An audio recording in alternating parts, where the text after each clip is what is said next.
Warriors. Better Road Home. Written by Logan Highsmith.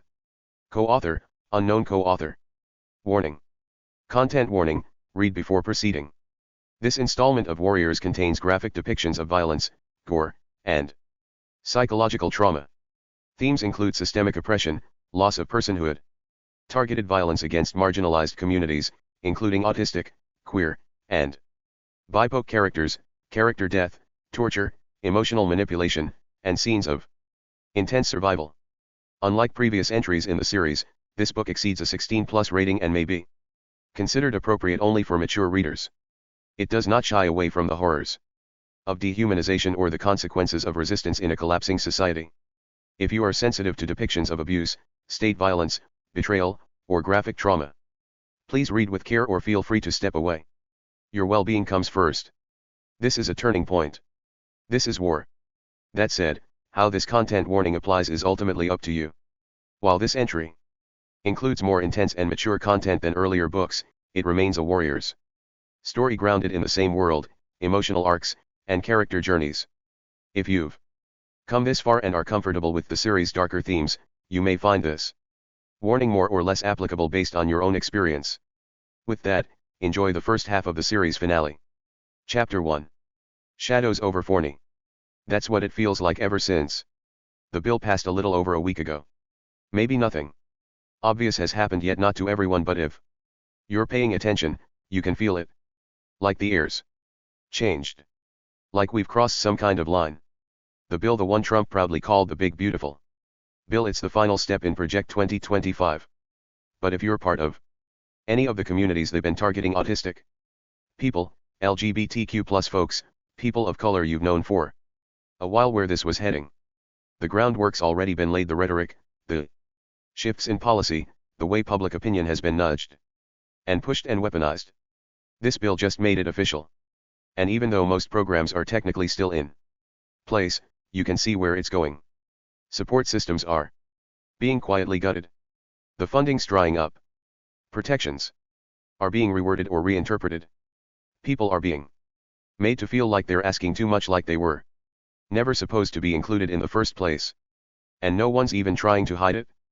There's a theory that's been whispered in the autistic community for years, a pattern people hope they were imagining.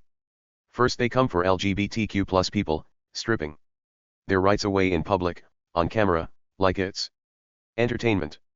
Then they dehumanize communities of color, one policy at a time. And once those groups are isolated, once the resistance is scattered and tired, they'll come for us next. Not just to shut us up. Not just to push us aside. To erase us.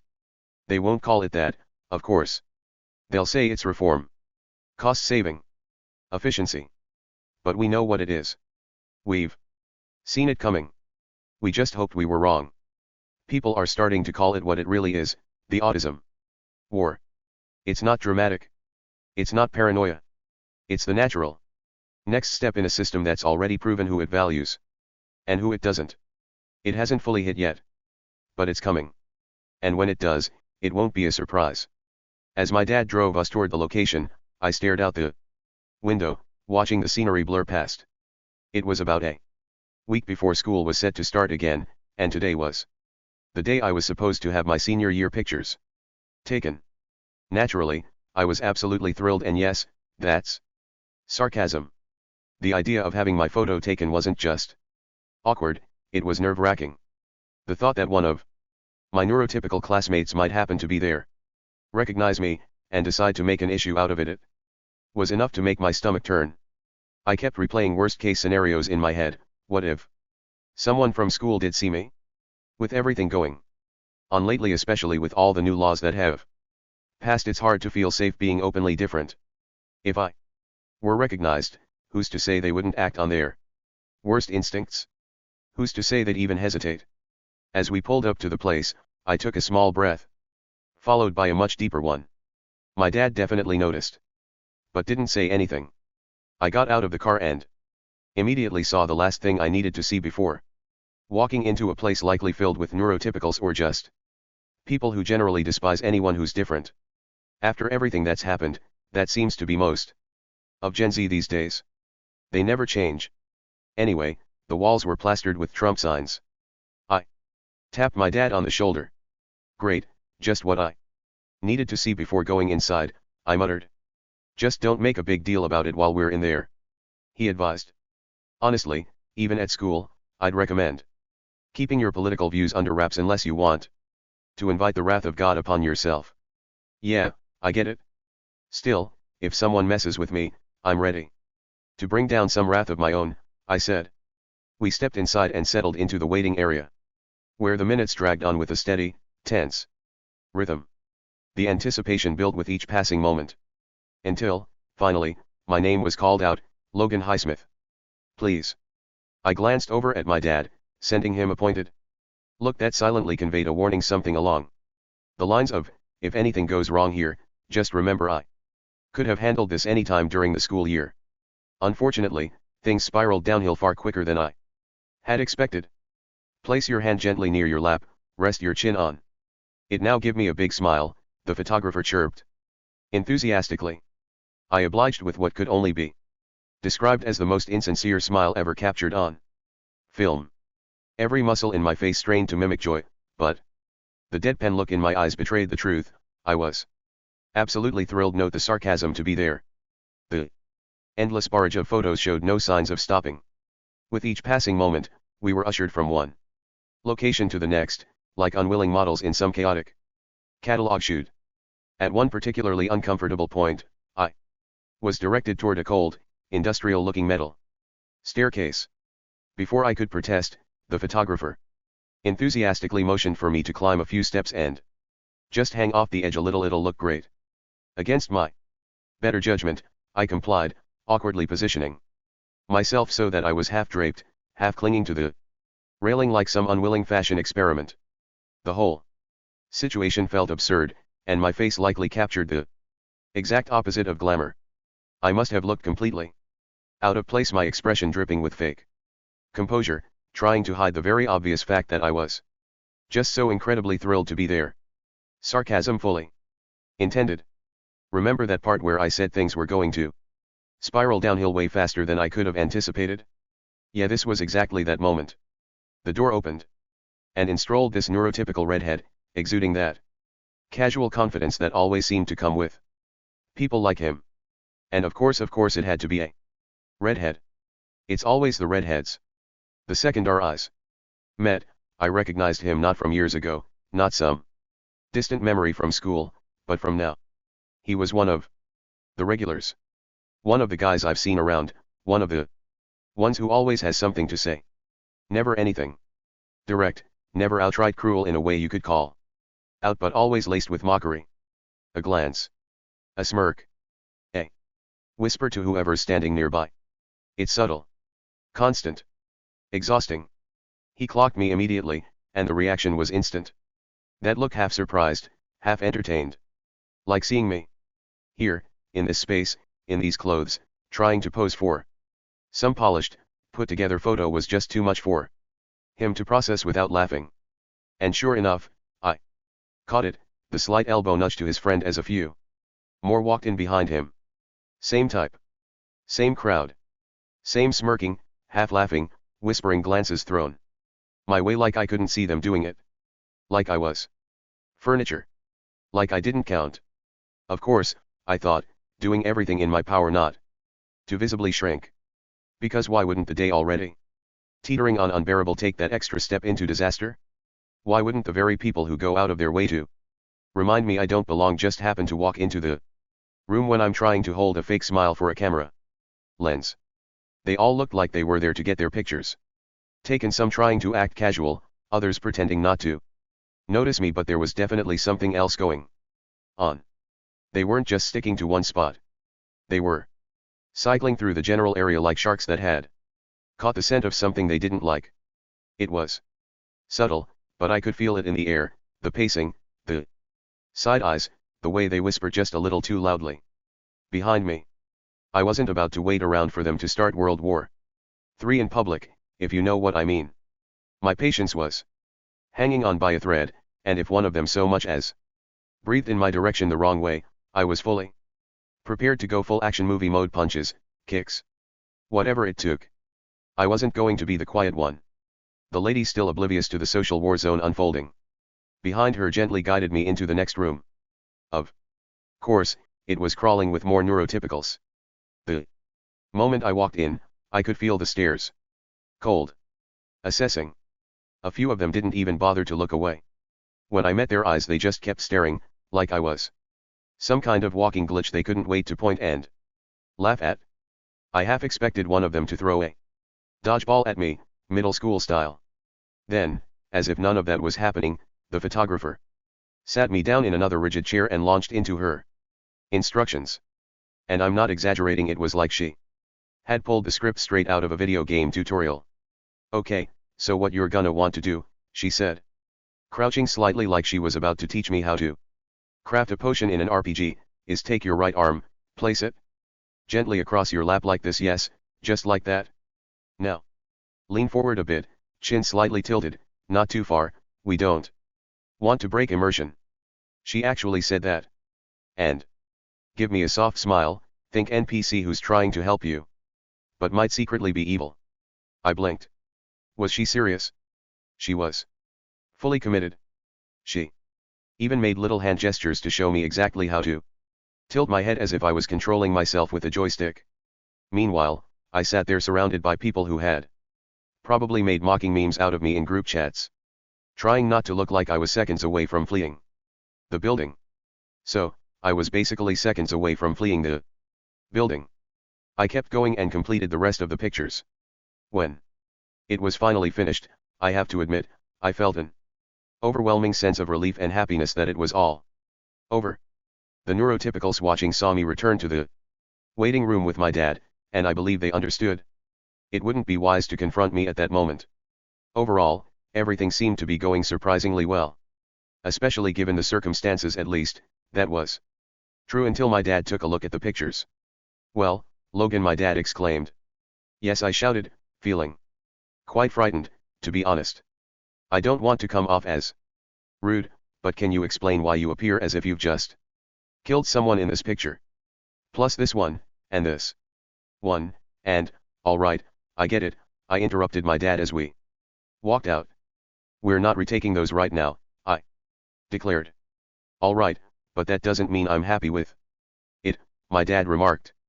As we entered the car, my dad started the engine. I took out my phone and messaged Jacob, hey dude, it's getting worse, there are Trump signs everywhere. There. We're also at the little photo place I visited today. Hey. Man, I wouldn't be concerned, Jacob replied via text. I replied with, why not? I've got a strategy in case things don't turn out well. Yeah. It's not great, and it's likely to happen regardless. So, we should prepare for when it does. At the same time, I want to savor the nice moments in my life while I still have them, Jacob stated. Sure, I understand that, but you have to keep in mind that I've been a target for most of my life, so yes, it's only natural for me to be concerned about it, I stated. Yes, I'm not suggesting that you shouldn't be worried, I'm just advising you to stay on your guard, just like I will. However, it's important to keep in mind that this will unfold gradually, not all at once. We'll all step in if something occurs at school, if something happens, Jacob stated. Yeah, I suppose, I said.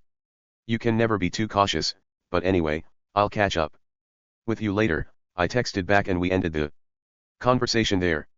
As we traveled along the road and onto the highway, I glanced at my dad and said, I'm sorry about the pictures, alright? I just wanted to leave. And honestly, perhaps I'm okay with those photos reflecting my true feelings about this situation, you know. Yes, but you really shouldn't have rushed the photos, my dad remarked. As I gazed at the scenery around me, with trees and small local shops everywhere, I noticed that Dallas was quite large. While my dad pulled in the line at KFC to grab some food, we hadn't exchanged many words during the drive. Suddenly, my phone buzzed. A text from Jack that said, hey Logan, it's been a while. Would you be interested in getting together, maybe tomorrow? We could catch up on some stuff before school kicks off. I replied, sure, I'll check with my dad. Then I turned to my dad and asked, hey, Jack wants to know if We could hang out tomorrow. Would that be okay? My dad said, you know, there's that little pep rally at school, where you meet the teachers and get ready for the new year. They do it every year, but we skipped it last year. It's happening the day after tomorrow, but I guess it's alright. As he finished speaking, he took the food from the window and passed me mine. I kicked off my shoes and collapsed onto my bed as soon as I got home, letting the quiet of my room wash over me. Outside, the world moved on, but in here, time felt slower. I stared at the ceiling, thinking about the day, about the week, about the months to come. Hours passed in a blur of tiredness, my thoughts drifting and snapping back, never staying in one place for long. Finally, the clock ticked past 8, maybe 9. I wasn't paying much attention and a wave of fatigue hit me like a hammer. This year's gonna be a wild ride, I muttered to myself, a faint smile tugging at the corner of my mouth. With that, I turned onto my side, pulled the blankets up, and let sleep take me. The next morning, sunlight slanted sharply through the blinds, waking me with its insistent glare. I groaned, shoved myself out of bed, and threw on whatever clothes were nearest, barely noticing if they matched. My dad was already moving faster than usual, ushering me toward the car with that low-level urgency he always had when we were running late. I shuffled down the stairs, barely paying attention, and nearly tripped over the last step. Careful, will you, my dad called with a chuckle from the kitchen. Try not to faceplant before we even make it to Jack's. I waved him off, grumbling under my breath as I caught myself. I'm fine. Totally fine, I said, though my heart was still thudding. Once in the car, traffic crawled along, brake lights stretching ahead like a river of red. My dad smirked and glanced at me. Try not to eat too much at Jack's, all right? I don't want you bouncing off the walls, sugar crash and all. I rolled my eyes, tugging my hoodie tighter around me.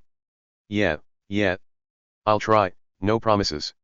By the time we finally pulled up to Jack's place, it was almost 11. The sun was already high, casting sharp shadows across the lawn and making the air shimmer with heat.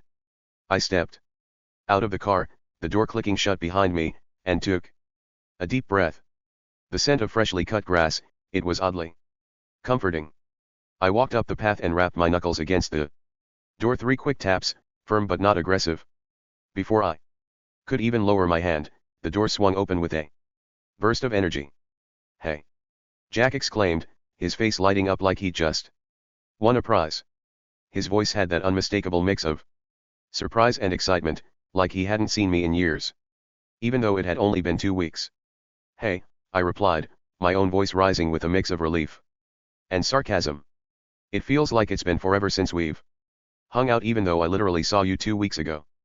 But whatever, that's beside the point. Jack laughed, stepping aside and motioning for me to come in. I followed him through the entryway, the cool air inside brushing against my skin like a welcome escape from the heat. We moved down the hallway, our footsteps muffled by the carpet. Jack's room was at the end, the door already cracked open like it had been waiting for us. As we entered, the posters on the walls, the cluttered desk. Jack flopped onto his bed, arms spread wide like he was claiming the space. I dropped into the beanbag chair in the corner, the fabric sighing under my weight. So, Jack said finally, glancing over at me with a grin. Ready to talk about everything and nothing? I nodded. Yeah. Let's do it. If I'm being honest, I'm not exactly excited about the new school year, I muttered. It's just everything feels off. Like we're all pretending things are normal when they're really not. And I don't know, man. I'm tired of pretending. Jack didn't respond right away. He was perched on the edge of his bed, elbows resting on his knees, fingers laced together like he was holding something invisible. His eyes flicked toward me, then back down to the floor. Yeah, he said quietly. I get that. More than you probably realize. There was something in his voice, something heavy. Lived in. He didn't say it outright, but I knew what he meant. I've been through that headspace before, he continued. You start questioning everything, your choices, your thoughts, even the way people look at you. And then, out of nowhere, they start calling you crazy. Like you're the problem just for noticing things. I nodded, the words hitting closer than I expected. Exactly. You question the smallest stuff like why someone's acting weird or why you feel off in a room and suddenly you're labeled. People start whispering, making assumptions. It's like they're waiting for you to slip. Freshman year, I was homeschooled. Thought I had it all figured out. But 10th grade? That's when things got bad. Especially during your situation with, he trailed off, not saying her name, but we both knew exactly who he meant. I smirked, trying to lighten the mood. Speak of the devil. And she shall appear, I joked. Jack's face darkened slightly, his voice dipping lower. Start of junior year, they sent me to the RDC center. I'd already been there over the summer, but this time it felt different. Like I was being processed, not helped. Then they moved me to goals for school. I met people, good people, but something inside me snapped. I started asking myself why I was even here. What the point was. He paused, swallowing hard. That's when I sent the email. I didn't think anyone would read it, didn't think anyone would try to stop me, didn't think anyone cared. But you and Cole did. The room fell silent. I didn't need to say anything. We both remembered that night. The panic. The rush. The relief. Jack looked at me, eyes sharp now. So yeah, I know what it's like to be called crazy. To have people mess with you just because they can. Because they think you won't fight back. He leaned forward, voice steady and fierce. That's why if someone ever attacks you, you tell me. And I will kick a. I smiled. Deal. Jack leaned back on his bed, stretching with a yawn. Anyway, he said, casually flipping a controller in his hand, I got this game Devil May Cry 3. Wanna give it a try? I can go grab us some soda for the long gaming session. I perked up instantly, eyes gleaming. You mean some soda pop? I asked, voice already rising with mischief. Jack froze mid-step, turning slowly with a look of dread. Don't. But it was too late. I leapt to my feet like I was stepping onto a concert stage. The room became my arena. I threw my arms wide, struck a pose, and launched into soda pop from K-pop. Demon Hunters, complete with dramatic hand gestures and exaggerated dance moves. You're all I can think of, every drop I drink up, you're my soda pop, my little soda pop. Hey, hey, hey. Jack groaned, flopping back onto the bed like he'd just been hit by a wave of second-hand embarrassment. I kept going, spinning around the room like I was in a high-budget music video, throwing in finger hearts and air punches for flair. Cool me down, you're so hot, pour me up, I won't stop. You're my soda pop, my little soda pop. I was halfway through the second verse, mid-spin, when Jack sat up and interrupted with perfect timing. Yes, that movie was good, he said dryly, but this is the 100th time I've heard that song. I froze mid-pose, one hand in the air. 101. Now, I said with a wink, before collapsing back into the beanbag in a fit of laughter. Jack shook his head, already heading toward the kitchen. I'm getting the cokes. You need hydration after that performance. Jack came back into the room holding 2 sodas like he was delivering treasure. He handed me one and dropped back onto the bed with a satisfied sigh. I cracked mine open and raised it dramatically. My little soda pop, I declared, taking a sip like I was in a commercial. I grinned anyway, I actually know Devil May Cry 5. You showed me it a while back in that email, remember? Isn't that the one with that Bury the Light Deep Within song? Jack nodded, grabbing his controller. Yeah, but 3 is different. It's like the origin story how Dante became a demon hunter, and he paused, realizing what he just said. Don't you mean a K-pop demon hunter? I said, eyes lighting up. Jack dropped his head into his hands. Is that joke ever dying? Not while soda pop still exists, I said, taking another sip. Jack shook his head, but he was smiling. Anyway, the stories about Dante and how his Devil May Cry shop came to be. Thanks to a mod I installed, it's 2-player. I perked up. Can I be Virgil? Sure, Jack said, tossing me a controller. Just don't start singing again. No promises, I replied. Jack came back into the room with 2 sodas, handing me one like it was a trophy. I cracked it open and raised it dramatically. My little soda pop, I said, because obviously I had to. Jack didn't even flinch. He just sighed like a man who'd seen too much and sat down with his own drink. Then he booted up Devil May Cry 3, and I swear, the second that title screen hit, it was like being slapped in the face by a gothic rock opera. The game didn't ease you. In it threw you straight into a cathedral full of angry statues that came to life and tried to murder you. Classic. Jack had modded it so it was 2-player, which meant I got to be Virgil aka Katana Guy with teleportation powers and a permanent scowl. Meanwhile, Jack was Dante, flipping through the air like he was auditioning for a supernatural circus, dual-wielding pistols and taunting demons mid-fight like it was just another Tuesday. The combat? Pure chaos. You don't just fight, you perform. Every move is a combo, every combo is a flex. And the game judges you for it. Literally. It throws words like savage and stylish on the screen like it's grading your personality. I mashed a few buttons and suddenly Virgil was slicing through enemies so fast I thought I broke the game. Then I accidentally triggered his devil trigger mode, and boom, horns, glowing aura, sword that looked like it could cut through reality. Jack didn't even blink. We got to the first boss, which was basically a lava monster with anger issues and a voice like a broken blender. Jack went in first, flipping over fireballs and landing combos like he was born for it. I followed up with a teleport slash that knocked the thing off balance, and together we juggled it mid-air until it exploded in slow motion. Mission complete, the screen said, like we just saved the world. I leaned back, soda in hand, heart still racing. That was insane, I muttered to myself. Jack just nodded. And that was the first level. Suddenly, there was a knock at the front door. Then another. And another. The rhythm of it was just enough to pull us out of the game's trance. Jack, Logan's dad is here, his mom called out from the living room. I glanced at the clock. Somehow, Devil May Cry 3 had made the afternoon disappear. What felt like an hour of gameplay had stretched into several, and the sun outside had shifted noticeably. Jack paused the game, and we both stood up, stretching a little after sitting for so long. Without saying much, we walked out of his room and into the front of the house. The sounds of demon slaying faded behind us, replaced by the quiet hum of real life waiting just outside the door.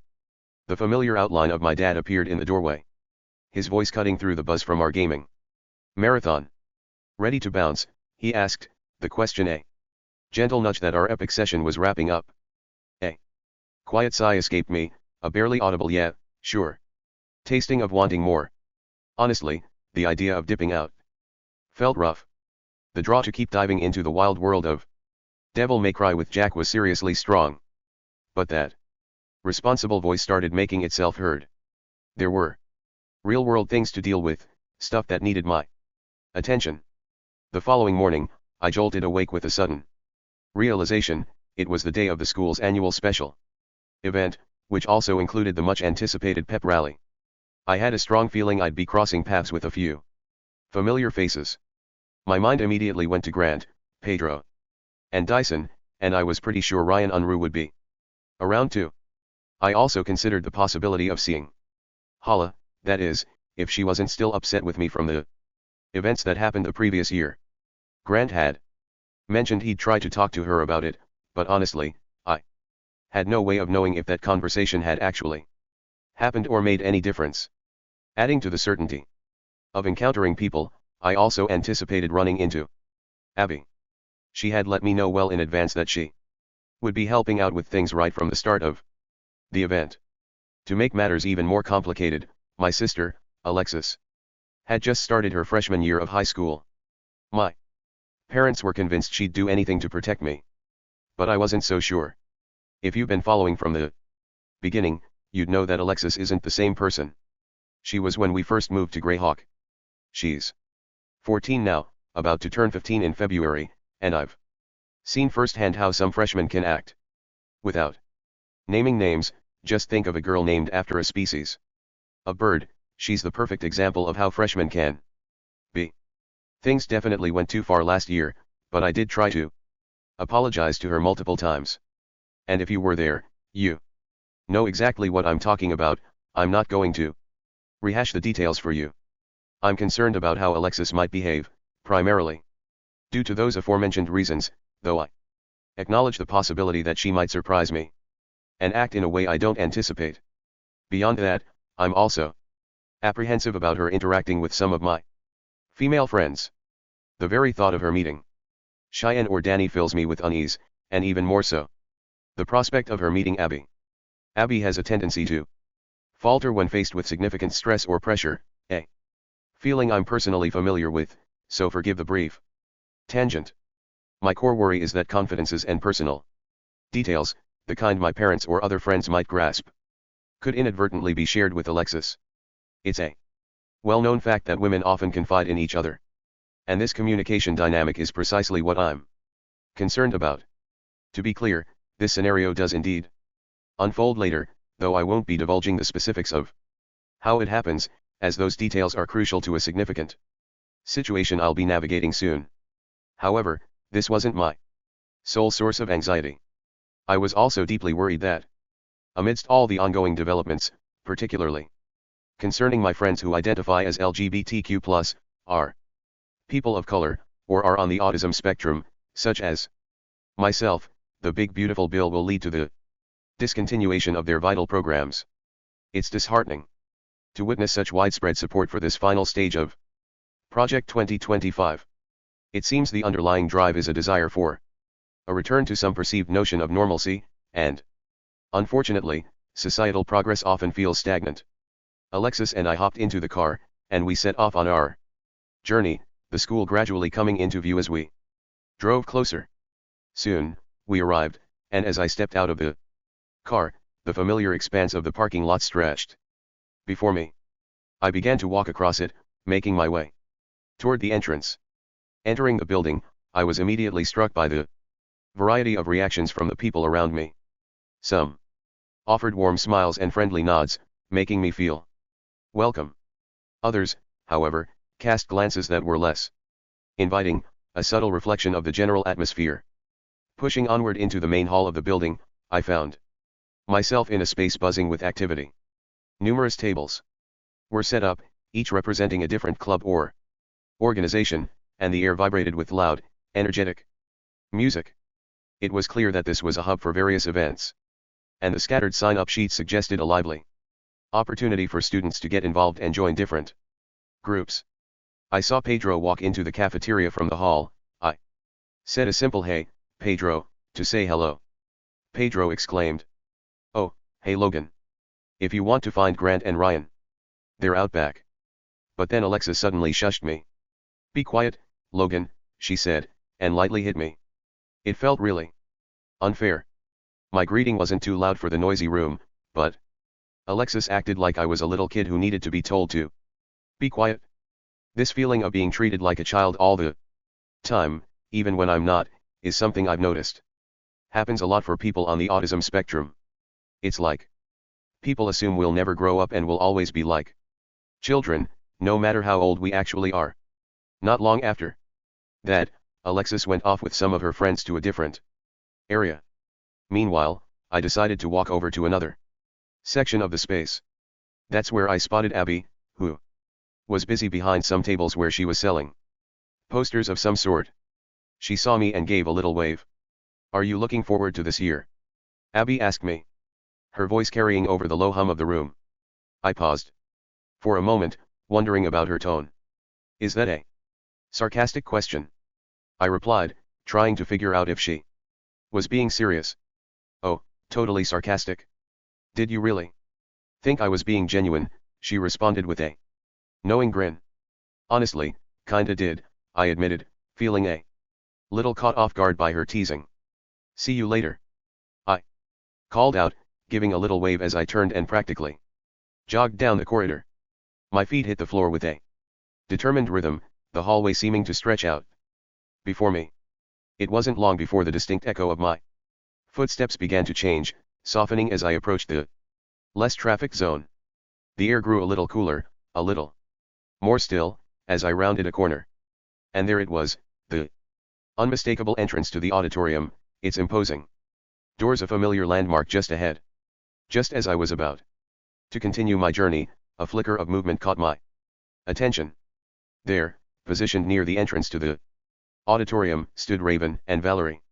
My immediate instinct was to avoid any potential entanglement, so without a second thought, I veered off, taking a sharp turn into the adjacent hallway.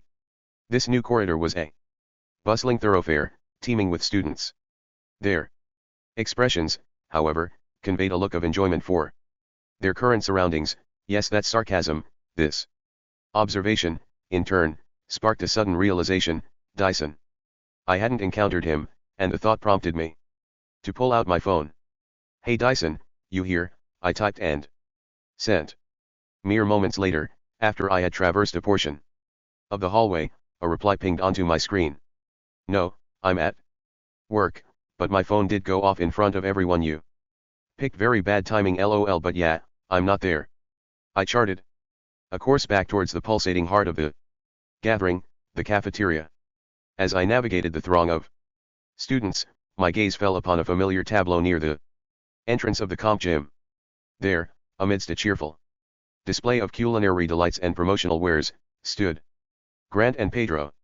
They were positioned strategically, a welcoming presence near a table with an assortment of tempting ice cream flavors, and just beside it, another booth overflowed with an array of eye-catching stickers and an assortment of spirited merchandise.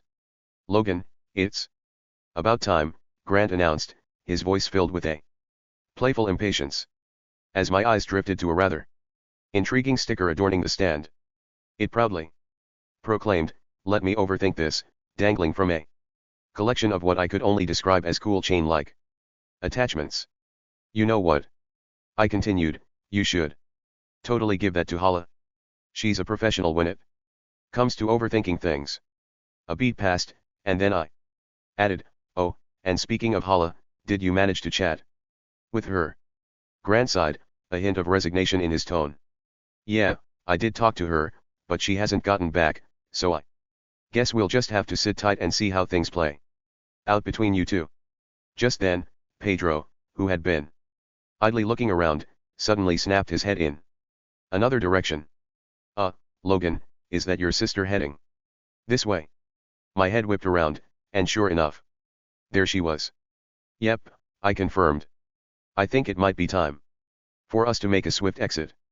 It was pretty obvious they thought we were totally bailing, like we were hightailing it out of there because we were scared stiff. It honestly looked like a scene from a comedy, us with our wide eyes and hurried pace, and them just enjoying the show. As Grant, Pedro, and I ambled along the path towards where they were selling all sorts of yummy treats and drinks, my eyes did a quick sweep. It struck me, just like that I hadn't spotted Ryan anywhere. "Hey, Pedro," I piped up, turning my head a bit to catch his attention, "is Ryan, like, around?" Pedro, without missing a beat, stated, "Nah, he's actually at work today."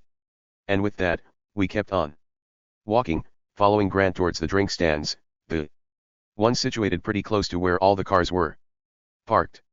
The lemonade was cold and sweet, just how I liked it. Grant took a long chug of his, then handed me the cup. "Here, Logan, have some of mine, it's extra cold." I nodded and took a sip, the sugary liquid making my tongue tingle. Pedro was already halfway through his, a satisfied grin on his face. The pep rally, it was a little disappointing, well, more than a little, honestly. All that noise and excitement, and really, the only things that happened were a few kids yelling slurs and a bunch of middle fingers being flashed. It didn't feel like a good start to the year at all. "So, what did you guys think?" Grant asked. Pedro shrugged. "It was okay, I guess." I was about to agree when I heard my dad's voice. "Logan, come on, we need to get going." I turned and saw him waving from the car. "Bye, guys," I called out, starting to walk towards them. "Wait up," Alexis yelled, her voice sharp.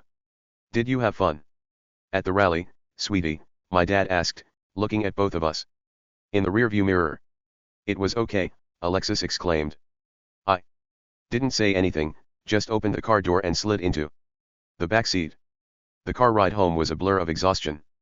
And the tantalizing scent of takeout my dad had picked up. As we pulled onto our familiar street and into the driveway, a sense of routine settled in.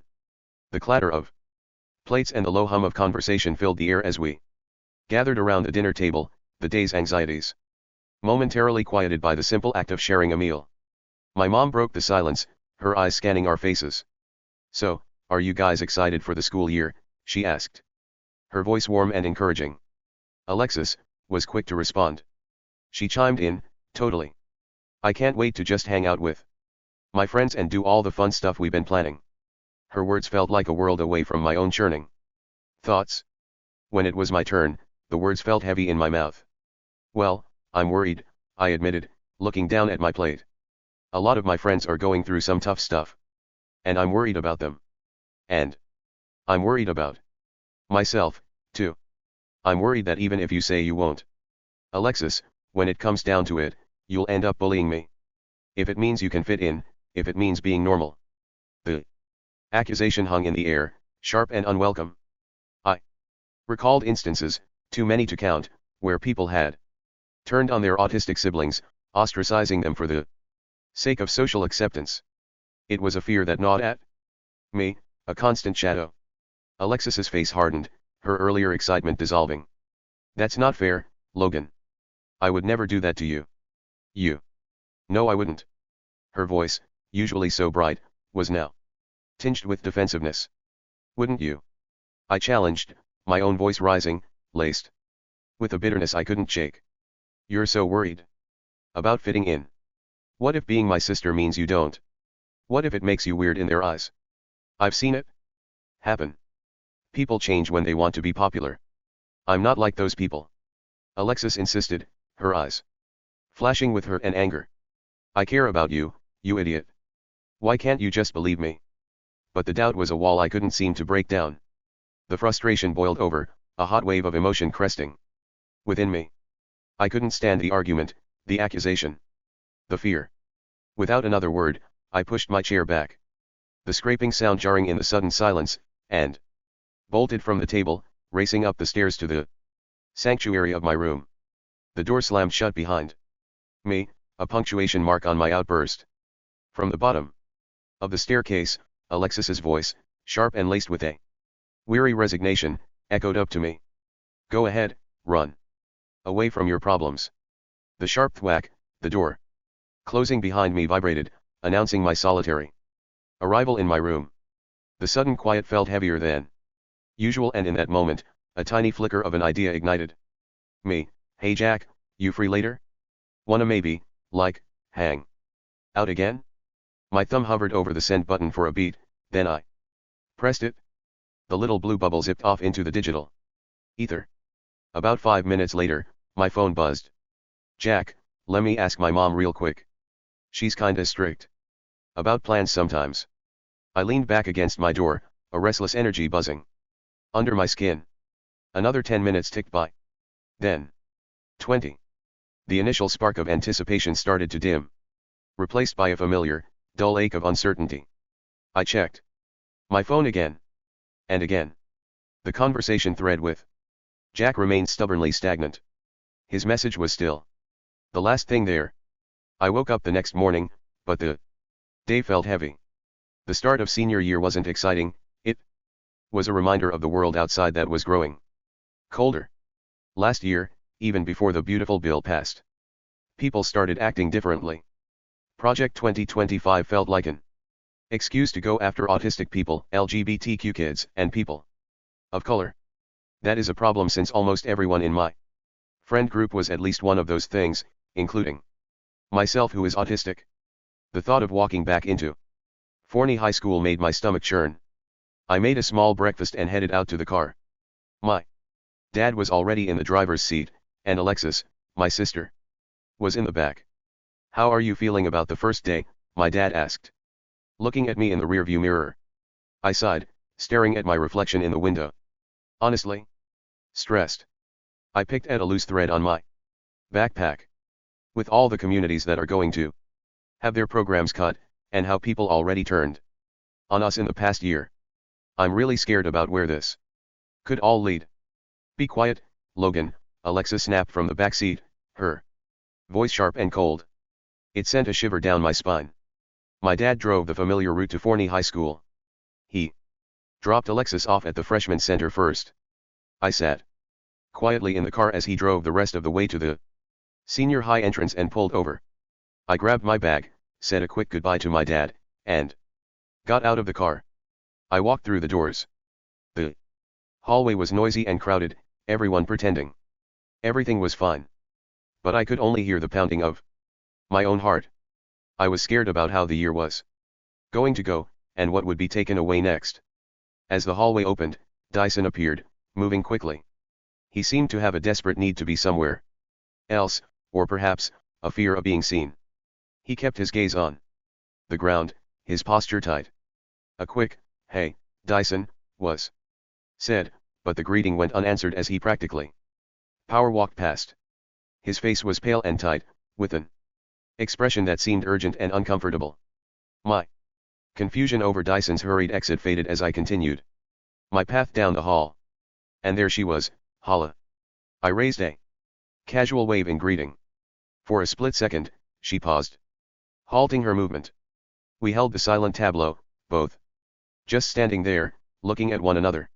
Suddenly, my entire face hardened. A flash of intense, mad anger replaced any neutral expression she might have held a moment before. Her gaze turned to ice. She broke our shared moment decisively, turning on her heel with sudden force and storming rapidly away. Questions arose in the mind. Had Grant not spoken to her as he said he would, causing that reaction? Or was something else the matter entirely? A darker possibility emerged: had I somehow done something else wrong? Later that day, the bell finally signaled the much-anticipated arrival of lunchtime. The morning had been a rather uneventful academic stretch, punctuated only by the hushed buzz of conversations about the prevailing news and the general atmosphere of unfolding events.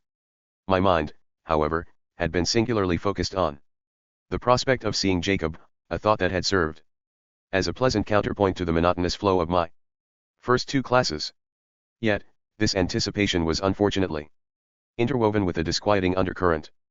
Throughout the morning, I had repeatedly overheard casual yet jarring use of slurs, specifically the R word, the N word, and the F word, being tossed around with alarming carelessness.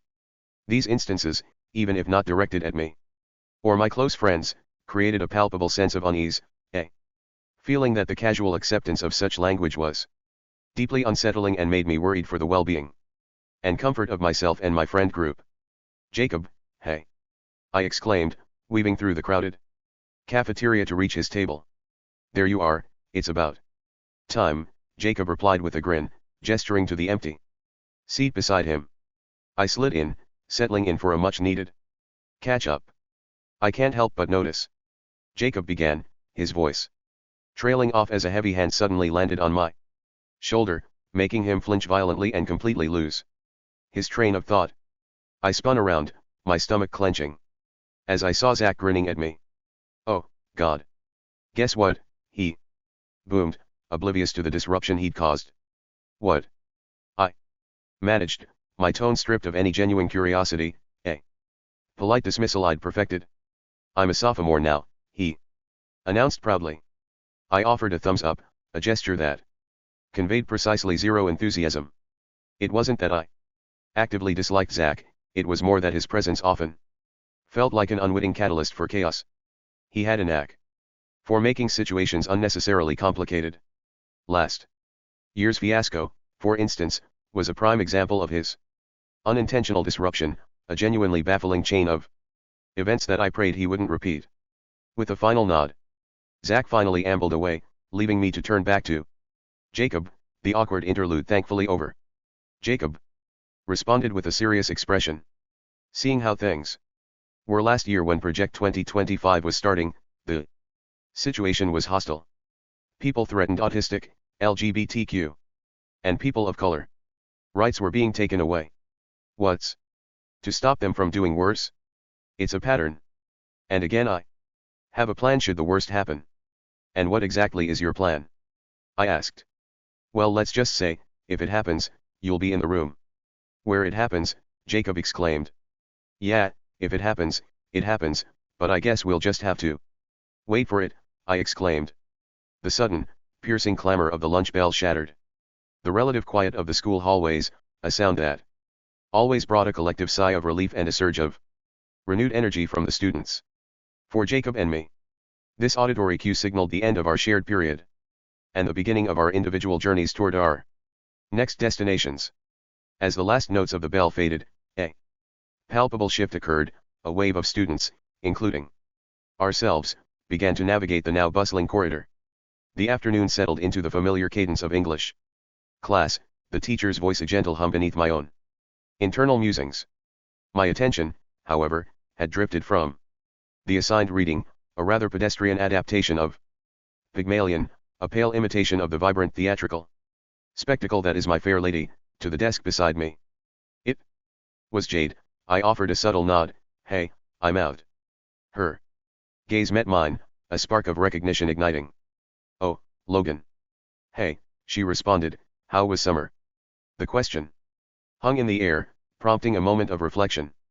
It was certainly an experience, I replied, a hint of wryness in my tone. Not quite as exhilarating as last year, but it was something.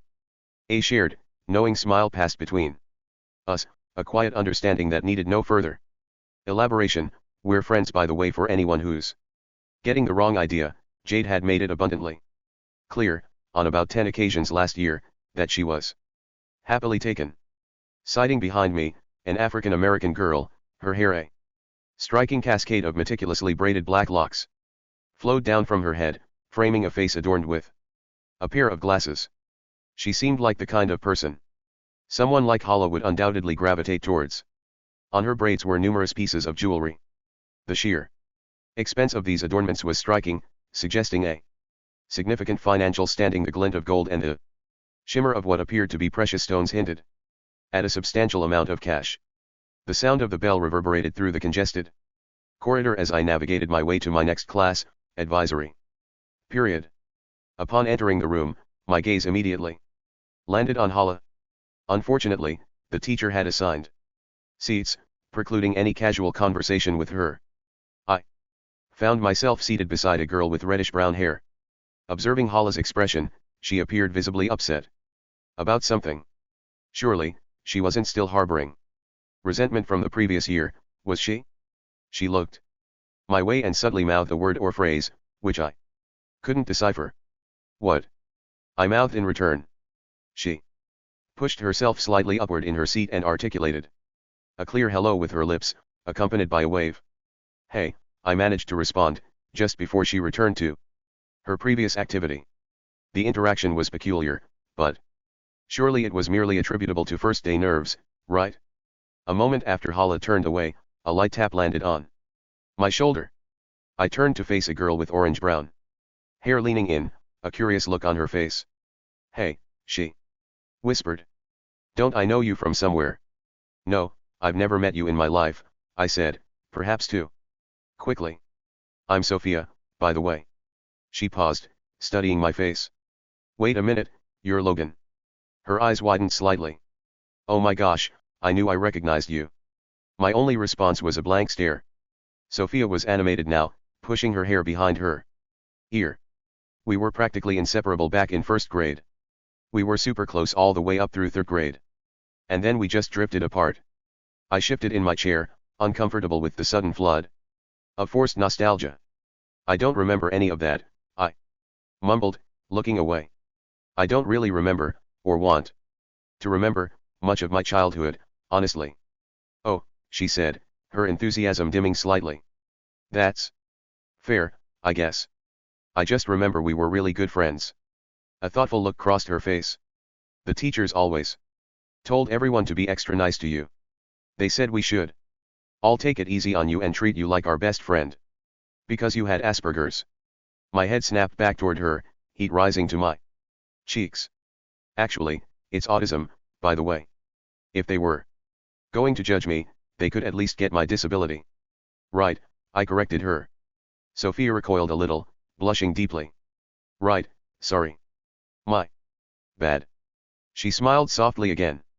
But yeah, we were super close until 3rd grade. I'm glad I found you again, Logan. I was genuinely surprised by the conversation. I started to form the words to ask for her number, but the bell sliced through the air with a deafening clang. Sophia jumped, grabbing her backpack strap. Gotta run. See you around, Logan, she said brightly, and then she was gone. It wasn't long after that government class started. The teacher quickly closed the door and went up to the board. All right everyone, today we're going to learn how the federal government works, the teacher announced, launching into a detailed explanation of its branches, responsibilities, and historical context. The teacher described the legislative process, the roles of the executive and judicial branches, and the balance of power, designed to ensure checks and balances within the system. A slide appeared, emblazoned with legislation of note, and next to it, the words "The Big Beautiful Bill. Project 2025, Final Phase," gleamed in a sterile, federal blue. My stomach gave a familiar, unpleasant clench. Now, class, let's look at this proposed legislative package. That's getting a lot of traction, he began, his voice a monotone drone, purely expository. He paced a little, tapping a pointer against the screen. Proponents argue it streamlines the bureaucracy, a comprehensive federal cleanup. He didn't deviate from his script, his gaze fixed on the presentation. Opponents, however, highlight certain sections concerning federal employment criteria, healthcare access, and educational funding models. He paused, letting the clinical language settle in the air before he leaned into the specifics. Critics claim the bill disproportionately affects marginalized communities, specifically targeting provisions related to gender-affirming care, neurodivergence support structures, and the equitable allocation of resources to minority-majority districts, he continued, reciting the data points with a practiced, chilling detachment. Sitting here, that clinical detachment felt like a physical weight pressing down on me. Targeting. The word echoed in my mind, stripped of its violence, reduced to just another data point on a PowerPoint slide. This was a lesson on government. This was supposed to be about helping people. The argument is one of efficiency versus equity, the teacher summarized, gesturing vaguely at the graphic. The government's role in the public sphere is a delicate balance. The words hung there, a neat little summary of a devastating potential reality, leaving me feeling more unbalanced than ever. Each beat of my heart felt like a frantic drum, a loud, insistent warning that echoed in my ears, drowning out everything else. Then, the teacher's voice, a sudden interruption to the frantic rhythm inside me. The facts are being presented, he said, his words cutting through my self-imposed silence. I felt the shift immediately, a palpable tension rippling through the room, and caught glimpses of faces rigid with a discomfort I knew all too well. I want you guys to know, since I can see you're all clearly very distressed by this, I don't support this. I am just sharing what's going on. He clicked the slide forward. The screen a vacant, sterile blue, a brief respite that did nothing to cool the air. The legislative process is being examined. A laugh, sharp and bitter, bubbled up inside me, though I kept my eyes resolutely downward. Yeah. Sure you don't, I thought, the silent retort a jagged shard. The classroom air felt thin, frigid, and the presentation's supposed neutrality, its sterile recitation of events, was a stark, quiet agreement that chilled me to the bone. The conclusion of that ordeal brought a profound sense of relief, a feeling unlike any I'd experienced before. It served as a stark reminder, not just to me, but to anyone who deviates from the norm. We are too often regarded not as people, but as objects, as anomalies. We inhabit a world that seems to prefer annihilation over acceptance, a place where difference is met not with understanding, but with a chilling desire for our very extinction.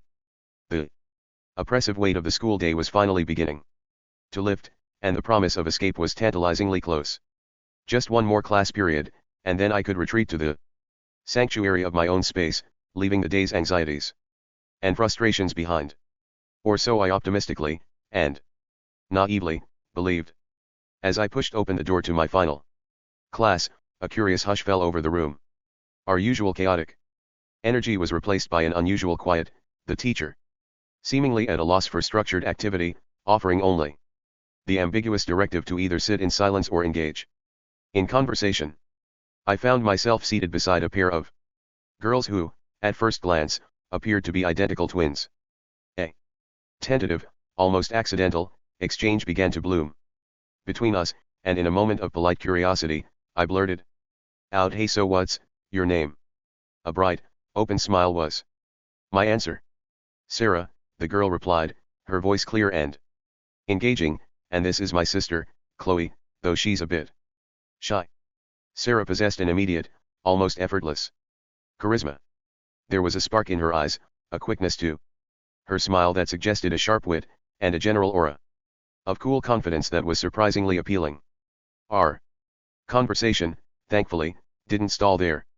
As we delved into the usual small talk, the topic of home lives emerged. Sarah explained, with a hint of exasperation, that her father was incredibly strict, a stern patriarch who had imposed a draconian ban on phones for both her and Chloe. His reasoning, she elaborated, was some vague notion of protecting them, a justification that struck me as both controlling and slightly absurd. Just as the conversation was gaining momentum, a more compelling force intervened, the piercing shriek of the final bell.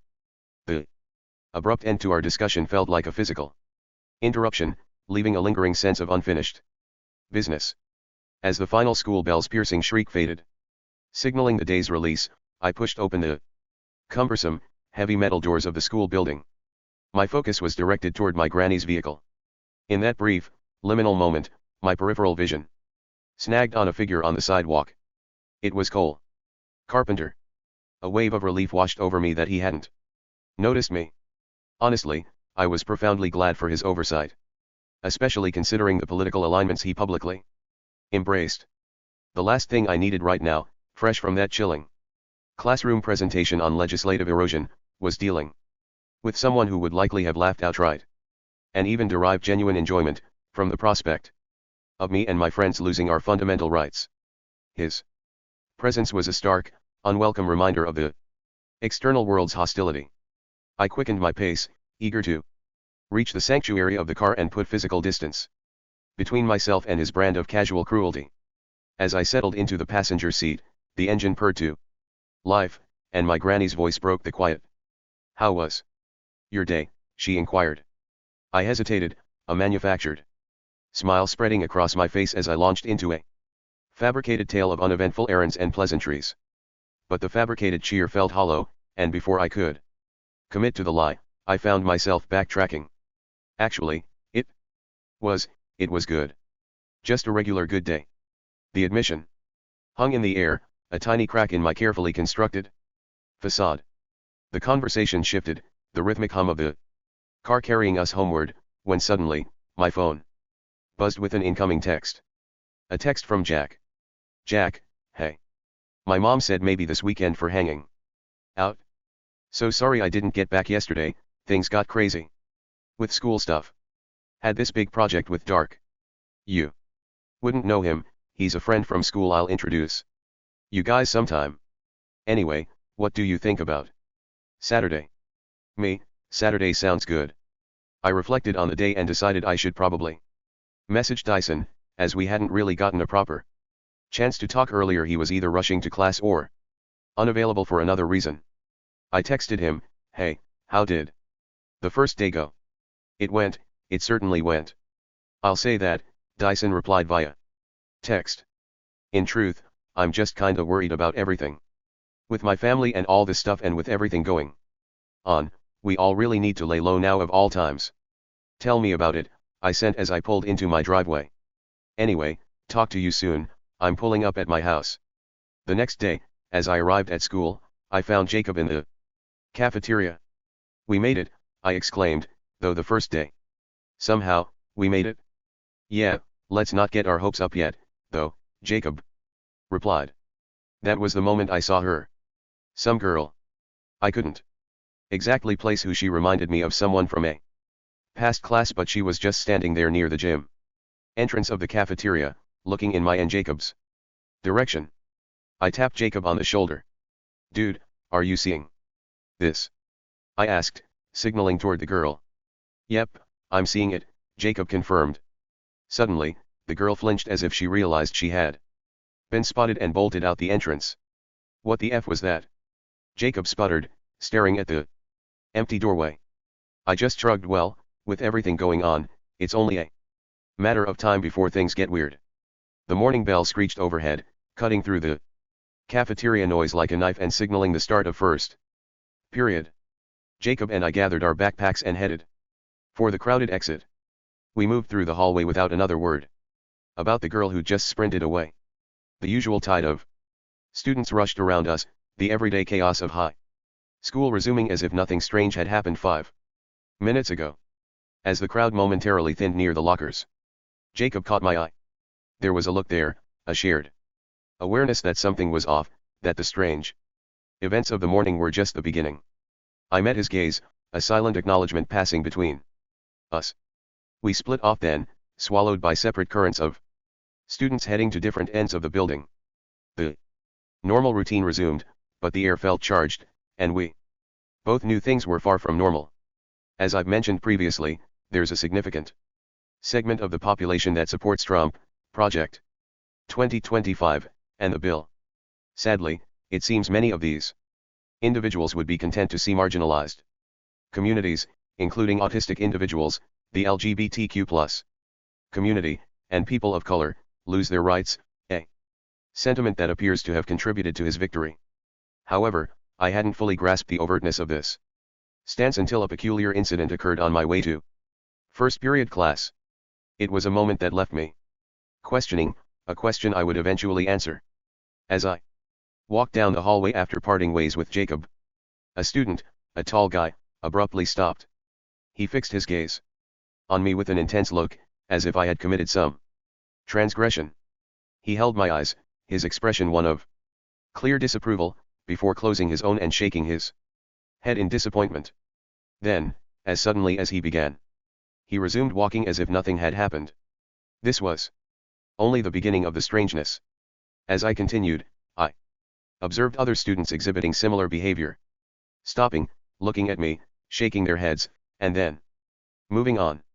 The rest of the day was chill, minus the looks, until I hit theater class. I walked into Ms. Lida's room and immediately zeroed in on Hala. She was chatting with the same African-American girl from my English class yesterday. Hala saw me, and her expression immediately soured. A look that said she was still nursing that grudge from last year. I figured if I was going to break the ice, now was the time. "Hey Hala," I began, taking a step toward them. She cut me off with zero chill, throwing up a hand. "Logan. Please, not right now. I'm way too deep in Peyton to speak." I froze, my brain stuttering. "Wait, what?" A beat of genuinely confused silence hung in the air. I mean, I knew things were crazy, but I didn't know they were that crazy. My jaw nearly dropped to the floor as my imagination ran wild with possibilities. Hala rolled her eyes so hard I thought they might get stuck. "I said I was deep in pain, did you not hear me?" The absurdity of my assumption hit me like a slapstick pie to the face. "Oh. My bad, I completely misheard you the first time," I backpedaled, blushing furiously.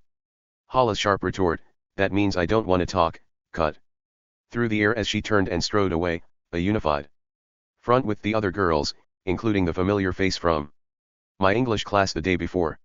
They moved on, chattering amongst themselves, and a question immediately surfaced in my mind: if Hala was truly so consumed by pain, why could she engage with them and not me? The unspoken truth was clear: she was still furious with me. Had I jumped to conclusions? Absolutely. Or so I believed. Yet, the next 10 minutes were poised to shatter that conviction entirely.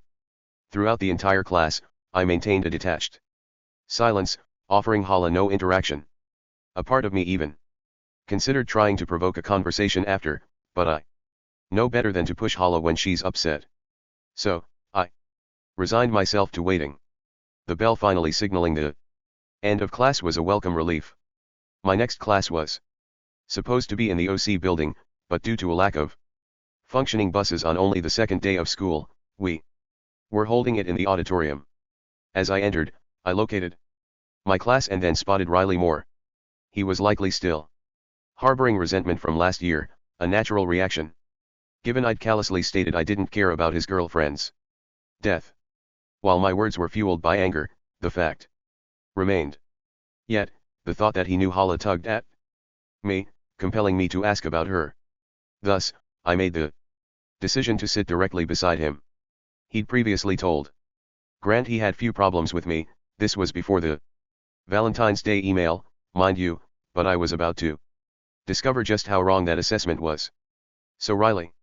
About Hala, she seems a bit, mad at me, I exclaimed, my voice laced with a mixture of confusion and mild exasperation. Riley's eyebrows shot up in response. It makes sense she would be considering what you did last year, dude. She's pissed at you, he retorted, his tone blunt. I sighed, running a hand through my hair. Look. I'm sorry, okay. I overreacted, and what I did was bad. I'll admit that. I would think she would have left it behind by now. Riley shrugged. Well, apparently, you must have done something because from what I can tell she's been pissed with you for like the past 3 years. My jaw tightened. And how exactly do you know this? I asked, suspicion creeping into my voice. Because I hear things around, Riley said, his gaze flicking around the room as if to emphasize his point. You promise you're not saying this to start drama? I pressed, needing to be sure. I promise. Yes. Which is why I'm staying out of however you decide to take this, he declared, holding up his hands in a gesture of neutrality. I took a deep breath, the weight of his words settling on me. Just give me a second, I murmured, my mind already racing. Then, with a determined click, I opened my email. Highsmith, 12, Logan. August 14, 2025, 1:43 p.m. To Grant. Grant, I don't have time to explain right now. Just tell me where I can find Hala ASAP. After what Riley just told me. Which I'm still not sure I believe, since he has no reason to want to be honest with me after what happened last year. This whole thing might have flipped. It's the only lead I've got, and if he's telling the truth, everything I thought about these past years at the school has completely changed. The worst part? What he said actually lines up. I'll fill you in later, but right now I need to find Hala. I think I really messed up. And I mean I messed up like years ago if what he's saying is true, which unless I find another explanation, since I have very hesitant to believe him, it's one of those things that he could be telling the truth or lying. I don't know what to believe. You said you would talk to her over the summer about this. Why didn't you? You will know what I mean when we speak. I'm feeling like 1,000 different panicked emotions right now. Talk to you later hopefully. Logan. Highsmith, 12, Logan. August 14, 2025, 1:47 p.m. To Grant. He says he hears things around. That could mean anything. I don't know what to make of what I just heard. Frankly, I think I liked it before I asked him about Hala. I mean I got an answer. I'm just in panicked shock. Looking forward to hearing from you. Logan Highsmith. Akri, 12, Grant. August 14, 2025, 1:57 p.m. To me. What are you even talking about? I only heard Riley say that Hala is in a bad mood this morning. It's only the second day. Highsmith, 12, Logan. August 14, 2025, 1:58 p.m. To Grant. It's complicated. Just talk to me when school ends. Akri, 12, Grant. August 14, 2025, 2:11 p.m. To me. Fine. Akri, 12, Grant. August 14, 2025, 2:14 p.m. To me. This better not be you misunderstanding something. Akri, 12, Grant. August 14, 2025, 2:16 p.m. To me. Because if Hala is in a bad mood, and you think it's about you when it isn't, you will feel the wrath of Zeus. Highsmith, 12, Logan. August 14, 2025, 2:23 p.m. To Grant. I'm actually hoping it is me misunderstanding it, because if it isn't, oh boy. To be honest, I'd rather feel the wrath of Zeus than have things be how they seem to be. No pain you could bring to me could compare to the pain of things. If what Riley says is true, and no, it's not just that Hala's in a bad mood, it's much worse. Akri, 12, Grant. August 14, 2025, 2:31 p.m. To me. Because Riley told me it's Hala's month. Don't quote me on that. Also, you spelled Riley as Riley and Riley. Highsmith, 12, Logan. August 14, 2025, 2:33 p.m. To Grant. You mean like month as in her period? Also, that name can be spelled both ways. Akri, 12, Grant. August 14, 2025, 2:36 p.m. To me. There is a chance. I don't exactly remember what Riley said. Hala can be upset without it being about you. Highsmith, 12, Logan. August 14, 2025, 2:52 p.m. To Grant. I'm just going by what I was told, but it was made pretty clear to me that she was upset with me. Maybe there's more going on that I'm not aware of, but from what I saw, she seemed perfectly fine and even happy interacting with other people. But when I tried to speak with her, her entire demeanor changed. I asked if we could talk after class, and the reason I was given was that she's in pain and can't talk to me. I understand that if it applied to everyone, but it doesn't seem to. She was still talking to others, which makes it feel like she's specifically choosing not to talk to me. That's usually what she does when she's upset with me. I sensed something was off, so when I saw Riley in class, I casually, though I was scared at first since I didn't know if he still held a grudge, asked if he knew anything. What started as him sharing one small detail quickly turned into a longer conversation where he told me more, and that's when things started to make sense. Akri, 12, Grant. August 14, 2025, 2:57 p.m. To me. Don't stress out about it. It is only the second day of school. Highsmith, 12, Logan. August 14, 2025, 3:06 p.m. To Grant. Of course I'm gonna try not to stress out, but if it's true, then of course I'm gonna panic because she is, or at least was but might not be anymore if this is true, my best friend. Losing her after knowing her for almost 7 years and being best friends since we were kids would be hard. My fear is that it might have already lost her as a friend. Possibly years ago. I promise this will all make sense when we talk. I promise I won't waste your time. Just when and if you do bring it up to Hala, don't mention me. Just say you heard it from Riley. Sure, that won't cause any issues. Akri, 12, Grant. August 14, 2025, 3:11 p.m. To me. Just remember, just because she is upset, doesn't mean she doesn't want to be your friend anymore. Highsmith, 12, Logan. August 14, 2025, 3:19 p.m. To Grant. I'm not saying every time she is upset she doesn't want to be my friend anymore. What I'm saying is assuming I'm not being lied to, which, seeing as you are Riley's friend and you're friends with me, I doubt he would lie to me. That's why I think that is a very serious situation. I know that sound dramatic. I should mention he also said he is staying out of this. He even told me he wasn't making this up to push drama when I asked after. Highsmith, 12, Logan. August 14, 2025, 3:21 p.m. To Grant. I wasn't exaggerating, I was just relaying word for word what I was told. Thankfully I will be able to talk to Hala and clear this all up before it gets out of hand, hopefully, seeing as I have her in my advisory period. Akri, 12, Grant. August 14, 2025, 3:22 p.m. To me. Alright, I will to talk to her about it, that's a promise. The email exchange concluded abruptly. I redirected my attention from the computer and noticed Riley seated tranquilly, his gaze fixed forward. The song playing was Crank That, Soulja Boy, by Soulja Boy, a well-known track. Girls in the auditorium were dancing to the music.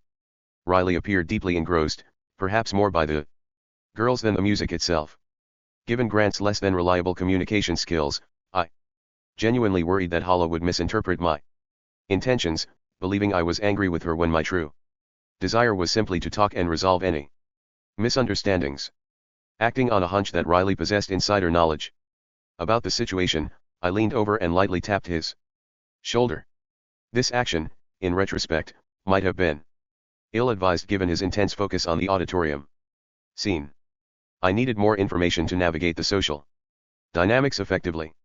So, if you happen to hear things around and seem to know so much, is there anything else I should be aware of? I inquired, seeking clarification on any unspoken developments or hidden information. Riley's response was cryptic, delivered with a weighty, knowing look. There's still so much you don't know. Unfortunately, our conversation was cut short as the class bell rang immediately after his statement. The room rapidly emptied as everyone departed, leaving me with numerous unanswered questions and a growing sense of apprehension about what secrets Riley was hinting at. Stuff packed, I headed for advisory, my next class and my best chance to talk to Hala. I was cautiously optimistic, knowing things might not go according to plan. But I was ready to see how it played out. I finally arrived in the classroom. As I walked in, I didn't see Hala yet. Hopefully she just hadn't arrived, but I did see Sophia sitting at her desk, so I decided to sit next to her while I waited. On the way to class, I had received several more of those baffling looks, people stopping, staring at me, shaking their heads, and walking away. The whole thing was incredibly strange, but I was sure there was a simple explanation that I was just blind to see. You seem kinda stressed, Sophia exclaimed. I'm good, I stated. I hesitated, then pushed forward, casting my net wide. Hey, I was wondering, if we were really childhood friends, what was I like as a kid? Sophia seemed to search her memory. Well, during, like, kindergarten to first grade, you were like a social butterfly, she offered, almost as if pulling a common childhood trope out of thin air. Second grade, you, stared in a school play and made everyone laugh with your line, she continued, her gaze slightly distant as she recalled a potential detail. What about the grades after that? I pressed, internally, desperate for a concrete memory to latch onto. Third grade and beyond are a blur, Sophia claimed, shutting down my line of questioning entirely. That wasn't helpful. I was about to press her for more information when Sophia suddenly stretched. Man, this period is flying by, she said with an exaggerated sigh, turning her attention fully to her desk. I have to finish my English before the bell rings or I'm dead. She started pulling papers out of her bag, a clear signal. The casual chat was over. I nodded understandingly and turned my attention to my own work, leaning over my desk as the quiet murmur of other students working independently filled the space. I sensed a slight shift in the quiet classroom dynamic, the subtle creak of the heavy classroom door opening late. I glanced up casually. Hala walked in, scanned the room quickly, and made a beeline not for an empty desk, but for the back corner of the room, then settled herself on the floor with her backpack against the wall. I just watched her find her spot, making sure not to look eager. The chance to talk was coming. I walked over to where she was sitting and settled on the floor beside her. Hey Hala, can we talk? Hala stopped organizing her bag. She looked at me, her expression guarded, the hint of frustration clear in her eyes. About what? She asked coolly, a wall up between us. About things, I said, trying to soften my tone. I'm sorry. About how everything went down last year. I took a breath and plunged in, explaining how I truly felt. The truth is, I was completely exhausted by all the drama. And just didn't know how to communicate that properly. You ended up reading it the wrong way, and honestly, so did a lot of people last year. That's actually why Dyson's sister thought I was stalking her and trying to hit on her. Which I wish I was joking about. Hala raised an eyebrow. I thought that whole thing with Dyson's sister was because of a miscommunication, like a massive one. That too, I conceded with a wry smile. But the behavior everyone saw stemmed from the mess with us. You might not have known this, but the only reason I brought up Peyton in the first place, not counting that Valentine's Day email, I was angry then, and just so you know, accusing me of being jealous of someone I have a complicated history with is a quick way to make me mad. I didn't accuse you of being jealous, I just asked if you were, she corrected, though the edge in her voice had lessened. Anyway, I continued, the first time I mentioned her, outside of the email, was because I thought I heard something from you, Grant, and Peyton behind my back. Something that sounded like you were mocking me. We weren't mocking you, Hala interjected softly. We were talking about totally unrelated things, I swear. Okay, so it turned out to be a misunderstanding, I admitted, but by then, my trust issues had already kicked in. And yeah, Cole Carpenter definitely wasn't helping. Then came the moment everything snapped. Just when it seemed like we might have been moving past it all, you brought up that condition, that I had to be friends with Peyton for things to move forward. I said no. Things blew up. You stopped talking to me. That was the end. Hala sighed, leaning her head back against the wall. I know you had your own perspective on what was happening, I said, and I'm not here to relitigate any of it. I'm just tired of feeling like the same issues keep repeating. It's like those movie sequels no one asked for. But they keep making them anyway, like the new M3 GAN sequel. It felt like 10th grade all over again. I'm ready to leave that whole phase behind if you are. I'm not trying to stir anything up, I'm trying to avoid drama, not cause it. Hala looked at me for a long moment. I guess I thought you understood, she admitted quietly. From my perspective, you just vanished every time things got complicated, and the Peyton condition felt like a way to force everyone to be civil. I didn't realize you felt mocked. The reason I broke contact was because I was tired of the drama, too, and honestly, tired of always having to pick sides between you and Peyton. I get why you saw it that way, I responded, relieved the tension was breaking. Communication was basically non-existent. We both messed up how we handled it. Yeah, she agreed, offering a small, genuine smile. We did. There's something else, I said, glancing around the room. The looks I've been getting in the hallways today, it's really strange. With all the Project 2025 and the big, beautiful bill stuff going on, I can't help but wonder if it has something to do with that, or something else entirely. People are stopping, staring, shaking their heads, they look mad. I also mentioned what Riley had told me, that Hala was apparently still mad at me for the past 4 years. That's a lie, Hala stated flatly, shaking her head. I haven't been mad for that long. Did Grant ever talk to you, like he said he would? I asked, following up on something he mentioned earlier. Hala simply shook her head. No.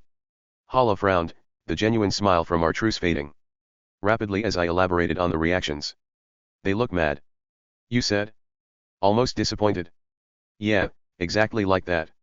That's really strange, she said, her voice dropping to a serious tone that was 100% genuine.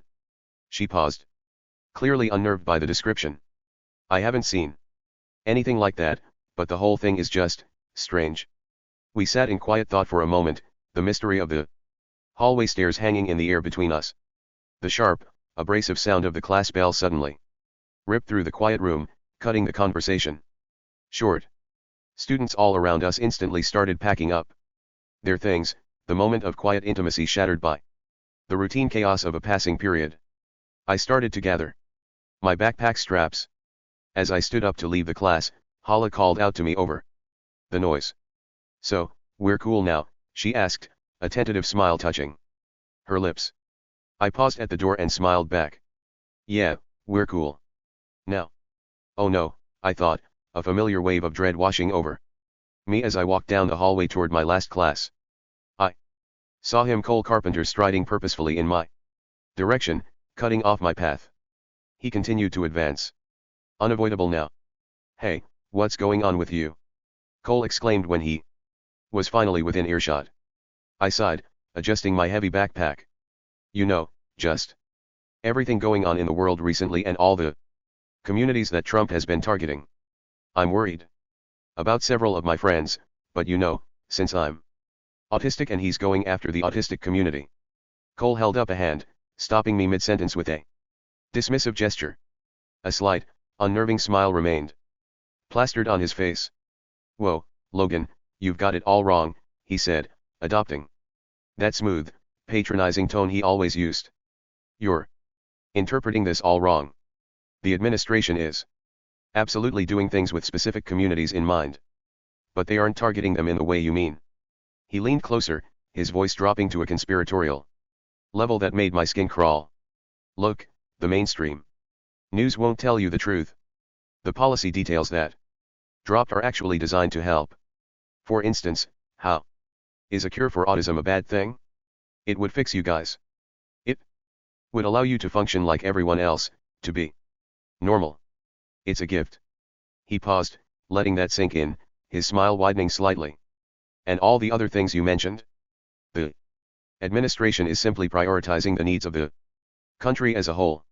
Sometimes that means making tough decisions that might affect certain groups differently in the short term, but it's for the greater good. It's about unity, not division. He chuckled lightly, a sound devoid of warmth. Everything's fine, Logan. Relax. Stop worrying about things that are actually designed to help everyone fit in. I stared at him, my anger rising. You're a hardcore supporter, Cole. You're just telling me what you want to believe, or what you want me to believe. I'm not buying it. What you call help sounds like control and hate. The smile finally dropped from his face, replaced by a cold stare that felt like a genuine threat. The mask was gone. You're smarter than I thought, Cole sneered, his voice dropping to a low, venomous tone that only I could hear. Yes, it's about control. It's about getting rid of the weak, the different, the burdens on society. Your friends? They're just the first round. This final phase is about making a pure America, and there's no room for any of you in it. He stepped closer, invading my personal space entirely. Now, his breath hot on my ear. And you, Logan? You think you're safe because you're a straight white guy? You're autistic. You're broken.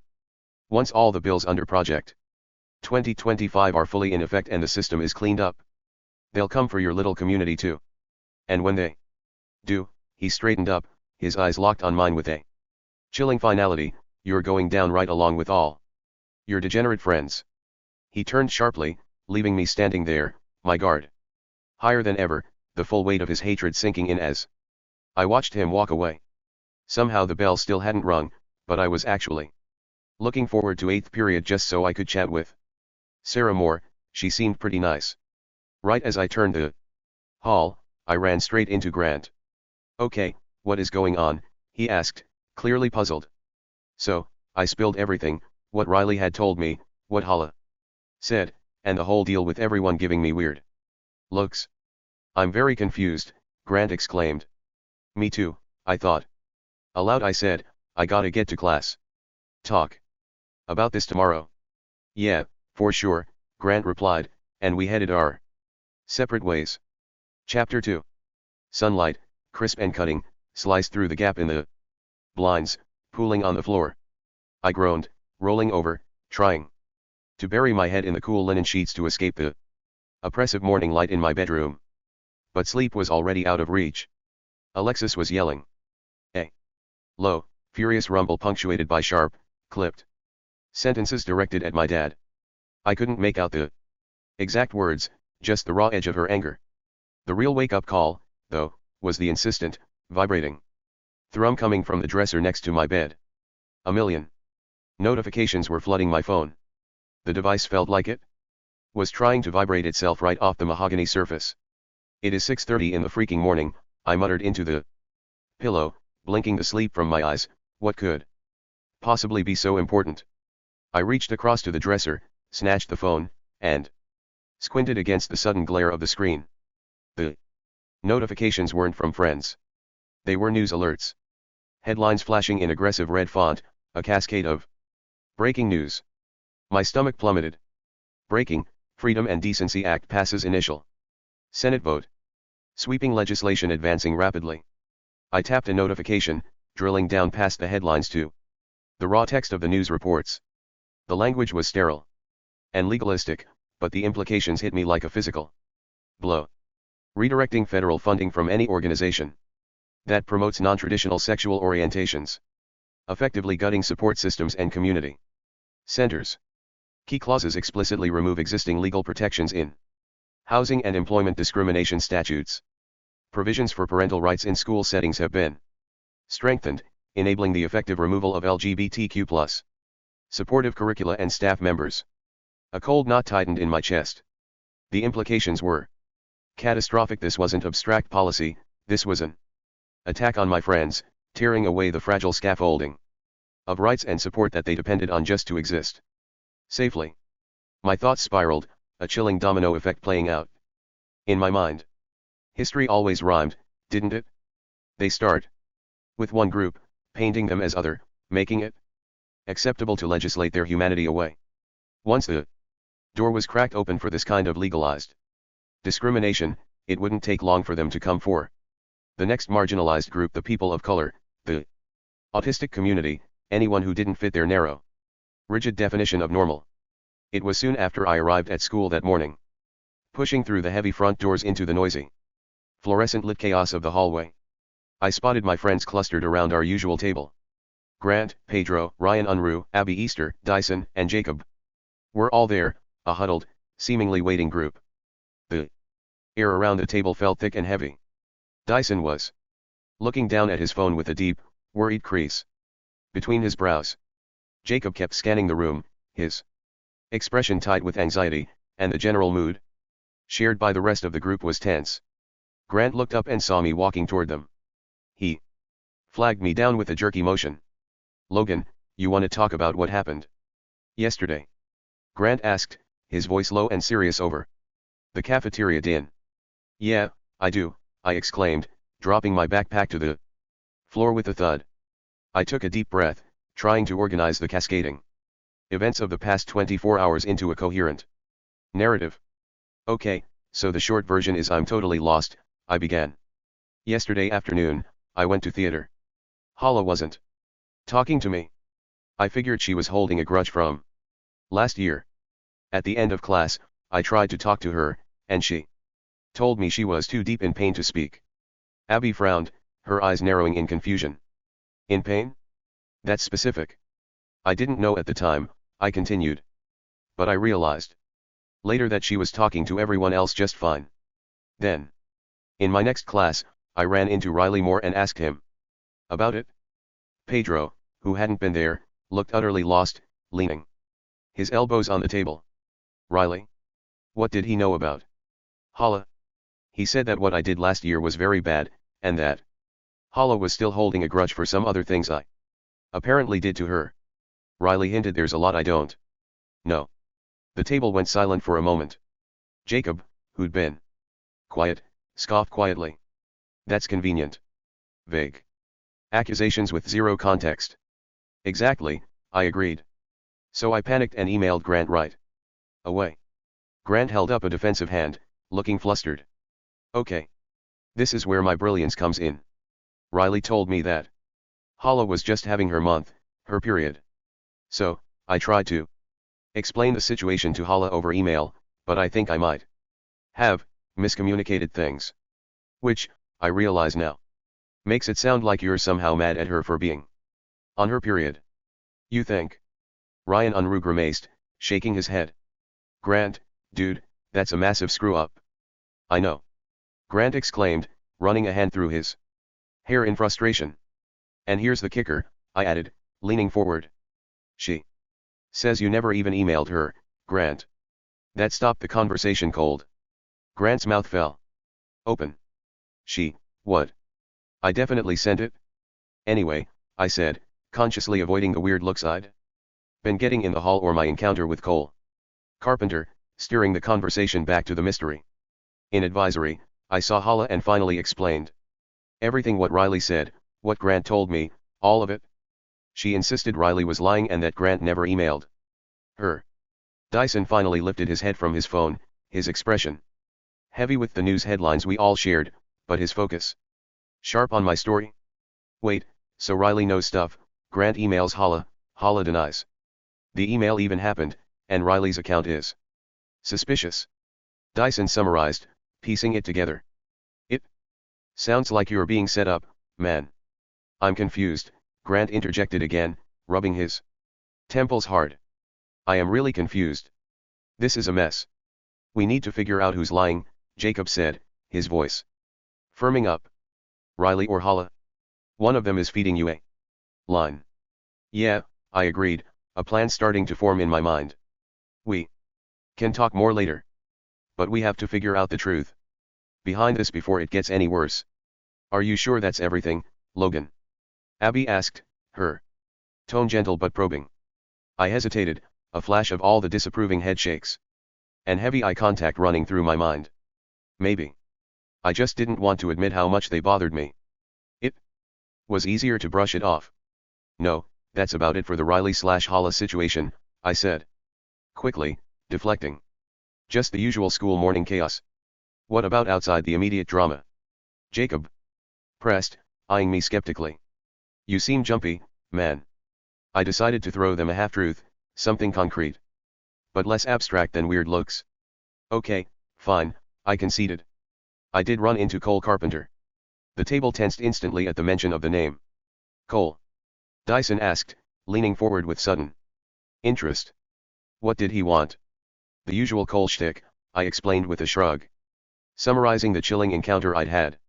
I tried to explain what was going on in the world, about the communities Trump is targeting, but he completely cut me off. He cut you off? Ryan noted, crossing his arms. Yeah, started spewing this Project 2025 garbage, saying it was a gift and that a cure for autism would fix me. My voice tightened as I recalled the venom in Cole's voice. The chilling threats he'd made. I omitted the specifics of his final, terrifying promise, though.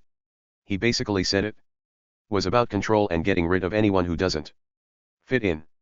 Sounds like he's just trying to worm his way back in and spread propaganda, Pedro noted, looking disgusted. Probably, I agreed, shrugging off the encounter as insignificant on the grand scale of things.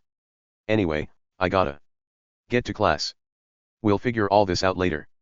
I grabbed my bag, leaving the specifics of the most chilling threats I'd noticed in the hallways unspoken. Dismissing them as paranoia even as my stomach tightened.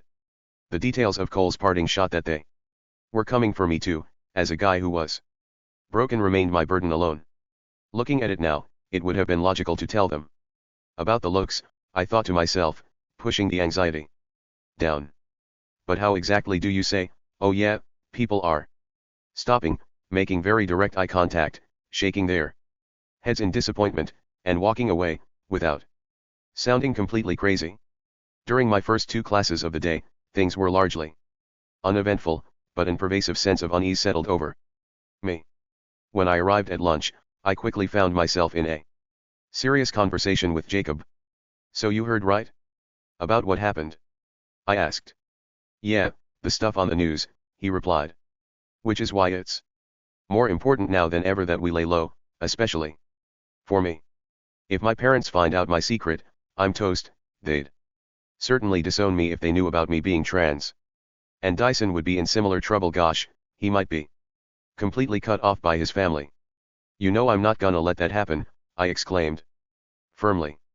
Even if they are cutting your programs and taking your rights, it doesn't make you any less human. Nothing is going to tear our friend group apart if we have a say in it. Anything else going on? Jacob asked, changing the subject slightly. Yeah, something is, I replied. Did I tell you about the looks? The looks, he echoed, confused. Yeah, it's really strange, especially with everything going on. People are stopping, making dead eye contact with me, shaking their heads, and then just walking away as if nothing happened. It's not just your average mad teenager looks. I mean, with everything that's happened so far. I'm probably being paranoid, but I just can't help but feel like it all means something, you know? Not only that, but yesterday, prior to talking to Hala, I noticed she wanted to talk to everyone else but me. Then I asked Riley more about it, and he told me she's still mad. I talked to her, and that wasn't the case. Closed, right?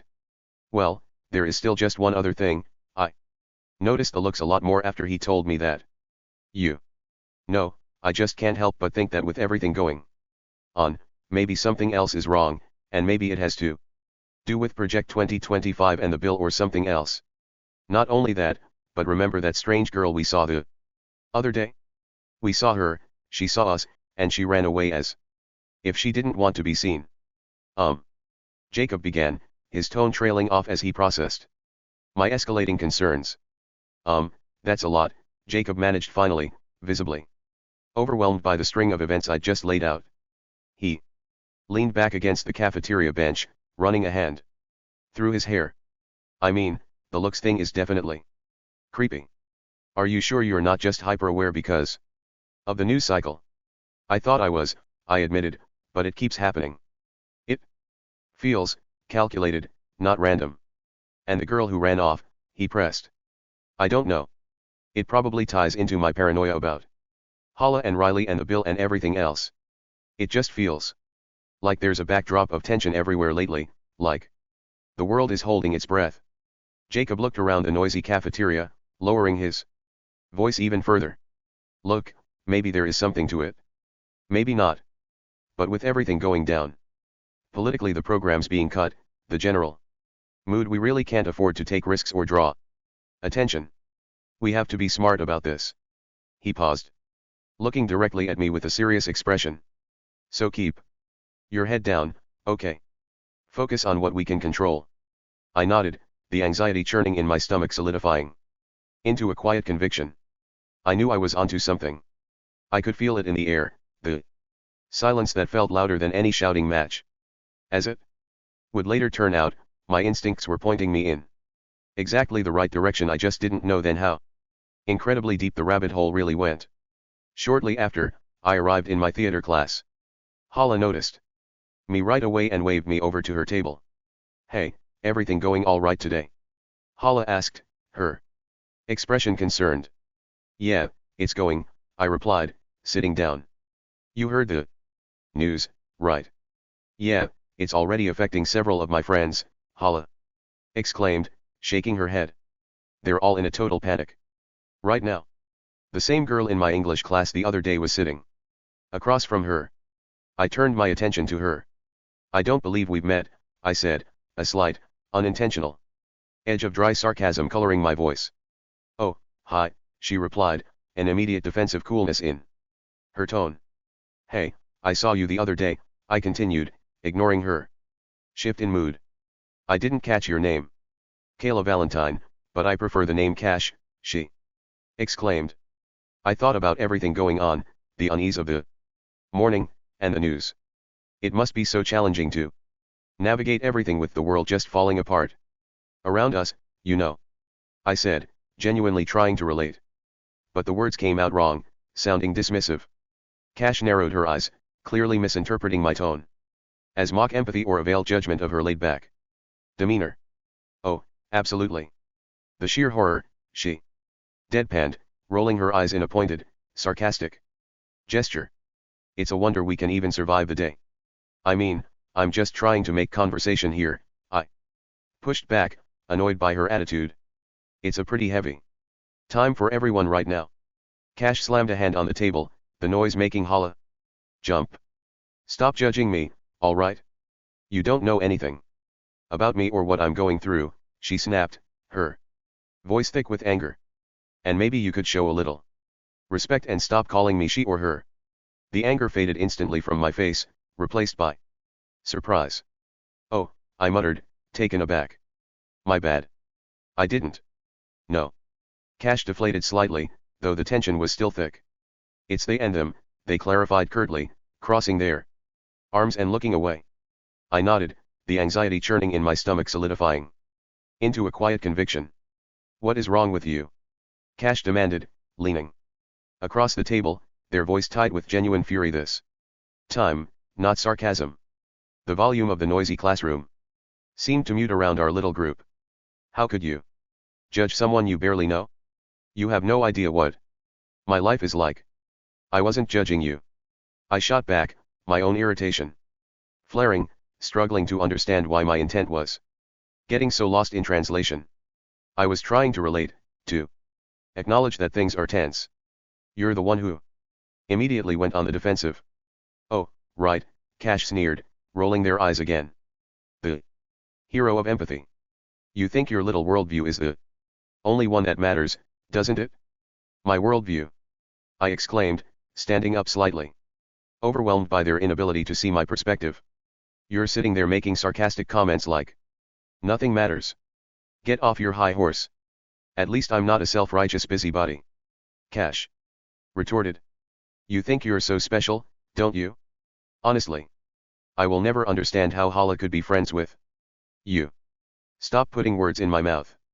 I continued, frustrated by their assumptions. You're the one being defensive and making assumptions. Guys, please. Hala burst out, standing up quickly and placing a hand on both my arm and Cash's shoulder. Her voice was strained and urgent. Please stop fighting. Not here, not now, with everything going on. We have enough conflict outside of this classroom. This is supposed to be a safe space.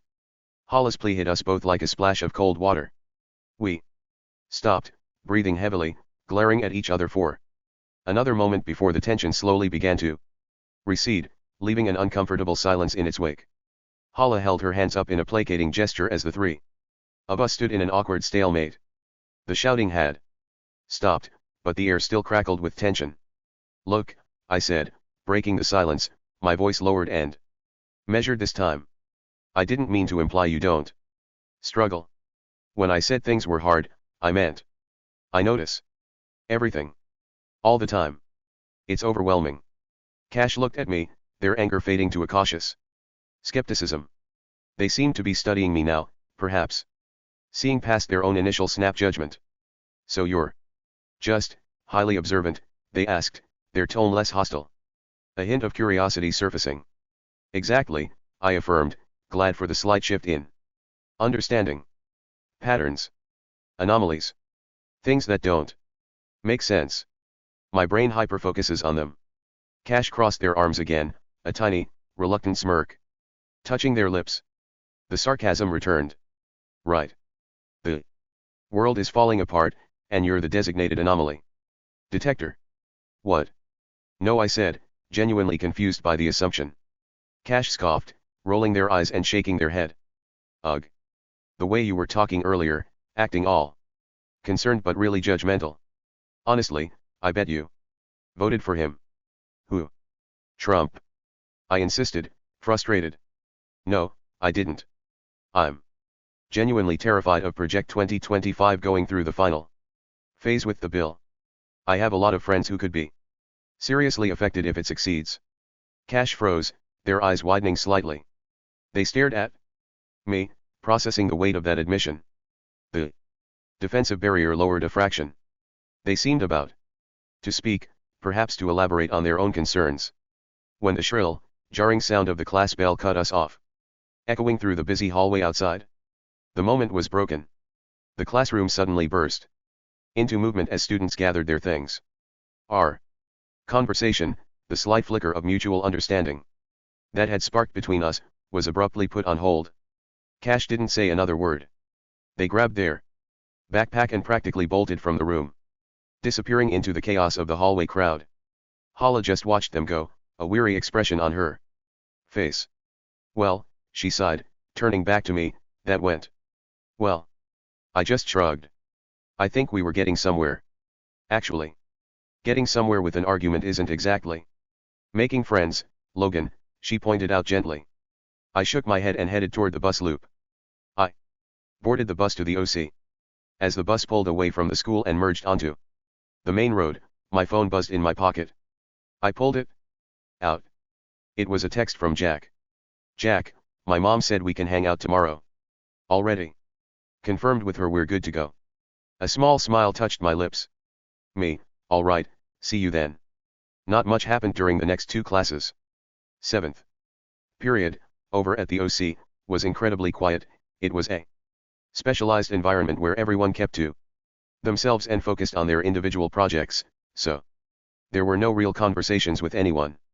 8th period was the same. We had a major project due soon, and the teacher required total silence for independent work time. I scanned the room a few times, hoping to catch Sarah's eye. She looked particularly focused today, but the strict quiet rule meant I couldn't risk it. The rest of the day simply faded into the mundane routine of schoolwork and silence, a stark contrast to the dramatic lunch and theater class confrontations. After I finally made it back home, the immediate next Hurdle was the waiting period for my mom and my dad to achieve readiness so we could utilize the car. They were simply taking a typical amount of time, but I was already tired of standing around. Is it possible for you guys to take any longer than this? I asked them. My dad calmly explained the situation. Well, we have to wait for Alexis to be fully prepared first, since I need to drive her to an after-school commitment she has today. My mom looked at me with a mild expression, gently teasing my impatience. Based on your question, it sounds like you think we're going slow. Would you like us to take longer?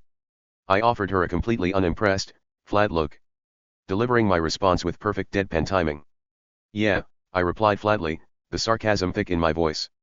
I would love nothing more than for you to take until tomorrow morning.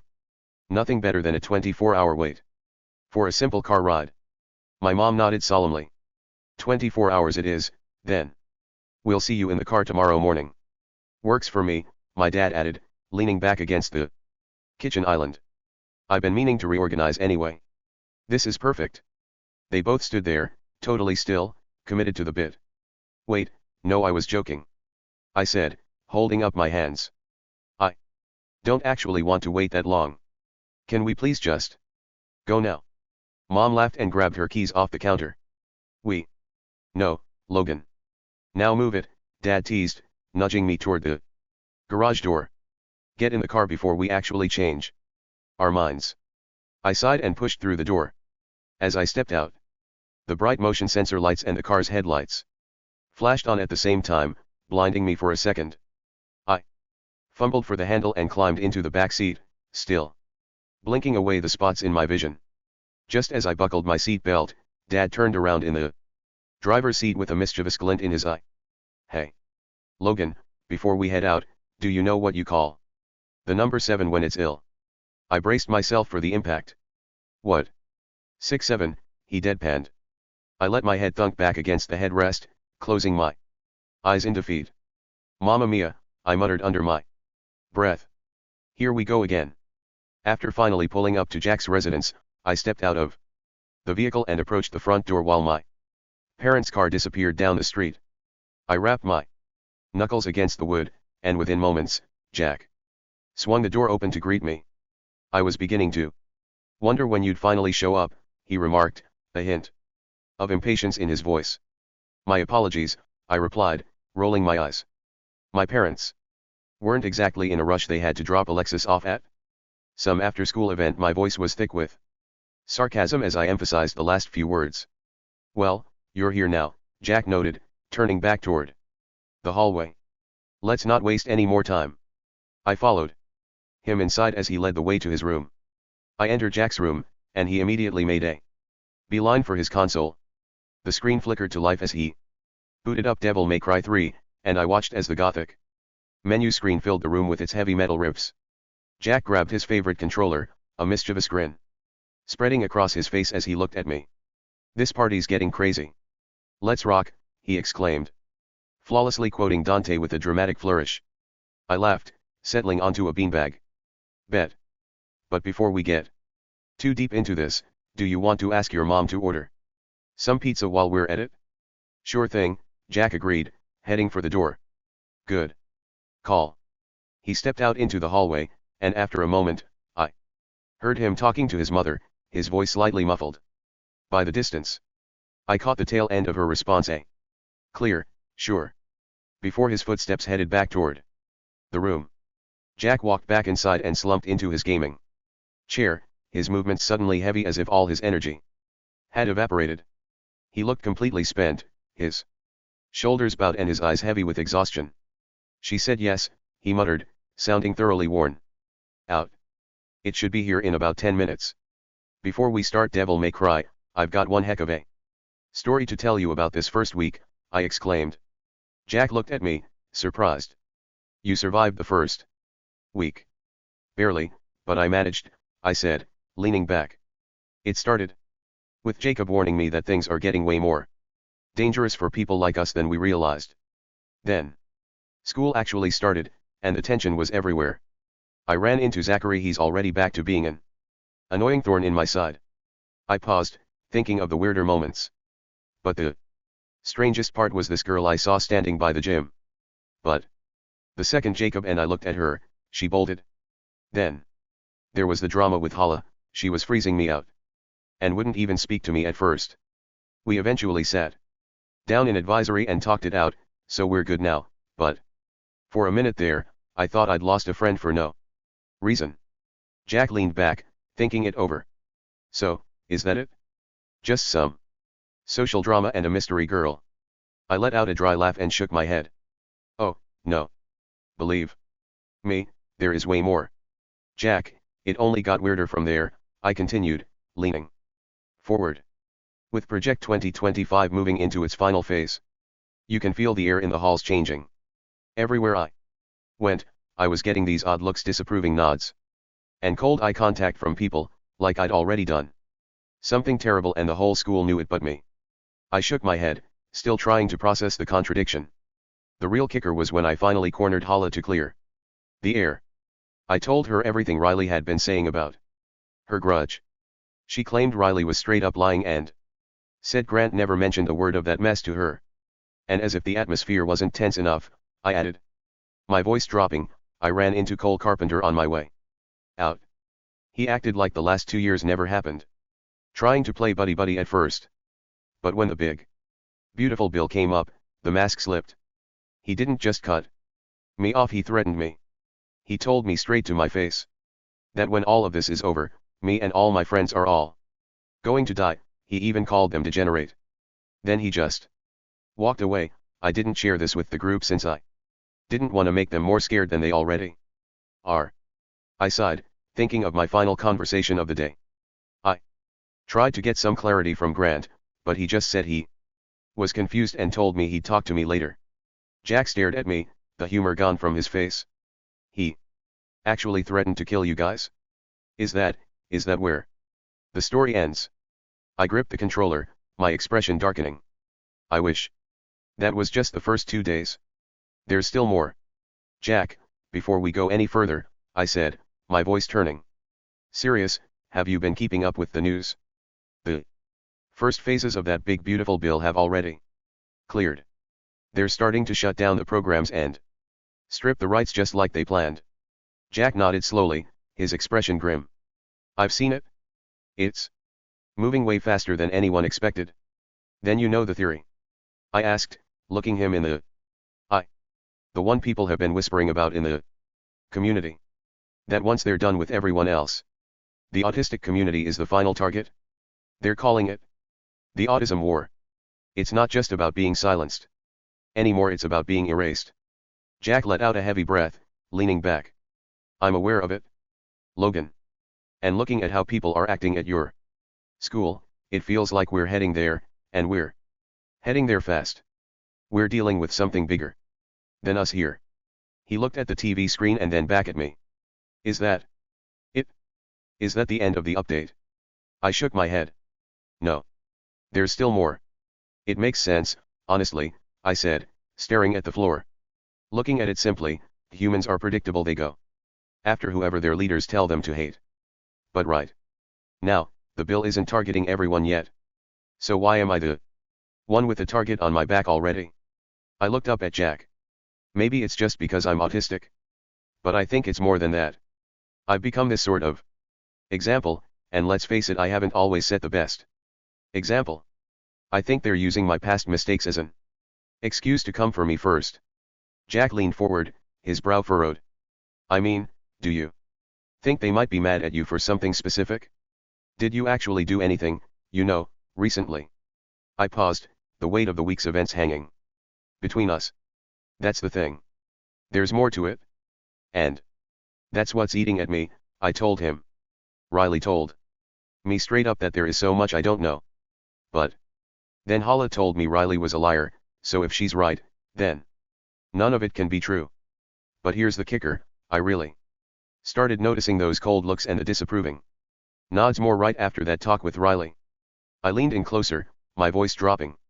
And then there's that girl by the gym. She was standing there, totally still, just watching. The second Jacob and I looked her way, she bolted. If it was just me, I would have dismissed it as a hallucination or me just being paranoid, But Jacob saw her too. I let out a long breath and finally picked up my controller. And yeah, that's finally all of it. That was my first week. Jack sat there for a second, absorbing the mess of threats, mystery girls, and political tension. He gripped his own controller and nodded slowly. All right then. Let's play. Some Devil May Cry. Sounds like you need to blow off some steam. We had been playing Devil May Cry for a while, the screen a blur of sword strikes and gunfire, but the weight of the conversation still hung over us. In the middle of a high-speed combo, Jack didn't look away from the screen, but his voice was steady and serious. You know, Logan, there are really only two ways we can look at all of this. What do you mean? I asked, trying to keep my focus on the boss's health bar. Either we chalk the whole thing up to paranoia, Jack said, his thumbs moving rhythmically over the buttons, or it's some kind of rumor. Think about it. You know how people are. Some will do absolutely anything to feel normal or get views. That includes targeting the people. Project 2025 was already painting bullseyes on Long before the bill even passed. He paused as a rank flashed on the screen.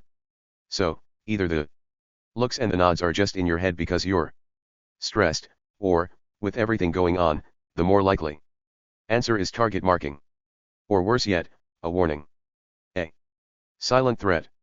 I fumbled a move on the controller, the idea of being marked sending a chill down my spine. And if it's the second one, Jack added, his eyes narrowing at the TV, you might be working with a ticking clock here. If the theory is right, that clock probably runs out once they've finished targeting all three communities: the LGBTQ+ community, people of color, and us. Once that cycle is complete, the autism war is in full swing. You're seeing the warning shots, Logan. He finished off a wave of demons and finally looked over at me. But look, you can't get any real answers sitting here. You need to find out what's actually happening. You've got to dig around and see if there are specific rumors or plans flying around that school. Until you know, we're just waiting for the clock to hit zero. I'll keep that in mind and find what I can, I said, a thoughtful expression crossing my face. But, should I keep the others in the dark about all this? Jack's response was firm and immediate, an edge of urgency in his voice. No, involve them where you need to. Something might be happening to them as well, and you're going to need to know what's going on. Just remember one critical thing, though, whatever rabbit hole you end up dragged into, this isn't a dream this time. You can actually get hurt. Noted, I replied, the gravity of his warning sinking in. The tension of the moment was abruptly broken as the sharp, insistent chime of the doorbell suddenly cut through the air, demanding attention. Jack and I walked over to the door to find my parents standing on the threshold. We really need to get going. It's getting quite late, my mom noted, her voice carrying a hint of fatigue. My dad offered a silent nod of agreement before turning to make his way toward the car. I offered a quick wave to Jack over my shoulder, then hurried after them into the cool night air. The next morning, I stumbled downstairs, my mind still foggy from sleep. I was startled to find Alexis already in the kitchen, moving around with practiced ease. What are you doing here?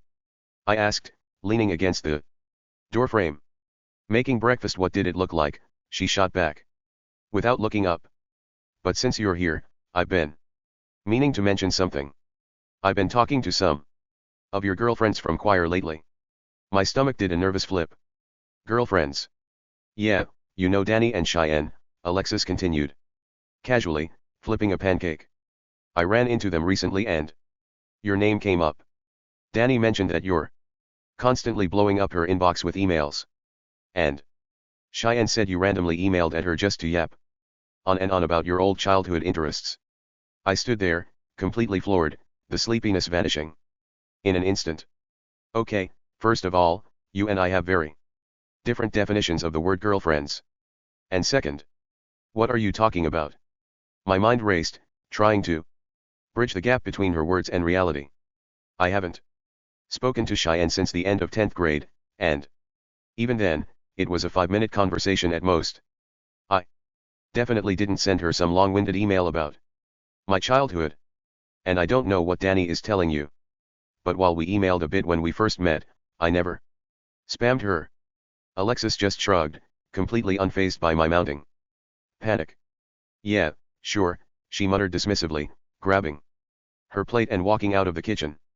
I stood in the silence of the kitchen for a long moment, the sound of Alexis's retreating footsteps echoing in my ears.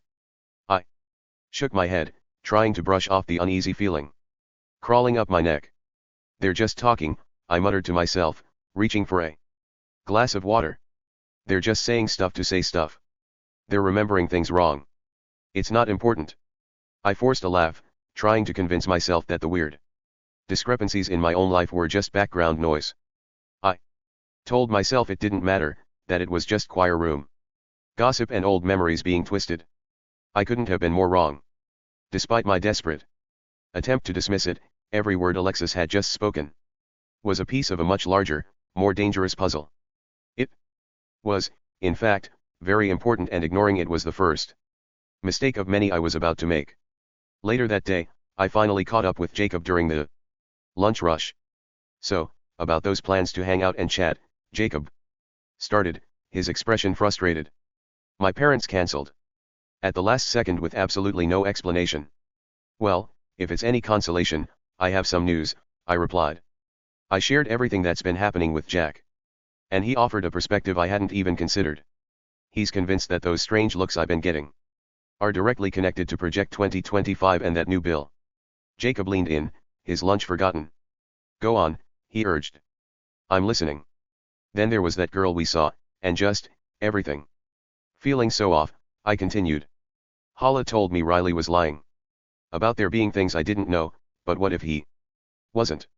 Maybe he totally made up the part about Hala being mad. I honestly don't believe that for a second, but Jack said that based on everything he's heard about this school and the news lately, we're working with a ticking clock.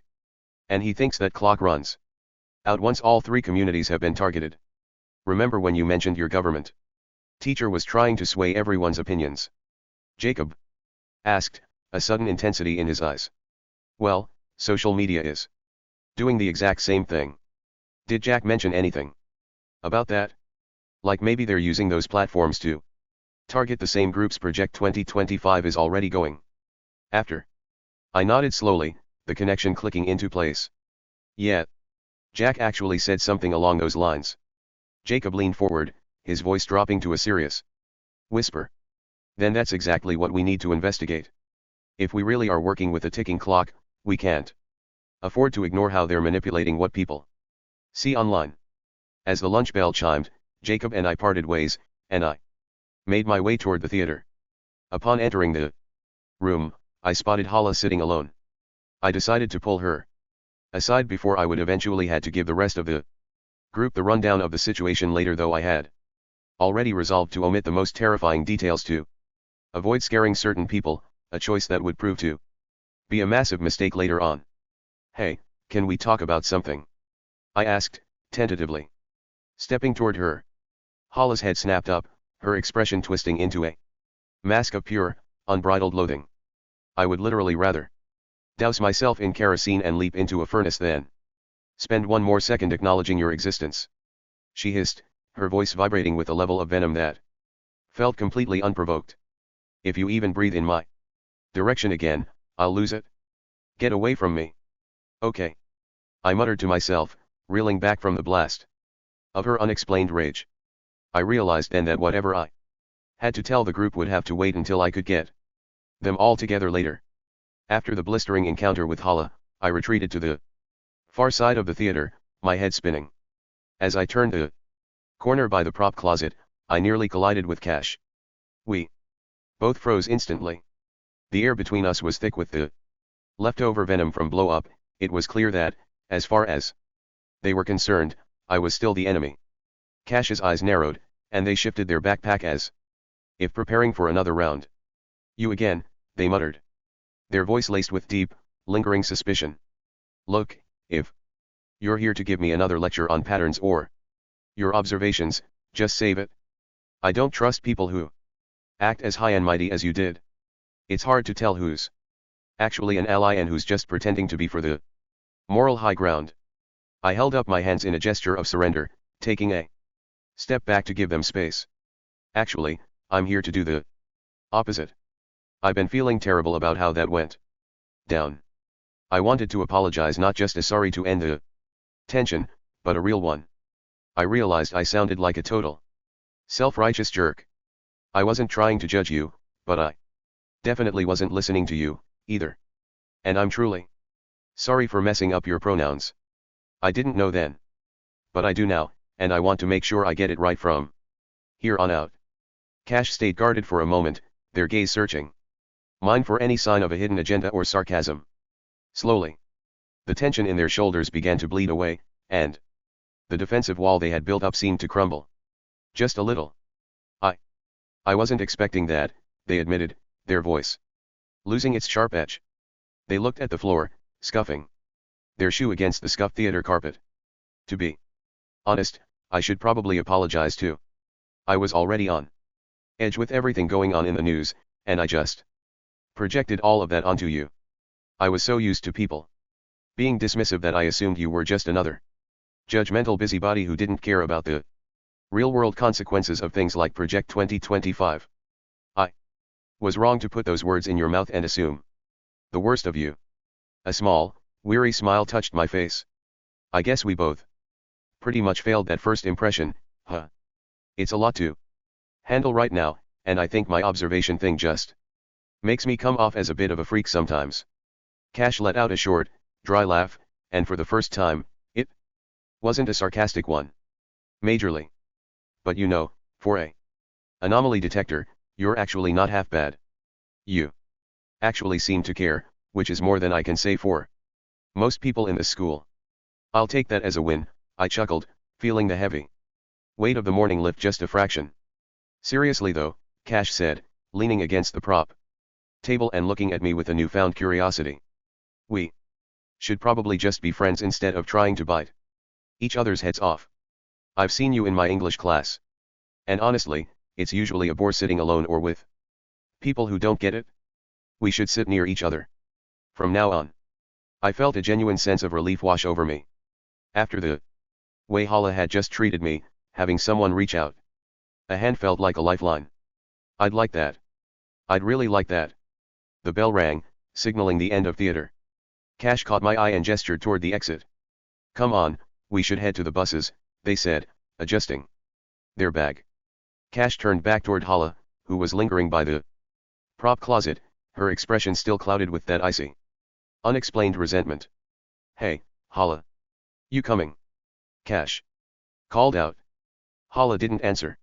She started to walk with us, but her pace was leaden and her gaze was fixed firmly on the floor. Within a few yards, she began to trail further and further behind, intentionally creating distance between us.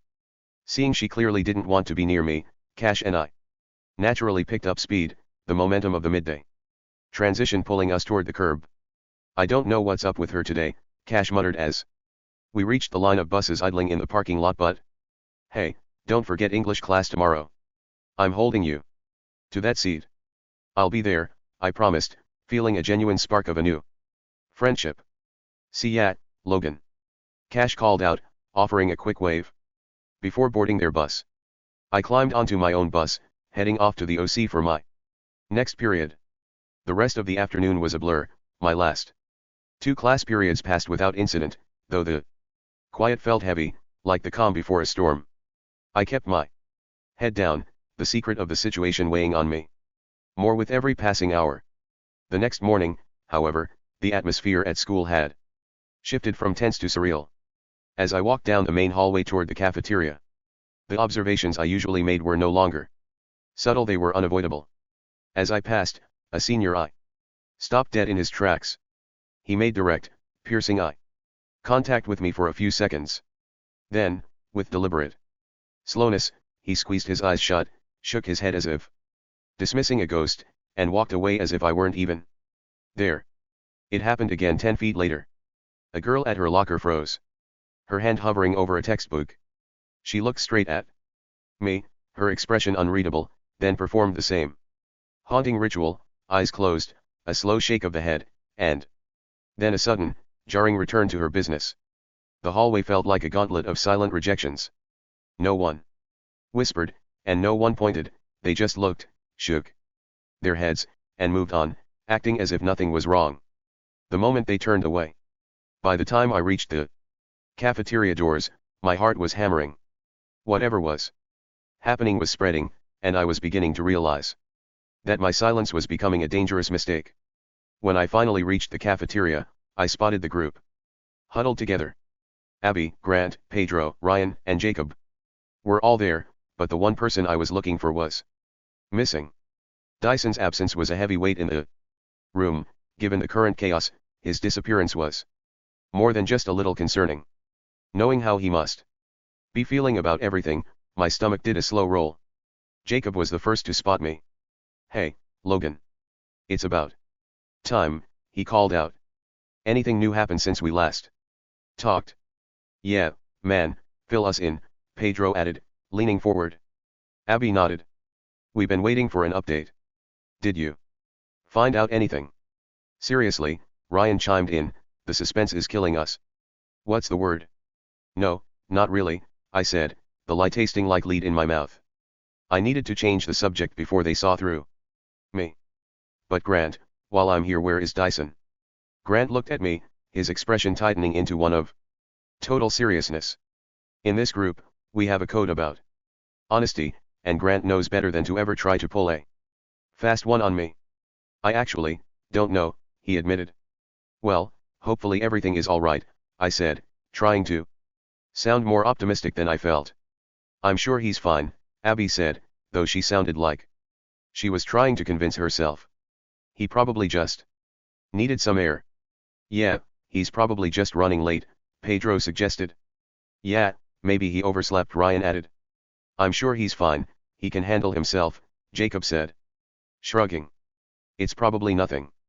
But as they all spoke, the same thought hung in the air. It wasn't like Dyson to just not show up. Not today. Not with everything that was going on. I sighed, looking at the empty seat where Dyson usually. "Saturday, I get what you guys are saying," I said, my voice trailing off as I glanced toward the cafeteria entrance.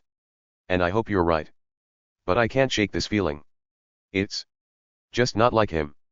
He isn't the type to just duck out when things get heavy." I adjusted my grip on my bag, my mind racing through the events of the last few hours.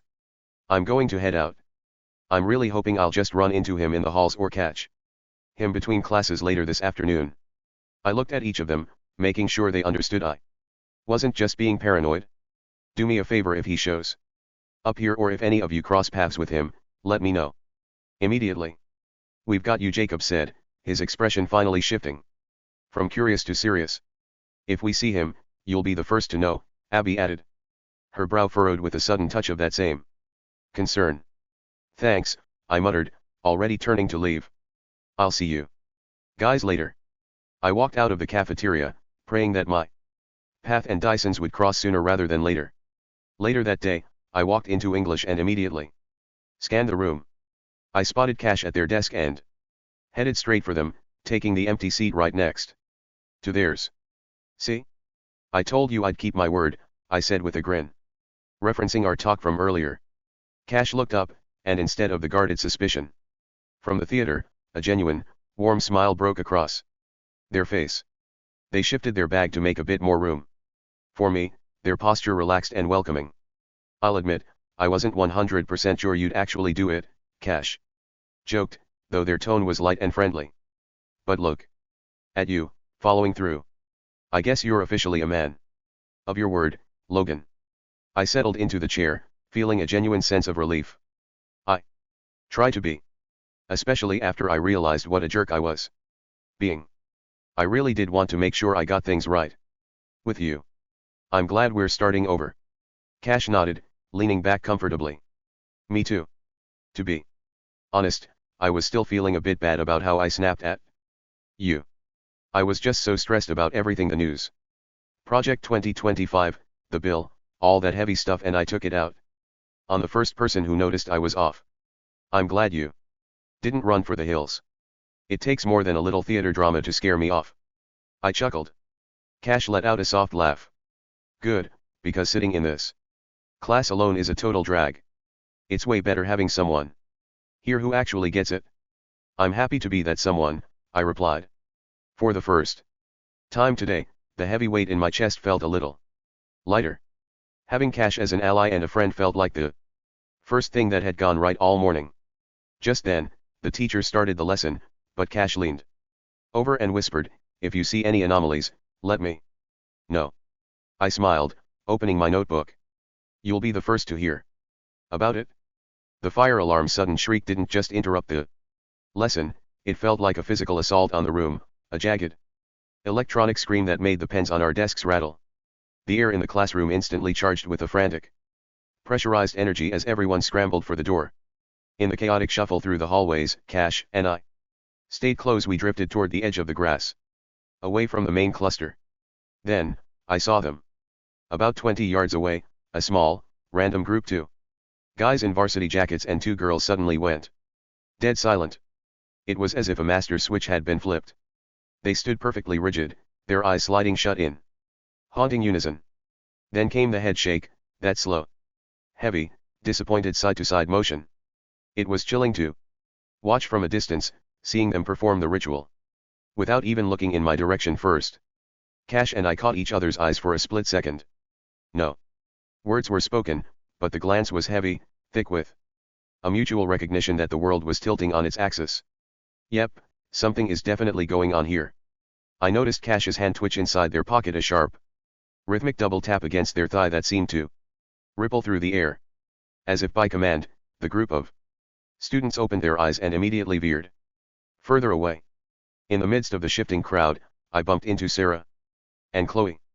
Chloe remained a ghost, staring at her shoes, with her shoulders hunched so high she looked like she was trying to disappear into her own collar. Sarah, however, immediately lit up with a brilliant, wide smile that seemed to catch the sunlight. She was always so genuinely warm, and after the morning I'd had, her energy felt like the only thing keeping me grounded. "Logan. Oh my gosh," she said, her voice bubbling with that effortless, social grace. "Are you hanging in there? Everything feels so frantic today with the drill and, well, everything." "I'm trying," I said, my pulse quickening under her touch. "It's just been a really weird morning." "I can totally see that," Sarah said, her expression melting into a look of pure, sweet concern. "Actually, I was going to ask if you wanted to walk with us, but honestly, Logan, you look so overwhelmed. I think it would be so much better for you if you just had some quiet time to yourself. Right now. I'd hate for my talking to just add to the noise in your head." I opened my mouth to tell her I wasn't overwhelmed at all, that I actually craved the distraction of being near her, but she kept going, her tone incredibly supportive, almost maternal. "I'm actually doing you a favor by staying away, right? You clearly need the space," she said with a soft, knowing laugh. She began to back away, her hand sliding off my shoulder as she pulled a silent Chloe with her. "I can just tell you're going through so much right now. It's probably best if we just leave you to your thoughts so we don't make things more complicated for you." She gave a small, cheery wave and vanished into the sea of students before I could get another word out. I stood there, blinking, my hand still halfway raised to wave back. I paused for a second, a tiny, sharp hitch in my breathing. The way I saw it, at least, she was just being so sweet and considerate of my feelings. At least Sarah understood. At least she was looking out for me by giving me the space she was so sure I needed. The crowd surged toward the heavy double doors, a chaotic wave of flannel and backpacks. I felt Cash's pace drop off beside me, their shoulder bumping mine as we moved from the bright afternoon sun into the cooling shadow of the school building. "You okay?" I asked, looking over. Cash was squinting back toward the parking lot, their mouth set in a thin, hard line. "Yeah," Cash said, though they didn't sound it. They hesitated, then leaned in closer, their voice dropping to a low, guarded frequency. "Are you sure she'd still be that nice if she knew about, everything you've got going on?" I froze, my heart hammering a weird rhythm against my ribs. The air suddenly felt a lot tighter. "How did you even know about that?" I whispered, my eyes darting around to make sure no one was eavesdropping. "I never told you I was autistic." Cash didn't look shocked. They just kept their gaze fixed on the back of Sarah's head as she disappeared into the building. Logan, remember what you told me about how you see the world? About patterns, anomalies, things that don't make sense. Cash looked at me then, a tired but knowing glint in their eyes. It takes one to know one. You learn how to spot the anomalies when you're one yourself. Cash paused, realizing how that sounded, and added a quick, no offense to you, by the way. I'm not saying your existence is like bad or anything. I managed a small, lopsided smile. I know what you meant. Although, you definitely could have worded that better. I shook my head, glancing toward the door Sarah had just walked through. But honestly, I think you're overreacting. She hasn't done anything but be friendly. Not everyone has a hidden motive, Cash. Cash stayed quiet for a second, their thumb hooking into their backpack strap. They watched the empty space where Sarah had been standing for a heartbeat longer than necessary. Yeah, Cash finally said, the intensity in their eyes flickering out as they gave a dismissive shrug. You're probably right. I'm just looking for something that isn't there. Exactly, I said, feeling a bit of the tension leave my shoulders. She's just a nice girl. Right. Just a nice girl, Cash echoed, though they said it a little too quietly. Come on. Let's get to class before the bell. Immediately following the sound of the final bell, Cash lunged into the hallway at a full sprint. They waited just long enough for the initial surge of students to clear out before bolting down the corridor with urgent speed. Meanwhile, I began my own trek in the opposite direction, weaving through the remaining foot traffic to reach my advisory classroom. When I finally reached the advisory classroom, I noticed right away that Sophia wasn't at her usual spot. It was a bit surprising to see her desk empty, as she was almost always there before me. I did spot Hala, though. She actually looked calm for once, which was terrifying. Knowing her, the fact that she didn't seem mad was a dead giveaway that she was actually still furious. She had just moved into the silent but deadly phase of her grudge against my better judgment, and ignoring the survival instinct screaming in the back of my head after yesterday's blowout, I took the seat right next to her. Suddenly, she tapped my shoulder and I nearly hit the ceiling. Hey, I'm sorry for getting so mad yesterday, Hala said, though her tone had all the warmth of a frozen dinner. Just, you know, girl stuff. I was generally angry and I shouldn't have taken it out on you, okay? It's fine, I replied, trying to match her energy. I mean, if you were still mad about everything from last year, I'd totally get it. I really am sorry about all of that. Oh, it's all good, she snapped back, her voice dripping with so much sarcasm it was practically a physical threat. It was a classic Hala move, the universal translation for I don't want to talk about this, so shut up before I make you. Gee, got it, I muttered, taking the hint and ending the conversation. You know, Hala began, her voice dropping to a low, serious register. Just because I was mad last year didn't mean I wanted to stop being friends. I still cared. I know this probably isn't relevant now, but that day when you got called to the counselor's office, I was the one who called them. I thought you were planning on, you know, doing something to yourself. As she spoke, the present-day classroom seemed to dissolve, replaced by a vivid memory of that afternoon. The fuse was lit during 7th period. Hala was sitting in her previous class when her laptop chimed. She clicked the notification, and her breath hitched as she read the email I had sent. From Logan to Hala. Subject: fine, you win. I honestly don't know why the group is suddenly talking behind my back, and at this point, I'm not sure I even care. Is this all still about what happened on Valentine's Day? I thought you, of all people, knew I didn't mean it.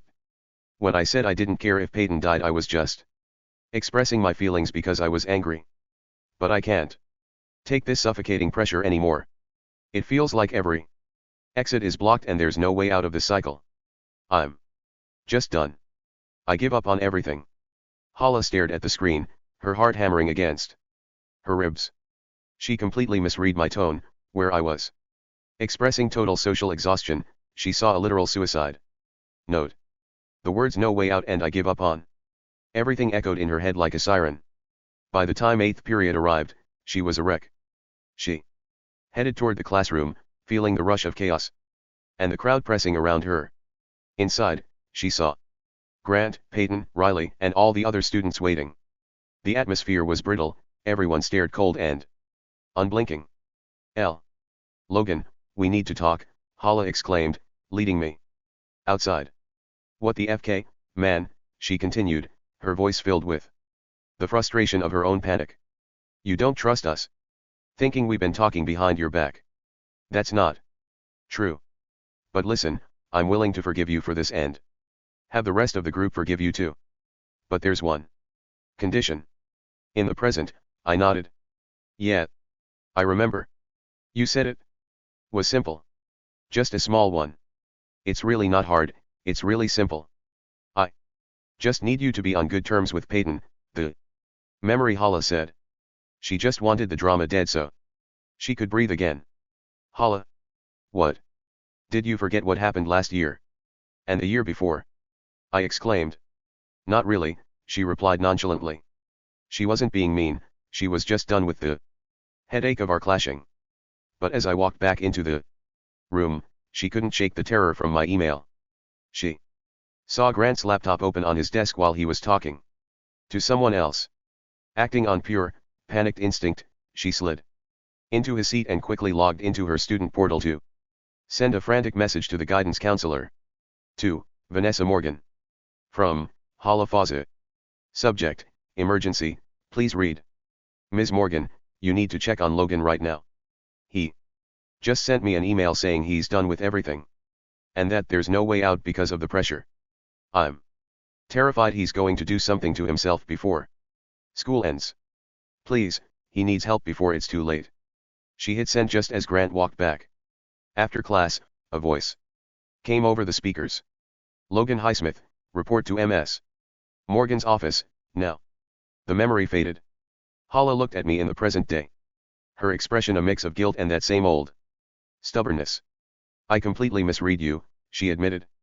I was trying to force the Peyton thing just to end the drama, but the office call. I really thought you were about to end it all. I was so scared that I didn't even use my own computer. I just grabbed the first one I saw to get that email out. If it makes you feel any better, which it probably doesn't, I said, leaning back as the weight of that day settled over me, you weren't the only one who completely misread me. Right after school that same day, I found out that one of my closest friends had been harboring some pretty hateful feelings toward me for a long time. Hala frowned. Who? I don't remember you being that close with many people outside our circle. I might have mentioned him once, I replied. Thaddeus Lawrenson. He'd randomly blocked me earlier that year. And that afternoon, I finally caught up to him. I thought I could fix things, but he basically told me he was done. He was tired of the drama and admitted he'd actually hated me for a while. He'd found new friends who didn't judge him, told me I'd screwed it all up, and then he just walked away for good. Hala let out a dry, short laugh. That's pretty ironic, considering the name Thaddeus literally means gift from God. She paused, looking at me curiously. Why didn't you try to stop him? Why didn't you push harder to talk out the misunderstandings? The old me would have, I admitted, looking her square in the eye. The old Logan would have pushed until it turned into a fight. I probably would have even been vengeful about it. You know that's how I used to be. You were there for those years, Hala. You almost got the receiving end of that side of me. I looked toward the classroom door, my voice dropping. Honestly, I wouldn't be shocked if he's still out there, thinking I'm still that same vengeful person, waiting to come for him. That's the thing about having autism. Once people see you one way, they think you can never change. They'll always see you as that same kid, no matter how much you grow. I shrugged, a small, tired smile forming. But it wasn't worth it anyway. My life has gotten better since then. Thaddeus leaving was exactly what I needed to leave that phase of my life behind and finally bury the person I used to be. But I added, waving a hand dismissively as if Brushing away a stray thought, it's not a big deal. It's not even worth thinking about anymore. Hala leaned back, her eyes narrowing as she tapped a pen against her chin.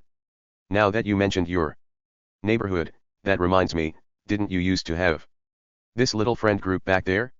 The one he was a part of. Weren't they called like, the Warriors or something? Never say that name again, I said. My voice wasn't loud. But it was flat, devoid of any emotion, like a door slamming shut. Hala froze, her pen stopping mid-air. She looked at me, her eyes widening slightly as she took in my sudden, rigid stillness. The way she pulled her hand back and shifted in her seat made it obvious she could feel the temperature in the room had just plummeted. She clearly recognized the look on my face, the look of someone who had just stepped on a landmine. Anyway, I continued, my expression becoming a perfect, unreadable blank. Did you notice Sophia wasn't in class today? Hala lingered on me for a second, her gaze searching for the crack she had just stumbled upon. She knew exactly why I was pivoting, but she was smart enough to follow my lead. Yeah, I noticed, she replied, her voice softening as she played along with the subject change. Do you think she's just sick, or dash? The sharp, mechanical shrill of the bell cut her off, signaling the end of advisory. The sudden noise shattered the heavy tension that had settled between us, instantly replaced by the sound of scraping chair legs and shuffling feet as the room roared back to life. I stood up, slinging my bag over my shoulder as the rest of the class scrambled for the door. I looked back at Hala's empty desk for a split second before meeting her gaze one last time. I guess we won't be finding out, will we? I said, my voice empty of its earlier edge. Without waiting for an answer, I turned and joined the flow of students spilling into the hallway. As I turned the corner into the crowded hallway, I nearly collided with her, Sophia. She was standing perfectly still against the lockers, almost as if she'd been waiting for the exact moment the hallway filled up to blend in. Oh, hey. Where have you been? I asked, caught off guard. Sophia blinked, her expression smoothing over into a smile. Oh, you know, she said, her voice trailing off with a casual wave of her hand toward the front of the school. Just getting back from some things. Important stuff. Anyway, bye Logan. See ya around. She didn't linger for a second longer, slipping past me and disappearing into the sea of students. Soon enough, I found myself in 8th period. It was mostly a quiet work day, so I wasn't really able to talk to Sarah. With nothing to do but stare at the blinking cursor on my screen, my mind drifted back to the warning Cash had dropped earlier. Are you sure she'd still be that nice if she knew about, you know, everything you've got going on? Cash's voice wouldn't stop looping in my head. I looked over at Sarah, watching the casual, easy way she went about her work. Was her kindness a genuine thing, or was it just a default setting for people she didn't actually know? Yet, I realized then that she was an OC student, she'd be riding the same bus as me. It was the perfect opportunity. There was only one real way to find out if Cash was right. Or just being cynical, I had to tell her. I'd just come right out and tell her about my disability, lay the autism on the table and see if her smile stayed the same or if that nice exterior finally cracked. I needed to know now before I got too comfortable. Tomorrow, on that bus ride, I was going to put Cash's theory to the test.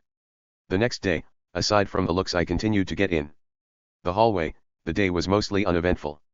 Suddenly I found myself on the bus and there she was, Sarah, sitting alone. I know how creepy that sounds looking at it now. I probably didn't look any better on her end when I sat by her without a second thought. Oh. Hey, Logan, she said, shifting her bag to make more room.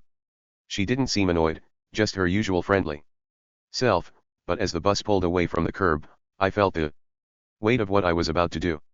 Cash's voice was still echoing in my head, and I knew this ride was the only way to find out if that nice attitude was real. Hey, Sarah, I started, my voice sounding a bit more strained than I intended.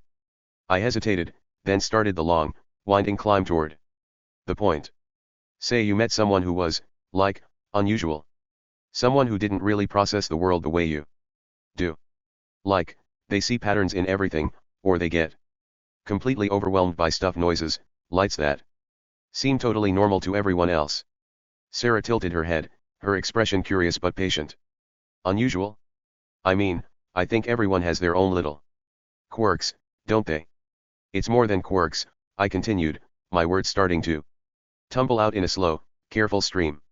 It's like their brain is wired to a completely different frequency. They have to work twice as hard just to figure out what a facial expression means, or why someone is using a certain tone. They've always been an anomaly. Like they're reading a script that everyone else already memorized. But they're seeing it for the first time. She stayed quiet, watching me intently. I went on for a while, explaining the static in my head and how I'd spent years feeling like I was watching the world through a thick pane of glass. Sarah's expression softened, a look of sudden realization crossing her face. Logan, are you trying to tell me you're gay? No, I said, caught off guard. No, that's not it. It's a neurological thing.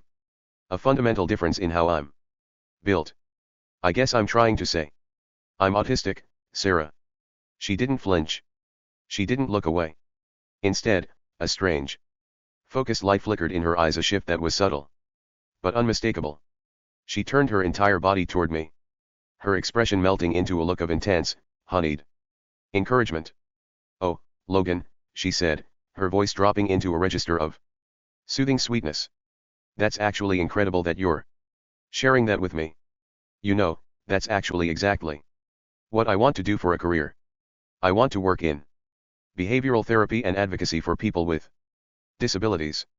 She leaned in a little closer, her smile widening in a way that felt perfectly supportive.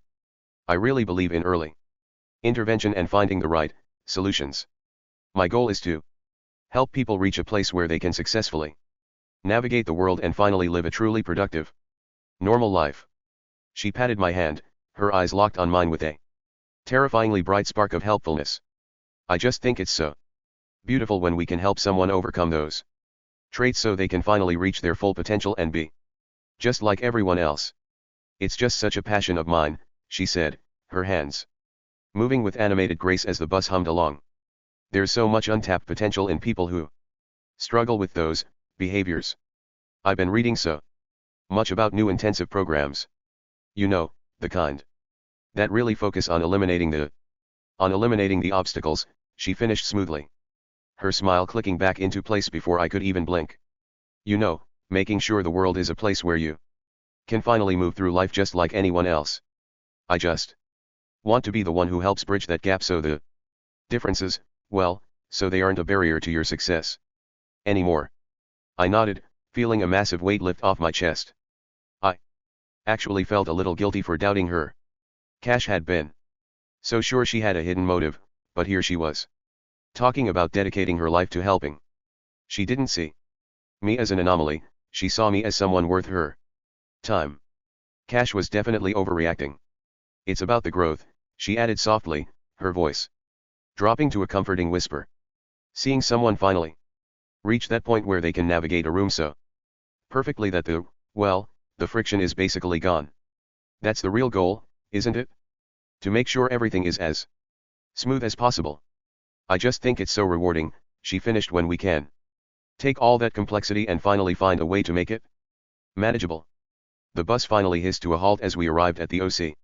Sarah stood up quickly, her movements a bit more jagged than they had been during our conversation. I have to go, Logan. I need to get inside. I'll see you around. As I stood up to let her out, I accidentally brushed against her sleeve. She flinched a sharp, full-body recoil as if I'd touched her with something unpleasant before she scrambled past me and down the bus steps without looking back.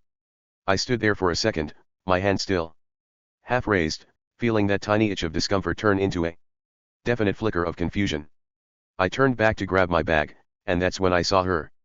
A girl I hadn't noticed was sitting in the very last row, nearly swallowed by the shadows of the high-backed seats. Our eyes met for a heartbeat. Hers were wide, dark, and filled with a look I couldn't place. It wasn't pity or judgment, it was something far more intense, like she was witnessing something she knew was wrong, but couldn't stop. Before I could even process the look, she buried herself back into the corner of the seat, vanishing as if she wanted to be invisible. I shook my head, pushing away the strange interaction. It was probably nothing. As I made my way to my 7th period at the Forney OC, the air felt thick, like the atmosphere was physically pressing against my lungs. I noticed it immediately, the shift.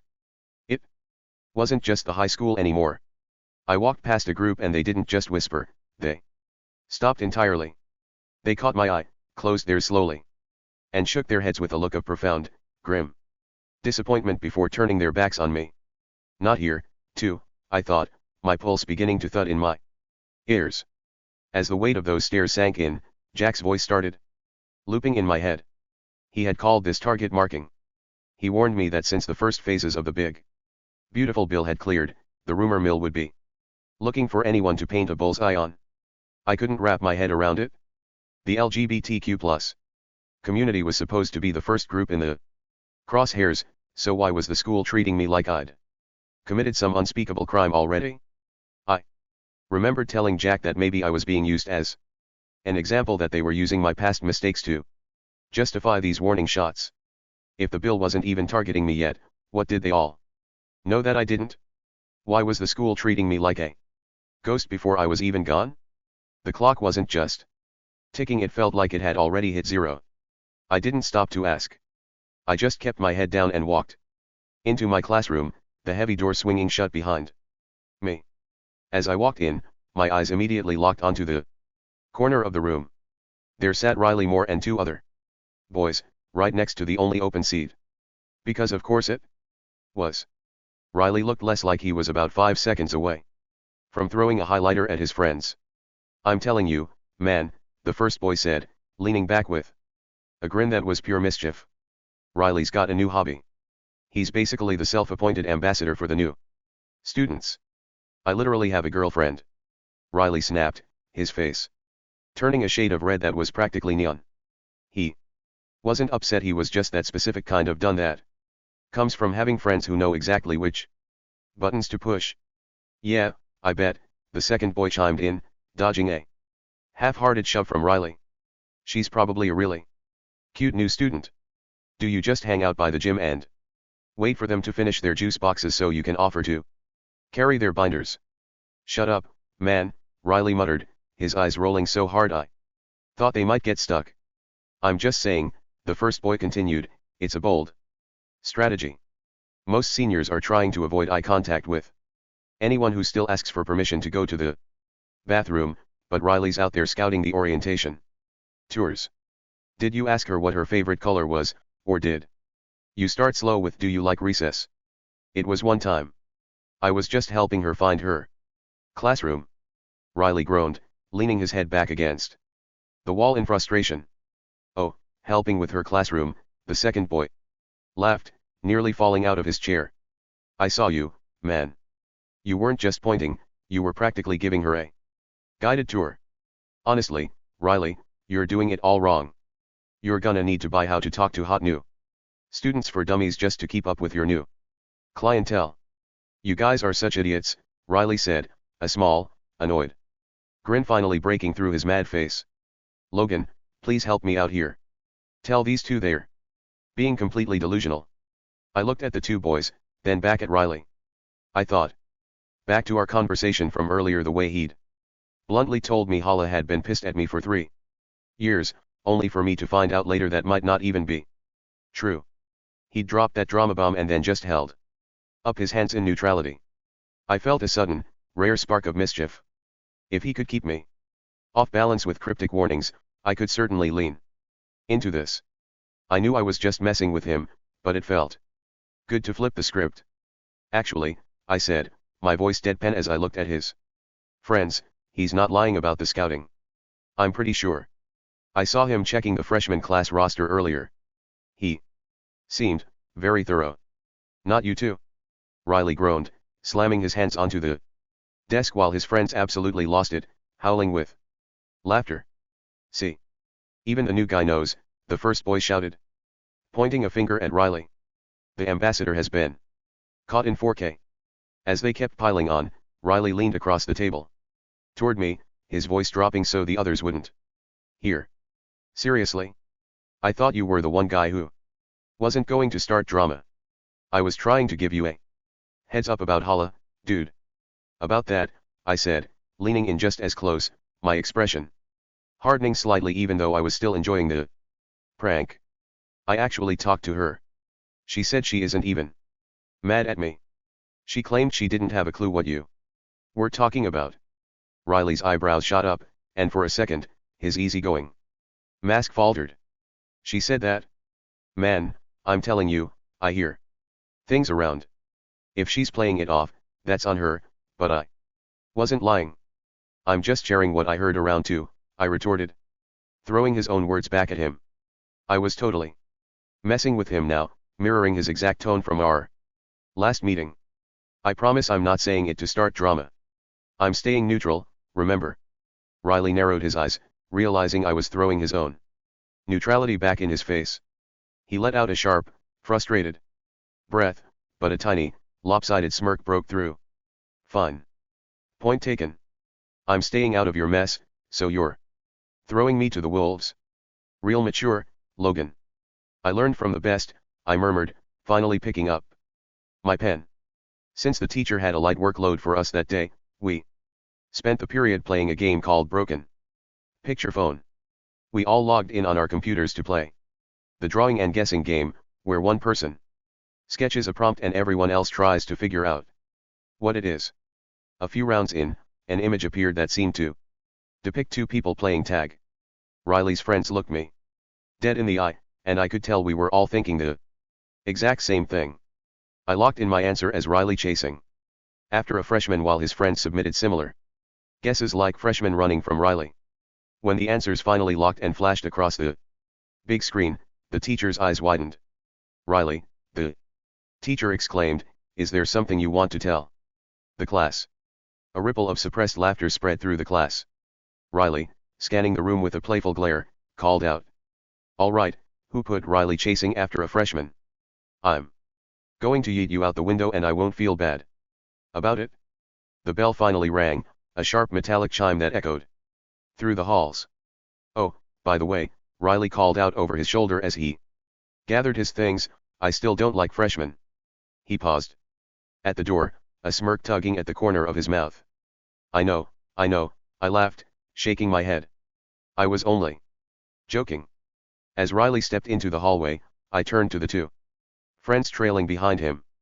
I realized I hadn't actually met them yet.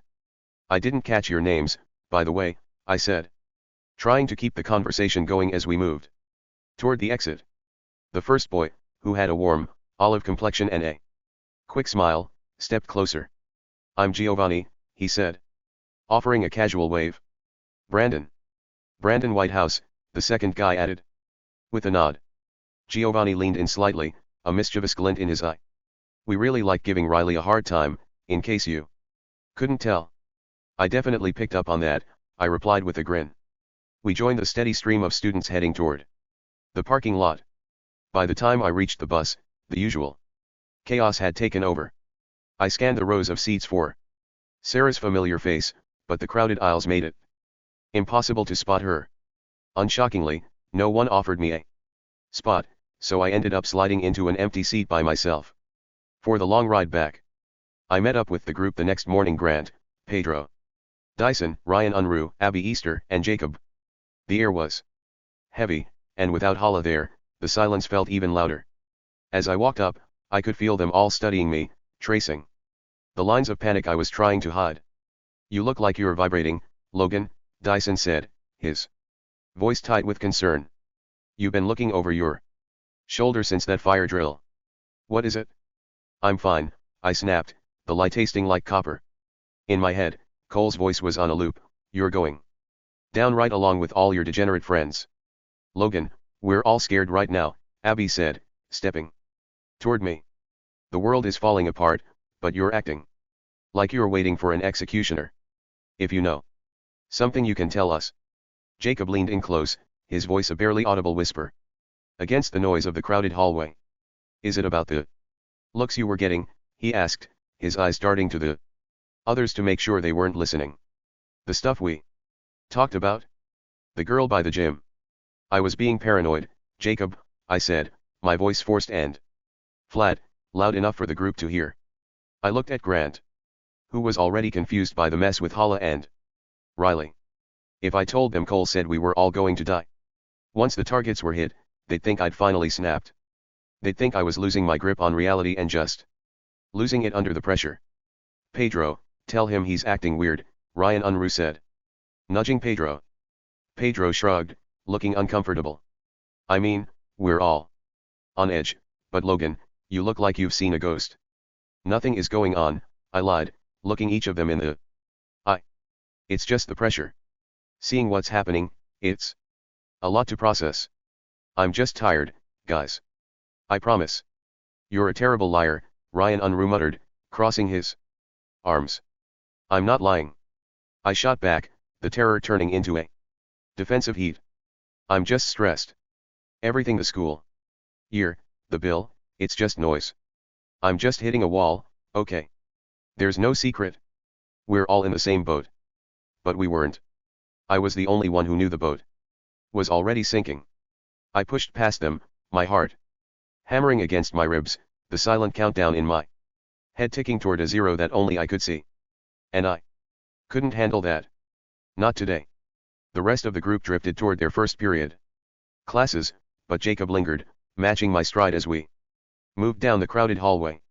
The lockers slammed with a metallic rhythm that felt like hammer strikes against my nerves.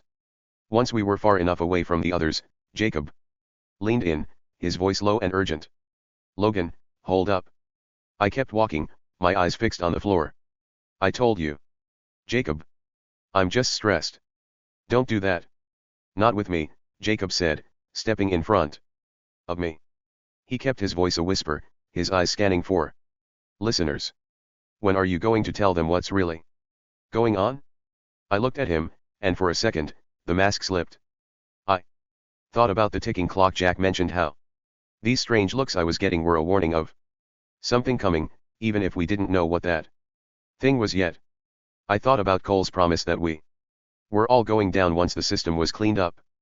I can't tell them, I whispered back, my voice trembling.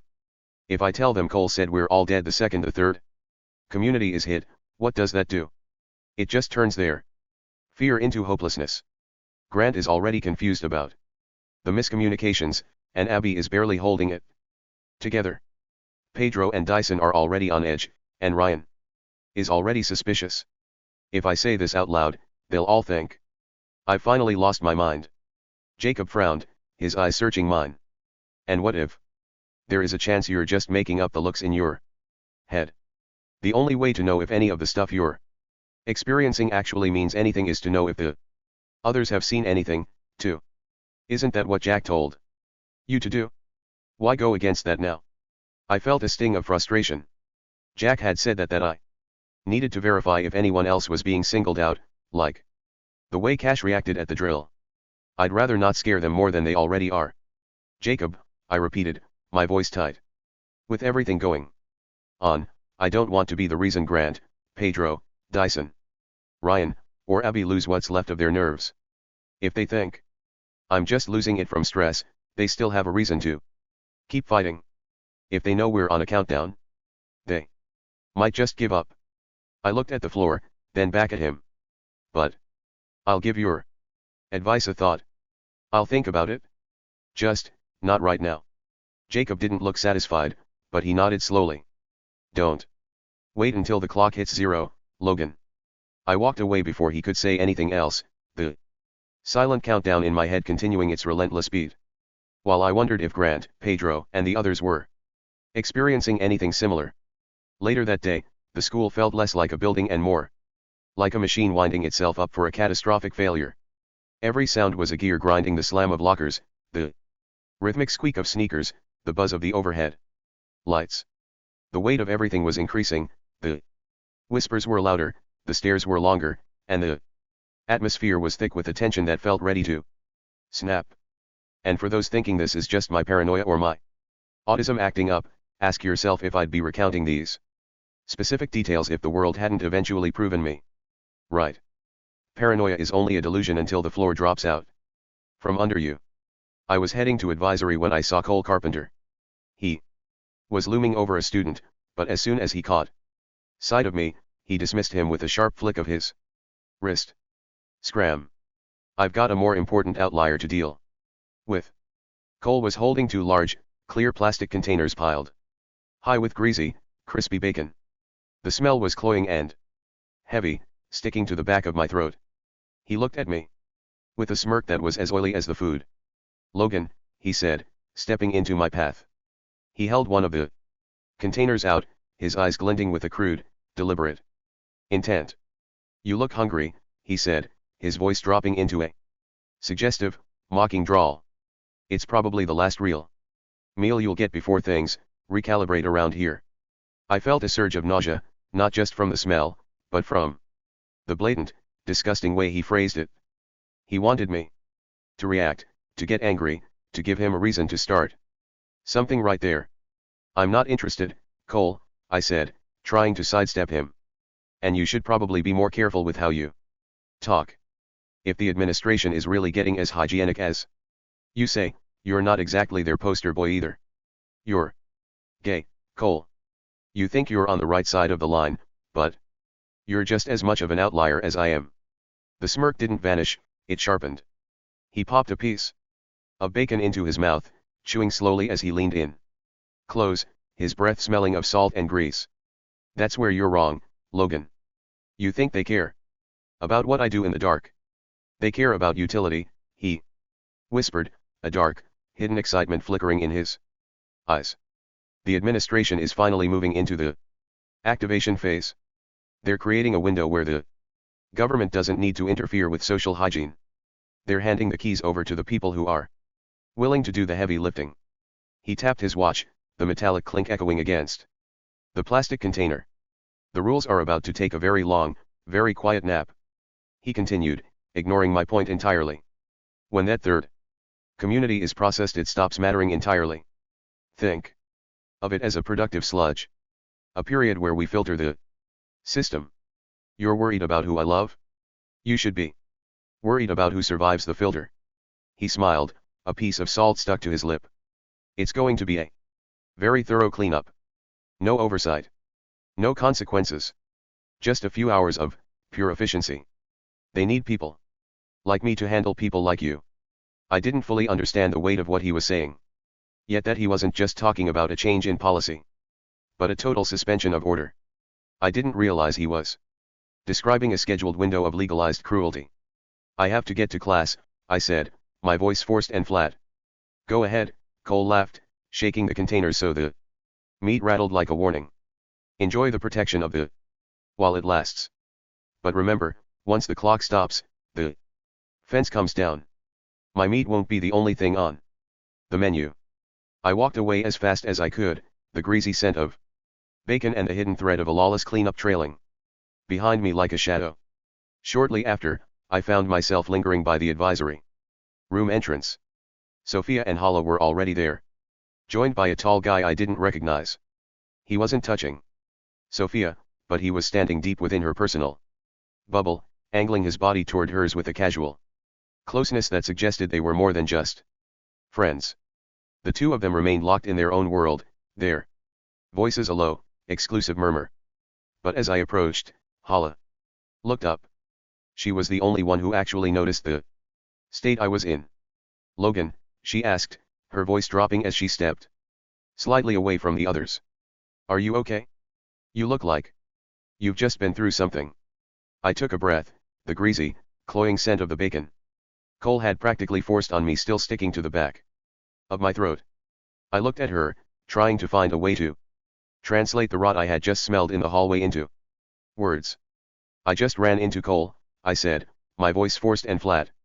He's acting like he knows a secret the rest of us haven't figured out yet. He told me the rules are about to take a long, quiet nap.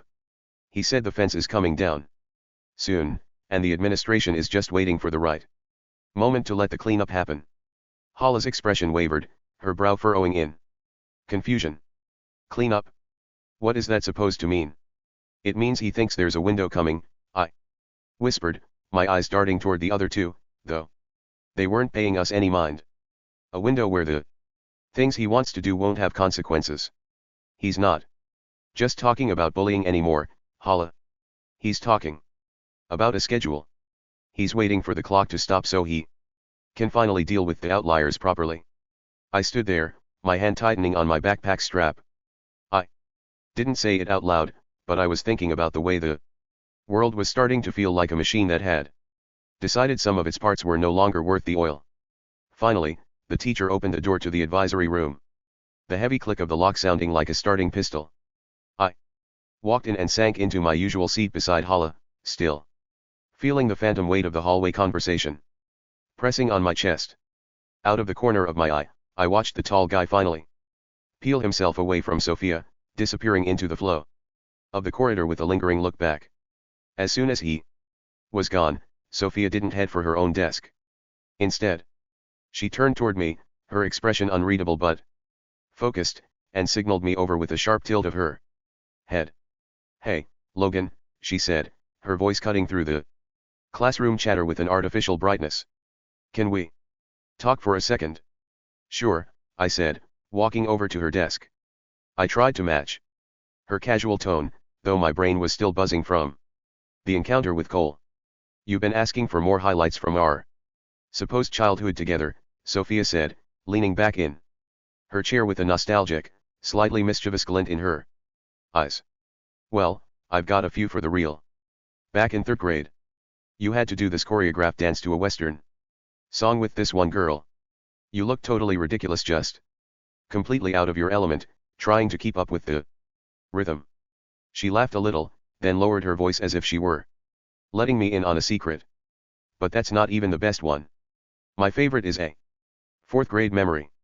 Do you remember Marcel Lopez? He was that kid with the major anger issues. I once saw him snap a wooden pencil clean in half just because he got a math problem wrong. He was always bragging about being a daredevil, too, saying he liked putting himself in situations where he could actually break a bone. Anyway, I don't remember exactly what was said, and you probably didn't even mean it, but I just remember you finally snapped on him one day. You called him some really not so nice names. It was the first time I'd ever seen you lose it." She tapped her chin, trying to recall the rest. "Then, around 6th grade, he just vanished off the face of the earth. He never messaged any of his friends to say where he was going or why he left. He was just gone.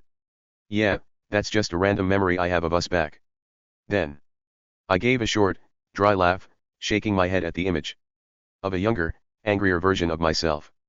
"Guess I know who I got my bravery from, then," I said jokingly. "Because, funny enough, I still find myself in situations that could result in an injury. If that story is true, then Karma has a pretty cruel sense of humor." "Any other highlights?" I asked, leaning in with a mix of curiosity and dread. Sophia smirked, clearly enjoying the walk down memory lane. "Well, when you were in 2nd grade, you had this massive, and I mean massive, crush on a girl named Harley. I'm talking about the kind of devotion where you'd follow her across the playground like a lost puppy." That sounded a bit wrong, but you know what I mean. "The point is, she mega turned you down." Knowing me back then, I can definitely see why. I admitted. "Any other choice details about my childhood?" "Well, you started finding your small group by 3rd grade, Sophia continued, her eyes shifting slightly. "You and Harley stayed friends, and you also met Cora. Then there were these 2 sisters, and there was one of you just would not stop talking about." "Guess I was shooting my shot at an early age," I joked. "You really failed at that one," Sophia retorted, her expression suddenly sharpening. "Anyway, that's when everything changed. Although, I wasn't really a part of it. I actually respected people on the spectrum. I had a special friend I cared about. But man, everyone else? It was like a switch flipped in 2017. She leaned in, her voice dropping to a low, intense hum.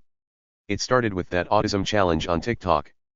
People would film themselves to that high-pitched, garbled audio, mocking hand flapping and facial tics like it was a joke.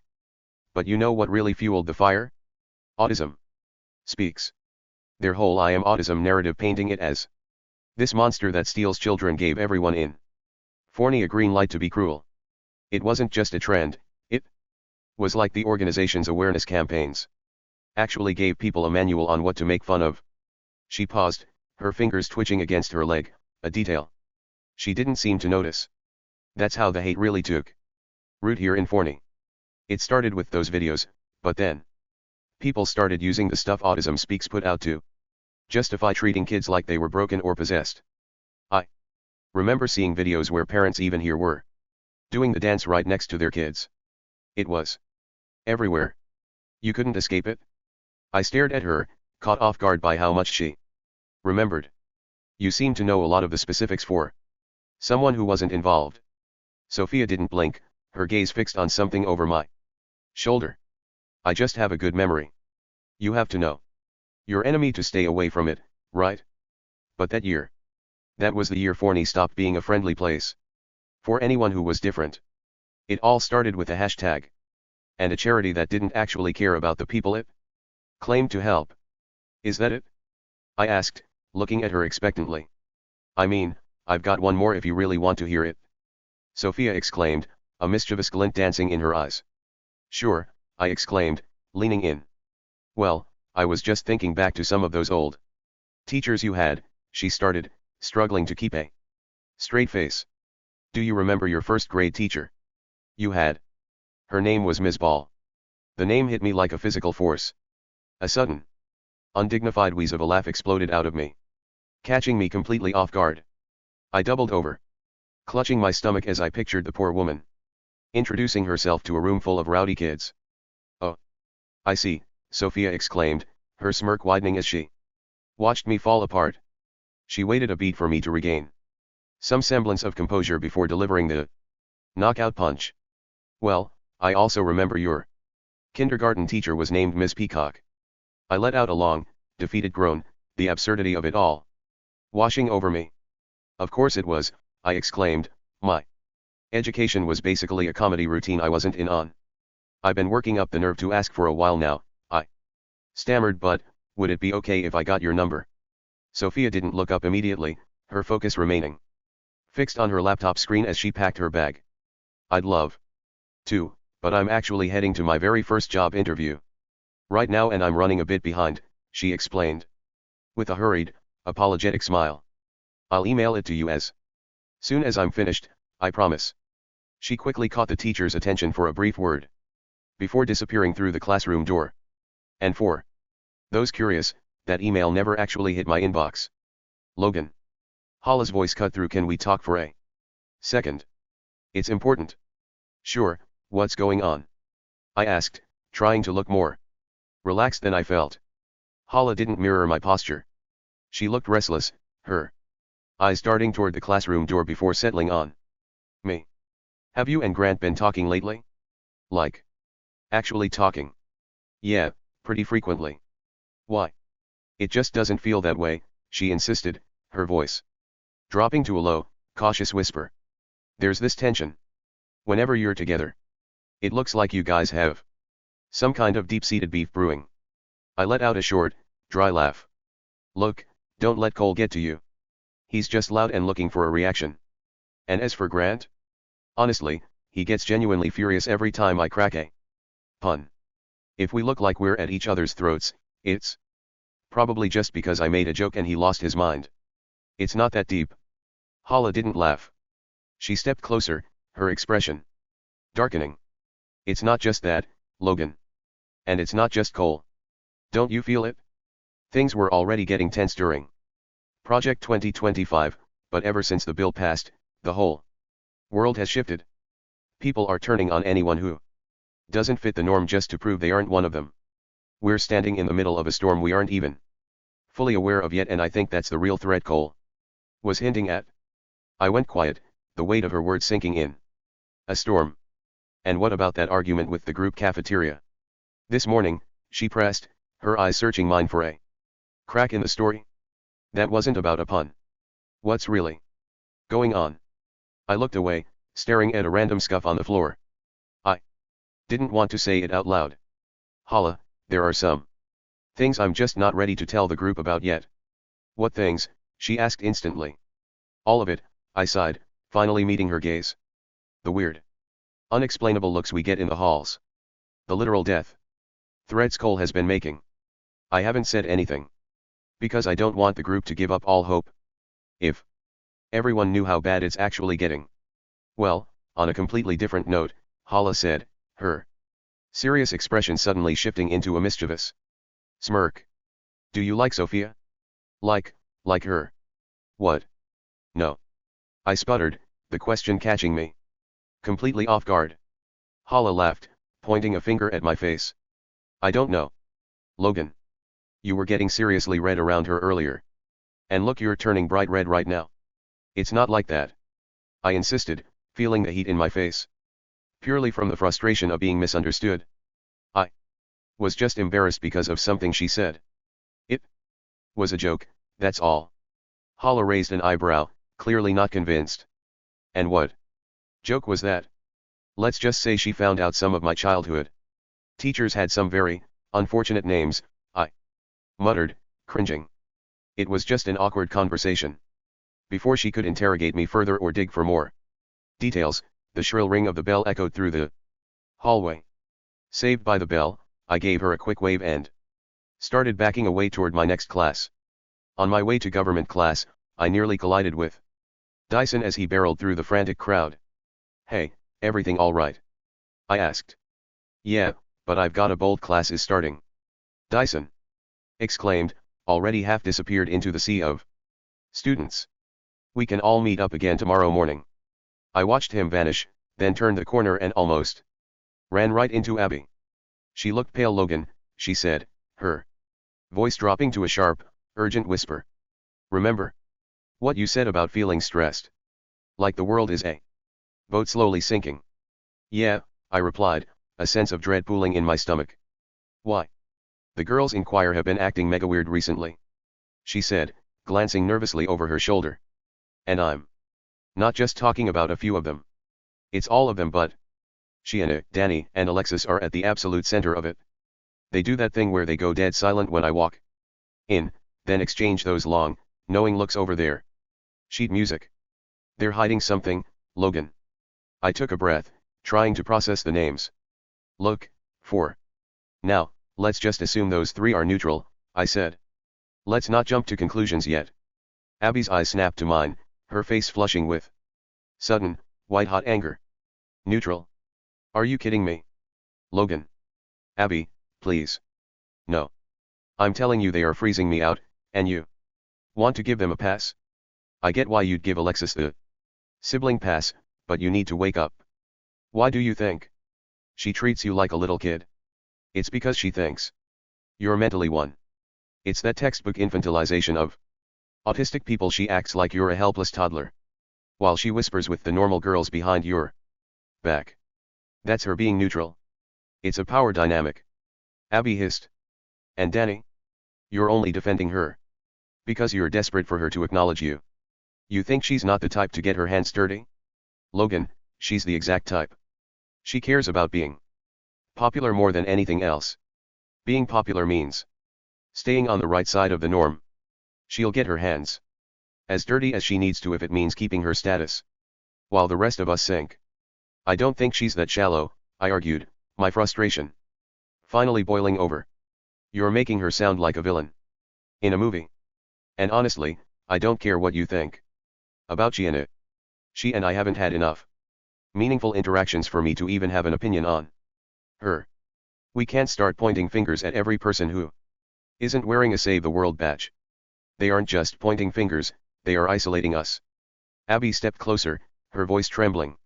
If they aren't with us, they're letting the storm happen. You're being naive. You're so busy trying to see the best in people that you're missing the fact that the floor is falling out from under us. I'm not being naive, I'm being careful. If we turn on everyone who hasn't explicitly declared war, we'll have no allies left. Do you want us to be completely alone? I'd rather be alone and betrayed, she shot back. I'm the one in that room, Logan. I'm the one feeling the cold shoulders and the whispers. You're just standing out here in the hallway playing judge. I'm not playing judge, I'm trying to keep us from falling. Apart. I yelled back, before lowering my voice as a teacher glanced our way. If we lose the benefit of the doubt, we lose everything. We stared at each other for a long moment, both of us breathing hard. The hallway was emptying fast as the final seconds before the bell ticked away. Finally, Abby's shoulders slumped. The anger seemed to drain out of her. All at once, replaced by a weary, hollow look. She looked down at her shaking hands. "I'm sorry," she whispered, her voice cracking. I don't actually have a recorded confession. I don't have proof. It's how I'm feeling. Everything feels so hostile. Now that I'm projecting it onto everyone because I'm terrified. I'm just so tired of being scared." I let out a long breath, my own anger vanishing instantly. "I know. I'm scared too. But we can't let it turn us against each other." She nodded slowly, giving me a small, tired smile. "Fine. We'll keep them as neutral for your sake. But don't say I didn't warn you if things change. I'll stay observant." "Okay. Okay," I agreed. "That's all I can ask for." The final bell echoed through the hall. "I should go," she said, giving a small wave. "Choir is starting. I really should go." "See you later, Abby," I said. She turned and walked into the choir room, and I turned the opposite way, heading toward government. When I finally slipped into my government class, the teacher didn't really seem to care that I was late. But as I walked to my desk, I noticed the reaction from several people sitting in the corners of the room. They looked at me, slowly closed their eyes, and shook their heads in disappointment before turning away. Since they were stuck in their seats and couldn't walk away like they usually did in the hallways. Before we began the lesson, our government teacher paused, capturing the class's attention with an announcement. "We actually have a new student joining us today," he noted, glancing at his roster. "Her name is Peyton. She was just transferred over from the other classroom." I felt a sudden, cold knot form in my stomach. "Please. Don't let it be her." "Anyone but her," I pleaded silently. "Let's see, last name Burleson," he continued, oblivious to my internal panic. "She should be arriving shortly." My heart sank.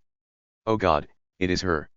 If there has been one recurring theme over the past 3 years of my life, it's that the universe has a twisted sense of humor. Without fail, fate finds a way to trap me in the same room as my ex-girlfriend. The door swung open, and Peyton stepped into the room with an air of confidence that made my skin crawl. As she handed her late pass to the teacher, her eyes began a slow, calculated sweep of the desks. When they finally landed on me, she didn't look surprised.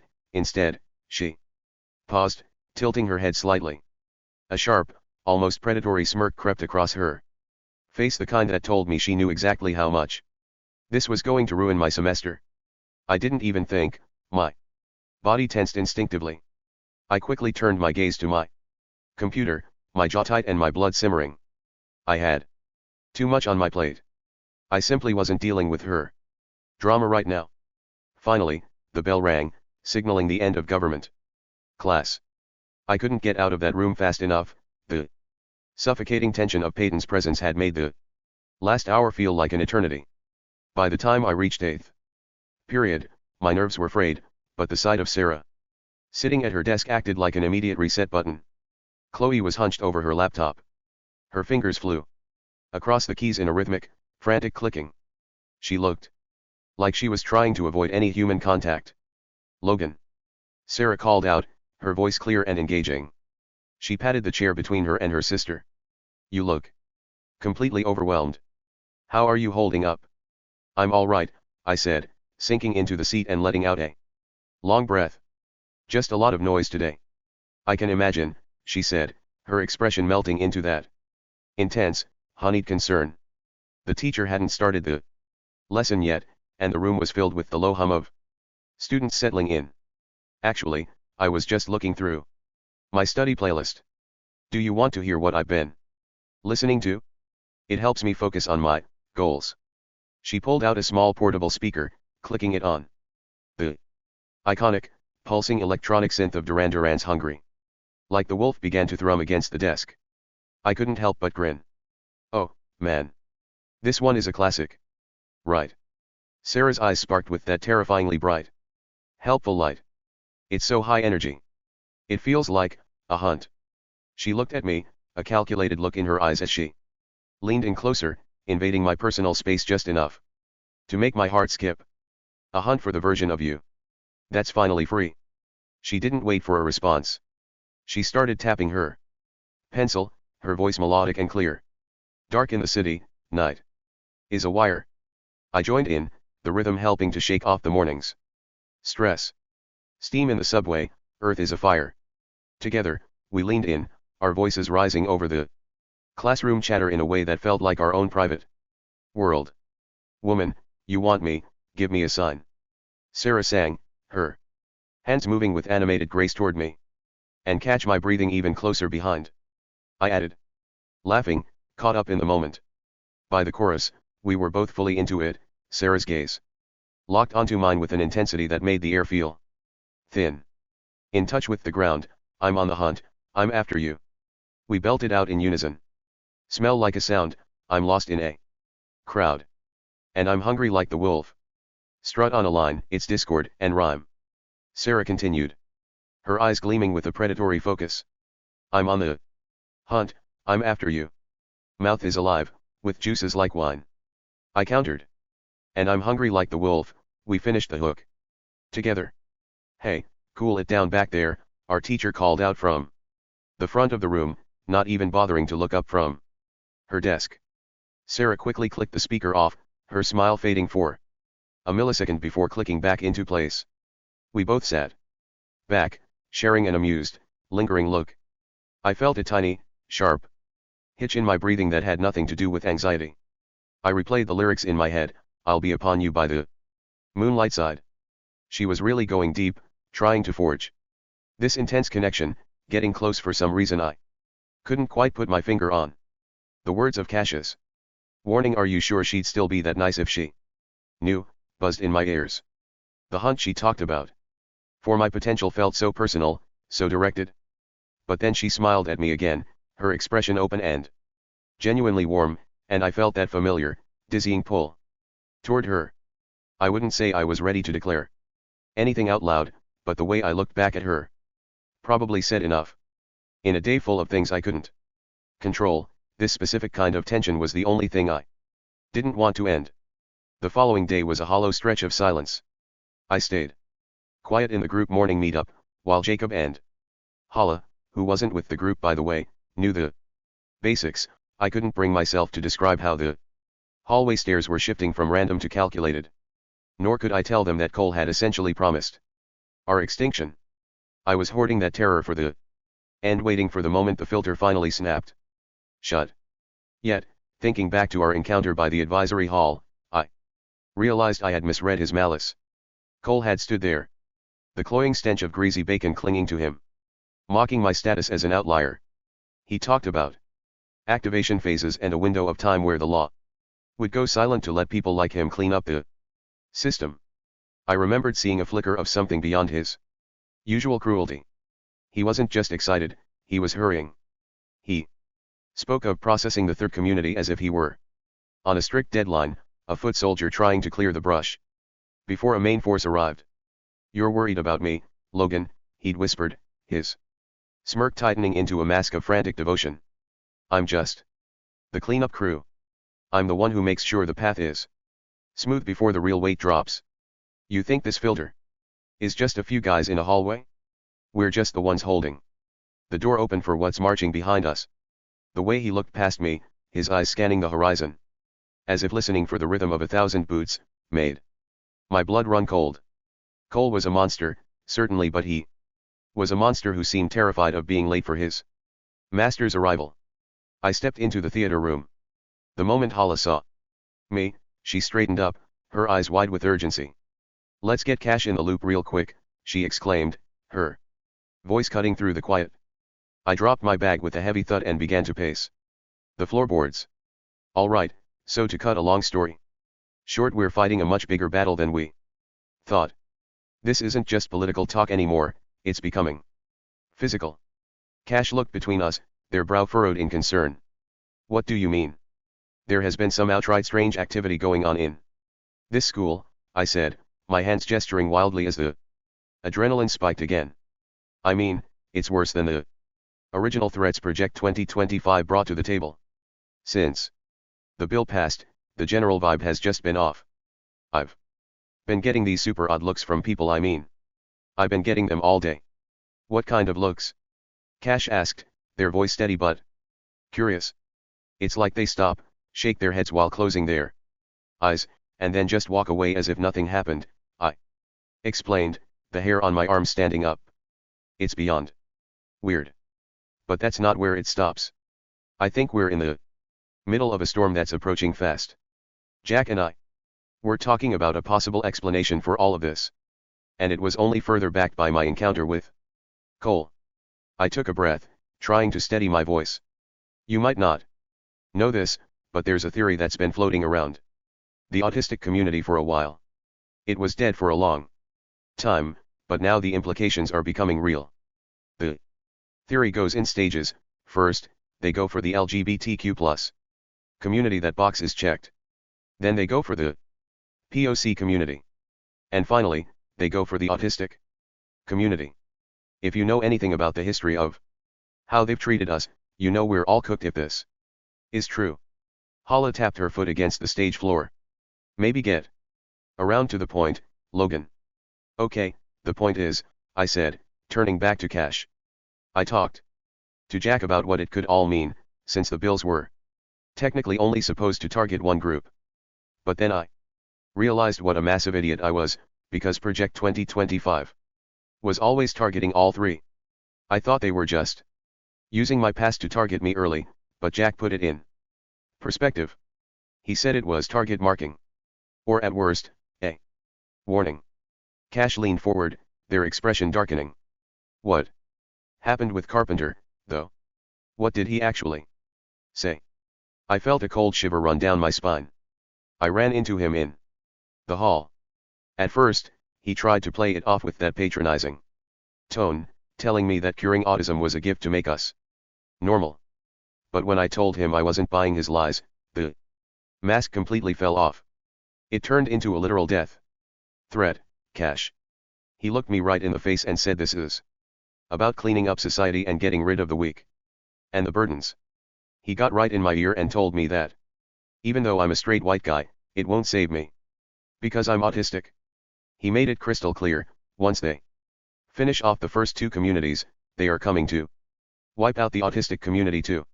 He told me I'm going to die right along with all of you. Is there more? Cash asked, their eyes searching mine. A bit more, yes, I replied, the weight of the second encounter making my stomach turn all over again. But first things first, you were totally wrong about Sarah, by the way. She was actually chill about me being autistic. Hala perked up immediately, a mischievous glint in her eye. Who's Sarah? No one you need to know about. I cut in quickly, feeling my face heat up. Oh, Logan's got a new girlfriend, Hala teased, leaning back in her chair. She's a junior, first off, and also, no. I stammered, trying to steer the ship back to the storm. Cash sighed, nudging Hala. Can you let them get to the point, Hala? Right, I said, my voice dropping back into a serious tone. The point is, I had another run-in with Cole on the way to advisory.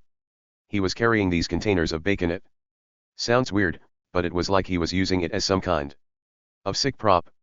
He told me it was the last real meal I'd get before things recalibrate. Cash's brow furrowed. Recalibrate. It gets worse, I continued. I tried to call him out. I told him he wasn't exactly their poster boy either. I reminded him that he's gay and that he's just as much of an outlier as I am. I thought maybe that would crack his confidence. But it didn't. He just laughed. He said they don't care about what he does in the dark as long as he's useful to them. I leaned in closer, my voice barely a whisper. He told me the administration is entering an activation phase.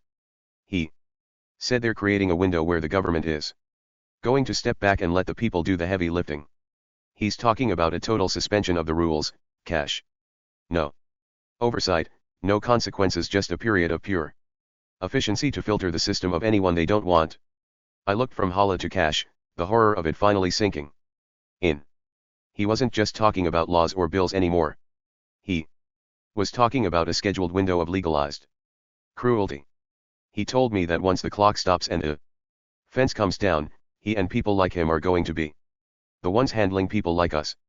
He literally told me that my community and you guys are going to be on the menu. Hala sat back, her face pale as the reality of my words began to sink in. She gripped the edge of her seat, her knuckles turning white. So, what you're saying is it's basically like a purge, she asked, her voice trembling but sharp. Like they've all coordinated to wait for a specific signal to just get together and eliminate every threat. They aren't just waiting for a law to pass, they're turning the school into a hunting ground where they can play judge, jury, and executioner. I nodded slowly, my heart hammering against my ribs. I think you're thinking in the right direction, Hala. But the terrifying part is that we have no idea what the government is actually going to do once the bill is fully in effect. We're seeing the social hygiene part here in the halls, but we don't know how far it goes on a national level or even what's going to happen during the targeting of the next two communities. We're just the first act in a much longer, bloodier play. Hala looked over at Cash, who was staring at the floor with a hollow, haunted expression. She let out a sharp, frustrated breath. And you know what the worst part is? For once, for the first time ever, Logan's theory actually adds up. All the looks in the halls, Cole's little menu, it's all pointing to the same finish line. Cash finally looked up, their eyes dark with a mix of disbelief and sheer terror. They ran a hand through their hair, looking around the empty theater as if expecting Cole to be lurking in the wings with those plastic containers. This feels like a God-end movie plot, Cash whispered, their voice cracking. But we're the ones on screen, and I don't think there's a script for how we survive this. My question is how they think they are gonna get away with it. The voice sliced through the heavy silence. We all jumped. My heart nearly leaping out of my chest as I spun around. Emerging was Aiden. He looked paler than usual. His hands shoved deep into his pockets as he walked. Aiden. I exhaled, trying to get my heart rate under control. What are you doing in here? You've got tech this period. Yeah, well, my schedule just got nuked. My class period got moved permanently to this one, starting today, Aiden said. He adjusted his collar, a small, restless movement. Administrative shuffling, they called it. But honestly, I think you guys need to hear this. He looked at me with a heavy, unreadable intensity. Some stuff happened to me recently. I knew it was something I needed to bring to you. I stepped closer, my curiosity piqued. What do you mean? What odd thing happened to you? Aiden sighed, looking directly ahead, his voice serious. Well, it started with something really unusual happening to me. It's easier if I just tell you about it from the beginning. Anyway, it all started when I met this beautiful girl. Aiden began, a dreamy look in his eyes. I even wrote a song about her. It goes something like, "You're way too beautiful, girl, that's why it'll never work. You had me in denial when you say it's over. That's literally just Beautiful Girls by Sean Kingston," I blurted out, unable to contain myself. Cash tilted her head, a curious glint in her eye. Oh yeah? What did she look like? Hala chimed in, her voice laced with playful skepticism. And her friends? Don't leave them out, Aiden. We need the full picture. Aiden's brow furrowed for a moment, as if conjuring an image. Well, she was plain. Really plain. Like, you know. Kind of mousy brown hair that was always a bit frizzy. And eyes that were just there. She had this nervous habit of picking at her cuticles, and her smile was more of a grimace. And her friends were a stark contrast. One was this fiery redhead with emerald green eyes that sparkled when she laughed, and she was all confidence and quick wit. Then there was the other one, with sleek raven hair that framed a perfect oval face, and a grace about her that was just captivating. She moved like a dancer, and her voice was like smooth jazz. Aiden just shrugged, unfazed. My taste, you know? Sometimes you gotta go for the ones who can really appreciate the artistic interpretation of things. He then quoted, with a dramatic flourish, "It's like Sweeney Todd says, these are desperate times, Mrs. Lovett, and desperate measures are called for." "I don't see the issue here," I said, with Hala and Cash both nodding along. Aiden declared, "Well, I assumed that, as someone who has experienced what you have, you would understand." He proceeded to illustrate the scenario: autistic boy, neurotypical girl. Could I make it any more obvious? "Let me guess," I interrupted, my voice dripping with exaggerated melodrama. "You were a skater boy," she said. "See you later, boy."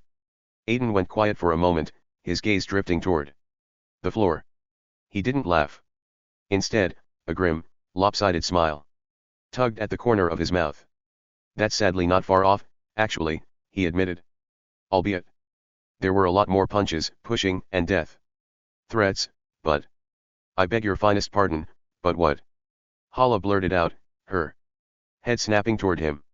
Her eyes were wide, her brows knit together in a mixture of confusion and sudden alarm. "Did you just gloss over death threats?" "Okay, so," Aiden exclaimed, his hands moving erratically. "I really thought I hit it off with this girl. But she fully refused to kiss me for any reason. Her friends actually seemed really nice at first, half the time they made me reconsider my choice in her, but that's not the point. Back to the no kissing part, it was ironic because I don't think any boy in their right mind would have wanted her. I was just desperate." He paced a small circle, his expression darkening. "Suddenly, things started to take a turn. And no, I did not have an intimate make-out session with her. We didn't need that in the picture right now, Aiden," Cash exclaimed, leaning back with a wary look. "Anyway, the point is, her friends started it. It began with names a whole, BCH, but then, one day during advisory, they lured me to the gym. That's when it all changed." Aiden's voice trailed off, his eyes glazing over as the present room dissolved into the flickering, institutional hum of a school hallway. The sound of his own sneakers squeaking on the linoleum was deafeningly loud. Aiden shifted his backpack, looking nervously at the 5 girls walking ahead of him. "Where are we going?" Aiden asked, his voice echoing off the lockers. "I thought you said she was in the cafeteria." The girl in the lead didn't turn around. She just tilted her head, a sharp, cold smirk playing on her lips. "The cafeteria is too crowded, Aiden. We found somewhere much more private. You want to make things right with her, don't you?" "I mean, yeah, but—" "Then stop overthinking it," another girl chimed in, her voice sickly sweet.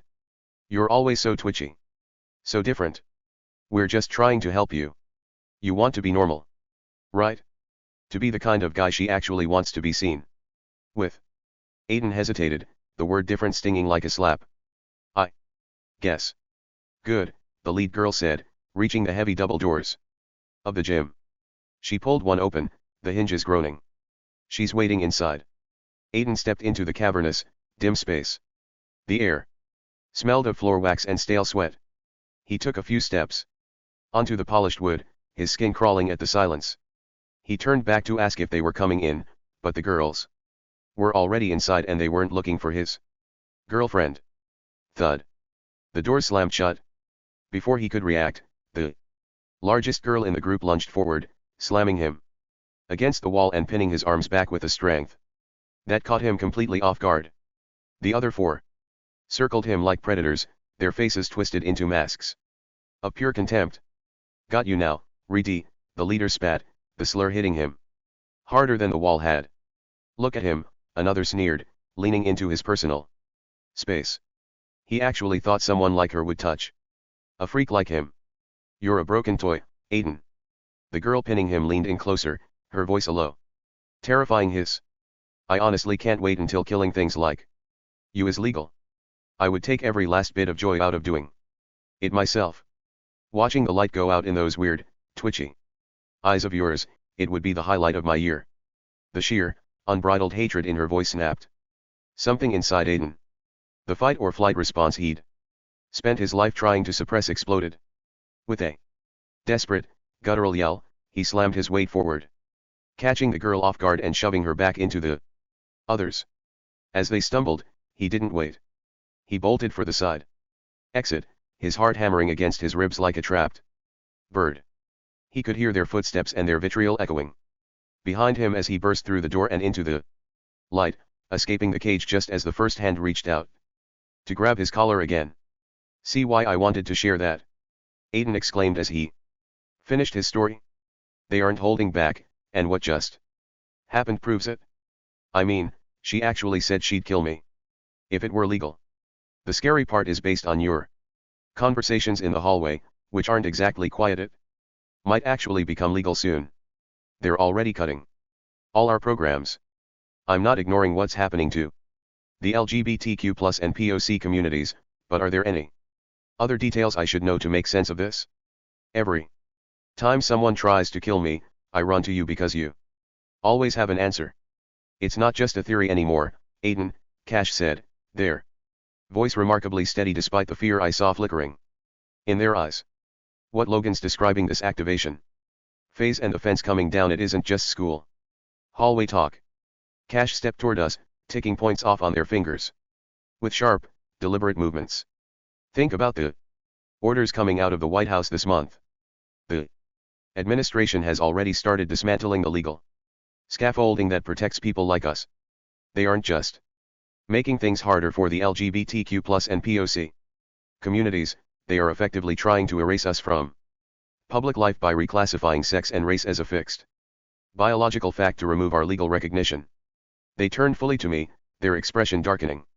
"And you're right about the autistic community being the next target, Logan. Look at the playbook they're following. They are already moving to gut Medicaid with caps and work requirements, which is a literal lifeline for disability care. They've spent the last year pushing the narrative that neurodivergence is a burden on lives. When Carpenter talks about social hygiene and cleaning up society, he's quoting a playbook being implemented in real time by the people in power." Hala let out a shaky breath, her eyes darting between us. "So the recalibration Cole mentioned, he means the moment when the laws stop protecting us entirely." "Exactly," Cash replied, their jaw tightening. "They are creating a vacuum where the people like Cole are encouraged to take efficiency into their own hands while the government looks the other way. It's a targeted abandonment. They are even trying to end disparate impact rules, and if they succeed in these goals, there won't be any oversight left to stop them. No one is coming to save us because, on paper, we won't exist anymore." Cash looked Aiden straight in the eye, their voice softening, but remaining firm. "You asked for an answer, Aiden. Here it is. They are trying to turn us into targets so they can recalibrate the world into something where only people like them exist." "There is just one small thing," I exclaimed. "Which is?" Hala prompted.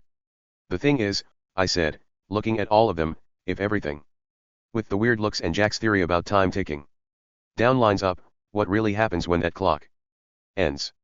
And do we want to be here when it does?" Chapter 3. A few days had passed when a notification light suddenly pierced the morning dimness. My phone buzzed on the nightstand with an urgent news flash: Department of Homeland Security, enforcement of the National Security and Border Act begins at 6 o'clock. ICE units and utility task forces deployed for Operation Recalibration in all metro sectors. Social hygiene directives now in effect. Seeing those words, my stomach dropped. My thoughts instantly jumped to Hala and Pedro. The last thing they needed, the last thing any of us needed, was ICE and hunting them down while the law looked the other way. I sat there staring at the screen, paralyzed by the sudden reality. The plastic chairs scraped against the linoleum as we huddled around our usual table in the far corner of the cafeteria.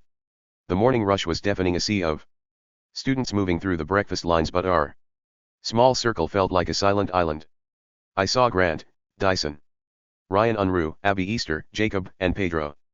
My heart didn't stop hammering until I looked past them and saw Hala, Cash, and Aiden sliding into the booth. Seeing Hala and Pedro sitting there, safe and untouched after a morning spent imagining them being hauled away, was the only thing keeping me grounded. "Did everyone get that DHS alert?" I asked, my eyes darting between Hala and Pedro, my voice low beneath the clatter of silverware. "The one about Operation Recalibration?" Abby asked. Her brow furrowed. The wording was so clinical. Social. Hygiene. It sounds like some kind of aggressive city ordinance, but the alert said it involves ICE units. We know what that means for people who look like us. Pedro said, his voice unusually quiet as he glanced at Hala. They're stepping up enforcement. It's scary, but as long as we stay low, there's a limit to what they can do. There are still courts and due process, right? It's not just a spike in patrols, Pedro, Cash said, their voice steady but heavy. They are reclassifying sex and race as fixed biological facts to bypass the courts. They aren't just looking for papers, they're trying to erase our legal standing so the law can't protect us. This isn't a drill. Ryan Unruh shook his head. I get the administration is going off the deep end, but this is a school. They can't just recalibrate people out of a cafeteria. Jacob caught my eye, his face pale. I don't know, Ryan. People are looking at us differently. What looks? Dyson asked, glancing around. I haven't noticed anything weird. Aiden, who had been vibrating with nervous energy, finally snapped. The laws are taking a quiet nap. Remember, he blurted out, looking at me. That's what that psycho Cole meant when he said he was going to turn us into meat. The table went stone cold silent. Grant straightened up. What? What did Cole say? Logan, what is he talking about? Wait, that came out wrong. Aiden yelped, his eyes going wide. I mean, it's just the way he talks. He's crazy. No, Aiden said he threatened to turn you into meat, Abby said, her voice rising. And Cash is talking about erasing people. What is actually going on? Are you guys hiding something? Ryan looked between me, Hala, and Cash. The looks Jacob mentioned, Cole's threats, why does it feel like you three are in a different conversation than the rest of us? I felt the panic rising, thinking about how vulnerable Hala and Pedro were. I looked at Hala, who stepped in with incredible composure. It's just the stress of the news, she said, her voice shaky but convincing. Cole was being disgusting in the hall, eating this pile of greasy bacon and making meat jokes because he knows how high the tension is with the ICE news. He's a bully, and he's trying to get a rise out of us. Right, Logan. Exactly, I said, leaning into her lead. Aiden's just wound up because Cole was being extra aggressive. We didn't want to bring it up because it's just more of his typical garbage. We have enough to worry about. Cash nodded solemnly. I'm just looking at the legal theory. Don't let my lawyer brain freak you out. Grant searched our faces for the lie. Finally, he let out a long breath. Okay. But if that prick actually touches someone, you tell us. We look out for our own. Deal, I said, my stomach twisting. They had no idea the fence was already down, and the last thing I needed was ice getting to my friends. There is just one more thing that came up, Hala said, her eyes fixed on the table. The rest of the group paused, sensing the shift in her tone. Pedro frowned, looking at her with genuine concern. Which is, he prompted. I know this is probably super not relevant to our worries right now, but the school is hosting a senior sunrise event. Hala exclaimed, her voice hopeful as she tried to steer the conversation away from the looming darkness. Isn't that like an overnight event or something? I'm not cuddling with any of you, Abby Easter exclaimed, crossing her arms with a mock horrified look. Relax, Abby, Grant said with a chuckle. It's not a sleepover. It's just everyone meeting on the football field before first period to watch the sun come up. It's supposed to represent the beginning of the end of high school. Sounds like an excuse to get away from my family. I'm in, Dyson muttered, though he was cracking a small smile. Ryan Unruh nodded in agreement. True, it might actually be nice to do something normal for once. I'm down if you guys are. I guess a little sunlight wouldn't hurt, Jacob added, his posture relaxing slightly. We could all use a break from staring at our phones. Plus, it's a good photo op, Pedro joked, nudging Aiden. You can go flirt with all the women there. Aiden grinned, his nervous energy finally finding a vent. Okay. I'm in. I suppose I could be persuaded, Cash said, their voice softening as they looked at the group. A moment of solidarity before the recalibration takes over the day. My dad, I mean, my brother. Hala blurted out, her face flushing a deep crimson as she tripped over her words. My brother can take me, so I'll meet you guys there. There was a beat of silence before Pedro broke into a wide, mischievous grin. Your brother? DN, Hala, I didn't know you called your brother daddy when you're at home. Oh my god, shut up. Hala snapped, swatting at his arm. While the rest of the group erupted into much needed laughter. You know what I meant. It was just a slip of the tongue. I looked at her, confused for a second. Wait, isn't Ryan in the army? I asked. Yeah, Hala replied, still blushing but glad for the change of subject. He got a break, which is why he'll be the one taking me to the event. Ryan Unruh teased, joining in on the lingering laughter. Whatever you say, Hala. Just don't call him daddy in front of the whole school. I said shut up, she laughed. I watched them, the weight in my chest easing just a fraction. So, it's settled then? I asked, looking around the table at all of them, Hala, Pedro, and everyone else I was so desperate to protect. We're going, Grant confirmed. As soon as I sat down in first period, the heavy silence of the classroom felt like a countdown. I pulled up my school email immediately. I needed to get Jack caught up on everything. Highsmith, 12, Logan. August 27, 2025, 8:51 a.m. 2, Smith, 12, Raistlin. How have things been on your side? Did you see that alert this morning? I'm starting to think your theory about the target marking was spot on, but it's even deeper than we thought. The atmosphere in the halls isn't just weird anymore, it's active. Smith, 12, Raistlin. August 27, 2025, 9:18 a.m. 2, Logan. I saw it. I've been sitting here thinking about what I said while we were playing DMC. I knew those looks meant they were marking people, but seeing an official alert like that, it's a total confirmation. It's not just a theory.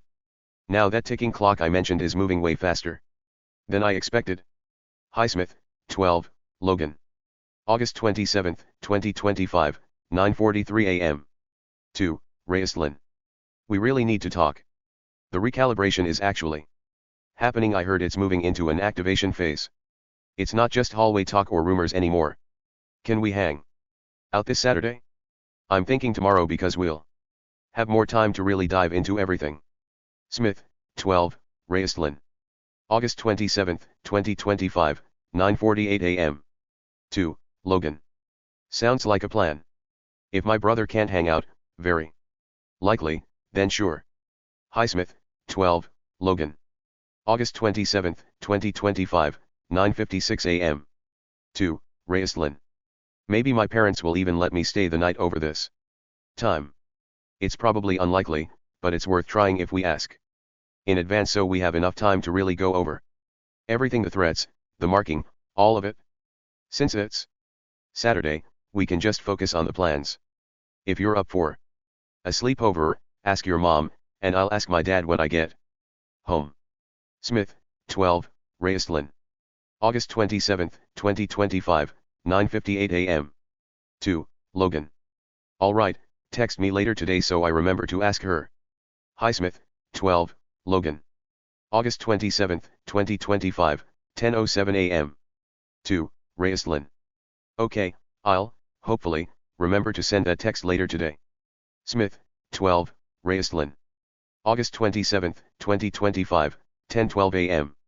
2, Logan. Got it? Stay safe. Later that day, I stood in the humid heat of the bus loop, waiting for the bus to the OC. My head was still spinning from the morning's DHS alert and the weight of my emails to Jack. As the line for bus 67 began to shuffle forward, a girl who looked like a sophomore tapped me on the shoulder. She seemed small and a bit overwhelmed by the chaos of the afternoon rush. Hey, is this bus 67? She asked, shielding her eyes from the sun. I think so, I said, checking the digital display. Yeah, this is it. You headed to the OC? Yeah, she breathed out a sigh of relief. I'm still not used to the midday shuffle. I was terrified I'd end up on the wrong place or just miss the bus. I get it. The system is a mess, I said. She nodded, a genuine spark of excitement breaking through her nervous expression. Yeah. It's a lot of work. But I actually really want to be a teacher. I've wanted to do it since I was a kid. I feel like if you can reach people early enough, you can actually make things better, you know. Looking at her, someone so young and hopeful, talking about a long-term future while people like Cole were talking about processing and recalibration made me feel a sudden, protective surge of empathy. It was nice to talk to someone who wasn't staring at a DHS notification. The world could definitely use more teachers who actually want to be there, I said as the doors hissed open. Hey, it's a 20-minute ride. If you want, you can sit with me so you don't have to scan the whole bus for a spot. Oh, really? That would be great, thank you, she said, looking relieved. We climbed the steps and found a seat near the middle. As we settled in and the bus lurched forward, she turned to me and offered a small, friendly smile. I'm Kylie, by the way, she said. Kylie Fox. Logan, I said, shaking her hand firmly. Seeing as we take the same bus every day, I'm actually shocked we didn't run into each other sooner. What do you mean? Kylie asked, tilting her head with a curious look. I mean, the OC buses are pretty specific in when they show up, I explained as the bus lurched forward and began its route. Most people end up on the same bus eventually. Are you new, or have I just been that oblivious for the last couple of years? She laughed, tucked a stray hair behind her ear, and shook her head. It's probably because I'm just starting. This is my first year doing the OC courses. That makes sense, I said, piecing it together. So you're a sophomore then? That would explain why our paths haven't crossed. I'm a senior, so I've mostly been buried in my own schedule on the other side of the building. Yeah, 10th grade, she confirmed with a nod. So you're almost out of here. Is it as weird for the seniors as it feels for us right now? The question caught me off guard, reminding me of the world outside the bus windows, but I kept my voice steady. It's definitely a strange time to be graduating. That's for sure. She confirmed with a nod.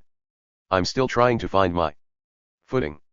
Since we were officially bus buddies now, I felt a push to learn more about her. Anything to keep my mind off the DHS alerts.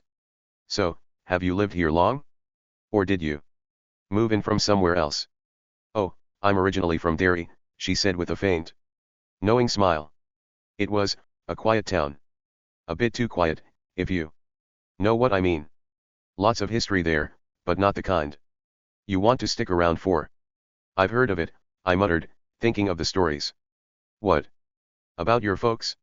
Are they into the teaching thing too? She laughed, shaking her head. Not even close. My mom is this super organized, high-strung librarian who lives for silence, and my dad is a total outdoorsman, rugged, loud, and constantly moving. Basically, you take a quiet bookworm and a mountain man, mash them together, and you end up with me, the social teacher who can't sit still. She turned the question back on me, her eyes curious. What about you, Logan? You seem, I don't know, like you're carrying a lot on your mind. Is there something specific that makes you tick? I started, the word autistic sitting right on the tip of my tongue. I almost said it, but the memory of Cole's threats and the target marking flashed in my head. I caught myself just in time. I'm actually just a guy who's really into details. I like to know how things work, especially when everything feels like it's breaking. Kylie smiled, seemingly satisfied with the answer. Well, maybe it's irony or fate that brought us together today. I was so worried about this bus, and here you are, the guy with all the answers. As the OC building came into view, she pulled a scrap of paper from her bag and scribbled something down. Here. In case I get lost again, or if you just want to talk about details sometime. She handed me the paper. It had a number written in neat, Lupascript, 207-555-0190. The bus hissed to a stop, and we stood up together. I've got to head to my class, she said, waving as we stepped onto the pavement. I'll find you again, Logan. Don't be a stranger. I watched her walk away, her bright energy a stark contrast to the gray reality of the day. I tucked the paper into my pocket and headed toward my own class, wondering if fate was really the right word for meeting someone new while the world was falling apart. Later that day, and no, I didn't end up finding Kylie on the bus ride back. For those wondering, I was sitting in my final period. The clock on the wall seemed to be mocking us, the second hand ticking slowly toward freedom. Sarah and Chloe were sitting nearby, packed up and ready to bolt the moment the bell rang. We were all just staring at the door, waiting for that final release. Then, the silence of the hallway was shattered. No. Stop. The sound was a raw, jagged rip through the quiet of the afternoon. It wasn't a playing around in the halls shout. It was a high-pitched, blood-curdling scream of pure, unadulterated terror. Before we could even process the first one, it was followed by another, then a chorus of frantic shouting and the heavy, rhythmic thud of boots sprinting down the linoleum. The bell hadn't even rung yet, but the chaos had clearly found its way inside. Sarah and Chloe froze, their eyes wide and fixed on the classroom door, as the screams continued to echo. The bell shrieked, instantly swallowed by a roaring wave of panic. Adrenaline fired through me, and I bolted out the door with Sarah and Chloe right on my heels. The second we hit the main hallway, the entire school was already in motion. As I rounded the corner toward the main exit, I nearly collided with a group of girls: Raven, Valerie, and a few others. Raven was a blur of motion, her eyes fixed on the door, but Valerie's gaze snapped to mine. Even in the chaos, she managed a sharp, biting side-eye, a look of pure, cold acknowledgement that felt like a blade as we slid past each other in the crush. I fought through the final set of double doors and stumbled outside. What I saw stopped the blood in my veins. It was an all-out war zone.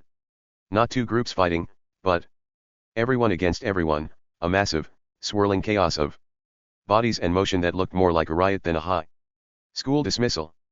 People were tackling each other, swinging blindly in a scream-filled free-for-all. Near the center of the yard, the original struggle had exploded.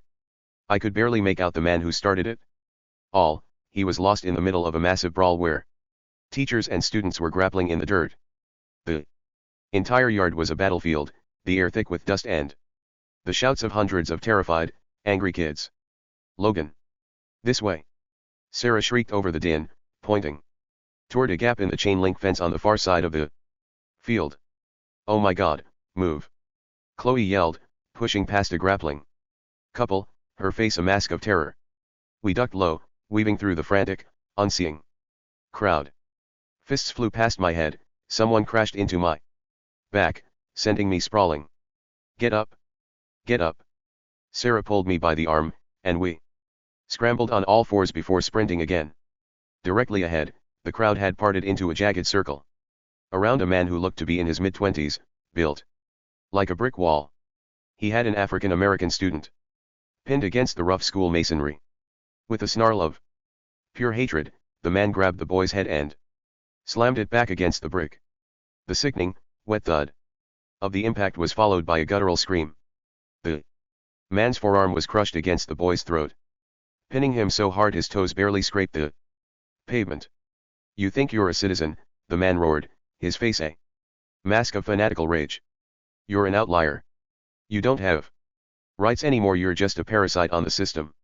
Worst of all were the students helping him. Several boys were bracing the man, holding the victim's arms back to ensure he couldn't struggle. I saw two of them hesitate. They shook their heads and closed their eyes tight, as if they couldn't bear to look at what they were doing, but they didn't let go. They squeezed tighter, choosing to be the hammer rather than the nail. "Logan, no. Someone stop him!" Sarah shrieked, her voice cracking as she watched the boy's eyes roll back. Chloe stood frozen, her face ashen. Teachers and other students finally threw themselves into the pile, prying the man off. As he was dragged back, he began to laugh, a jagged, terrifying sound. "You're all going to die," he screamed, spit flying from his lips. "The degenerates, the freaks, the coloreds, the recalibration starts now. You aren't people anymore, you're sludge." Those words were a match in a gas tank. The entire Schoolyard, hundreds of students already on edge from the morning's alerts exploded into a violent, all-out brawl.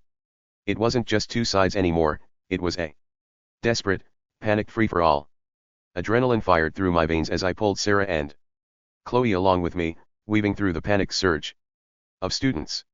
It was an all-out free-for-all, fists were flying, and the air was thick with the dust of hundreds of kids grappling on the asphalt. "Stay close," I yelled, shielding them as a group of seniors crashed into a nearby row of lockers. We moved in a tight, defensive line, dodging the frantic bodies lashing out in every direction. As we reached the edge of the parking lot where the chaos was slightly thinner, I slowed down and looked at them. "We have to split up," I shouted over the din of screams and sirens. "The main exits are jammed. I'm going for my car, well, my granny's car. She and Alexis are all ready. They're waiting for me, I have a feeling." Sarah looked at the madness behind us, then back at me. She didn't look terrified for my sake, if anything, she looked like she knew I could handle myself. Between the protests and the hallway brawls we'd seen lately, I'd probably done this dance 6 or 7 times already. To me, this was just another Tuesday. Ironic I'm saying that, considering it was Friday. "We're heading for the back gate, our dad is waiting a few blocks over," Sarah yelled back. She and Chloe didn't hesitate. They gave me a quick nod of solidarity and sprinted toward the tree line, disappearing into the brush to find their way to their father's truck. I watched them go for a split second before turning toward the sea of swerving cars and fighting bodies. I scanned the rows of vehicles until I spotted the familiar frame of Granny's car. Through the windshield, I could see Alexis looking frantic and Granny gripping the wheel with white knuckles. I broke into a sprint, dodging a stray punch as I threw myself toward the door, desperate to get inside before the world outside the glass shattered completely. I barreled into the passenger seat, slamming the door shut against the roar of the riot. "What took you so long?" Alexis shrieked from the back seat, her voice tight with panic. "What do you mean, what took me so long?" I snapped back, gesturing wildly at the carnage outside the glass. "Do you not see what's happening out there?"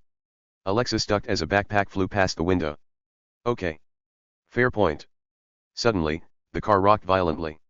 A group of guys fighting in the lane slammed into the side door with a sickening metallic thud, their bodies scraping against the paint. I looked at my granny. She was staring through the windshield, her hands frozen on the wheel in a state of pure shock. "Go. Drive," I said, my voice coming out sharper and more demanding than I intended. A heavy object, maybe a brick, shattered against the rear window, sending a spiderweb of cracks through the glass. More bodies were being pushed toward the hood, and the screams were getting closer. "Granny, drive," I roared, the sheer desperation finally snapping her out of her trance as she slammed the car into gear. My granny jammed the gear shift down and stomped on the accelerator. The car lurched forward with a screech of tires, throwing me back against the headrest. The world outside the windows became a blur of motion and chaos. "Watch out!" Alexis screamed from the back seat as a couple of students stumbled into our path. My granny swerved violently, clipping a trash can, which spun into the street. The sounds of fighting faded slightly, replaced by the blare of sirens and the squeal of other cars trying to escape the gridlock. I gripped the dashboard, my knuckles white, watching every movement outside the window like a hawk. Every person we passed could be a threat. Every car was a potential roadblock. We were forced to crawl along the shoulder, narrowly avoiding collisions with drivers who were just as panicked as we were. The drive that usually took 10 minutes felt like an hour. Finally, we broke free of the school's immediate vicinity and hit a main road. My granny's breathing was shallow and fast, but her focus was steady now as she put distance between us and the riot. The streets were quieter here, though the distant wail of emergency services still hung in the air. We drove for several more minutes in tense silence, the only sound the hum of the tires on the asphalt. We pulled into the familiar driveway of our house. "Granny, brake the car gently, cutting the engine." The sudden silence was deafening. I sat there for a moment, staring at the front door. The image of that kid being slammed against the brick wall burned into my mind. "We made it," I said, the words feeling hollow. I pushed open the car door, eager to get inside and lock the world out. Let's go. I made my way into my mom's office, the adrenaline from the riot still humming under my skin. Hey, can I head over to Jack's tonight? And maybe spend the night since it's Friday? I asked, trying to keep my voice from shaking. Actually, he already asked his mom, and she and I talked about it, my mom said, looking up from her desk with a small, knowing smile. She said it's fine. We'll drive you over there in a few minutes. Relief washed over me. I pulled out my phone and quickly texted Jack, heading your way now. Thanks for asking her for me. The reply came back almost instantly. Well, you weren't replying to my messages and I got worried, Jack texted. Everything okay? I stared at the screen, thinking of the recalibration alert. The man at the school wall, and the all-out brawl I'd just escaped. The situation got complicated and I got caught in the middle of it. I typed back. I'll be there soon. We really need to talk. After my parents took their sweet time getting ready as if the world outside wasn't currently coming apart at the seams, I finally found myself standing at Jack's front door. I didn't just knock, I pounded on it, the adrenaline from the school riot still making my hands shake. The door swung open almost immediately. Jack stood there, silhouetted by the light of the hallway, looking me up and down with a mix of relief and annoyance. About time, Jack exclaimed, stepping back to let me in. I was starting to think you'd been recalibrated on the way over. Not my fault my family decides to take their sweet time when I actually need them to move, I snapped. I've been trying to get here for hours, but it's like they're living in a completely different reality from the one I just left at the school. Jack closed his bedroom door. He turned to me, his expression turning dead serious. Well, you're here now. What the H happened at the school? Oh God, where do I even begin? I exhaled, collapsing onto the beanbag chair as Jack booted up Devil May Cry. The familiar menu music started to hum, but it felt surreal against the backdrop of the day I'd just had. Well, start at the beginning, Jack said, handing me a controller. Remember how you said the looks and the nods might have been target marking or a warning? Yes, and I still stand by that statement, Jack said, his eyes fixed on the screen as he navigated to the mission. Select. Well, I don't think you were wrong, I said, my thumbs hovering over the buttons. But the thing is, it's not just that. It's way more literal than we thought. What do you mean not just that? Jack asked, pausing the game before it even started.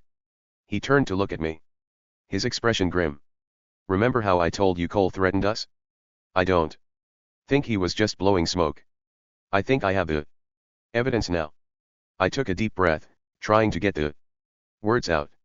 The bill passes, the weird looks start, and then Cole corners me. He was standing there with these containers of bacon, acting like he was king of the world. He told me it was the last real meal I'd get before things recalibrate. When I threw his own identity back at him, reminding him he's an outlier too, he just laughed. I leaned forward, the memory of the salt and grease smell making me nauseous all over again. He said the administration is moving into an activation phase. He told me they're creating a window where the government stops interfering with social hygiene and hands the keys over to people like him to do the heavy lifting. He called it a productive sludge, a period of time where the rules take a quiet nap and there's no oversight and no consequences. Just pure efficiency to filter the system. Jack's grip on the controller tightened. A window of no consequences. He's talking about a purge, Logan. A legal vacuum. Jack stared at the frozen game screen, his hands going limp on the controller. He looked from the TV back to me, his face pale as the pieces finally clicked together in a way that made our previous talk feel like a grim prophecy. The ticking clock, Jack whispered, his voice sharp with realization. The autism war theory we talked about. Logan, either this is the most insane coincidence ever, or the recalibration Cole is bragging about and our theory are the exact same thing. He leaned forward, gesturing toward me as he tried to map it out. Think about everything I pointed out before. I told you that people go after whoever their leaders tell them to hate. We saw the big beautiful bill strip the rights of the LGBTQ+ and POC communities first, and we figured we were just the final target on that list. But it's all lining up with what Cole told you. He stood up, pacing the small space of his room. I told you. Those disapproving nods and the cold eye contact in the halls were either paranoia or target marking a silent threat. And now Cole has practically confirmed it. He told you the government is handing over the keys to people like him for social hygiene and pure efficiency. He's literally describing the mechanism for the theory we discussed. Jack stopped and looked me dead in the eye, his expression grim. I told you that clock runs out once they finish targeting those first two communities. Today, you saw a grown man slamming a kid into a brick wall while students helped him. That means the first two communities are being processed right now. The recalibration is in full swing for them. He slumped back into his chair, his voice dropping to a low, urgent murmur. The clock hasn't hit zero for us yet, Logan. We aren't the ones being slammed against walls today. But if the LGBTQ+ and POC communities are the first two stages of the sludge Cole talked about, then the autism war is the final move. The fence is leaning, and the warning shots are over. We're just waiting for that third community to be processed before the clock finally hits zero and they turn their sights on us. I was going to chalk all of this up to paranoia originally, Jack admitted, his voice tight. But seeing everything that's happened, I don't think this is just your stress anymore. All the pieces are adding up scarily well. So the war theory is actually a purge, I said, the words feeling like ice in my throat. Great. Just great. That's exactly what we need right now. Jack looked at the controller in his hand and then back at me, a flicker of that old, stubborn normalcy trying to push through the dread. Well, we can't really, do anything about it tonight. We're stuck here until morning. Anyway. He nudged the controller toward me, the gothic menu of DMC still pulsing on the screen. What do you say? Some devil may cry to take the edge off. So, in our email you mentioned your brother, I said, trying to shift gears but failing to shake the tension. I meant to ask you more about this at our last sleepover. But what exactly is his stance on all this? Jack let out a long, weary sigh and leaned back. Well, I'm not exactly one to go around sharing my brother's political takes, but I think you get the picture. It's like you said before, he's not nice, and he's proud of it. He thrives on the facts of what he does and how he operates. He's basically a modern cowboy. I groaned, remembering his earlier attempts at the same line. The pun was good the first time, Jack. Not so much now. Jack gave a small, grim half-smile. Yeah, well, in this new world, I guess even the jokes are starting to wear thin.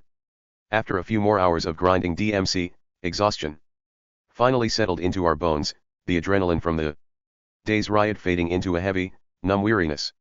Jack stood up, stretching his back, and led me down the hall to a room I hadn't used before. It's not much, Jack said, flicking on the dim overhead light. But it has a bed and a bunch of places to put your things. This is really just meant for guests and my brother when he's over, but it'll work for tonight.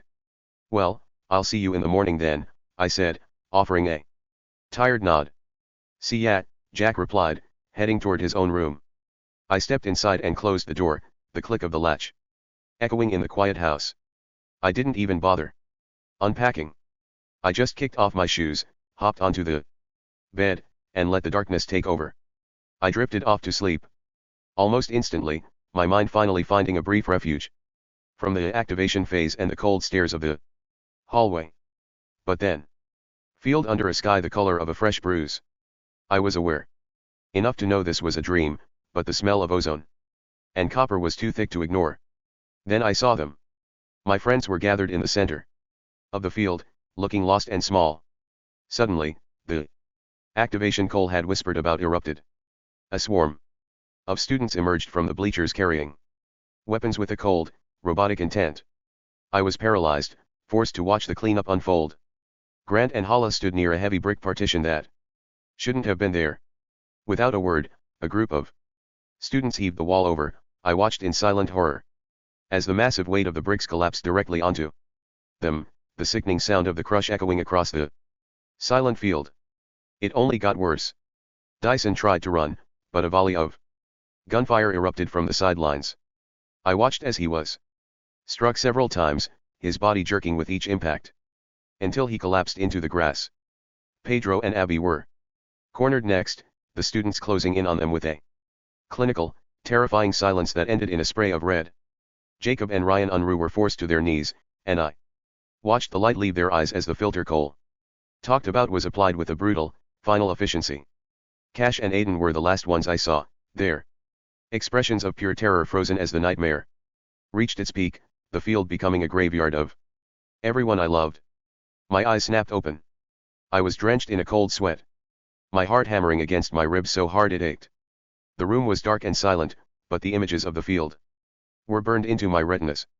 Shaking and feeling a wave of nausea, I realized I desperately needed to move. I sat up, swung my legs over the side of the bed, and stumbled toward the door. I had to use the restroom and splash some water on my face to convince myself that the recalibration hadn't truly reached us yet. Finding the restroom was about as easy as you'd think in a house so dark that turning on a light would have been an act of war against everyone's sleep. I felt my way along the walls, stumbling into the first open area I could find. As I'd learn later that morning, I had wandered into the central hub of the house, but in the pitch black, I was basically a blind man in a maze. Suddenly, some kind of tech on the floor emitted a tiny, sharp buzz beep as I stepped near it. I nearly jumped out of my skin. I swear to God, that little noise almost gave me a heart attack in the middle of the silence. Shaken, I kept moving until I found what appeared to be the kitchen. Still not a restroom. I should have noticed the baby gate blocking the doorway to realize I was actually entering the pet room, though luckily, the pets weren't actually in there. I tried to pivot, but my foot caught on something and I fell backward into a cluster of chairs. The metal groaned, and I froze, waiting for Jack or his mom to come charging out of their rooms, but shockingly, the house stayed silent. Cursing under my breath, I carefully stepped back over the gate and retraced my steps. It turns out the restroom was right there the whole time, tucked into a small space between my guest room and Jack's room. After finally finishing my little late-night trek and splashing some cold water on my face to wash away the remnants of the nightmare, I hurried back to the safety of my bed, moving as quietly as a ghost. I had barely sat back down on the edge of the mattress, my breath finally slowing after that maze-like trek to the bathroom, when a pale light sliced through the darkness. My phone buzzed against the nightstand, the vibration echoing like a hammer blow in the dead silence of the house. I picked it up, squinting through the glare at the new text message. The contact name at the top of the screen read Kylie Fox. It was the girl from the bus. My heart gave a strange little lurch as I stared at the notification. It was well past midnight, a bizarre time for a sophomore I'd just met to be reaching out, especially after the literal war zone we had escaped at school just hours ago. Seeing her name felt like a sudden, bright tether back to reality after the brutal nightmare I'd been trapped in. I sat there in the dark, the blue light of the screen illuminating my face, wondering what she could possibly be texting me this late. Kylie Fox. August 27, 2025, 1:42 a.m. Hey, I was scrolling through my phone and found your contact. I didn't have anything else to do. I know it's late, but I figured since you're a senior maybe you're still up. Me. August 27, 2025, 1:44 a.m. Actually, yeah, I'm up. Had a pretty brutal nightmare. You. Okay. You're up pretty late. Kylie Fox. August 27, 2025, 1:45 a.m. A nightmare? I'm sorry. I get those too. It's just everything feels weird lately, right? The news is intense. I was actually thinking about our conversation on the bus today. It was the only part of the day that didn't feel like a total disaster after what happened later. Where are you? You at home? Me.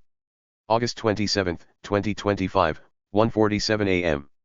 Nah, I'm spending the night at a friend's house. We needed to, I don't know, process everything. It was pretty bad today, huh? I'm glad you weren't there for the worst of it. Kylie Fox. August 27, 2025, 1:49 a.m. Yeah, I heard it got really bad.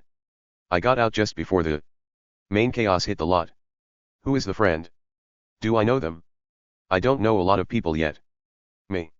August 27, 2025, 1:51 a.m. You wouldn't know him. He goes to a different school. We should definitely make sitting together a regular thing on the bus on Monday. I want to hear more about Derry and your teaching goals. I feel like you have a lot to say and I want to make sure you're good. Kylie Fox. August 27, 2025, 1:53 a.m. Haha, maybe. I'd like that. It was nice talking to you too. You should meet my parents at some point. They'd like you. Me. August 27, 2025, 1:54 a.m. That's nice of you to say. Kylie Fox. August 27, 2025, 1:55 a.m. It's just that the weather has been so crazy lately, hasn't it? Me. August 27, 2025, 1:57 a.m. Yeah, it really has. I can't believe how unpredictable it is. Kylie Fox. August 27, 2025, 1:58 a.m. It's making me feel a bit off, you know? The bubble for Kylie Fox's typing appeared for a long time, then vanished. A long silence followed. Kylie Fox. August 27, 2025, 2:05 a.m. Anyway, I think I'm going to head to bed. Me. August 27, 2025, 2:12 a.m. You sure you're okay? You went from talking about your parents to just ending the conversation in like 5 minutes. Kylie Fox. August 27, 2025, 2:13 a.m. Yeah, gotta go. Good night, good luck with the nightmares. The next morning, the sunlight filtering through the blinds felt too bright, too normal for a world that had fractured. The day before, Jack and I were hunched over the console. Again, the familiar heavy metal soundtrack of Devil May Cry providing a frantic backdrop to our exhaustion. You're playing like a zombie, Jack muttered, his thumbs flying over the controller as he pulled off a perfect combo. Did you actually sleep after that nightmare, or did you just stare at the ceiling? A bit of both, I replied, my voice sounding gravelly and distant to my own ears. I didn't tell him about the late-night texts with Kylie or the weird, cold shift at the end. My brain was already too busy looping the image of the kid at the school wall. I can't stop thinking about the recalibration. It's like waiting for a jump scare that's already started. Jack sighed, pausing the game. I get it. But hey, at least you're here. We have a plan, right?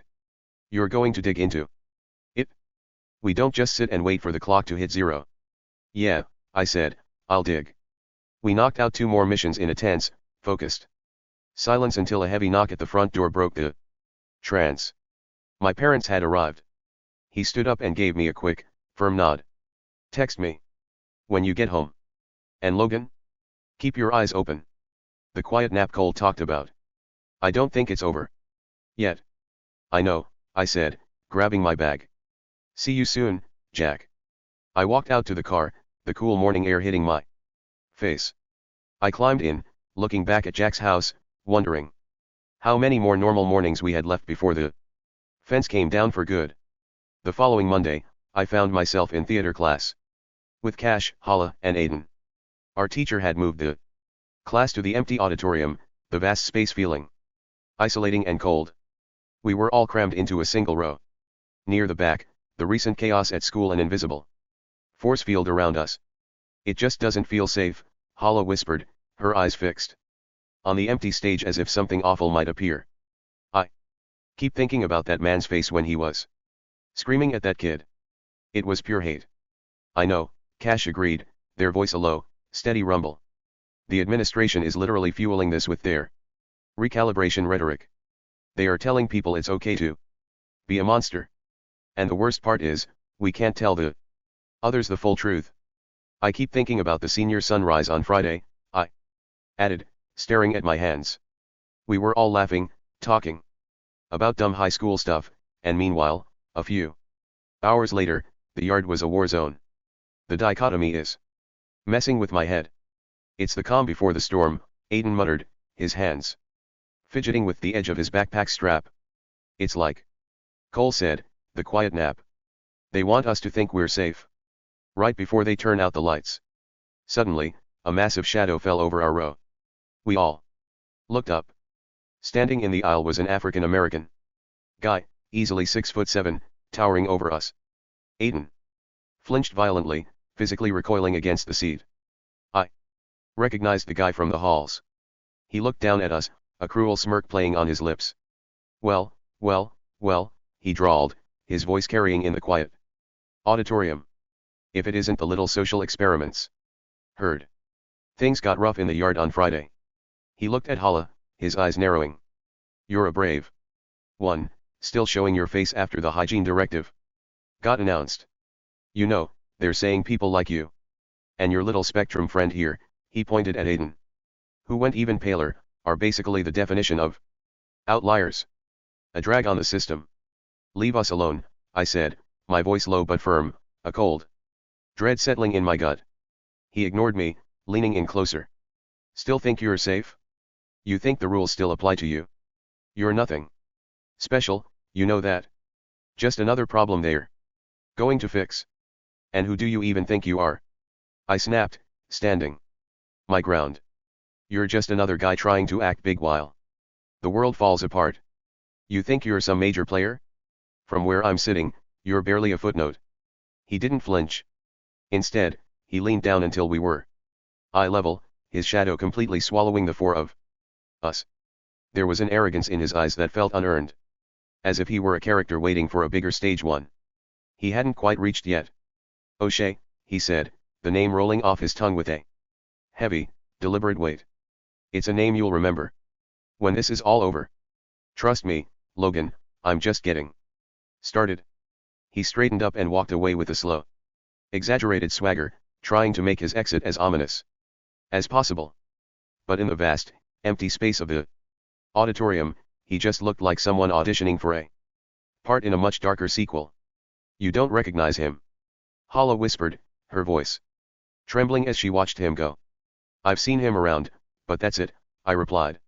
Why? O'Shea is, he's one of us, Aiden muttered, his face pale with a mix of fear and disgust.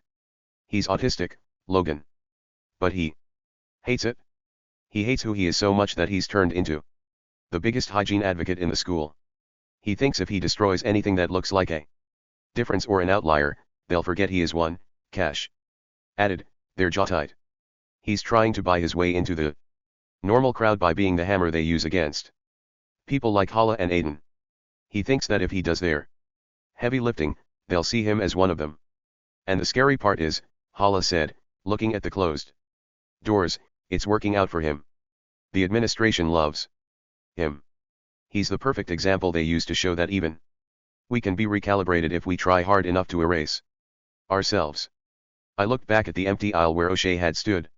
He wasn't just a bully, he was a warning of what happens when the fear of the filter turns you against your own. The next morning, I managed to pull Jacob aside near the gym entrance. Jacob, listen to me, I said, my voice low and urgent. You know how we thought those cold looks in the hallway were just people being jerks? We were wrong. It's way more calculated than that. Jacob leaned back against the brick wall, his grip tightening on his backpack strap. What do you mean? You said Cole was just talking big. Does anyone else get those looks besides you? I mean, are we the only ones? I don't know for sure if anyone else is seeing it, I whispered, glancing over my shoulder. But all the pieces are lining up that way. It's not just marking, Jacob. Warnings are being given, too. Think about it, the head shakes, the people who look at us and then immediately shut their eyes. That's the warning. Jacob frowned, looking confused. Why would they close their eyes? That doesn't make sense. It makes perfect sense if you're about to do something you know is wrong, I explained, a cold chill running down my spine. They close their eyes because they can't stand to look at us as human beings anymore. They shake their heads because they're mourning the old world before they destroy it. They're giving us a silent warning to get out of the way before the recalibration officially starts. Because once it does, they won't stop themselves. They're closing their eyes so they don't have to see the faces of the people they're about to process. Jacob's face went completely ashen. A window with no consequences, no oversight. Logan, he's describing a legalized hunt. If those looks are connected to that, then everyone nodding at us in the halls is just waiting for the clock to hit 0. That's exactly what it is, I said, my voice hardening. The fence is leaning, and they're just waiting for the government to tell them it's time to let it fall. We were just about to head for the exit, but we had to swing by the trash cans first so Jacob could toss his breakfast. As he reached for the bin, I felt a heavy tap on my shoulder. When I tell you my soul nearly left my body. I wish I was lying. I spun around, heart hammering, and found myself face to face with Zachary. That's one heck of a way to make an entrance, I exhaled, trying to steady my breathing while Jacob froze beside me. Zach didn't smirk or offer his usual arrogant greeting. He looked unusually focused, his eyes darting toward the hallway as if checking for someone else before leaning in. Anyway, I'm here because I want to know something. Zach said, his voice dropping into a low, transactional tone. You know some girl? Probably goes by the name Kylie, right? Yes, I know her, I said, my mind immediately jumping back to the bus and the late-night texts. Met her on the bus the other day. Why? Zach's expression hardened. Stay away from my friend Kylie Fox, he stated flatly. What? I asked, completely blindsided. Since when are you? Did I stutter? Zach snapped, cutting me off with a look. That was more of a warning than a threat. Without another word, he turned and walked away, disappearing into the crowded hallway. I have so many questions right now, I muttered, still staring at the spot where Zach had disappeared. My mind was racing, trying to bridge the gap between a guy who thrived on chaos and a girl who just wanted to be a teacher. So do I, Jacob added, looking just as bewildered.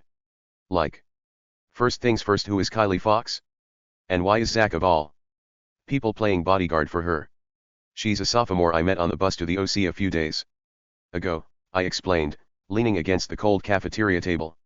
She's from Derry, wants to be a teacher. Honestly, she seemed like a totally normal, nice girl. We talked for the whole ride, and then she texted me late Friday night. I trailed off for a second, thinking back to the end of that text thread. I remembered the sudden shift, the way she had gone cold and ended the conversation so abruptly. I wondered if I'd pushed too hard or if someone had walked into her room. I shook my head, clearing the thought. Nah. I was just being paranoid. I mean, maybe they're dating. Jacob joked, though his smile didn't reach his eyes. Can you imagine? Zachary. And a future teacher? That's like a forest fire dating a park ranger. He looked at me seriously for a second. Look, if you're that confused, you should just shoot her. Jacob caught a hitch in his throat, a sudden stutter tripping him up. Shoot her? What do you mean shoot her? I interrupted, my heart leaping into my throat. Given the atmosphere at school lately, that was a terrifying choice of words. An email. Jacob finished, exhaling a breath. I meant shoot her an email, Logan. See if she knows why Zach is acting like her personal attack dog. If she's as nice as you say, she'll probably be as weirded out as we are. I looked toward the hallway where Zach had vanished. Yeah. Maybe. But something tells me an email isn't going to clear this up. Highsmith, 12, Logan. August 31st, 2025, 10:15 a.m. 2, Fox, 10, Kylie. Hey Kylie, I'm sending this because I haven't heard from you since you suddenly cut off our conversation the other night. I'm really sorry if I made things weird by asking where you lived or trying to be protective.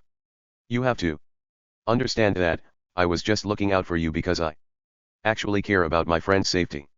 I really need to know what's going on, though, because Zachary, this guy who is basically the definition of bad news, just cornered me in the cafeteria. He told me to stay away from you and acted like he was your personal bodyguard.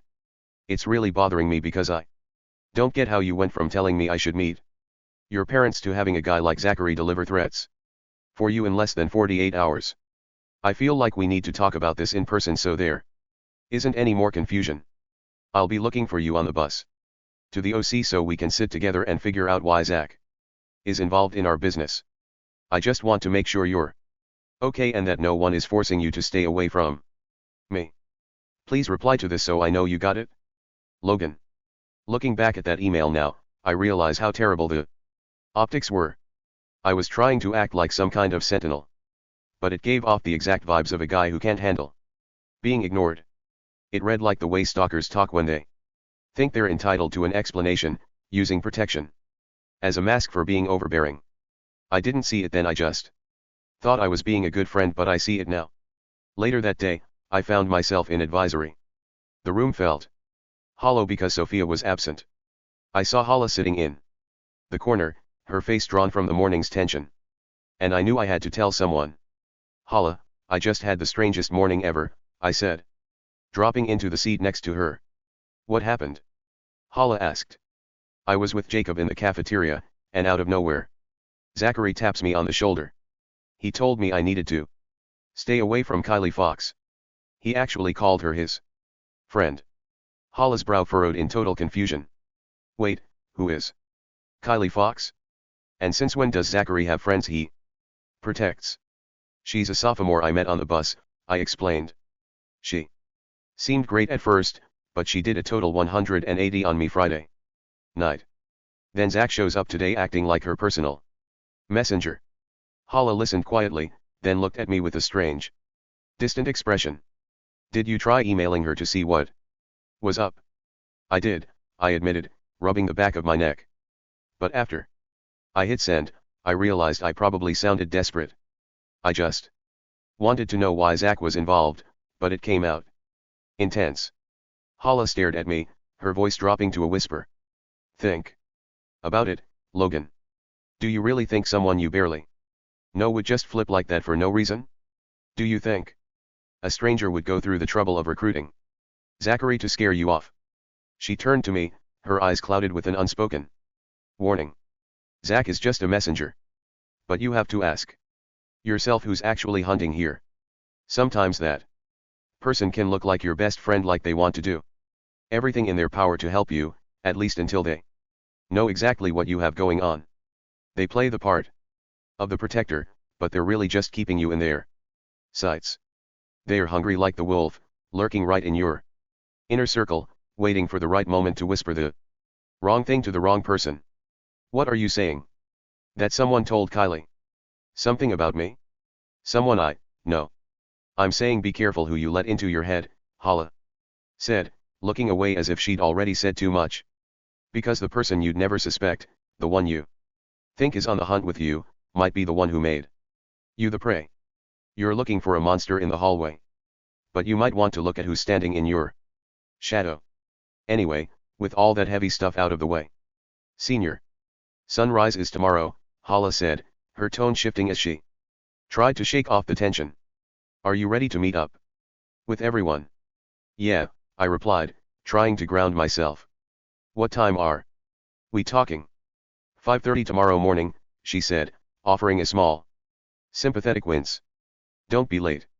Chapter 4.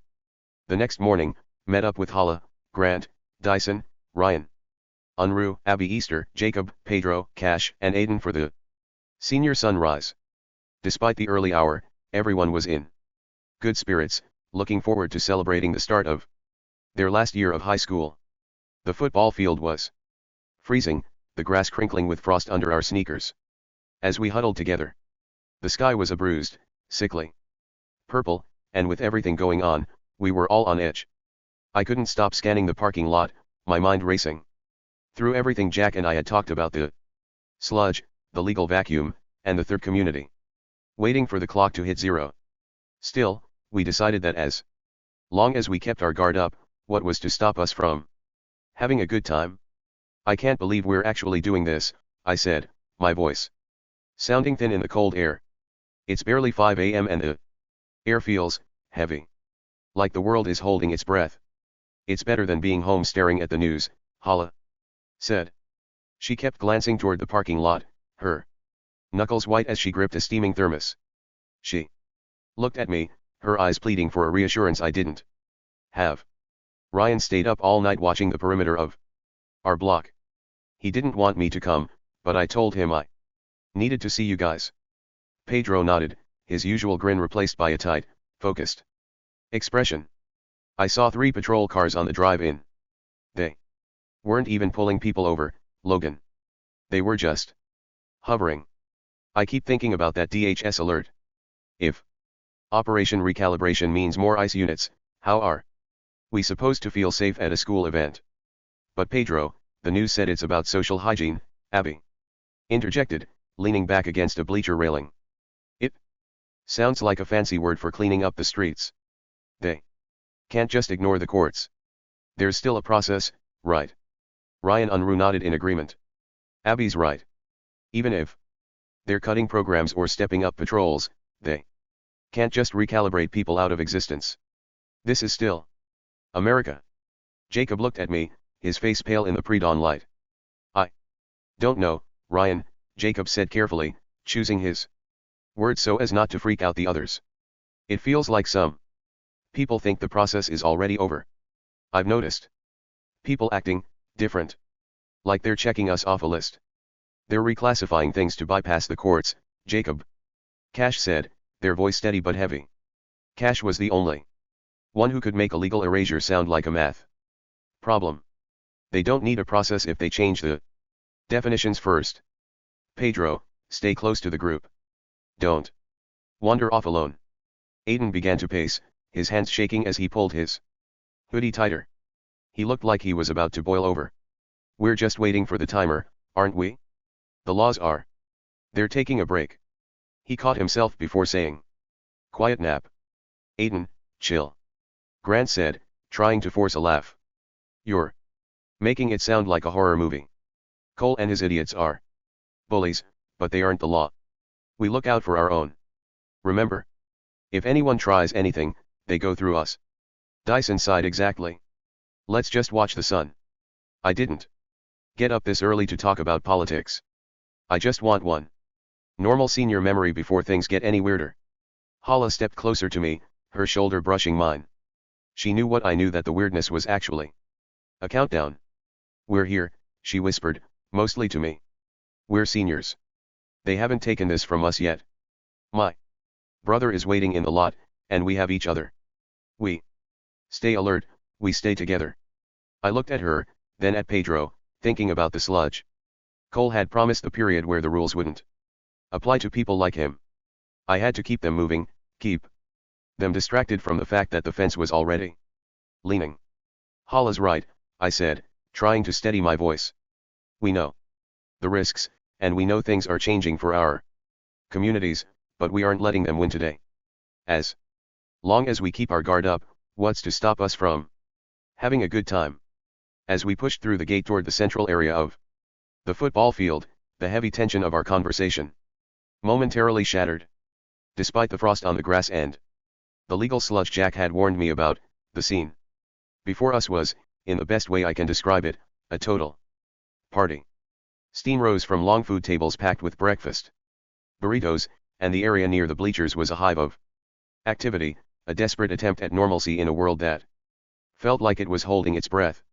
Near the back, there was even a stand where you could grab senior shirts, the fabric stiff and new against the freezing morning air.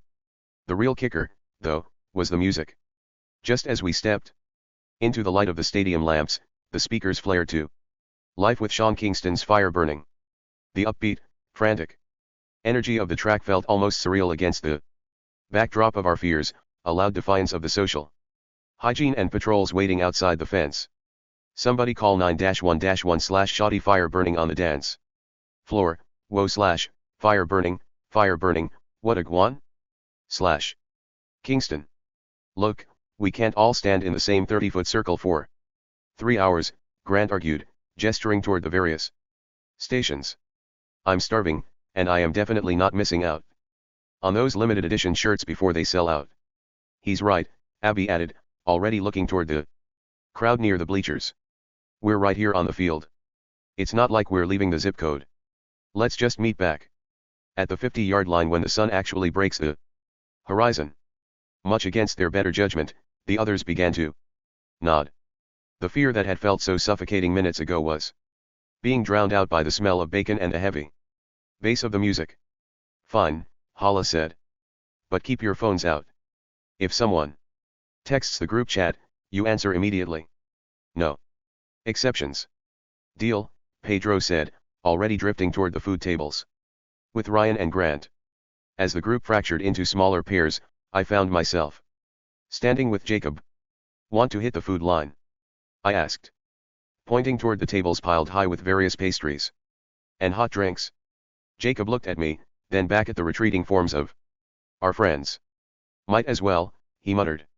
Need some sugar to deal with this reality.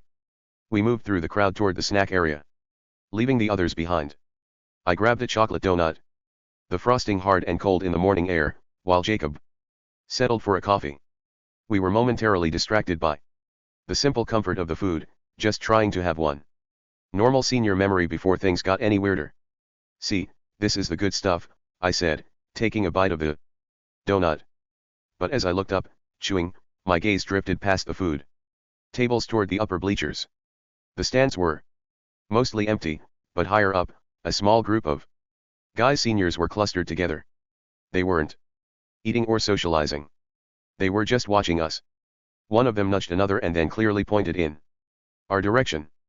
The look on their faces wasn't casual curiosity, it was calculating, a predator's assessment. The sludge Cole had promised, the moment where the rules wouldn't apply, felt suddenly real. Jacob, I whispered, the donut suddenly tasting like ash in my mouth. I tried to discreetly gesture with my head. Up there, in the bleachers. Jacob swiveled his head around quickly, scanning the empty aluminum seats. Where? I don't see. When I looked back, the small group was gone. They had already moved away from the edge of the stands, disappearing into the shadows of the arena concourse as quietly as they had appeared. They were right there, I insisted, my voice tight. They were looking right at us, then they ducked out. Jacob sighed, the vapor from his coffee swirling in the cold. He put a hand on my shoulder, trying to dismiss it. But his eyes were serious. We're probably just paranoid. Logan. Come on, let's go find the others and stick together, just like Hala said. I took one last look at the empty bleachers, the upbeat sound of the music feeling less like a party and more like a distraction. Our plans to find the others were shattered before we could take a single step. Near the merch stand at the back of the field, tucked between the piles of senior shirts and the stadium's concrete support beams, she appeared. It was the same girl from the cafeteria, the one who had watched us with that unsettling intensity. She was standing perfectly still. Her eyes locked on us from under the hood of a dark jacket. For a heartbeat, the music and the laughter seemed to fade. There was only her. Jacob, I hissed, the half-eaten donut falling from my hand. It's her. Jacob didn't hesitate. Not again. Hey, he shouted. The girl flinched and bolted with a desperate, frantic energy. Wait. I yelled, and we were both running. Sneakers skidding on the frosted grass. We wove past students, ignoring the confused looks as we sprinted toward the back of the event area, diving down a narrow, shadowed alleyway behind the equipment shed. We rounded the corner just in time to see her reach a heavy chain-link gate. With a practiced, frantic motion, she slammed the gate shut and looped a heavy padlock through the latch. Clack. Hey. Wait. We just want to talk. I screamed, slamming my hands against the cold metal. Through the mesh, I saw her silhouette pause for a split second before she vanished. What are you guys doing? We spun around, hearts hammering. Grant and Pedro were standing at the mouth of the alley, looking at us with crossed arms. You guys look like you just ran a marathon, Grant said, his eyes narrowing. Why are you screaming at a locked service gate? Oh, we thought we saw a cat, I lied, my voice thin and breathless. Some stray got caught back here and we were trying to make sure it didn't get stuck. But it squeezed through. Grant and Pedro exchanged a look of pure disbelief. A cat? Grant asked. Man, you were running really fast for a cat. And Logan, you don't usually yell, we just want to talk to a cat. What was the plan? You gonna ask it for its Permit. It was a really big cat, Jacob added quickly, his face turning red. Like, a bobcat. We didn't want it to get trapped and, attack someone. A bobcat? Pedro raised an eyebrow. In the middle of a school event with Sean Kingston blasting? And you wanted to talk to a bobcat? We were trying to soothe it. I blurted out, stepping away from the gate. Keep it calm so it wouldn't jump. A freshman. It's a technique I read about. I'm just really out of it today, okay. Grant let out a snort, shaking his head as he finally turned back toward the field. Whatever, weirdos. But if I see you whispering to any squirrels later, I'm calling a medic. As we walked back toward the lights, the high-energy beat of the song echoed down the alleyway. Grant was still mumbling about how weird we were, but Pedro slowed down, looking at me with a suspicious tilt of his head. I'm just saying, Logan, Pedro said as we re-entered the central area, why did it sound like you were yelling at another human being? Grant nodded, glancing back at the dark alley one last time. Seriously. I've heard some weird lies, but that was a stretch, he said, though he eventually just shrugged and let it slide. Whatever. Just try not to get arrested for harassing wildlife before the sun comes up. Jacob and I made our way back toward the central area, our hearts still racing from the chase. Through the shifting crowd and the glow of the stadium lights, we finally spotted Abby standing with Ryan Unruh, Dyson, and Cash. They were huddled near the edge of the bleachers, looking considerably more relaxed than we felt, completely unaware of the girl we had just chased. As we approached, Jacob and I slowed our pace, catching the tail end of a conversation that made the freezing morning feel suddenly much warmer. We hovered near the bleachers, watching Ryan and Abby. Ryan was practically vibrating with nervous energy. With everything changing and the world going crazy it makes you think about the future, he stammered. I was thinking. Abby tilted her head, a playful smirk crossing her face. Save your breath, Ryan, because I'm already taken, she teased. She leaned in, her eyes glowing. Besides, why would I look anywhere else when I already have the perfect guy? Honestly, Logan treats me like a total princess. He's the gold standard, always protective, always there when I'm falling apart. He's my rock, my hero, and honestly, he's just mine. Dyson let out a sharp bark of a laugh. Okay, settle down. You're acting like you're dating a celebrity. 2 years ago, you were the girl with barely any friends before you met us. In my world, he is the only one that matters. Abby shot back. So yes, he's taking me to homecoming, and he's taking me to prom, because he's the best. I must have shifted my weight. Abby spun around, her eyes widening as she realized I'd been standing there for the entire monologue. The bravado vanished instantly. Oh, she gasped, her hands flying to her face. Logan. It's not what it looks like. I was just talking. I crossed my arms, stepping into the light with a slow smirk. Really? Because it sounded like you were writing a romance novel. Do you have something you want to tell me, princess? Abby shuffled her feet, her face a deep shade of crimson. I was just explaining that you're the best person I know. I stepped closer, the first orange rays of the sun beginning to crest over the horizon. The gold standard, huh? I teased, leaning down so I was level with her, my voice dropping to a playful whisper. Since I'm doing such a great job, want me to kiss you as the sun rises? I meant it as a total joke, but the air suddenly felt thick. Abby didn't laugh. She didn't recoil. She stayed perfectly still, her eyes locked onto mine, flickering down to my lips. And then back up. She actually stopped to consider it. The silence stretched, the rest of the world fading out as she leaned in just a fraction of an inch. Kiss him. Do it. Ryan yelled from the bleachers. Kiss him, kiss him, kiss him. Cash and Dyson joined in, hooting and hollering. Abby jumped back 3 feet, her hands flying out as if to physically push the awkwardness away. Okay, you know what? I wasn't actually going to do it. She shouted at the guys, her face a frantic shade of red. You guys are just making it more weird. Now it's weird. Oh, please, Dyson laughed, hopping down from the Bleachers. You were totally about to kiss him. We all saw it. You were practically in his personal bubble. I was not. Abby protested, gesturing wildly at the space between us.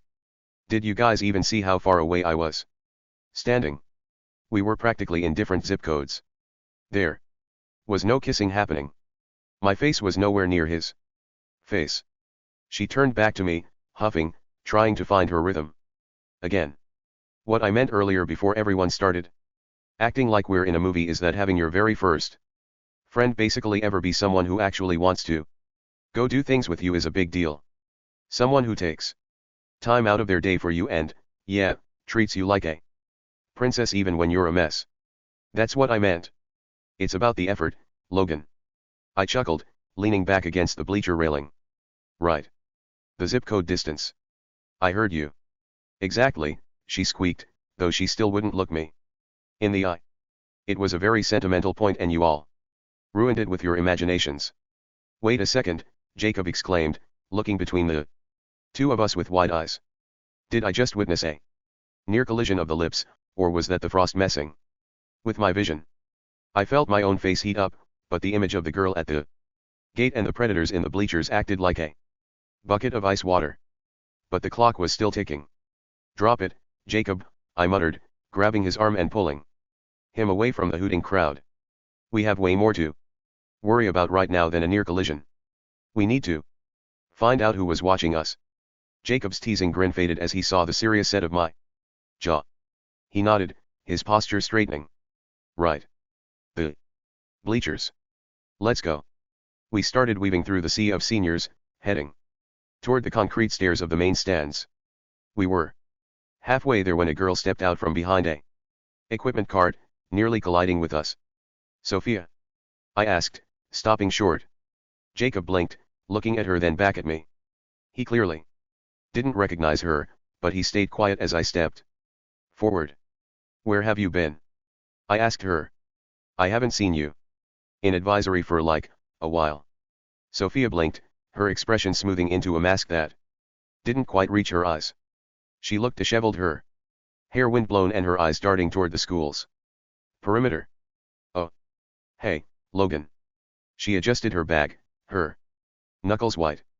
I've been working on some stuff outside of class. Don't worry about it. Enjoy the sunrise. She brushed past us before I could press her further, her pace quick and purposeful. Jacob watched her disappear into the crowd, his brow furrowed. Who was that? He asked. Sophia. We share a few classes, I said, a cold knot forming in my stomach. That didn't feel right at all. Nothing feels right today, Jacob muttered. Come on, I said, turning back toward our original destination. Grant's up there. We climbed the metal steps of the bleachers, the hollow clang of our sneakers echoing in the early morning air. Near the top, where the shadows were deepest, we found Grant. He was sitting alone, staring out at the fence line, with an expression that was far removed from his usual joking self. Grant didn't look up immediately. He was staring through the chain-link fence at the flickering city lights. Everything's just a lot, man, he sighed, rubbing his face. I thought this was the year we finally owned the place. Instead, I feel like a guest who's about to get evicted. It's the patrols, Jacob said, his voice soft. The way they just hover. It makes the air feel heavy. It's more than that, Grant muttered, finally sitting back. You see the news? Pedro's terrified to even drive, and half the guys in our group look like they're waiting for a blow to the back of the head. It's not just about where you're from anymore. It's about who you are. It's like they're trying to scrub the world clean of anything that doesn't fit a specific, narrow mold. He leaned his head back, his gaze drifting over the crowd. I spent the night thinking. What if the future doesn't have room for people like us? Whether it's because of our skin, or just the way we're built to love. He let out a dry, nervous laugh. He looked down at the field, his eyes lingering for a beat too long on a guy from the soccer team near the 50-yard line, a look of quiet recognition in his eyes before he quickly shifted his focus to where Hala was standing with a few of the girls. I look at Hala, Grant said, his voice dropping to a vulnerable whisper. She's my world. But I know she feels it, too, that same pressure to hide the parts of ourselves that don't fit. We've talked about it. About how, for both of us, it's not just about who we're with right now, but the fact that we even can see beauty in more than one place. In this new world, that kind of fluidity, it's like a target. He shook his head, his knuckles whitening as he gripped the bench. I'm jealous of Ryan and Abby. They only have to worry about one thing. They don't have to wonder if their very nature is a hygiene violation. It's exhausting. Logan. Trying to decide which part of yourself you have to bury first just to survive. I don't want to spend my senior year wondering if the person I am or the person Hala is going to be the thing the law tries to delete next. Jacob frowned, looking between us. I didn't realize you were carrying all that. I mean, about all of it. We're supposed to be looking out for each other. I know, Grant said, finally offering a small, weak smile. But it's hard to be open when the rules change every hour. I just hope that when the sun finally comes up, we haven't all been changed into people we don't recognize. We aren't letting that happen. We're still here, Grant. All of us. Exactly as we are. For now, Grant whispered, turning his eyes back to the horizon where the first sliver of orange was finally starting to bleed through the sickly purple. For now. We headed down from the bleachers, the hollow metal groaning under our feet as we rejoined the others near the center of the field. The circle was almost complete. Dyson, Ryan, Abby, Pedro, Cash, and Aiden were huddled together, but one person was missing. Wait, where's Hala? I asked, scanning the crowd. She was just here. She wandered off toward the north end of the field. Abby said, pointing vaguely toward the long shadows of the field goal post. She said something about the reception being better over there. I looked at Grant, who was leaning against a gear trunk. You're her boyfriend, Grant. You go find her. Grant gave me a look that was suspiciously heavy, like he was reading off a script I hadn't been given. I'd love to. Logan, really. But besides, you've got that. I don't know. That protagonist energy. You're the guy who gets things done while the rest of us provide helpful dialogue. Are you serious? I muttered. He's right, Ryan Unruh added, nodding solemnly like a quest giver. I noticed her heading toward the equipment shed. You should check the perimeter, Logan. I saw her looking at the snack tables, Cash chimed in. But then she pivoted toward the bleacher. I think she was looking for a quiet spot to think, Pedro said, giving me a thumbs up. And since you're the one who always handles the thinking for us, it only makes sense that you're the one to track her down. It's like a calling, man, Dyson laughed, clapping me on the shoulder. The north end beckons. Don't let the quest log expire. Aiden just pointed a trembling finger toward the dark corner of the stadium. She went that way. Into the fog. Godspeed, Logan. I looked at Jacob, who was already starting to walk. Are they for real? It's like they're trying to trigger a cutscene. Don't fight it, man, Jacob joked, falling into step beside me. The NPCs have spoken. We've got a mission. Fine, I sighed, turning away from the safety of the group. But if I find her and it turns out this was just a way to get me to do the legwork, I'm retiring from being the gold standard. We moved away from the circle of quest givers, heading toward the far north corner of the stadium where the frost seemed thicker. We approached a section of the bleachers tucked behind the press box, a neglected, shadow-drenched area we hadn't explored yet. As we crossed the invisible line into the darkness of the structure, the atmosphere curdled. A group of seniors was already there, hovering near the concrete pylons. As we drew closer, the conversation among them died instantly. One by one, they stopped, they gave us the looks. They closed their eyes tight and slowly shook their heads before they turned their backs and drifted away into the gloom. Jacob exhaled a shaky breath, his hands shoved deep into his pockets as he watched them retreat. Keep your guard up, I said shortly. Jacob just nodded, his face hardening as he mirrored my stance. We moved deeper into the shadows, searching for any sign of Hala. As we rounded the concrete supports, we stopped dead.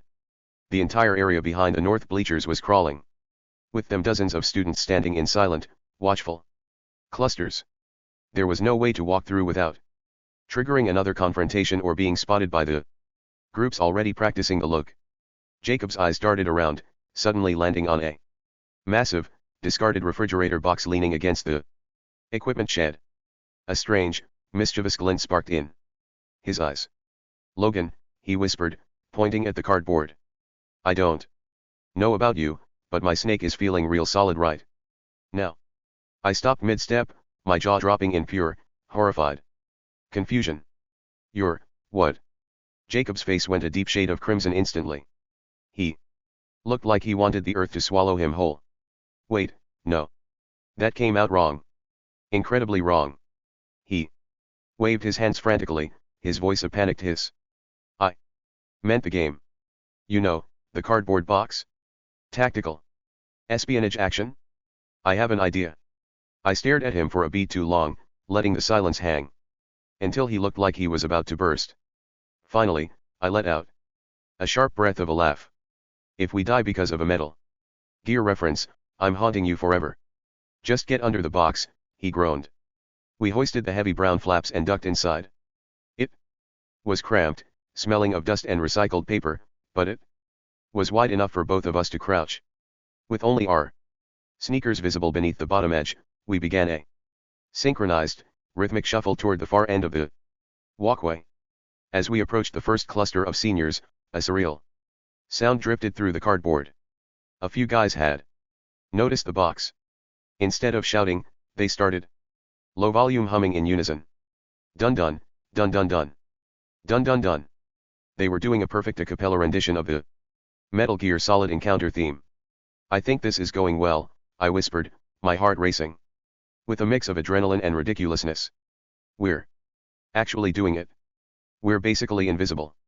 2 seconds later, we hit a discarded metal trash can. With a resounding, stadium-echoing clang. The humming stopped instantly. A loud, pixelated sounding, might as well have appeared over the entire stadium. "Hey! Why is that box moving?" a voice barked. "Abort! Abort!" Jacob yelled. We didn't even bother dropping the box, we just burst into a frantic, uncoordinated sprint. The cardboard flapped wildly around us like a giant, clumsy shell as we hauled toward the stairs. We scrambled out from under the box. Just as we reached the base of a stairwell, shoving the refrigerator-sized obstacle behind us to block the path of the two guys who had started to give chase. Hard-hammering and breathless, we lunged upward, scrambling onto the metal slats of a high, secluded section of the bleachers. We had made it to the top, finally clear of the crowd, our lungs burning in the freezing air as we looked back down at the empty box we'd left behind. "Hala, you better be in here," I muttered to myself. Just as we reached a secluded bend in the stairs, a voice drifted up from the level below. "I hear talking," Jacob whispered, his body tensing. "Wanna go see what it's about?" "Sure," I said, my pulse quickening as we pressed ourselves against the cold concrete supports to peer around the corner. It was Hala.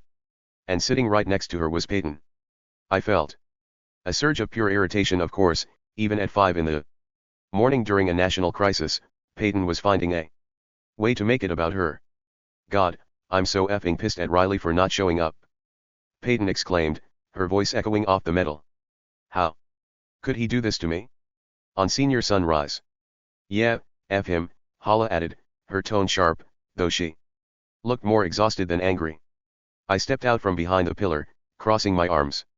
"This is a very interesting conversation you've got going on here." Hala jumped, her eyes widening. She didn't look relieved to see me, she looked like I'd just interrupted a private funeral. "Logan? What are you doing here? This is private. Go back to the field." Peyton didn't even bother looking up from her phone. She just scoffed, her voice dripping with venom. "Ugh, why do you even care? Wasn't it you who said you didn't care if I went missing or died?" I ignored Peyton entirely, focusing on Hala. "Hala, the group is falling apart. People are giving the look, the sludge is moving in, and we just had to sneak past a dozen students in a refrigerator box to find you. Things are getting weird, even for today. We need to get back to the 50-yard line now." Hala's face paled. The annoyance vanished. "Peyton, go," Hala said, her voice dropping into a firm, no-nonsense tone. Find your own way back. I have to go with them. But Peyton started to protest, her eyes flashing with a bratty entitlement that felt dangerously out of place. Now, Peyton. Hala snapped, standing up abruptly. Peyton rolled her eyes, muttering something about how everyone is being so dramatic, and stomped off toward the main stairs. Hala didn't watch her go, she stepped toward me and Jacob, her knuckles white. The timer's still running, isn't it? She whispered. It never stopped, I said, gesturing toward the stairs. Lead the way. The group was still huddled at the 50-yard line, looking like a small island of resistance in the middle of the field. Grant saw us first, his posture visibly relaxing as he stepped forward to meet us. You found her, Grant breathed, his eyes lingering on Hala with a mix of relief and that same complicated weight we'd talked about on the bleachers. Barely, Jacob panted, wiping frost from his jacket. We had to utilize some high-level tactical cardboard to make it back in one piece. Is everyone okay? Abby asked, reaching out to grab Hala's hand. The vibe out here is, it's shifting. Ryan and Pedro were about to go looking for you guys themselves. Ryan Unruh nodded, his face tight. More people are starting to congregate near the exits. Not our people. It's like they're waiting for the sun to hit a certain point before they decide the rules don't apply anymore. Hala looked around the circle at Pedro's nervous tapping, Aiden's shaking hands, and Cash's analytical haunted stare. She squeezed Abby's hand back, her voice steadying. I'm fine. Peyton was just being Peyton. But Logan's right. The shadows are getting crowded. We're all back together now, I said, my voice projecting a confidence I didn't entirely feel. I looked toward the horizon, where the purple sky was finally giving way to a brilliant, burning orange. That's the only way this works. We stay in the light, we stay in the group, and we don't let them mark us. The sun's almost up, Dyson muttered, checking his watch, and then the fence line. One normal memory. That was the deal. Let's just get through the sunrise and get out of here. As the sunrise peaked and we began the trek back toward the school building, a cacophony of digital pings and vibrations shattered the morning air. Every single one of us froze in unison. Hala pulled her phone out first, her face draining of what little color it had left. She looked at the screen, her breath hitching in her throat. Guys, I don't mean to be the bearer of bad news, but her voice trailed off, her eyes wide with a sudden, sharp terror. But what? I exclaimed, my heart performing a violent kick against my ribs. Beside me, Grant's phone buzzed so hard he almost dropped it. He looked down, his expression shifting from confusion to a hollow, pale shock. No, he whispered. They actually did it? One by one, the others followed suit. The upbeat energy from the field vanished instantly, replaced by the sickly glow of smartphone screens reflecting in terrified eyes. Is this real? Abby gasped, her hands shaking so badly. The screen was a blur. Tell me this is a prank. It's not a prank, Cash said, their voice sounding clinical and dead. They looked up from their screen, staring at the school building as if it had just turned into a prison. The alert just went out to everyone. Pedro stumbled back a step, his thumb scrolling frantically. Logan, you need to look at this. Right now. What is it? Ryan Unruh demanded, his voice cracking as he reached for his own pocket. Hala, what are you looking at? It looks like they're just starting, but, you know. What? Just read the news report yourself, Hala exclaimed, her hand trembling as she shoved her phone toward me. It looks like they're just starting, but, you know. What? Just read the news report yourself, Hala exclaimed, her hand trembling as she shoved her phone toward me. I took the device, my eyes scanning the bright screen as the rest of the group crowded around. The headline was clinical, written in that cold, bureaucratic font that made the words feel even sharper. Department of Social Hygiene announces National Efficiency Mandate for Educational Assets. I scrolled down, my stomach dropping with every line. The report detailed a new nationwide directive, effective immediately. Federal and state level support programs for students with disabilities were being deprioritized. They were cutting funding for specialized classroom aids, dissolving IEP and 504 oversight committees, and stripping away the legal protections that mandated reasonable accommodations. The justification was written in bold, to alleviate the fiscal and administrative burden on the productive majority and ensure the streamline of the national social fabric. They're calling us burdens, I whispered, the words feeling like lead in my mouth. They haven't taken everything away yet, Cash said, leaning over my shoulder to read. They're starting with the support systems. They're cutting the legs out from under the disabled community before they move in for the rest. It's the first stage of the reclassification. They're making it impossible to exist in a public space before they officially outlaw the person a burden. Grant's voice was low and dangerous. They're just starting. As soon as we stepped inside the school, the group fractured. We all moved in different directions, retreating into our own halls. I stayed close to Hala. I wasn't ready to let the conversation drop, especially with the weight of the burdens report hanging over us like a guillotine. We were halfway down the main hall when I saw him. Cole Carpenter was standing with the same student I'd seen him with the other day. Cole's head snapped toward us. He didn't look startled to be caught in a moment that definitely didn't fit the traditional foundations he bragged about. If anything, he looked emboldened, like the rules already didn't apply to him. He stepped into the center of the hallway, blocking our path. He wore that same oily, superior smirk. Logan, he drawled, his eyes flicking to Hala and then back to me with mock pity. Still haven't figured it out yet? Even after the alerts started hitting your phones. I thought you were the gold standard for brains around here. We know exactly what's happening, Cole, I said, my voice cold and flat. Cole's smirk sharpened into a jagged blade. The sludge is rising. The support is gone, the rules are napping, and the filter is finally starting to do its job. It's all about pure efficiency now. He leaned in closer, his breath smelling of that same salt and grease from earlier. His voice dropped to a haunting, rhythmic whisper. Tick-tock, Logan, he murmured, his eyes gleaming with a dark, prophetic intensity. Tick-tock, the clock is running, and everyone is watching the feed. He looked me dead in the eye, and then he performed that familiar, haunting ritual. He closed his eyes tight and slowly shook his head from side to side, erasing us from his reality before we even moved. Shortly after, Cole drifted away with his companion, leaving a lingering chill in the air. I parted ways with Hala, promising to stay alert, and began the trek toward the cafeteria. My mind was still stuck on the rhythmic way Cole had said tick-tock, a name that felt less like a clock and more like a stage for the chaos he was predicting. I was turning the corner near the gym, lost in the sludge of my own thoughts, when I nearly plowed right into someone. Sorry, I exclaimed, stumbling back and catching my balance against the lockers. It was an African-American girl I didn't recognize. She was moving with a frantic, focused energy, her small frame strained as she dragged a bright pink backpack that looked way too heavy for just textbooks. She didn't stop. She didn't even look up to see who she'd almost hit.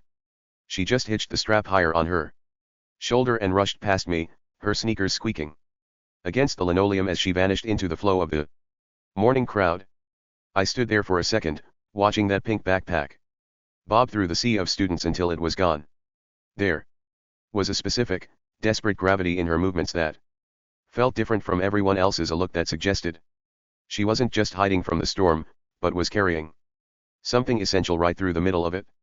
I didn't know her name, and in a school this size, I shouldn't have expected to see her again. But as I watched the spot where she disappeared, I got a strange, prickling sensation at the back of my neck, the kind of feeling you get when you realize you've just walked past a vital piece of a machine you haven't learned how to build yet. I shook it off and continued toward the cafeteria. I found Jacob at our usual table in the cafeteria, but the typical morning roar had been replaced by a low, paranoid murmur.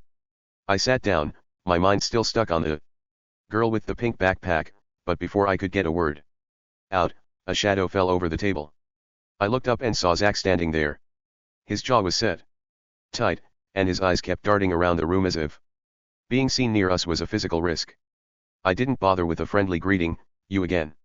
I Asked, leaning back. If this is about Kylie. Zach didn't even let me finish. He took a sharp step back.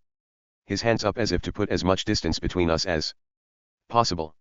Not, he said, his voice cutting through the air. With a cold, jagged edge. I ain't doing this. Not today. Not ever again.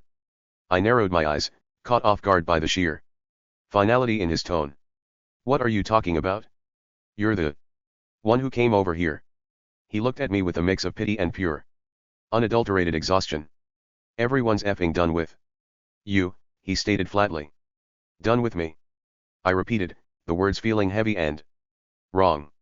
Since when do you speak for everyone? I'm out, Zach snapped, already turning on his heel. Just stay away from me. Stay away from all of us. He disappeared into the crowd before I could even process the hit. Later that day, near the end of third period, I was sliding my notebook into my bag when I felt a sudden, heavy tap on my shoulder. My soul nearly left my body. I fully expected to spin around and see some social hygiene sentry ready to yeet my, very likely tiny to them, body across the room. But then I turned around and look at what I see. It wasn't the mirror of my dreams. It was literally just Brennan. Hey bro, it's been a while, he said, offering a casual, easy smile. I stood there, momentarily stunned, trying to find my voice. Hey, I managed to stutter, still halfway in a defensive crouch. This is a weird way to bump into each other again after like a year. It certainly is, he agreed smoothly. He looked relaxed, his posture open and friendly in a way that felt entirely alien compared to the guy I used to know. As we stepped out into the crowded hallway, I realized he wasn't alone. Standing right there, waiting for him, was Valerie. The second her eyes landed on me, her face changed instantly. The casual expression she had been wearing for Brennan vanished, replaced by a cold, hardened mask that I knew all too well. The air between us turned arctic. In a heartbeat. I could see her throat move as she swallowed a sharp comment, her eyes flashing with all the history we shared, the silence in Nelson's class, and every icy encounter since. I was bracing myself for a confrontation, my own jaw tightening so hard it ached. We stood there, both of us, clearly vibrating with the effort not to snap at each other. Right in the middle of the corridor. You two know each other, we both exclaimed at the exact same time, our voices sharp and jagged with mutual disbelief. Yeah, I actually know both of you, Brennan said, looking between us with a grin that was entirely too bright for the current atmosphere. He started walking, gesturing for us to follow him toward the cafeteria, and we had no choice but to fall into step like some kind of dysfunctional parade. Logan and I are from the same neighborhood. I've known this guy forever, Brennan continued, nudging me with an elbow. He was leaning in now, his eyes lighting up with a memory he was clearly dying to share. Man, do you remember that time with the... Okay, way too much info. I cut him off, my hand shooting up to stop the story mid-sentence. I could feel the heat rising in my neck. The last thing I needed was Valerie hearing about my middle school stupidity while she was already looking at me like I was a glitch in the social fabric. Brennan laughed, a loud, easy sound that felt like it belonged in a different year. Then he glanced over at Valerie, finally noticing the way she was walking, shoulders hunched, jaw set so tight it looked painful, her eyes fixed on the side of my head like a laser. Whoa, Val. Why are you looking at him like that? Brennan asked, his voice full of genuine, oblivious curiosity. You're acting like he went at your best friend or something. The irony hit the floor like a lead weight. I felt the air leave my lungs. For a second, Valerie's expression faltered, her eyes flashing the moment our lives moved into different zip codes of hostility. As the silence stretched, I looked at her and felt a pang of something I didn't want to admit, regret. If Brennan weren't here, if the world didn't feel like it was ending, maybe this would be the moment I could finally tell her the truth. I wanted to explain that I hadn't just gone off on Raven for no reason, that Zach had practically engineered the whole conflict, whispering in my ear and tricking me into the very move that made her hate me. But I couldn't say it. Not with Brennan standing there like a human buffer, and not with the sludge rising around us. Something like that, Valerie finally muttered, her voice like sandpaper. You could hear the exhaustion in it. She looked like someone who had never wanted to be part of a war but had been dragged into the trenches by association anyway. Anyway. I blurted out, my voice sounding frantic. I had to shift the conversation. So, how was everyone's weekend? Mine was fine, Valerie said, her tone clipped. She was trying, but the beef was right there under the surface. She glanced down the hall, her eyes lingering for a beat too long on a girl in a varsity jacket, a look of quiet, private longing that she quickly masked by snapping her gaze back to the floor. I mostly just hung out at home. Watched some movies. I hit the lake, Brennan chirped, oblivious to the fact that Valerie and I were basically having a psychological staring contest. Watching the three of us try to have a casual conversation was almost painful. We were weaving through the crowd, talking about movies like we weren't all one sentence away from a total meltdown. You could feel the weight of it, how much she hated being near me, and how much I was struggling to cover up the fact that I cared. We were almost to the cafeteria doors, the smell of industrial cleaner and mystery meat beginning to waft through the hallway. Brennan was still rambling about something he'd seen, but Valerie remained quiet, her eyes scanning the crowd with a guarded, restless energy. Actually, Valerie said, her voice cutting through Brennan's chatter as she caught sight of a girl with short, dyed hair laughing near the entrance. I think I'm gonna go catch up with her before the bell. She's got that, I don't know, that kind of energy you just want to be around today. She adjusted her bag, her gaze lingering a second too long on the girl before she blinked and looked away. You guys go ahead. Totally get it, Brennan chirped, oblivious as ever. We reached the threshold of the cafeteria, the roar of the student body hitting us like a physical wall. Brennan stopped at the door, giving me a solid pat on the shoulder. That nearly knocked the wind out of me. Anyway, good bumping into you, Logan, Brennan said, flashing a friendly smile. Don't be a stranger, man. We'll catch up properly later. Catch ya later, Val. See ya, I muttered, feeling the strange weight of the encounter settle in my gut. Later that day, during advisory, I sat down to talk more with Hala. Sophia was still nowhere to be found, not that I cared, yes, that's sarcasm.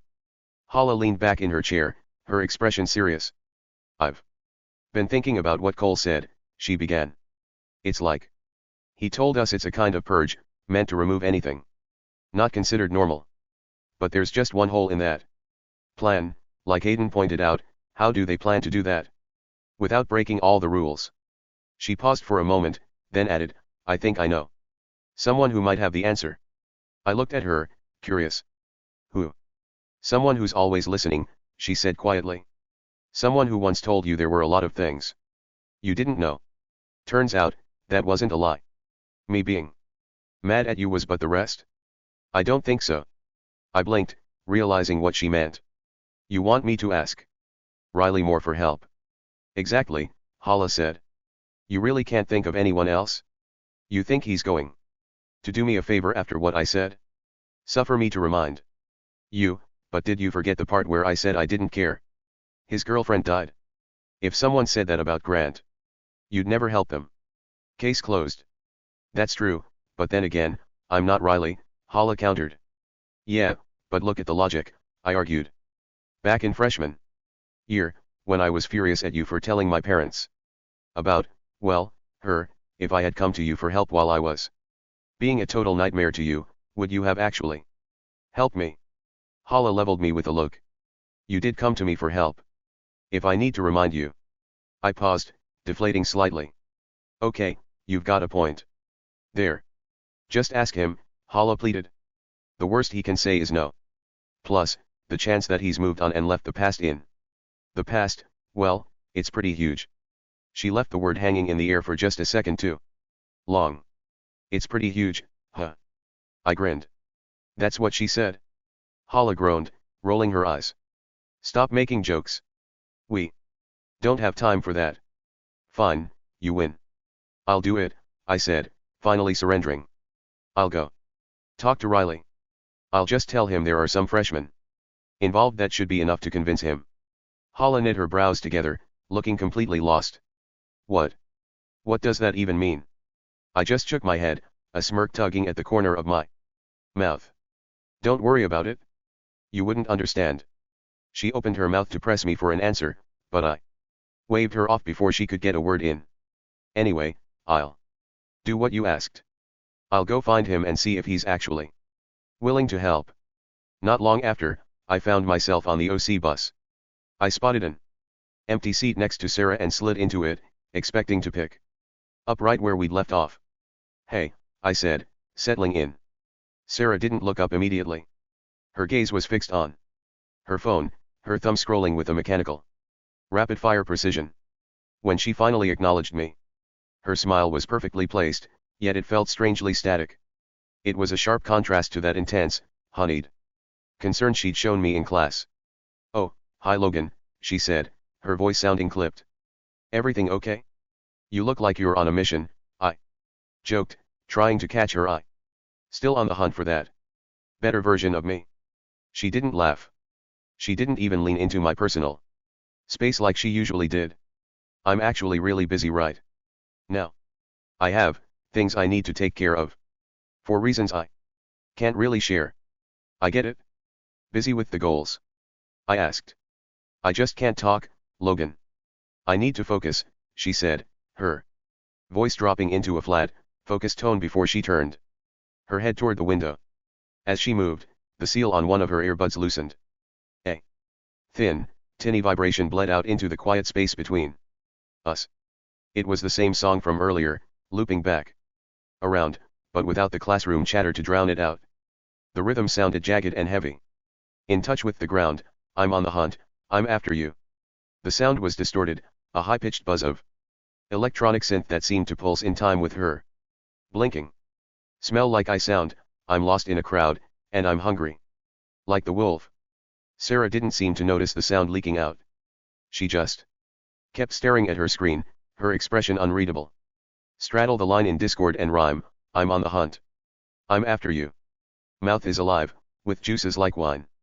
She reached up and pressed the bud firmly back into her ear, cutting the audio off mid-sentence. The silence that followed was heavy. I sat back, watching the trees blur past the window, wondering why the seat next to her suddenly felt so much colder. I walked into the classroom, my eyes scanning the rows, until they landed on Riley Moore. He was leaning against a desk, looking as unbothered as ever.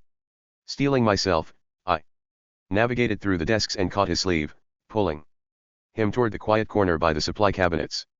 Riley, look, this is going to sound really weird, but you have something going on, Riley interrupted, his voice flat and fast, cutting me off before I could even get the words out. And you think I might have info to help you out? Someone likely sent you to ask me because you weren't able to figure it out yourself, but you assumed I hated you like a lot, so you were scared to come over. But then someone, likely Hala, probably told you to do it. Anyway, and now you want to know if I know something about everything going on. I froze, my mouth slightly open as I processed the verbal beatdown of a summary he just delivered. Yes, actually, I stammered, blinking in surprise. That's exactly it.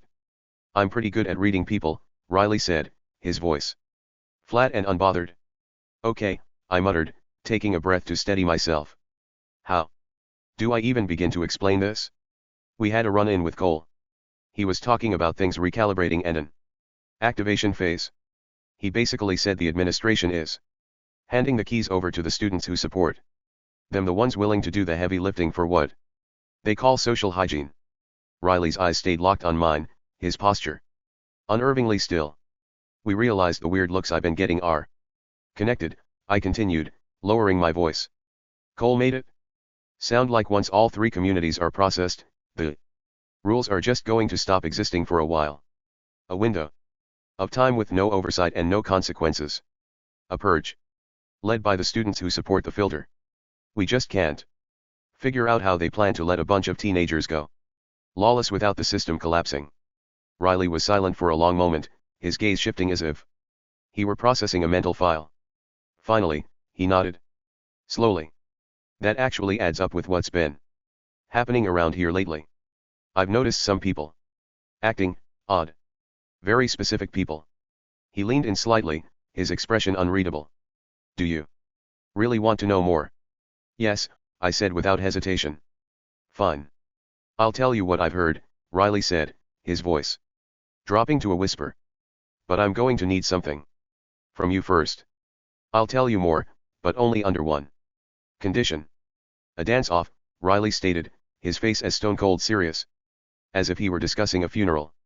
I beg your pardon. I stammered, certain I had misheard him. I want you to have a dance-off with me. We're going to have teams, he explained, his voice never wavering. If you win, I tell you everything I know.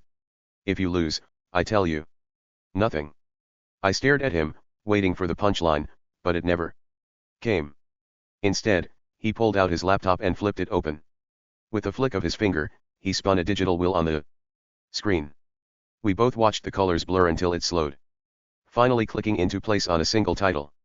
The song will be, he looked up, a faint, almost predatory glint in his eyes, Rasputin by Boney M. Riley looked over at Brandon and Giovanni with a sharp nod. We're having a dance-off. You two are on my team. Everyone else? You're with Logan. I looked around, stunned as the rest of the class scrambled to my side. Even the teacher didn't seem to mind. In fact, he walked over to the front of the room and pulled up the Just Dance video on the big screen. Positions ready? Riley shouted, dropping into a focused crouch. You bet, I replied, my adrenaline finally kicking in.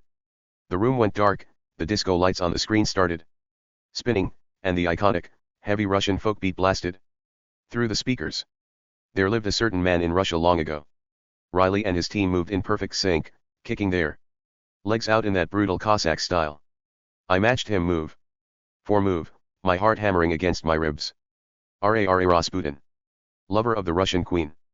We both hit the wide arm swings, jumping and spinning as the classroom transformed into a blur of motion.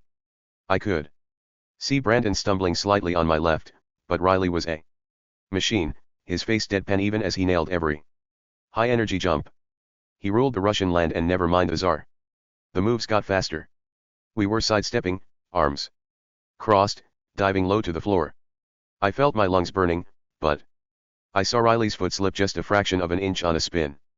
But when his drinking and lusting and his hunger for power became known to more and more people, the music slowed for a beat, and we held our poses. Sweat dripping down my face. I looked at Riley. He was breathing hard, his composure finally cracking. R.A.R.A. Rasputin, Russia's greatest love machine. This was it. The screen flashed perfect over my head as I nailed the final, frantic series of jumps and claps. I threw my entire body into the last crouch kick, my team cheering behind me as we hit the final pose in total unison. The music cut out, leaving nothing but the sound of heavy breathing and the hum of the projector. The screen tallied the points, the gold bar on my side surging past Riley's.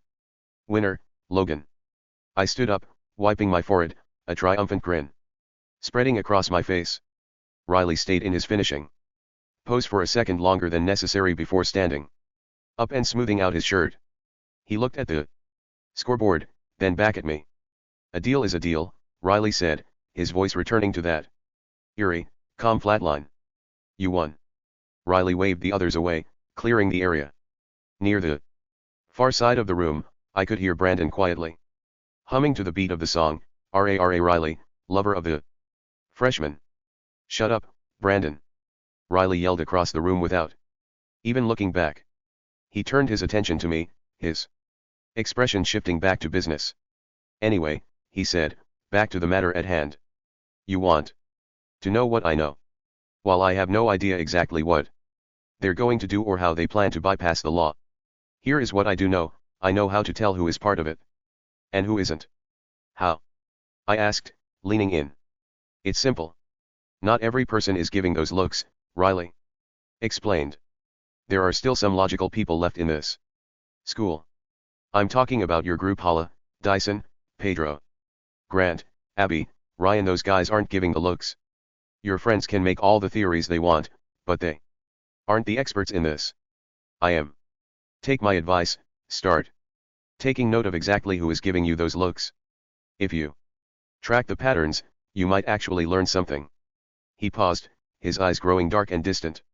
As for what they're actually planning? I don't know yet.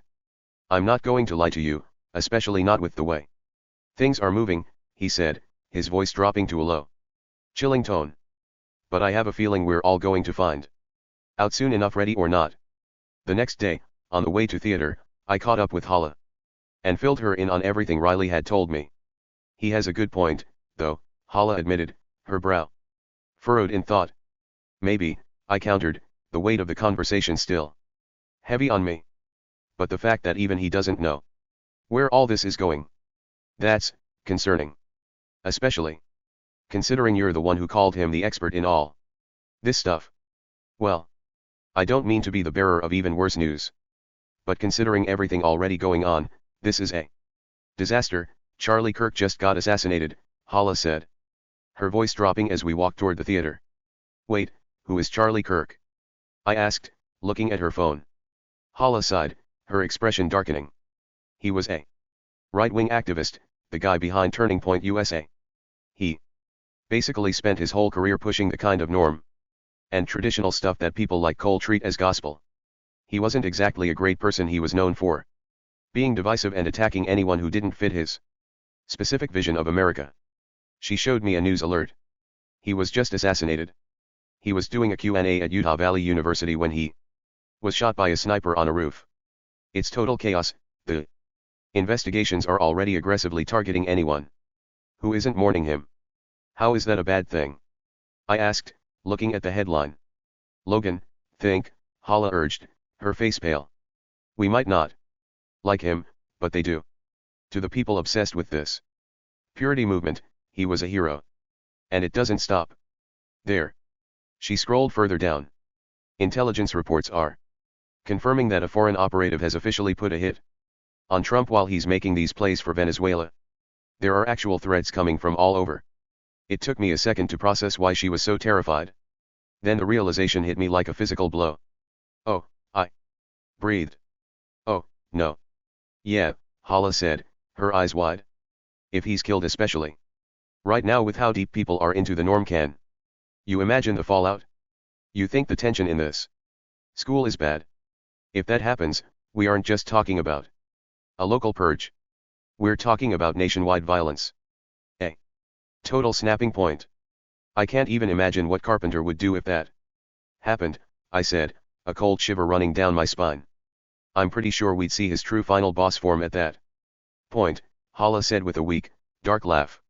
Yeah, I'm sure we would, I replied as we reached the theater entrance. He'd certainly be quick to act. I walked into the theater room and spotted Aiden and Cash already there, huddled together. Before I could even say hello, Ms. Litta clapped her hands, her face tight and formal as she addressed the class. All right, everyone, listen up, she announced. We're heading to the main auditorium for class today. The stage crew is setting up a new rigging system. The four of us shared a look that had nothing to do with stage rigging. The dread we felt was synchronized and immediate. Hala's hands trembled slightly, likely still thinking about the nationwide chaos she just described. Cash looked wary, scanning the room. Aiden, usually the most composed, looked uncharacteristically pale, his jaw set tight. As for me, my stomach did a slow, nauseating flip. We filed out of the smaller room and into the main auditorium. We settled into a row of seats near the back. The low hum of hundreds of students settling into their own classes creating a vibrating wall of noise that made it hard to think. Aiden leaned in close, his shoulder pressing against mine. As he looked around to make sure no one was eavesdropping. Logan, he whispered, his voice barely audible over the chatter. I have something I need to tell you guys. He looked at Hala and Cash, his eyes dark with an urgency that made my heart skip a beat. And you're really not going to like it? What is it? I asked, my voice barely a whisper. Hala leaned in so close her shoulder pressed against mine, her eyes wide with apprehension. Cash went completely still, his gaze fixed on Aiden, his protective instincts clearly on high alert. Well, Aiden began, his voice low and strained. Remember when I told you I overheard your conversation about the looks? Well, you might not be the only one. This might be a massive coincidence, but, the other day, I was walking down the hall and someone stopped. They looked at me, closed their eyes, shook their head, and then just walked away like I was some kind of problem they were disappointed to see. My blood went cold.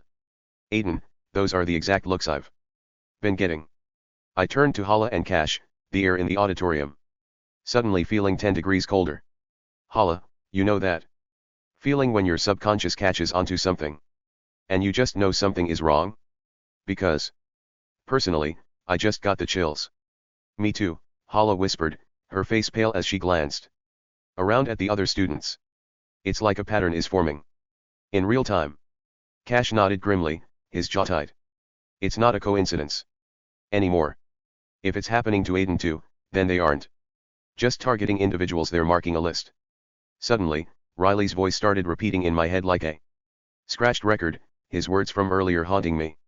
There is still so much you don't know. Chapter 5. That night, I lay in bed, the glow of my phone the only light in the room.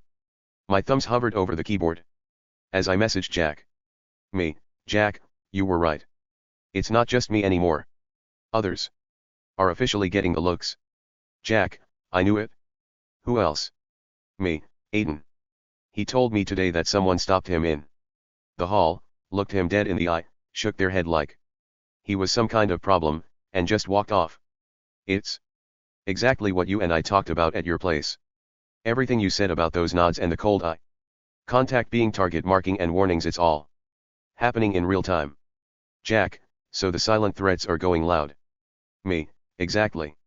It's like you said, the recalibration Cole bragged about is the mechanism for the theory we discussed. If it's spreading to people like Aiden now, then that productive sludge is closer than we thought. That legal vacuum you mentioned. It feels like the air is already being sucked out of the room. Me, you were right about the clock, Jack. The fence isn't just leaning anymore, it's about to come down. The warning shots are over. I hit send and stared at the ceiling, the weight of our conversation feeling like ice in my chest.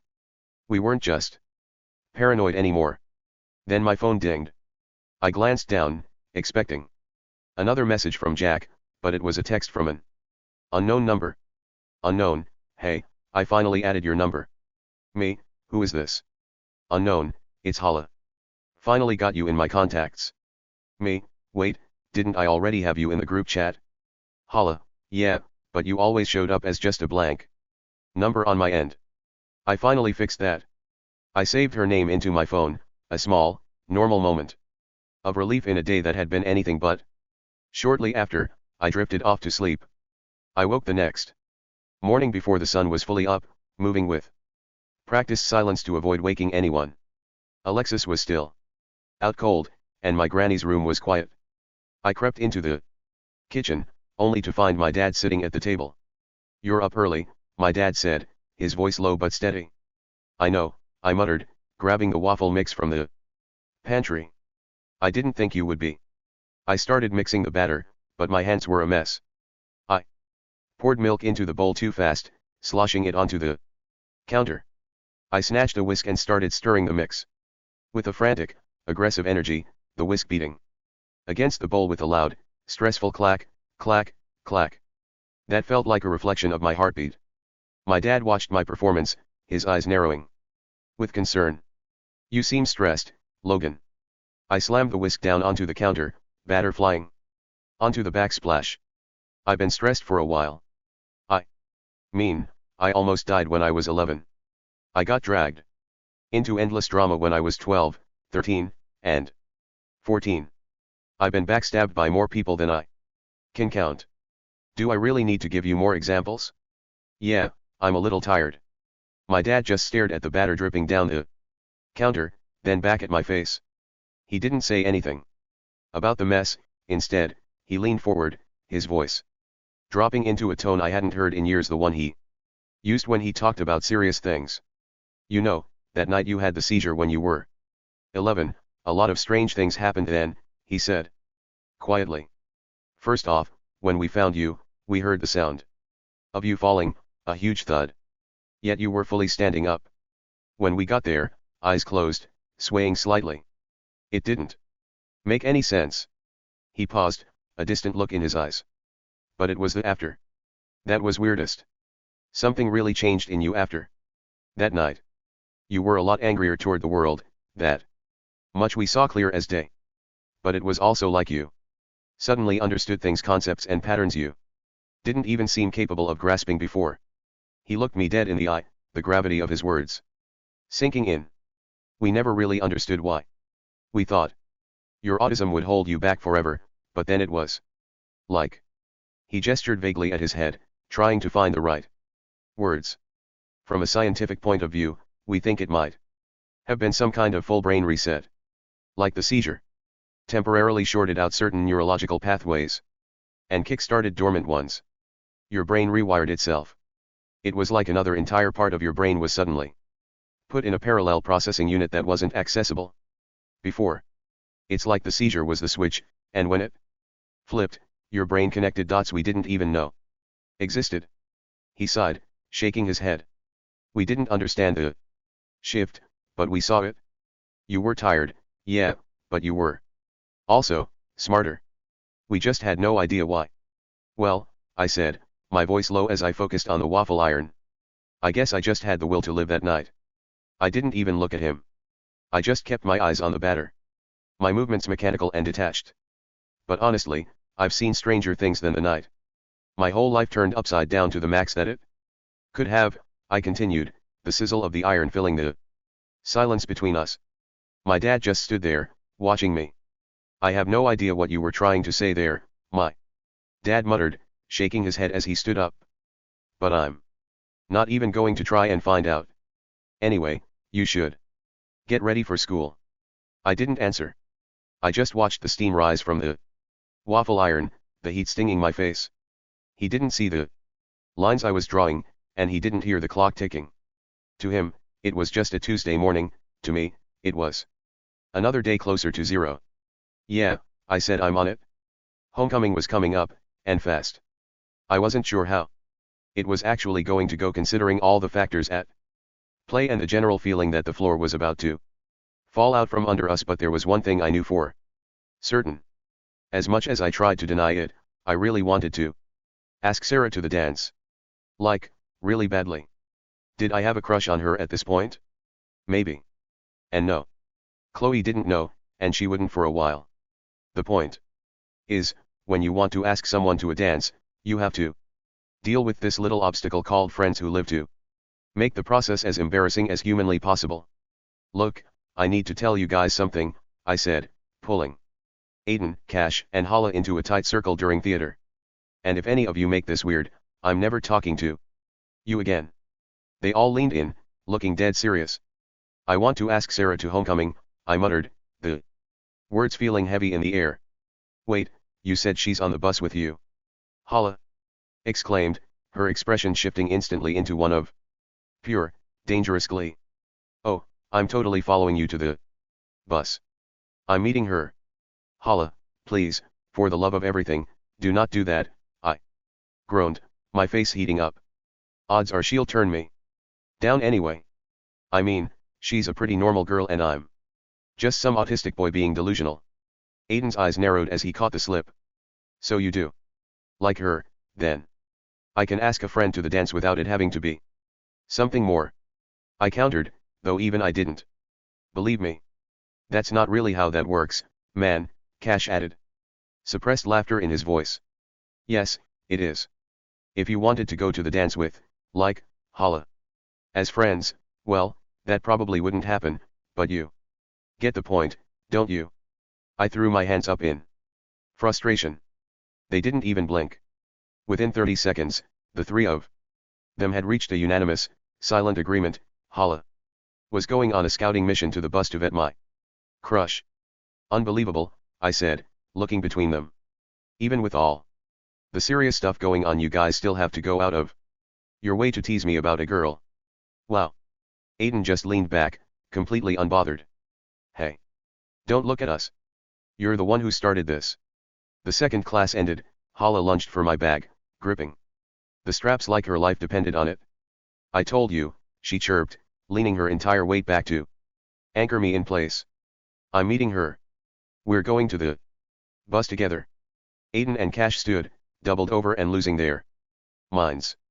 To them, this was the peak of comedy. To me, it was a slow-motion nightmare. Hala, let go. I hissed, trying to pry her fingers off. This isn't funny. You're going to make it weird. I'm just being a supportive friend, she shouted, her heels skidding against the linoleum as I started walking. Anyway, I didn't stop. I put my head down and started trekking toward the exit, literally dragging her behind me like a screaming, stubborn toddler. She didn't care about the dignity of the situation at all. She just kept her grip tight, her shoes squeaking against the floor while she rattled off advice I wasn't listening to. Logan. Stop. I need to see if she's good enough for you. She wailed, her voice echoing through the crowded hallway. Cash gave me a mocking thumbs up as I hauled her past, while Aiden just leaned against a wall, wiping tears of laughter from his eyes. I reached the heavy double doors leading to the bus loop. Hala still attached to my backpack like a human barnacle. The yellow line of buses was right there. I could see the bus idling a few yards away. Final warning, Hala. I grunted, putting every ounce of strength into a final forward surge. Just as we reached the edge of the sidewalk, she finally lost her footing and let go, tumbling slightly but catching herself with a triumphant laugh. I saw the bus, Logan. I know which one it is, she yelled. After me. I didn't look back. I didn't even say goodbye. I put on a burst of speed that would have made a track star proud, and bolted for the bus door, sprinting away from the embarrassment as fast as my legs could carry me. I scrambled onto the bus, my lungs burning and my face likely a bright, humiliating shade of red. I dropped into the seat next to Sarah, trying to regulate my breathing so I didn't look like I had just survived a wrestling match with a frantic Hala. Hey, Sarah said, glancing up from her phone. Her expression was softer now. You look like you just ran a marathon. More like a jailbreak, I muttered, wiping sweat from my forehead. This was it. The moment I had been playing over in my head all day. I just had to say the words, hey Sarah. Homecoming is coming up, do you want to go with me? Simple. Direct. I opened my mouth, but my throat felt like it had been stuffed with dry cotton. I looked at her, really looked at her, and the weight of the looks in the hallway and the general chaos of the week came crashing down. What was I thinking? She was this popular girl, and I was just the guy currently sweating through his shirt because my friend had treated me like a sled. So, I stammered, my heart doing a nervous dance. Did you ever finish Stranger Things? I was thinking about that scene where they're all at the snowball, you know. The dance. Sarah blinked, clearly surprised by the sudden pivot to 80s nostalgia. Oh. Yeah, I finished it ages ago. The snow ball was cute, I guess. Why? Thinking about heading to the Upside Down. Something like that, I mumbled, mentally screaming at myself. The snowball? Really, Logan? You couldn't have been more obvious if you tried.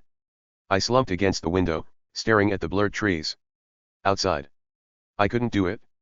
Not yet. I needed a strategist. I started thinking about Chloe. She knew Sarah better than anyone. If I could corner Chloe later and get her to give me a green light, maybe I wouldn't feel like I was jumping off a cliff. But just as I was planning a way to ask Chloe for help, a cold, paralyzing realization hit me like a bucket of ice water. Abby. My stomach dropped into my shoes. I hadn't even considered it until this exact second. Every year, Abby and I ended up at these things together.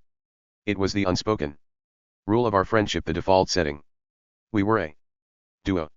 And knowing Abby, she didn't just expect us to go together, she probably already assumed it was a done deal. I looked at Sarah, then stared blankly at the back of the seat in front of me. If I asked Sarah, I wasn't just asking a girl to a dance, I was breaking a tradition with my best friend. In a world where everyone was already starting to pick sides and the looks were turning into threats, the last thing I could afford was to alienate the one person who had always been on my side. I desperately wanted to go with Sarah, but I was pretty sure Abby had already reserved my evening and she wasn't the type to let a plan go without a fight. That being said, I had to fix all this, though it was a gamble that could have easily gone south, and I hadn't truly prepared for the possibility that Sarah might turn me down. Since Ryan and Abby were childhood friends, he was the only person I could realistically set her up with, and since Abby is a romantic, I figured she wouldn't care which guy she went with anyway. Little did I know how stupid of an idea this actually was. Why? As it turns out, I didn't even have to worry about Ryan, Abby. This whole endeavor was about to bring out some truly insane revelations. You'll find out shortly.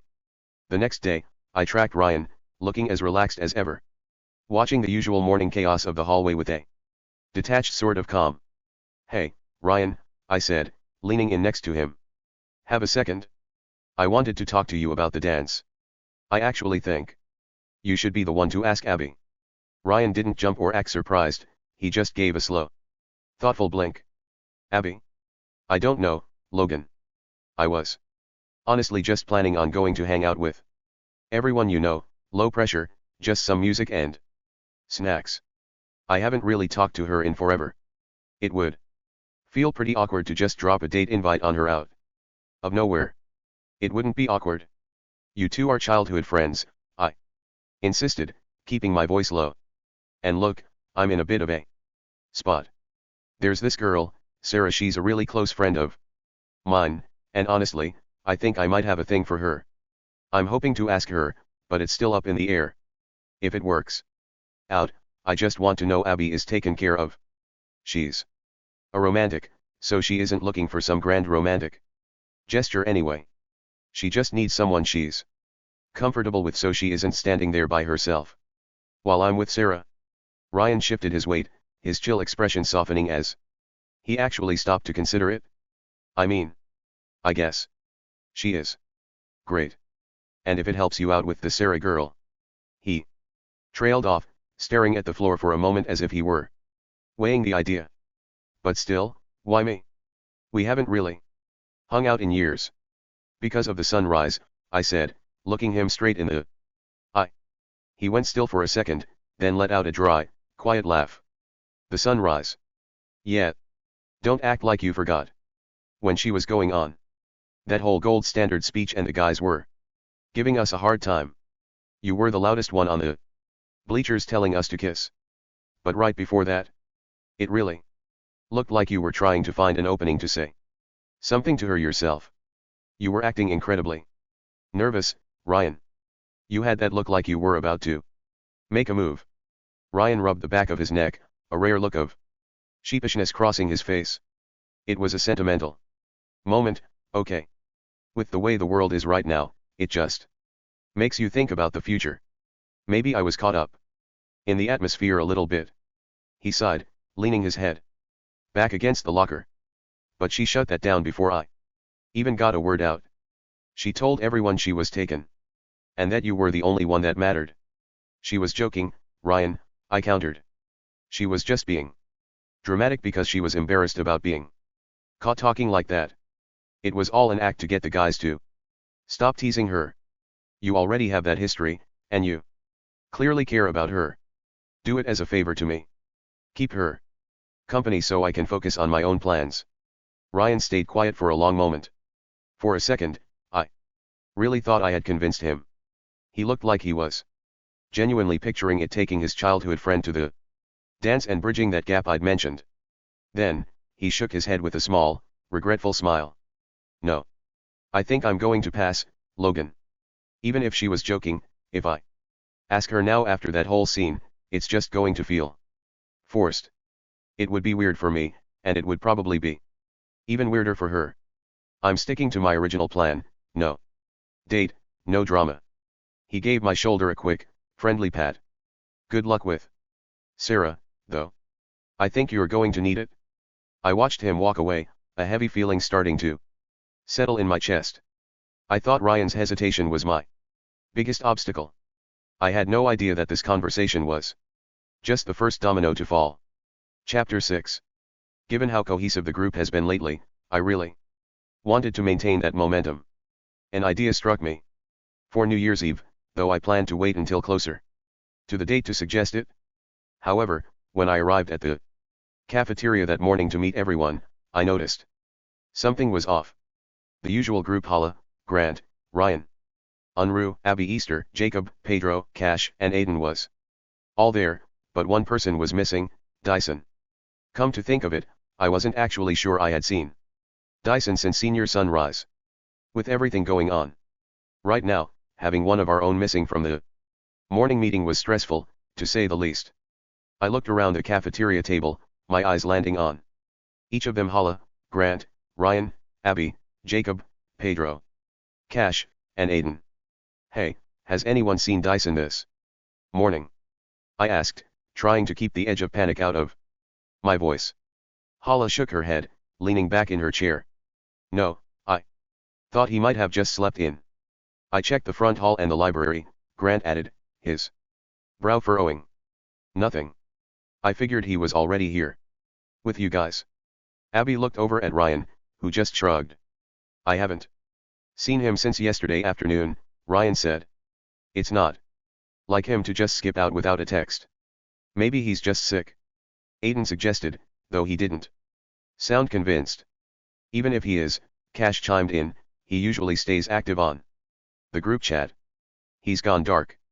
You should probably go check on him, Logan, Jacob said, glancing toward the exit. Just to be sure he's okay. I let out a frustrated sigh, rubbing the back of my neck. I want to, believe me. But you guys know the situation. Raven absolutely hates my guts. If I show up at their front door, she'll blow a fuse before I even get a word out. I can't just walk into a confrontation like that. Pedro leaned in, whispering, so what? You're just going to wait it out? No, I said, a thought finally clicking into place. I have a plan to get around her. I'm going to pull him into VR chat. If he's hiding out in his room to avoid her, he'll have his headset nearby. I can get a hold of him there, and Raven won't even know I'm in the house digitally, anyway. It's a good idea in theory, Grant said, scratching his chin. But what if he's not even home? You'd just be talking to an empty server. And what if his headset is dead? Abby added, looking concerned. He might have forgotten to charge it if he was busy or stressed. Or what if he sees your invitation and just ignores it? Hala pointed out.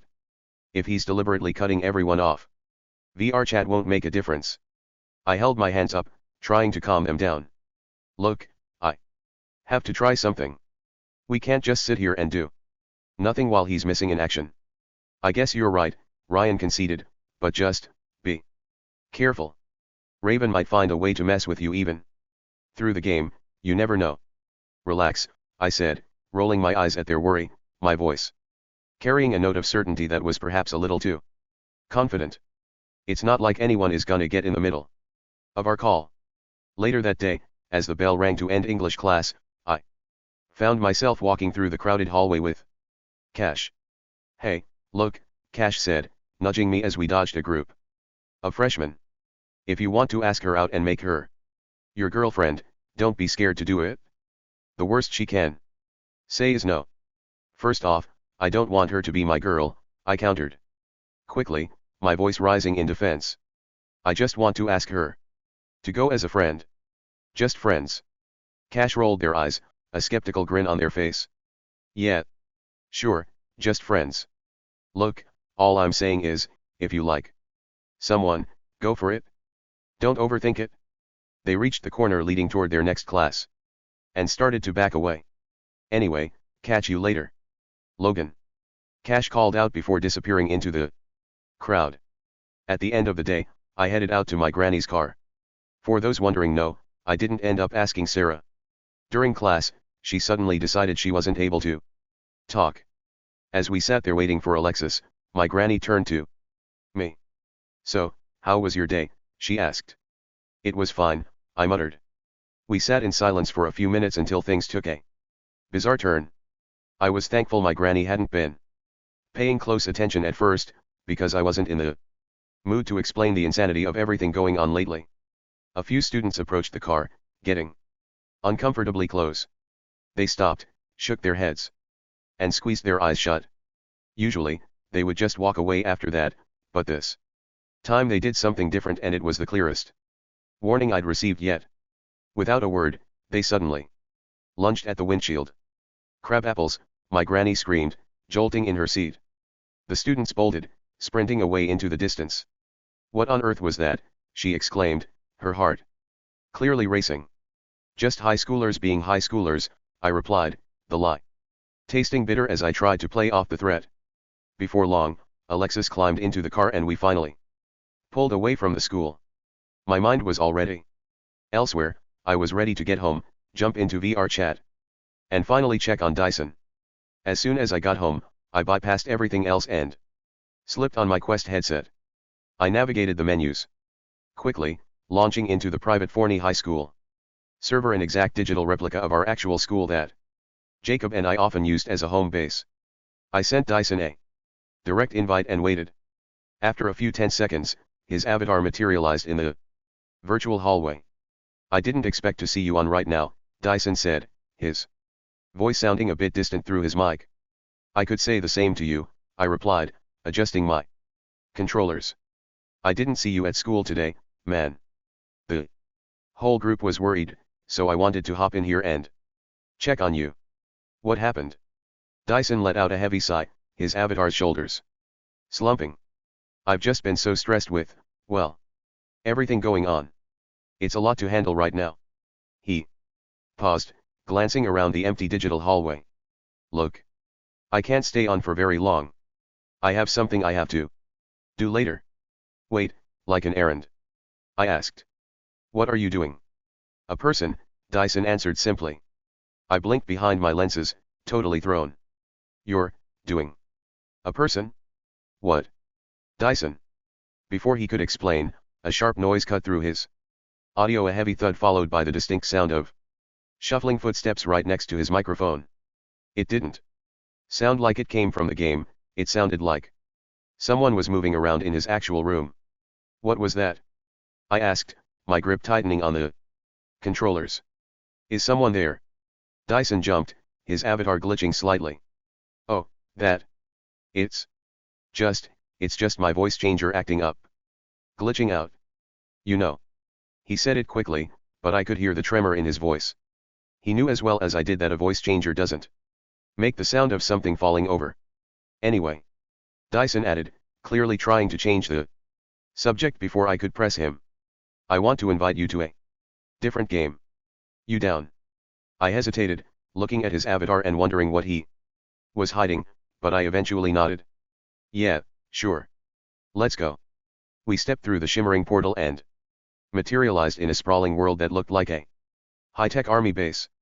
Concrete bunkers and watchtowers surrounded us, and right in front of us, a massive wall was loaded with every firearm imaginable. Pick one, Dyson said, his avatar gesturing toward the rack. Any of them? I asked, scanning the rows of steel. Any gun works, he replied, his voice sounding more focused than before. I didn't hold back. I reached for a massive, glowing railgun, the most overpowered weapon in the server, capable of shooting through solid cover with a single charged shot. Dyson mirrored my intensity, grabbing a dual-barrel automatic shotgun that looked like it could level a building in seconds. Let's do this. Right now, Dyson declared. The match began, and we both scrambled for cover. I dived behind a stack of crates as a spray of shells from Dyson's shotgun shredded the wood inches from my head. I rolled to the left, charging the railgun until it hummed with a piercing blue light. I tracked his movement through the digital wall and let out a shot. The beam tore through the concrete pillar he was using for cover, nearly clipping his arm. Dyson was fast, though. He used his momentum to slide across the gravel, firing a relentless barrage that forced me to retreat toward the motor pool. I leaped onto the roof of a parked Humvee, using the height advantage to rain down fire. We traded shots back and forth, the sound of gunfire echoing off the metallic walls of the base. I managed to catch him in the open with a well-timed blast, but he countered by tossing a flash grenade that whited out my vision. I stumbled back, firing blindly to keep him at bay, until the light cleared and I saw him perched on a watchtower. aiming right at me. The tension was high, the real world stress of the day finally melting away into the adrenaline of the game. As the rounds continued, the atmosphere shifted. Dyson wasn't playing like his usual casual self, he was moving with a frantic, almost desperate precision. "You're getting slow, Logan," Dyson yelled. He vaulted over a concrete barrier, his shotgun barking twice. I felt the haptic rumble in my controllers as the shells shredded my cover. I dove to the right, rolling behind a heavy steel beam and narrowly avoiding a follow-up blast that sparked off the metal right where my head had been. "I'm trying to keep up with that ridiculous fire rate," I shouted back. I popped out, letting a streak of blue railgun light fly, but Dyson had already moved, sliding across the gravel and firing a relentless barrage that kept me pinned down. "Stop playing it like a game," Dyson's voice dropped, becoming intense and strangely serious over the roar of the simulated gunfire. "Imagine this was a real fight. Right here, right now. No RESP-ons." I squeezed the trigger, a charged shot tearing through a fuel drum near him. The explosion sent flames skyward. But Dyson emerged from the smoke, firing his dual-barrel shotgun from the hip. Each shot forced me to scramble, my heart rate climbing as if the danger were real.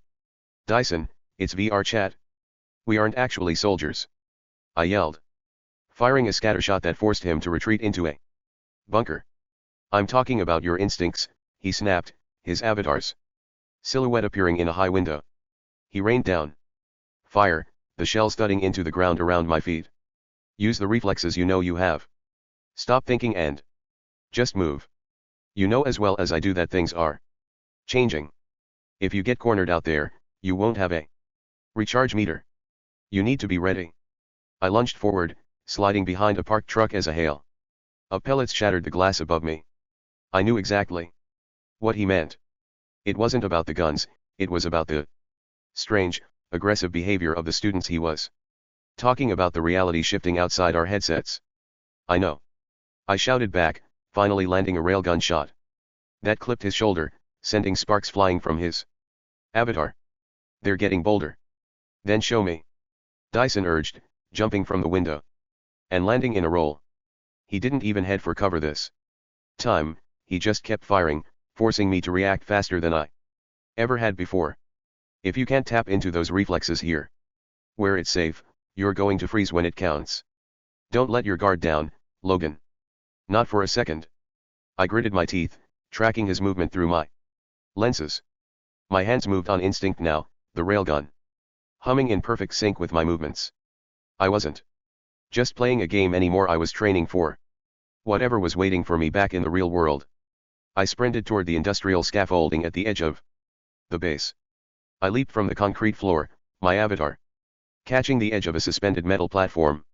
With a sharp pull, I hoisted myself up and began jumping between the floating catwalks, moving with a fluid speed I didn't know I possessed. Dyson looked up, his dual shotguns roaring as he tried to track my movement, but I was already ahead of him. "You want reflexes?" I yelled, catching air as I dove from the highest platform. While mid-air, time seemed to slow down. I aimed the railgun straight down, the barrel glowing a blinding white. I fired a flurry of ground shots, perfectly placed bursts of energy that slammed into the dirt around Dyson, staggering his avatar and cutting off his escape routes. Before I even hit the ground, I fired one final, fully charged beam. It struck his chest dead center. His health bar flickered, turned red, and finally hit zero. The simulated gunfire ceased instantly, leaving only the sound of the digital wind. I landed in a crouch, the railgun's hum fading as Dyson's avatar slumped for a moment before the game over screen flashed between us. "You're actually pretty good," Dyson admitted, his avatar finally relaxing as the combat interface faded away. "I have to hop off, though," he continued, his tone shifting back to that strange, hurried urgency. "I really do have to go do, that person thing now. So, bye." Before I could even get another word in or ask for a real explanation, his avatar vanished from the server. I was left standing alone in the middle of the empty, digital army base. I took off my headset and sat on the edge of my bed, staring at the wall. It was a relief to know he was okay. I figured he had probably been at school and we just missed him in the morning, and he'd likely be back in the group tomorrow. But even with that small comfort, a heavy feeling settled in my gut. I had no idea just how hard everything was about to hit the fan. And boy, was reality about to hit the fan with a violence I wasn't prepared for. We weren't just talking about a rough patch, we were standing on the edge of a total bone-shattering catastrophe. It was the kind of darkness that doesn't just pass, it consumes everything it touches. Some truly horrific events were lurking just around the corner, ready to tear our lives apart. In an instant, everything we thought we understood about Cole's warnings was about to be obliterated. Chapter 7. The next day, nothing had changed. It was just more of those same vacant, unsettling looks from the students in the halls. I had been psyching myself up to ask Sarah to the homecoming dance all day, but I'd already let two perfect opportunities slip through my fingers. On the bus to the OC, she was already sitting with someone else. As much as I wanted to talk to her, I wasn't about to be the guy who shoves people aside just to get close. Then, on the way back, I had a clear shot, but I just couldn't do it. My head was spinning with what ifs. What if she thinks it's too soon? What if she's already going with someone else? What if this makes things awkward when we're already dealing with enough stress? I stayed silent, the words dying in my throat every time I looked her way. Finally, last period arrived. I sat at my desk, watching the second hand on the clock crawl toward freedom. The silence in the room was heavy, making my heart drum a frantic rhythm against my ribs. I tried to convince myself that even with Chloe right there, I shouldn't be scared. The worst she could say was no, right? Or maybe she'd just stare at me in silence, which, looking back, was exactly the kind of awkward disaster I was headed for.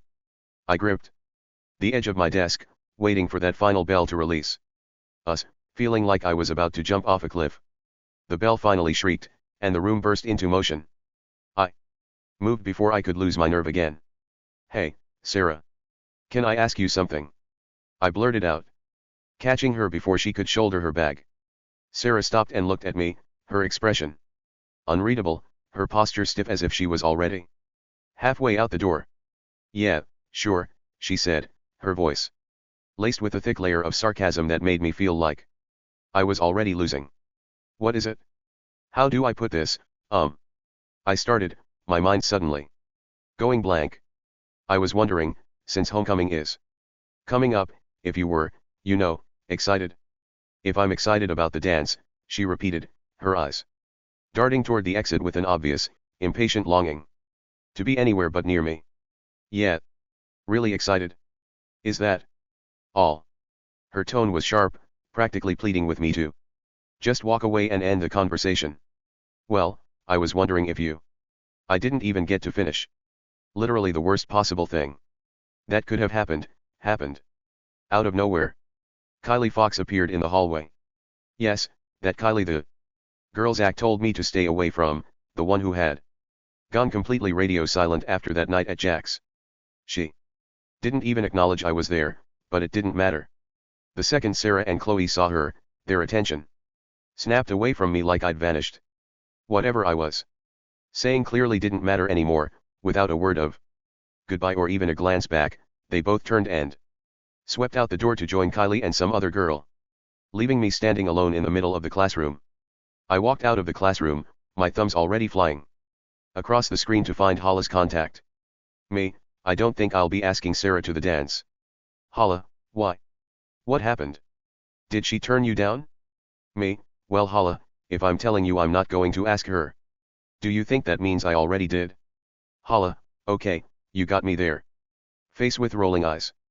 "But seriously, why not? You clearly like her, as a friend." "Me, it was the way it happened. I was right there, finally finding the words, and then Kylie Fox walked by. The second Sarah and Chloe saw her, they just stopped caring about anything I was saying. They just walked out with her like I wasn't even in the room." "Hala, wait, Sarah and Kylie are friends?" "Me, could be a major coincidence, but think about this. Remember that night at Jack's when I was texting Kylie and she went cold?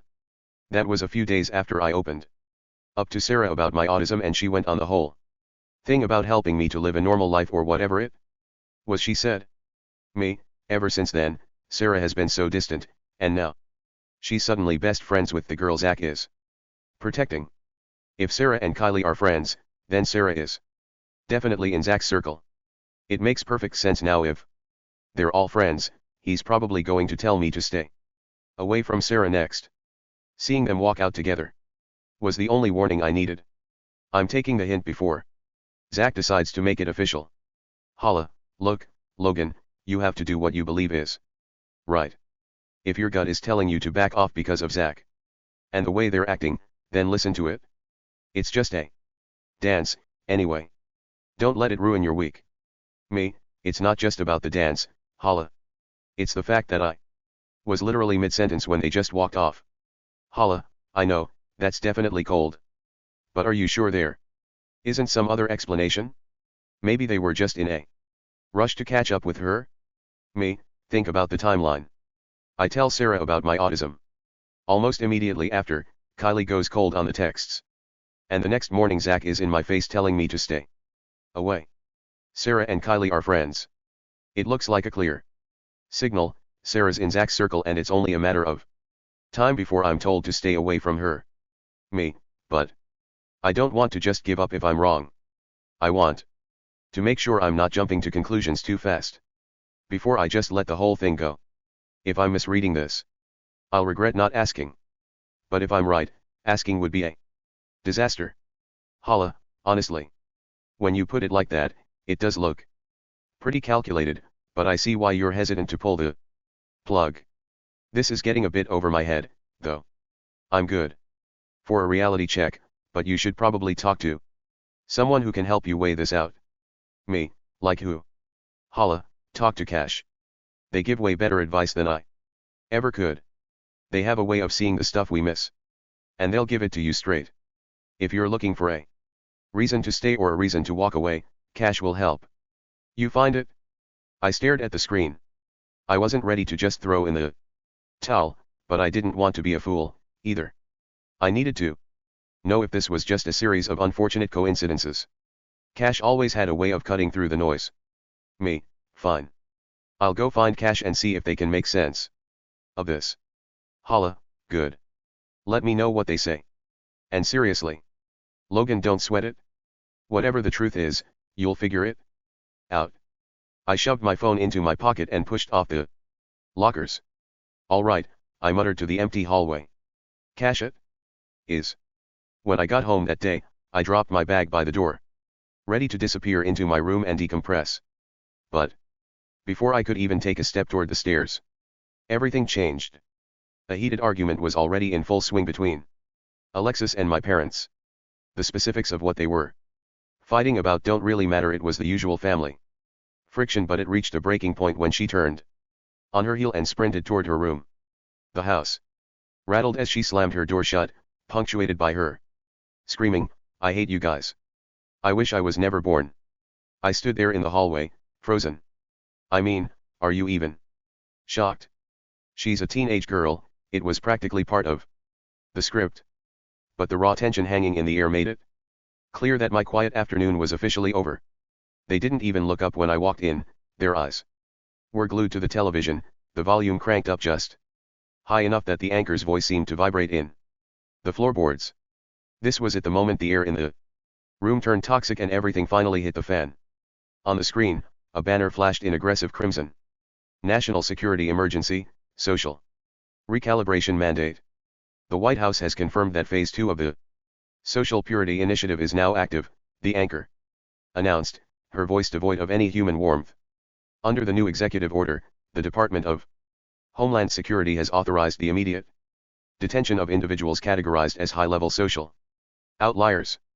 This includes the dissolution of previously protected status for those with neurodivergent classifications and the immediate suspension of all LGBTQ+ public assembly.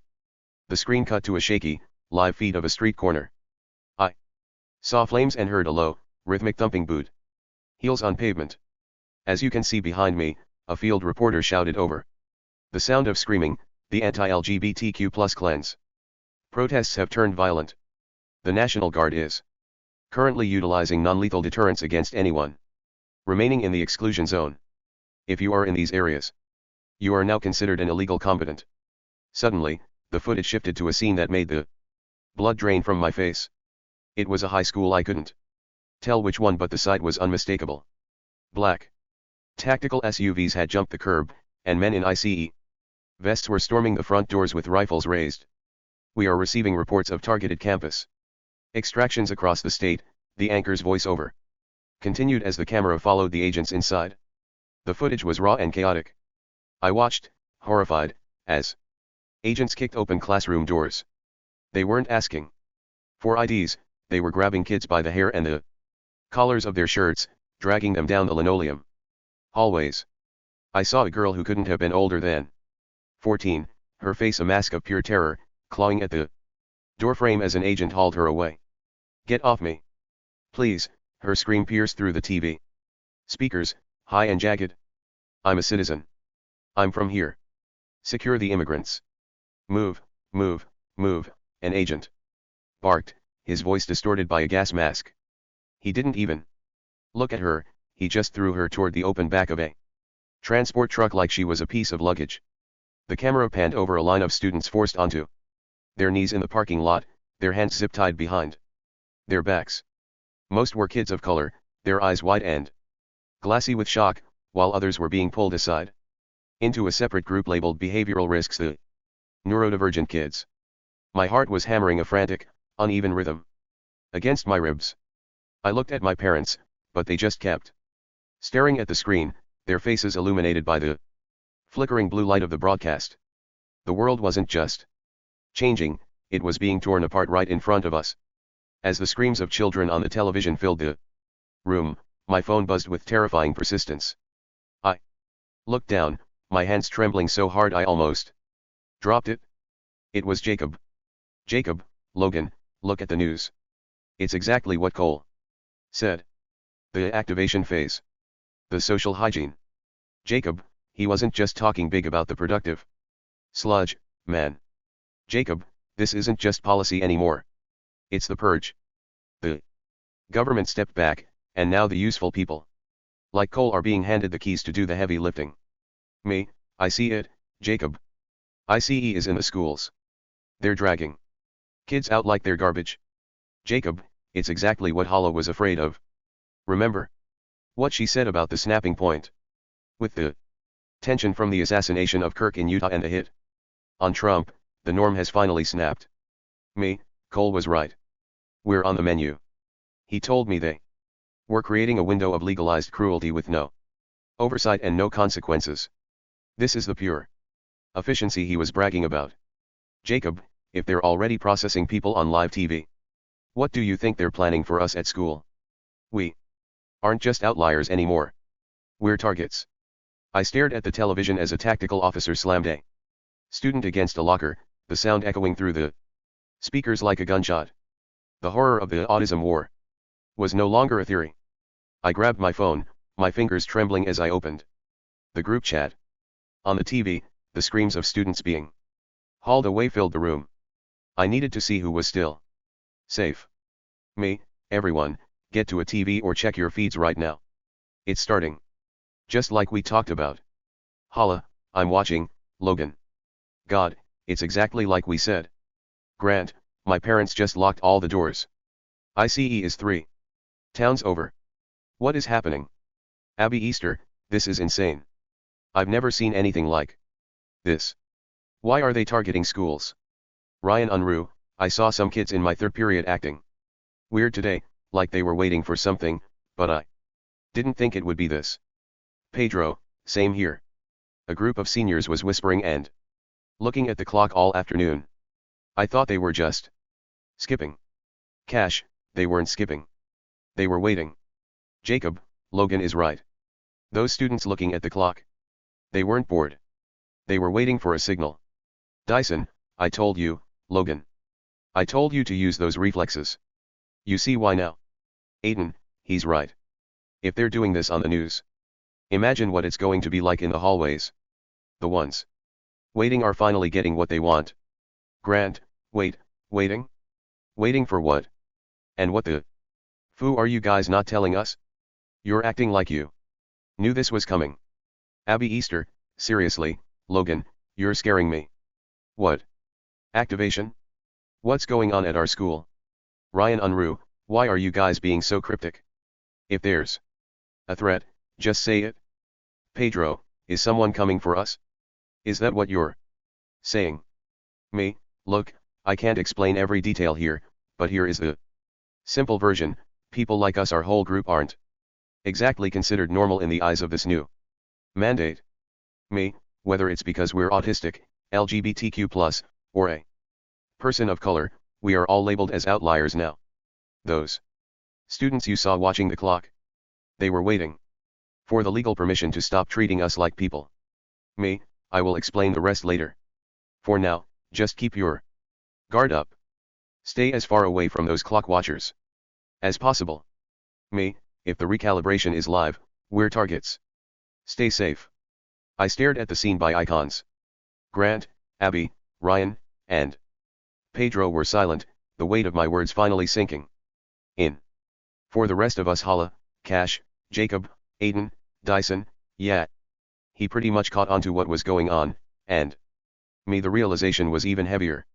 We knew the useful people were ready.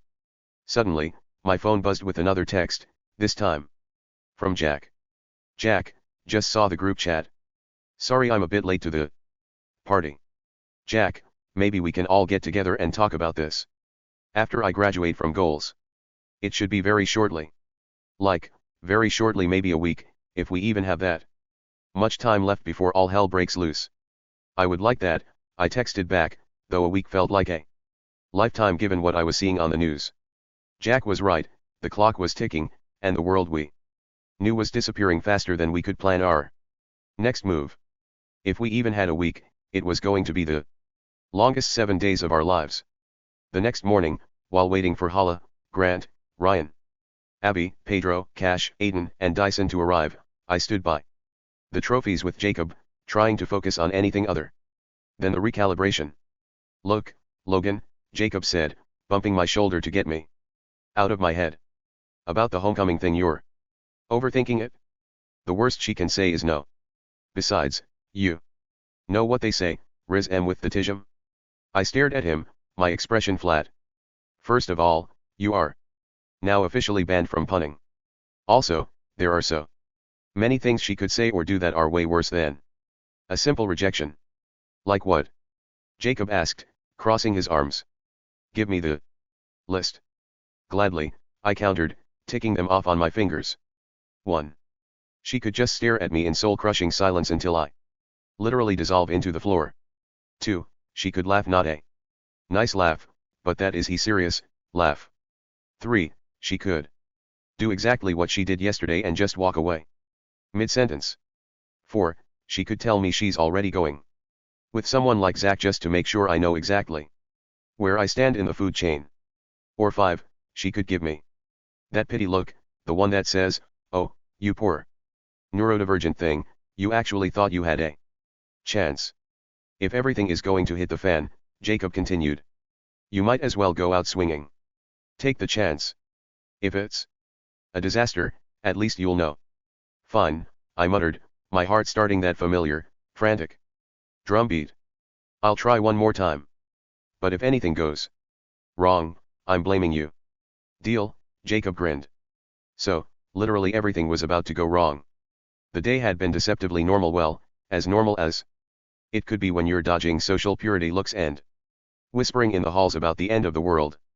I'd had a few hushed check-ins with the group, but for the most part, the school was a powder keg with a very long fuse. Then, 8th period arrived. This was it. The final countdown, dun dun da da. As I sat at my desk, the atmosphere in the room shifted. Outside the window, the sky began to bruise, the afternoon sun choked out by clouds that turned an unnatural, heavy shade of charcoal. It wasn't just a storm. It was like the light was being drained out of the day. A strange, metallic silence settled over the classroom, the kind that makes your ears ring. I couldn't explain it, but the hair on my arms was standing up. Something felt Fundamentally wrong not just with the school, but with the air itself. The bell shrieked, breaking the tension like a glass bottle. I didn't care that Chloe was standing right there. I didn't care if Kylie Fox was standing in the hallway. I had Jacob's voice in my head telling me to go out swinging. And I wasn't going to let another chance slip into the productive sludge. I stepped forward. I reached out, my hand trembling just slightly, and tapped Sarah on the shoulder. I stood there, heart hammering against my ribs, as she turned around to face me. The shadows from the darkening sky outside made her expression even more unreadable than usual. Sarah, I started, my voice tight. Can I tell you something? It's about. She didn't even let me finish the sentence. She adjusted her bag on her shoulder, her eyes darting toward Chloe, who was already halfway out the door. Her face was a mask of cold impatience, the kind that makes you feel smaller than you actually are. Can it wait until later, Logan? She snapped, not even bothering to hide the edge in her voice. I'm really in a rush. She didn't wait for an answer.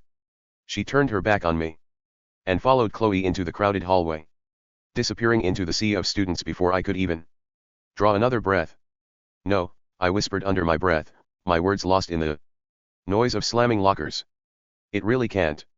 Right at that moment, a heavy crack of thunder shook the windows, and the sky finally broke. A sudden, violent downpour began to lash against the glass, the rain coming down so hard it turned the world outside into a gray, blurry mess. Chapter 8. I finally forced my legs to move, stepping out of the hollow silence of the classroom. As I crossed the threshold, the teacher's speakers crackled to life, and the opening chords of Princess When Doves Cry began to echo off the lockers. Dig if you will the picture of you and I engaged in a kiss. I rounded the corner toward the main exit and saw them. There, standing, was Sarah. She was wrapped in the arms of a guy I didn't recognize, her head tucked against his shoulder. I didn't feel some grand, romantic heartbreak. I wasn't in love with her. She was just a friend, someone I thought was cool. But as I watched her smile at him, a dull sense of realization washed over me. How can you just leave me standing, alone in a world that's so cold? The lyrics blared from the open doorway behind me, perfectly capturing the chill that had settled in my chest. But I don't think this was the reason our friendship had suddenly hit a wall. I think that was something else. Maybe I'm just too demanding, maybe I'm just like my father, too bold. I looked at them for a long heartbeat, then looked away. Why do we scream at each other? This is what it sounds like when doves cry. I turned my back on the scene, my head low, and began the long walk toward the bus loop. The thunder rumbled again, a deep vibration in the floorboards that synced with the thumping bass of the song. Every step felt heavier. Behind me, the music faded into the sound of the storm. Don't cry, don't cry. I stepped out into the gray, torrential downpour, letting the cold rain soak through my shirt. Everything was hitting the fan, and I realized that standing alone in a world this cold was exactly what it felt like when you realized you weren't as close to someone as you thought. I climbed into the passenger seat of my granny's car, and the door had barely clicked shut before Alexis was on me. 2 minutes, Logan, she snapped, looking at her phone. And then glaring at me like I was a toddler who had wandered off in a grocery store. You were exactly 2 minutes late. You know I have things to do, right? I'm not sitting here all day just because you can't keep track of time. I didn't even have the energy to argue. I just stared out at the rain-slicked pavement, the echoes of When Doves Cry still bouncing around in my skull. I hated when she talked to me like that, like I was some helpless kid who couldn't function. My granny pulled the car away from the curb, glancing at me through the rearview mirror. Logan, you know, homecoming is coming up very soon, right? She asked, her voice light and hopeful. Yeah, I said, my voice flat as I stared fixedly at a raindrop racing down the side window. I tried to swallow the lump in my throat, forcing my face to stay neutral so they wouldn't see how much the last 10 minutes had actually cost me. Don't remind me, I exclaimed. Are you planning on asking someone, or are you just not going? My granny asked, her tone gentle but prying. Before I could even open my mouth to respond, Alexis let out a sharp, mocking laugh from the back seat.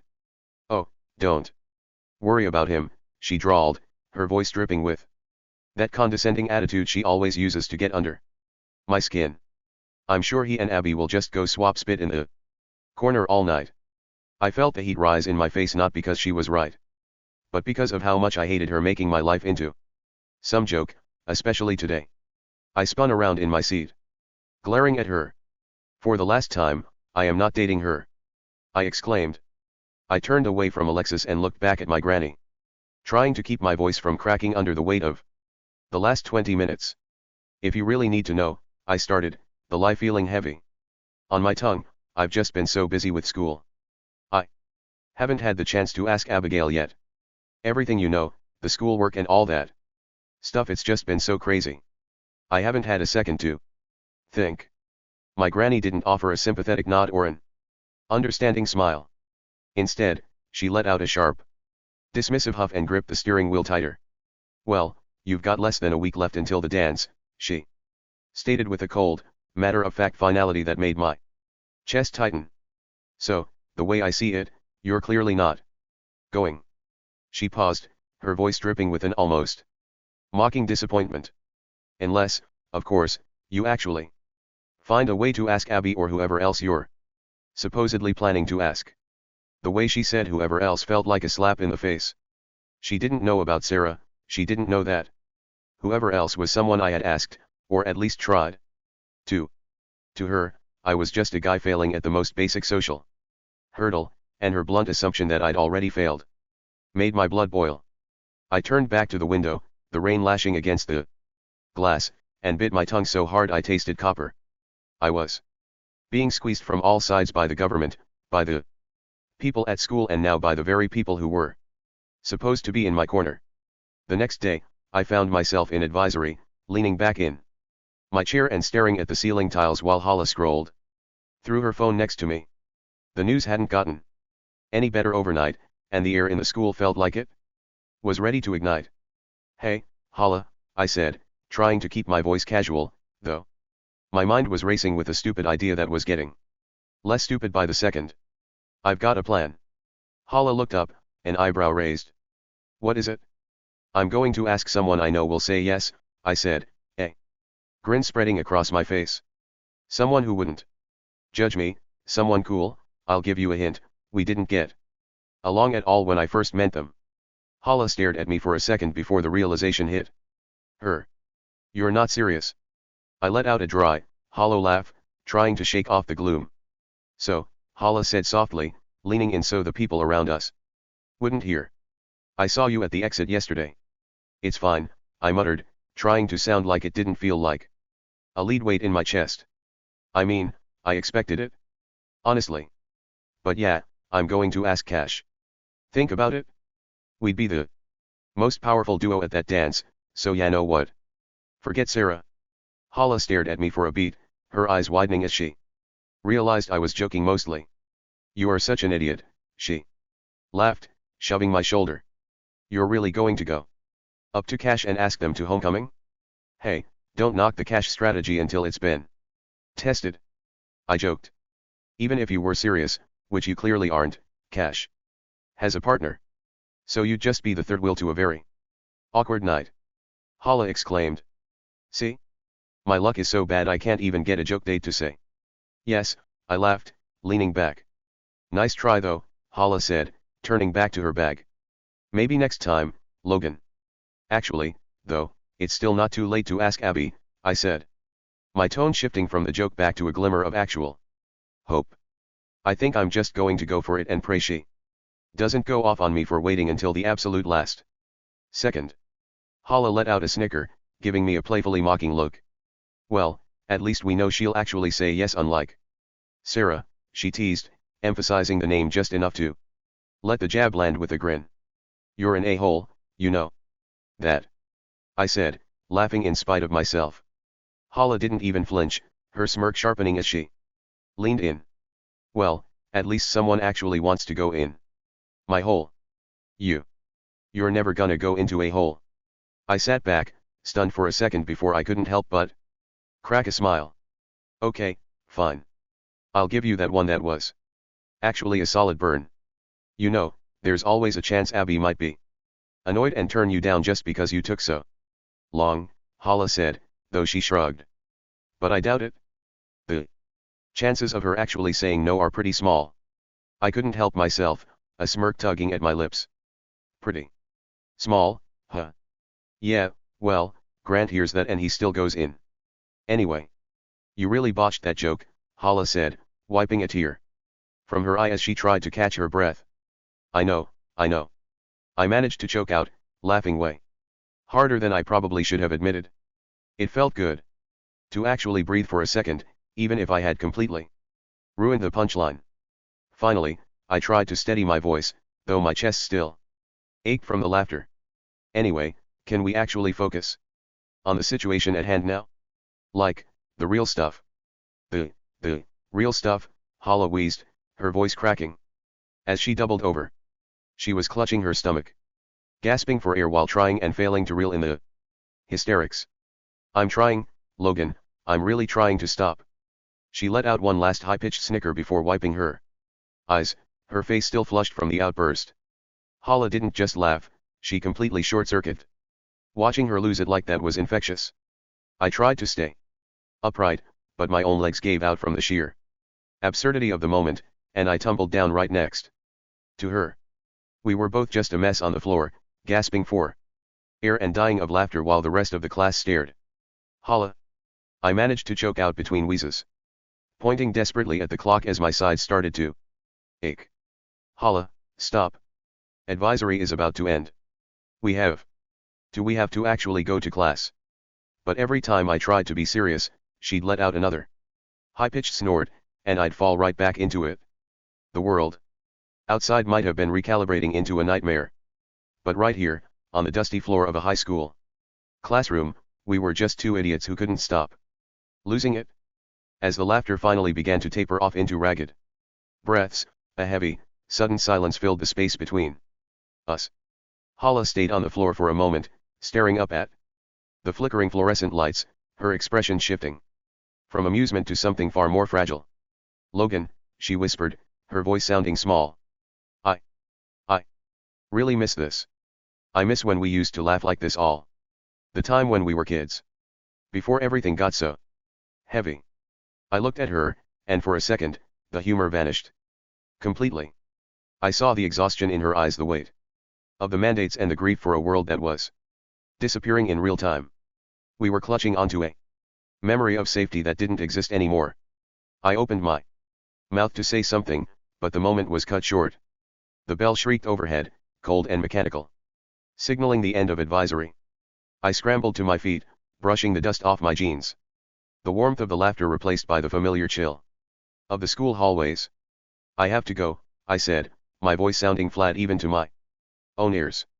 Hala stayed on the floor for a heartbeat longer before pushing herself up.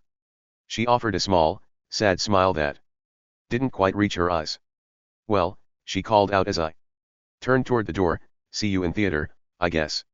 I didn't look back as I stepped out into the sea of students. The weight of the coming day already settling back onto my shoulders. Not much later, I found myself making the long walk toward the theater wing, the weight of the day pressing down on me.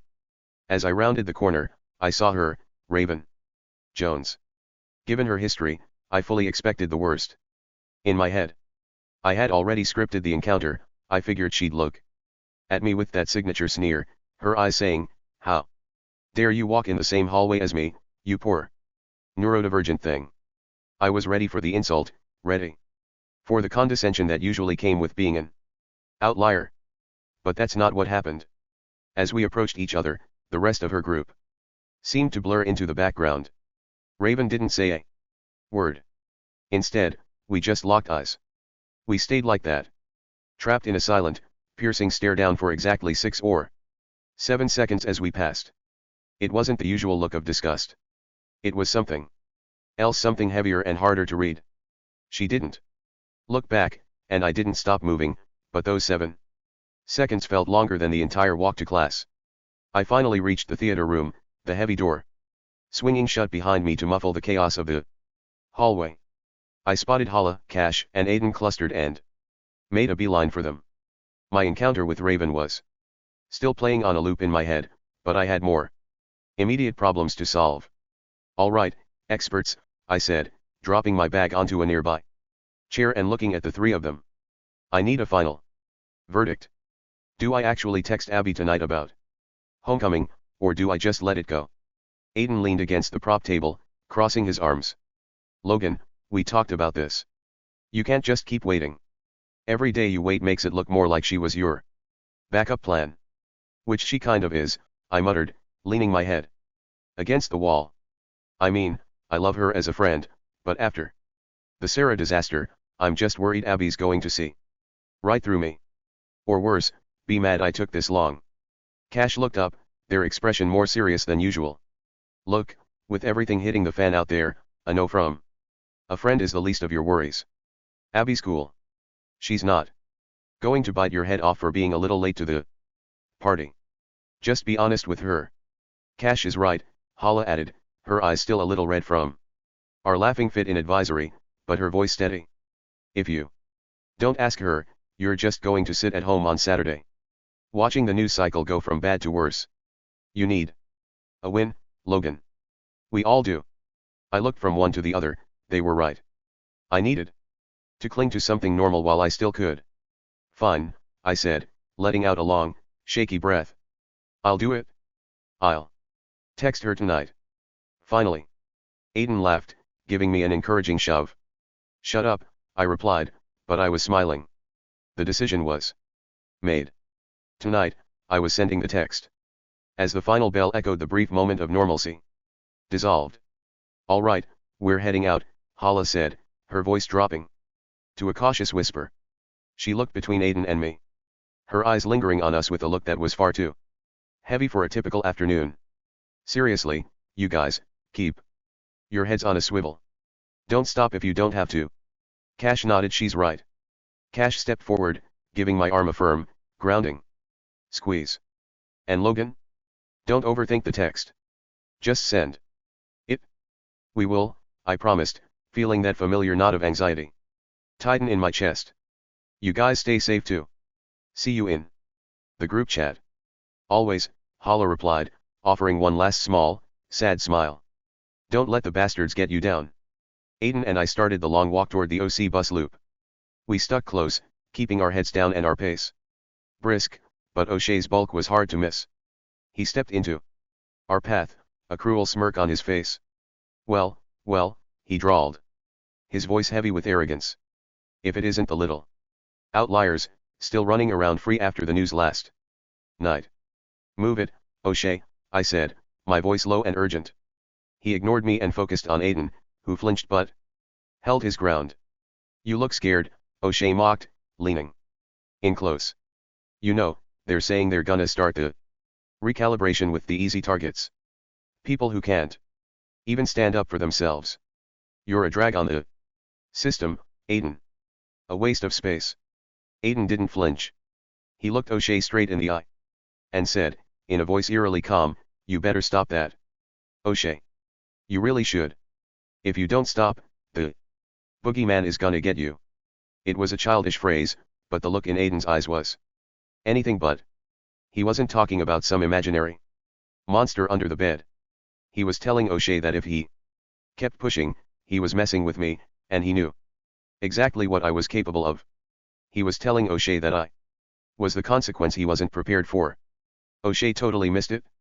He straightened up, his smirk twisting into a look of disgust. See? O'Shea snapped, gesturing wildly at Aiden. That's exactly what I'm talking about. Mentally a child. There's something genuinely broken in you that you can't even talk like a normal person. He shook his head in contempt, his words designed to wound Aiden's core. You're a lost cause, a stain on the school. You're exactly who they're talking about in the news. With a final look of revulsion, O'Shea turned and walked away. He really thought you were talking about a monster under the bed, I said as we started walking again, the tension slowly bleeding out of my shoulders, a sense of grim satisfaction settling over me. He had no idea who he was talking to. I appreciate the backup, Aiden, I said, starting to walk Again as I headed for the buses. But unfortunately, John Wick already took the nickname Boogeyman. It was a good try, though. Aiden just shrugged, his eyes fixed on the exit. I'm serious, Logan. He doesn't get it? You could totally kick O'Shea's if you wanted to. Don't worry, I said, a grim feeling settling over me as we neared the exit. I have no doubt I could make him regret being born if I wanted to. Honestly, Aiden, you could probably take him in a fight too if he ever tried anything. I mean, according to that story you told us, you threw off a group of girls who were fully intent on trying to kill you. Like they were nothing. I was only using about 20% of my real strength back then, Logan, he said. His voice wasn't boastful or loud, it was flat, certain, and terrifyingly calm. I'm a lot stronger than people give me credit for. Everyone looks at me and sees a victim, but I just haven't been given the chance to show what I can really do yet. The way he said it chilled me to the bone. It didn't sound like someone trying to sound tough, it sounded like a warning from someone who had been holding back a flood for a very long time. Before I could even find the words to respond, the sharp hiss of the bus brakes echoed. Anyway, I said, trying to shake off the sudden heavy feeling in my chest. I got ahead for the bus. See you around, Aiden. You too, Logan, he replied, standing perfectly still as the crowd flowed around him like water around a rock. I climbed onto the OC bus, the engine's low vibration rattling as I navigated the narrow aisle. I moved toward the back, but I stopped cold when I saw her again. I'd only seen her once before, sitting in this exact same spot on the very last row. That first time, our eyes had met for a heartbeat, and she'd looked at me like she was witnessing something profound. There she was again, tucked into that same corner seat. As I approached, I caught her off guard. She had this tiny, fleeting look of amusement, almost like she was fighting back a smile while watching me trip over my own feet in the aisle, the kind of look you give someone you've been quietly noticing from a distance. Even back then, I never thought she had bad views of me. If anything, it felt like a nice thing, a rare moment of genuine connection in a school full of masks. The moment our eyes locked, a deep, visible flush crept up her neck as she realized she'd been caught staring. The intensity was still there, but it had shifted into a panicked self-consciousness. She didn't just look away, she practically dove into the corner of the seat, burying her face until she was nothing but shadow. I stood there for a heartbeat. For a second, the recalibration and the filter didn't exist. It was just a girl who was mortified that I'd seen her looking at me. The bus lurched forward, forcing me to stumble into a seat a few rows ahead. As I sat down, I felt a strange, lingering pull, a sensation that this second encounter wasn't just another random coincidence. My phone buzzed with an insistent series of vibrations against my leg. I pulled it out, the screen's harsh blue light cutting through the dim atmosphere of the bus. It was Jack, and he was clearly on a roll. Jack, hey man, huge news. I'm officially finishing up at goals this week. Jack, everything is moving so fast with the news, so we should definitely hang out this coming weekend. You down? I was thinking we just barricade ourselves at my place. Me, that's awesome, Jack. Seriously, congrats on finally getting out of there. But I actually can't this weekend. It's homecoming. Jack, homecoming.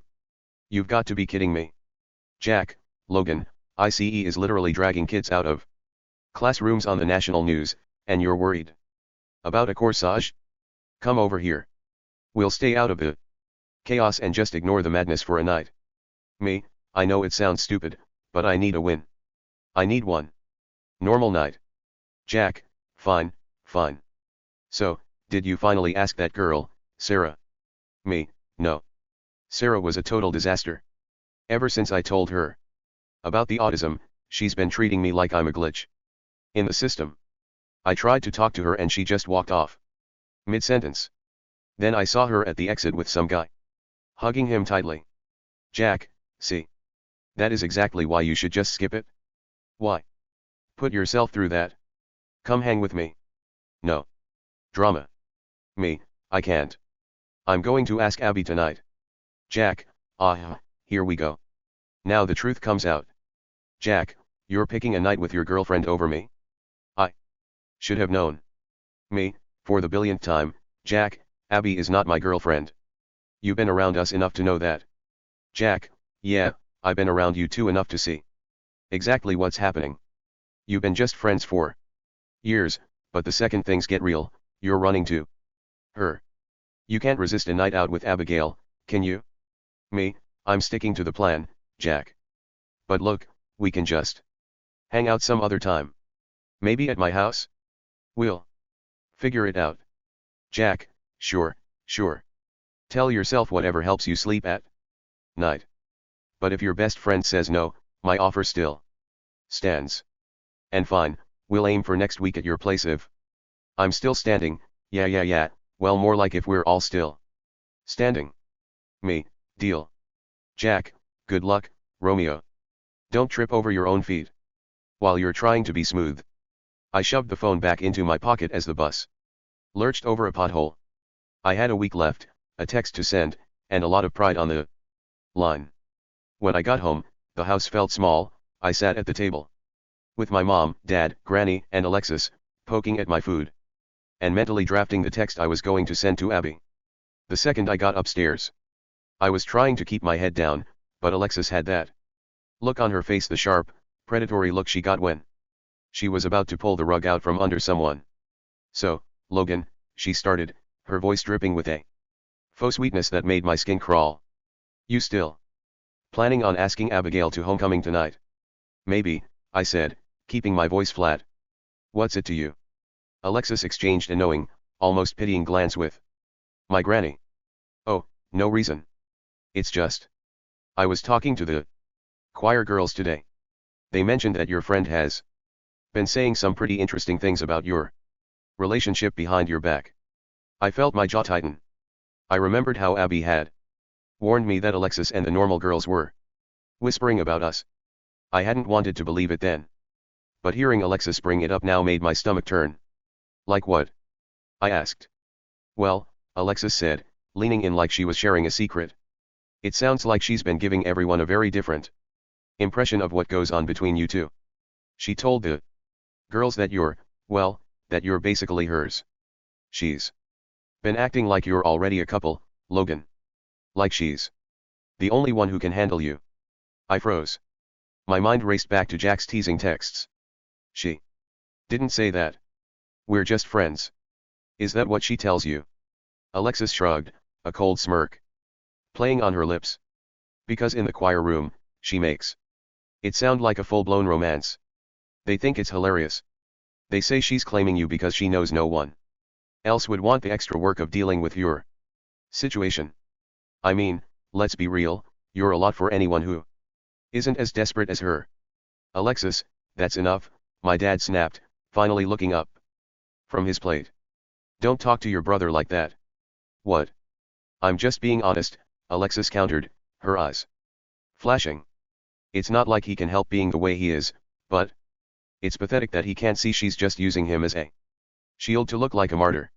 She's only with him because she knows a normal guy wouldn't give her the time of day.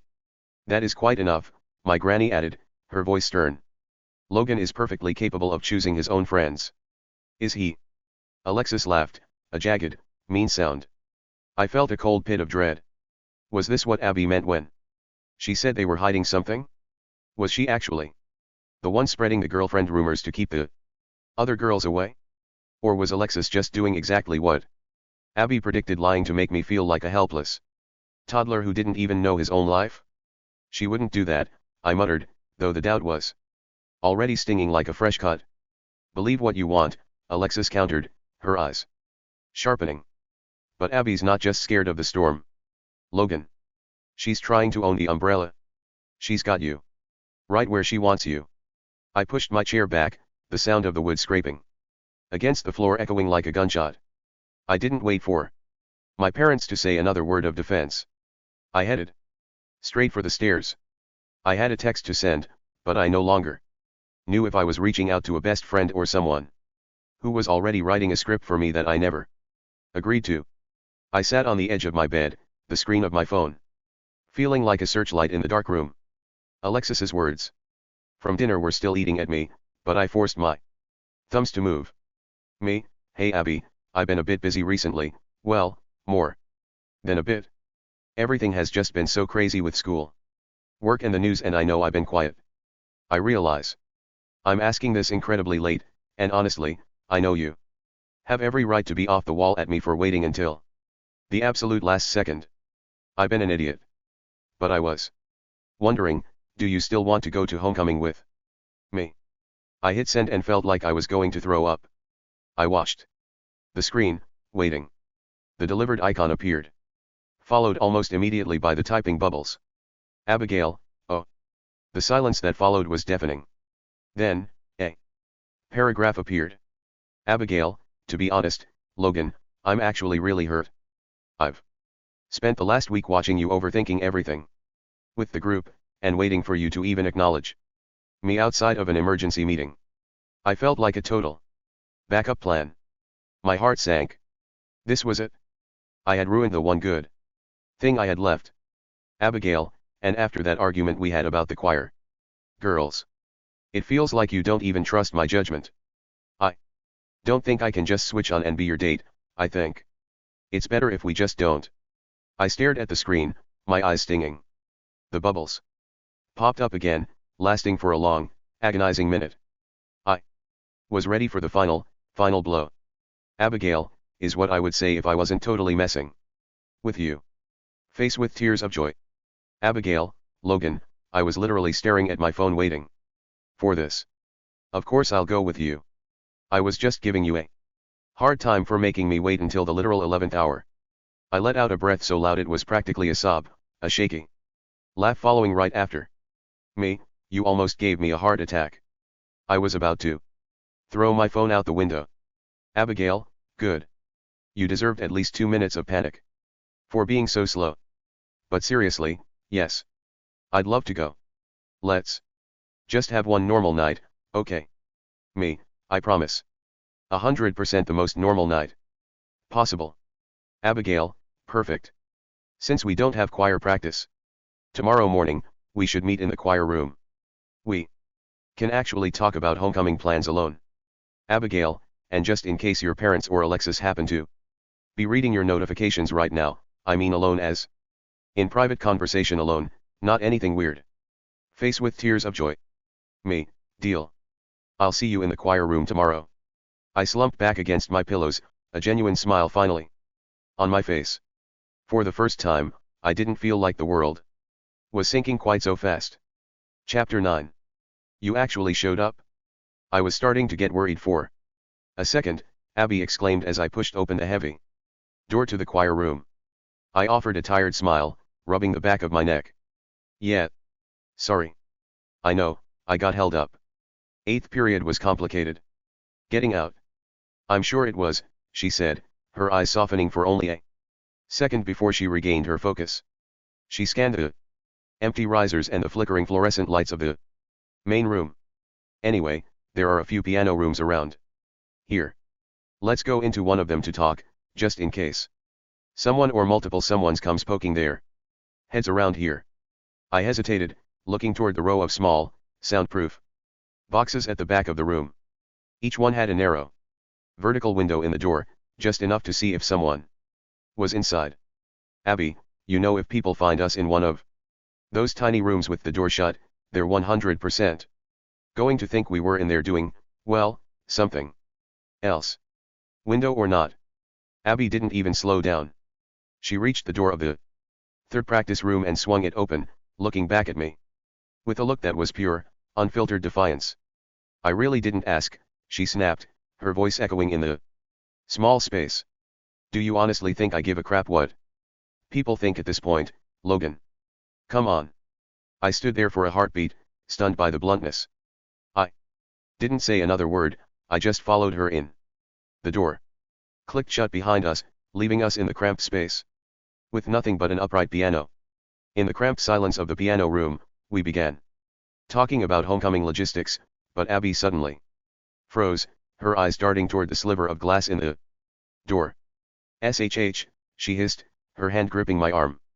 A split second later, I heard it too, the heavy thud of the Choir room's main double doors swinging open.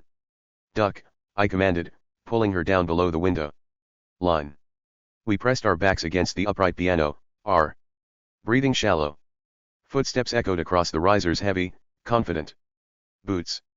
There were at least 3 of them. I didn't recognize the voices, but they sounded like they were coordinating a mission. Double-check the entry points, the first one said, his voice flat. The coordination thread in the private DMS is already finalized. We move when the signal hits the group chat. The administration basically gave us the green light. A second voice replied with a chilling laugh. Nothing is gonna stop us. It's not like the government is gonna do anything. Between the social hygiene mandates and the activation phase, they're practically begging us to do this. Most of the guys already locked their accounts, the third added, the sound of a phone screen tapping echoing in the room. Total blackout. No one outside the circle can see the maps or the target lists now. By the time the productive sludge realizes the fence is down, the filter will already be doing its job. No oversight. No consequences.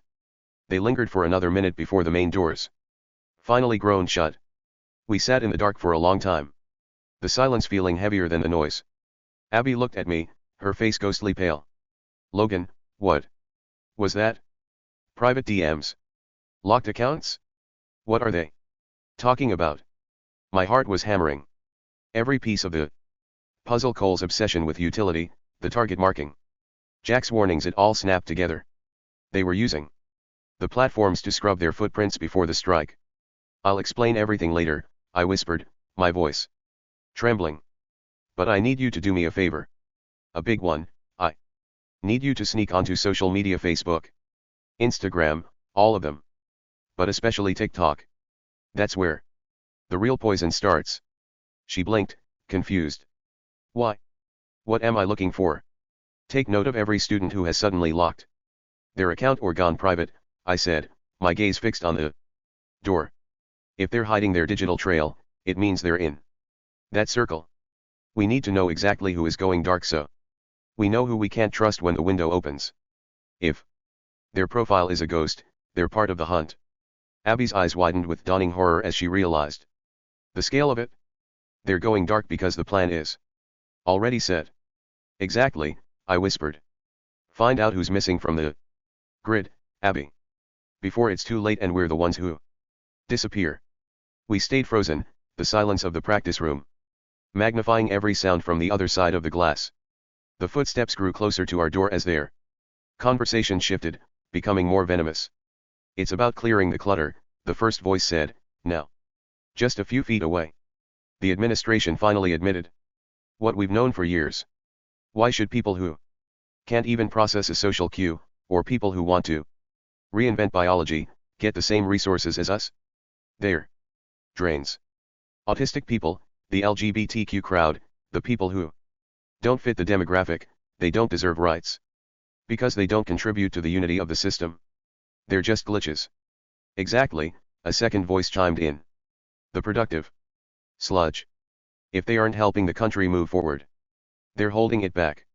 The filter is just evolution, assisted by the people willing to do what's necessary.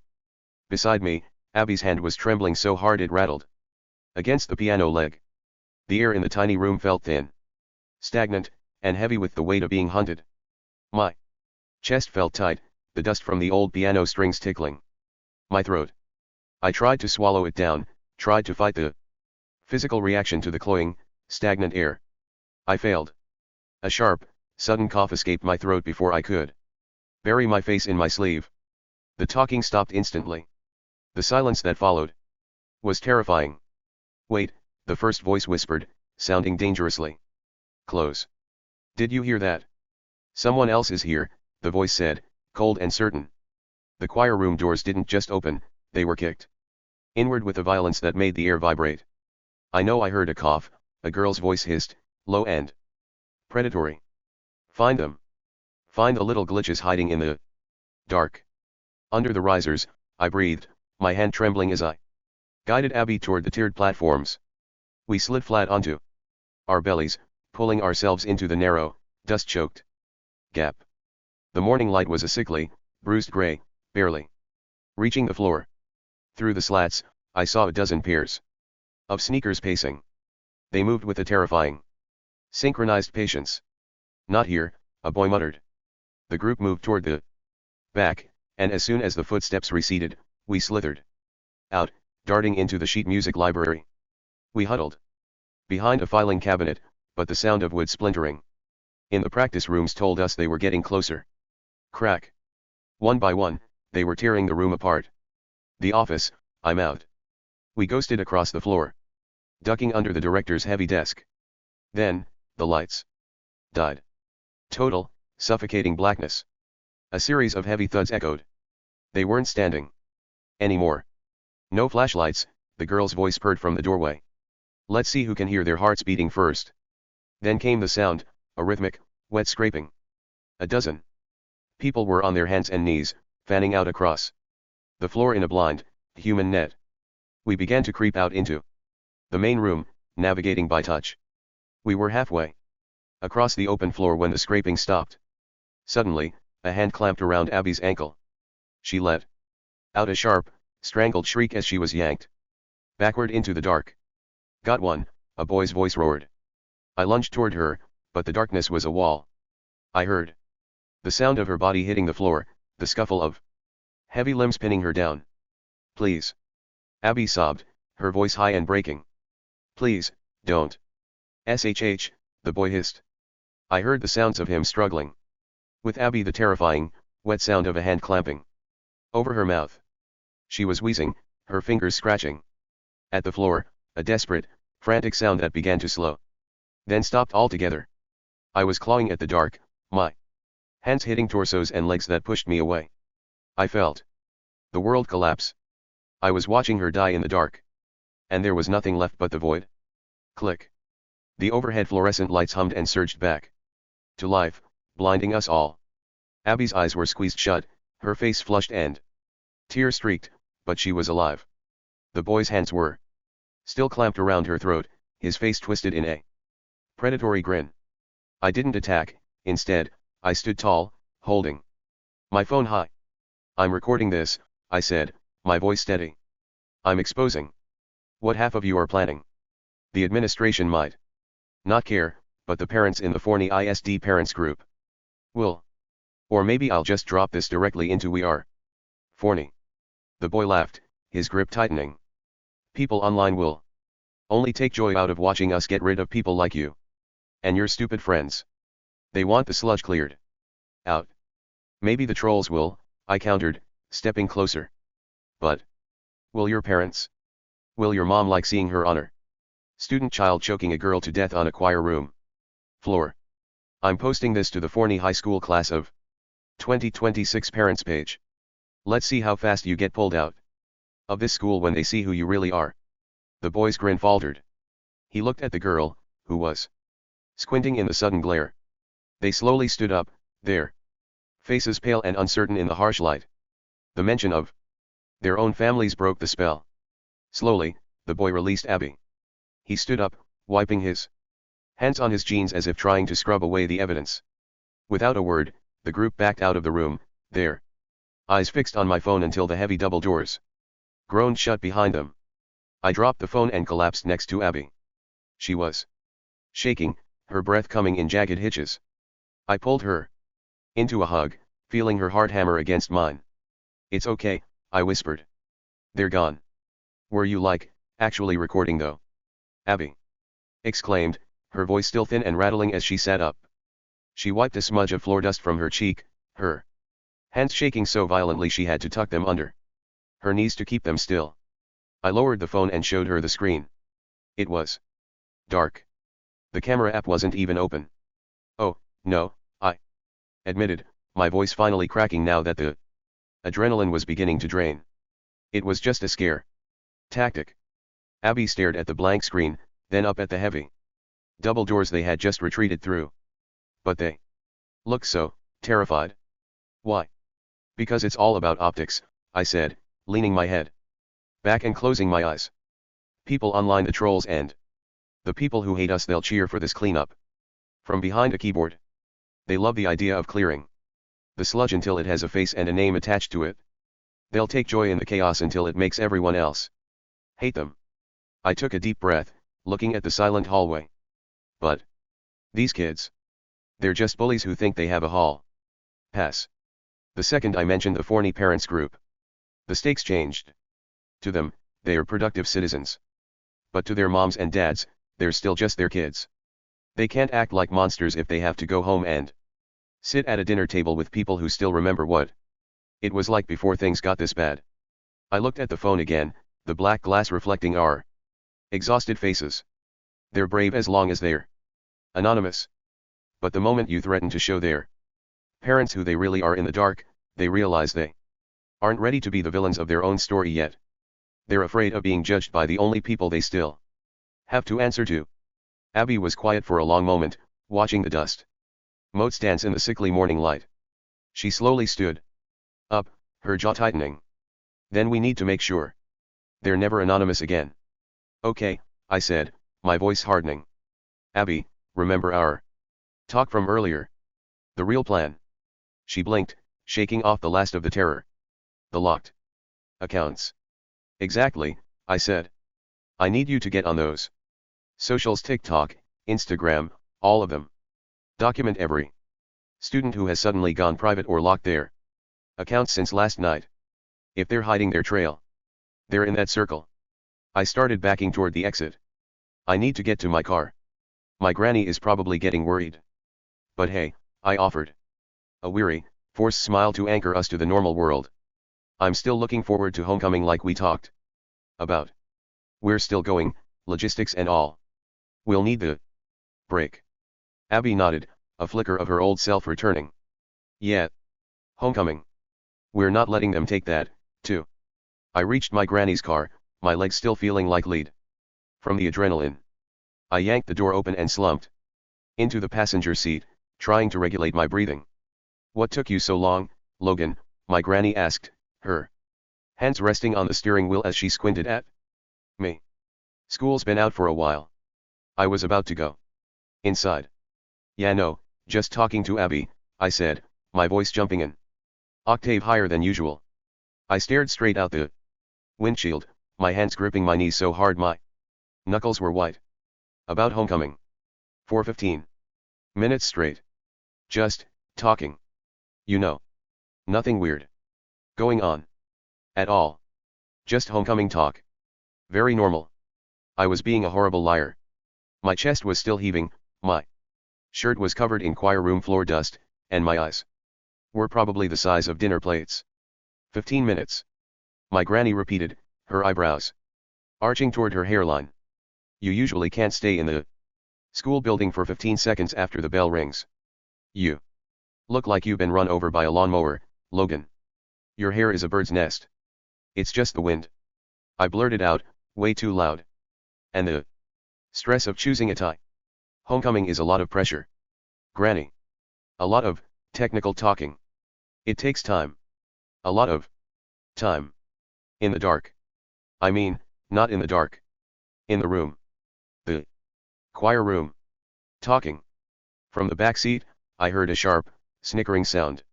Alexis leaned forward, her chin resting on the headrest, a predatory smirk on her face. I bet she tastes good, doesn't she, Logan? Alexis exclaimed, her eyes gleaming with mischief. I whipped my head around, my face turning a shade of red that probably matched the car's tail lights. For the love of the Holy Father, I wasn't making out with her. We were talking. Talking. Sure, talking, Alexis teased, poking my shoulder. Is that what you call it when you come out looking like you wrestled a bear in a basement? You've got dust on your forehead and you're shaking like a leaf. Must have been some pretty intense logistics. It was. I shouted, turning back to the front and folding my arms over my chest. We were discussing the dance floor and the snacks and the group chats. It was a very professional conversation between two people who are definitely just planning a dance. My granny just shook her head, putting the car into gear. Sounds like a workout. Just try to keep your talking a little bit shorter next time, Logan. I'd like to get home. I slumped into the seat, staring at my phone as we pulled out of the Forney parking lot. The next day, I found myself in my advisory period before I knew it. I walked in and Hala was already there, but she didn't look happy. It wasn't that she didn't look happy to see me, she just looked angry. It was that raw, vibrating kind of anger, the kind that sits right on the surface of your skin. Her eyes were rimmed with a sharp, stinging red, as if she'd been crying and then forced herself to stop by sheer will. Hala, is everything all right? I asked. I tried to sound casual, but the air around her felt like it was about to snap. She didn't look at me at first. She just stared at her folded hands. When she finally turned her head, her gaze was so cold it made my stomach drop. Do I look all right? Hala asked. I blinked, taken aback by the venom in her voice. I thought maybe. You thought maybe what, Logan? She snapped, leaning in closer so the teacher wouldn't hear. That I'm just having a bad morning? That it's just the stress? No, I don't, she whispered, her voice trembling with a fresh wave of fury. Don't finish that sentence. Unless you have a way to make the last 2 hours disappear, don't ask me if I'm all right. You have no idea what just happened since I walked through those front doors this morning.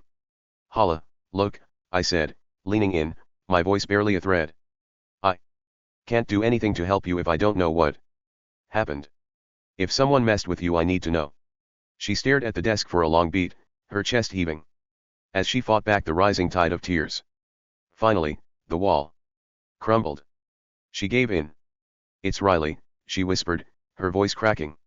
We were talking in that back hallway before first period. I was spiraling, Logan. Just talking about how all of this is stressing me out so much I can't sleep. He was being so nice about it. He was just listening. I was so overwhelmed. I hugged him. She squeezed her eyes shut, her knuckles white where she gripped herself. But the shadow on the wall, the way the light hit us, it made it look like we were kissing. And that's when Peyton walked in. It got so bad, Hala sobbed quietly, wiping her eyes with the heel of her hand. It wasn't just a breakup. It was a scene. She started screaming at the top of her lungs right there in the hall. She called me a SL, she stood there and screamed, "Oh, so you're cheating on your own boyfriend now?" Hala shivered, the memory of the public humiliation clearly raw. She ended our friendship on the spot. Then she looked at Riley and dumped him right there. Everyone was staring. She told me I was dead to her. Everything is a mess because of a stupid shadow. The air in the advisory room felt heavy, suffocating. I looked at her, seeing how much she was hurting, and I knew I had to break the tension before she completely fell apart. Wow, I said, leaning back and letting out a long, dramatic sigh. I guess you just wanted something more. Hala froze. She blinked at me, her tear-stained face processing the pun. Logan, seriously, she muttered, though the edge of her mouth twitched. I mean, I continued, keeping a perfectly deadpan face. I guess he's Riley less now. A small, watery sound escaped her half-sob, half-laugh. She buried her face in her hands for a second before looking up at me, the murderous glint in her eyes replaced by exasperated amusement. How long, she asked, her voice finally losing its jagged edge. How long have you been waiting for them to break up just so you could make that joke? I looked at the clock on the wall, then back at her with the most serious expression I could muster. Honestly, I would rather not say. She shook her head, a genuine smile finally breaking through the grief. You're an idiot, Logan. Maybe, I said, feeling the mood in the room shift just a fraction towards something like peace. But at least you're laughing. Hala, I said, my voice dropping into that low, serious register. Listen to me. Sometimes ending a friendship isn't a tragedy, it's just what has to happen. If she's that quick to choose a shadow on a wall over your actual word, then that bridge was already rotting. You're just finally seeing the wood rot for what it is. Hala wiped her eyes, her gaze sharp and skeptical. Through the tear tracks, that's easy for you to say. You've hated Peyton's guts since the end of freshman year. Everyone knows it. You literally tried to orchestrate a revenge plot against her once you've been waiting for a reason to never see her face again. Okay, look, I'm not going to sit here and lie to you, I admitted, leaning my elbows on the desk and looking her dead in the eye. I have hated that girl since we were 14, but just because I have a bias doesn't mean I'm wrong. She's dead. Wait, Hala. She doesn't define you. I leaned in closer, counting names off on my fingers with a deliberate, heavy rhythm to make sure she was really listening. You haven't lost everyone. You have the group. You have Grant, you have Dyson, Ryan Unruh, Abby, Jacob, Pedro, Cash, and Aiden. And you have me. I dropped my hand, my expression softening. That's 9 people who actually give a crap about you. You don't need one random, stupid girl who never truly cared about you anyway. And besides, I added, a small, mischievous glint finally breaking through the gravity of the room. You still have him. Even if he is Riley less now. Hala let out a groan that was half sob, half exasperated laugh, burying her face in her hands. Oh my God, Logan. You already used that one. Are you really not going to let him live this down today? Nope, I said, popping the pea with total, deadpan satisfaction. I've been holding onto that pun for a long time. And honestly, since he's single now, he can go back to his natural habitat. Hala looked up, squinting through her lashes. His natural habitat? Yeah, I smirked. He can go back to loving freshmen. Hala let out a choke sound, her hand flying to her mouth, to stifle a genuine laugh that shook her shoulders. Logan. That is so mean. How long have you been waiting to say all of this? I looked up at the wall clock, then back at her, my face perfectly serious again. Honestly, just waiting for the day he messed up enough for me to use them. She shook her head, leaning back against the plastic seat. As the raw, vibrating anger finally began to settle into something manageable. You're terrible. Truly. Hala exhaled, the tension finally leaving her shoulders as she straightened her posture. She looked toward the classroom door, her mind already moving to the next hurdle of the day. I have the choir concert tonight, she said, her voice regaining some of its usual strength. Abby, Alexis, and Jacob will all be there on the risers with me. It's just a normal performance, nothing fancy, but I'm on edge after everything that's happened. I nodded. I was already locked into going, there was no way my family would let me skip a night where Alexis was performing. I'll be there, I said. My family is making me go for Alexis anyway, so I'll be in the crowd. I'll be watching. Good, because I need you to be our eyes in the audience, she said, her expression turning sharp and tactical. If anything of note happens, I need you to give me a signal. She demonstrated the movement. She lifted her hand to tug twice on her left earlobe before smoothing her hair back behind her ear. If you or I do that, it means there's a problem cited. It means things are about to go south. I memorized the movement, 2 tugs, then a smooth. It was subtle enough that a director wouldn't notice, but loud enough for me to spot from the seats and for her to see from the stage. 2 tugs and a smooth, I repeated, my voice serious. Got it? Problem cited. I'm going to inform Jacob and Abby exactly what the signal means before we go on, Hala added, her jaw set with determination. That way, if you see something and signal us, or if one of us sees something from the risers, we're all on the same page. No one gets caught off guard tonight. Smart, I said, as the advisory bell prepared to ring. After what happened to you and Abby in the practice rooms? We can't trust the silence in this building anymore. We need to be ready for anything. I'll be right there, I promised. I gave Hala a final nod as the advisory bell cut through the heavy air of the room. See you tonight, I said, grabbing my bag. The rest of the school day was a blur of monotone lectures and avoiding eye contact. I was in my room, sitting on the edge of my bed. My phone was buzzing every few seconds with the group chat: me, Hala, Grant, Dyson, Ryan Unruh, Abby Easter, Jacob, Pedro, Cash, and Aiden. Jacob, this robe is incredibly uncomfortable.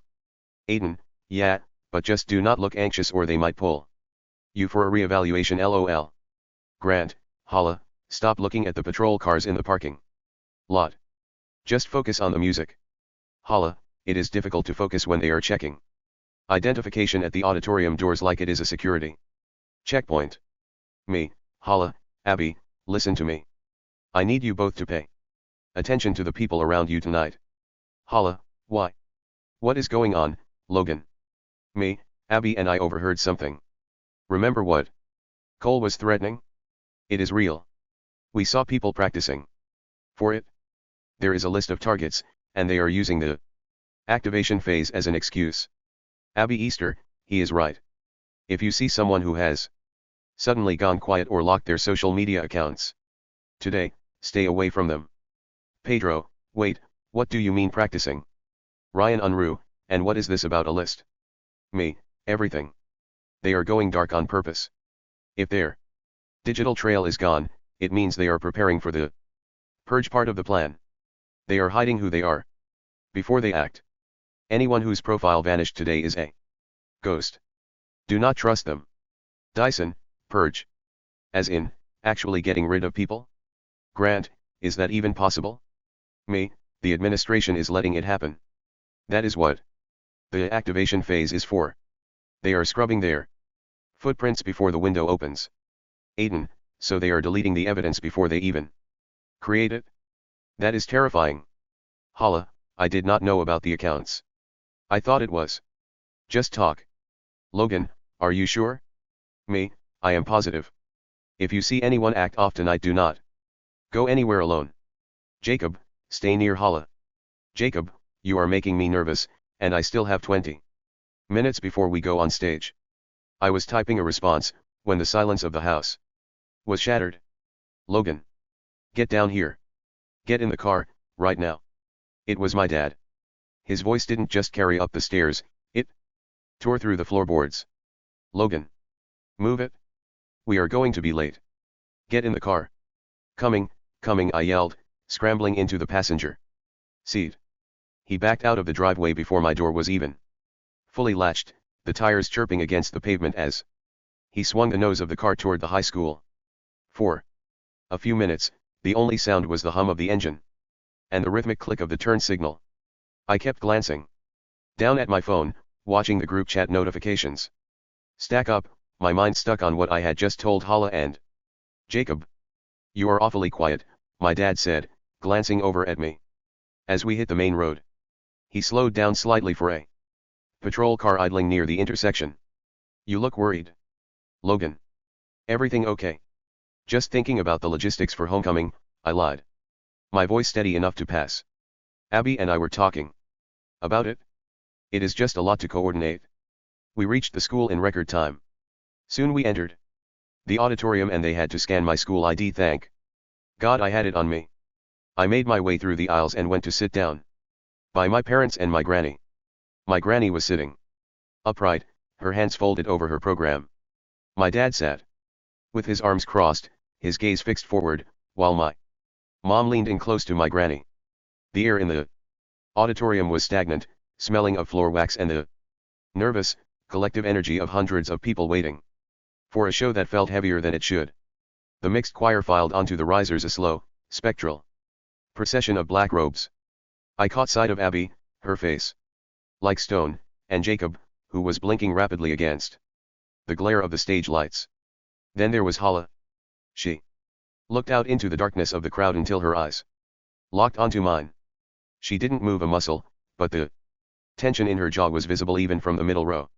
The piano began a slow, haunting melody.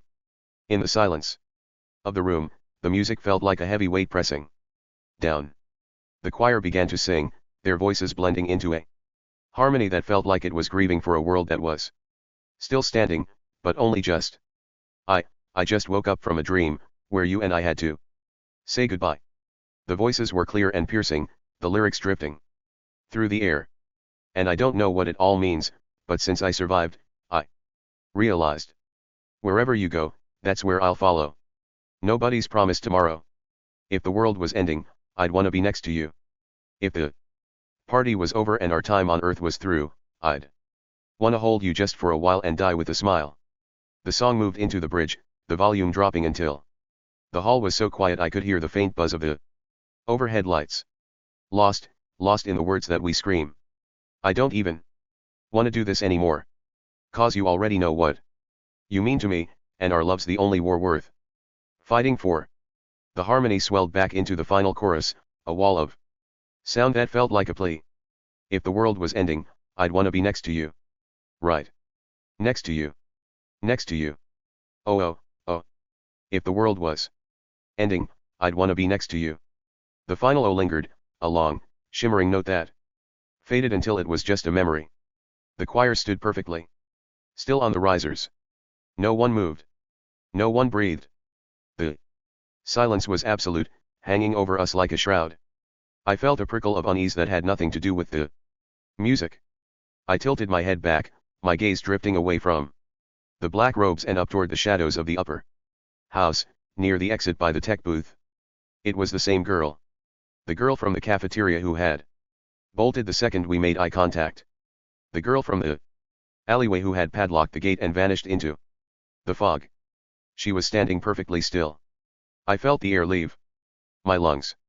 I needed to alert the others, but I couldn't shout. I caught Jacob's eye on the risers. Slowly, deliberately, I lifted my hand. I tugged twice on my left earlobe, then smoothed my hair back behind my ear. Problem cited. I saw Jacob's eyes lock onto my hand. He followed my gaze to the back exit, and I watched his expression shift from stage fright to pure, cold recognition. The girl flinched the moment she realized we both had her pinned. With that same practiced, desperate energy, she turned and slipped through the heavy doors, vanishing into the darkened hallway. I sat there, my pulse still thundering, watching Hala, Jacob, and Abby perform the rest of the set. The program was a long series of arrangements that seemed to stretch the tension of the room to its breaking point. I found myself staring at the titles listed in the program my granny held, the names of the songs blurring together as the choir moved through their selections. They performed I'm Yours, Treacherous, Say Something, All of Me, Levitating, Mirrors, Oceans, Sallow, Thinking Out Loud, Titanium, Into You, My Ex's Best Friend, Enchanted. The music was beautiful, but the air in the auditorium felt stagnant, as if the oxygen was being sucked out of the room. As the choir launched into their closing number, I looked at Hala. She wasn't looking at the conductor anymore. She was looking at me, her face pale under the amber spotlights, her jaw set. She held my gaze as the final note began to swell, and I felt my hand grip the velvet armrest until my knuckles turned white. The silence that followed the final chord was the loudest thing I had ever heard. Little did I know the next morning was when things would truly head for the worst and once again prove that when I, or my group, say something, you should listen. Because everything we thought we knew about what was going on in the school and what Cole was saying and how it was related to everything going on with the big, beautiful bill and Project 2025 was completely correct. I woke up the next morning to a silence that felt heavy, like the air itself had been replaced by lead. I reached for my phone on the nightstand, the screen glowing with a barrage of alerts that made my stomach drop. The headlines were a jagged mess of red and black. Government shutdown, Trump suspends federal operations. I scrolled through a chaotic feed of news flashes. Because a few officials had tried to block specific mandates within the big beautiful bill, the administration had pulled the plug on everything.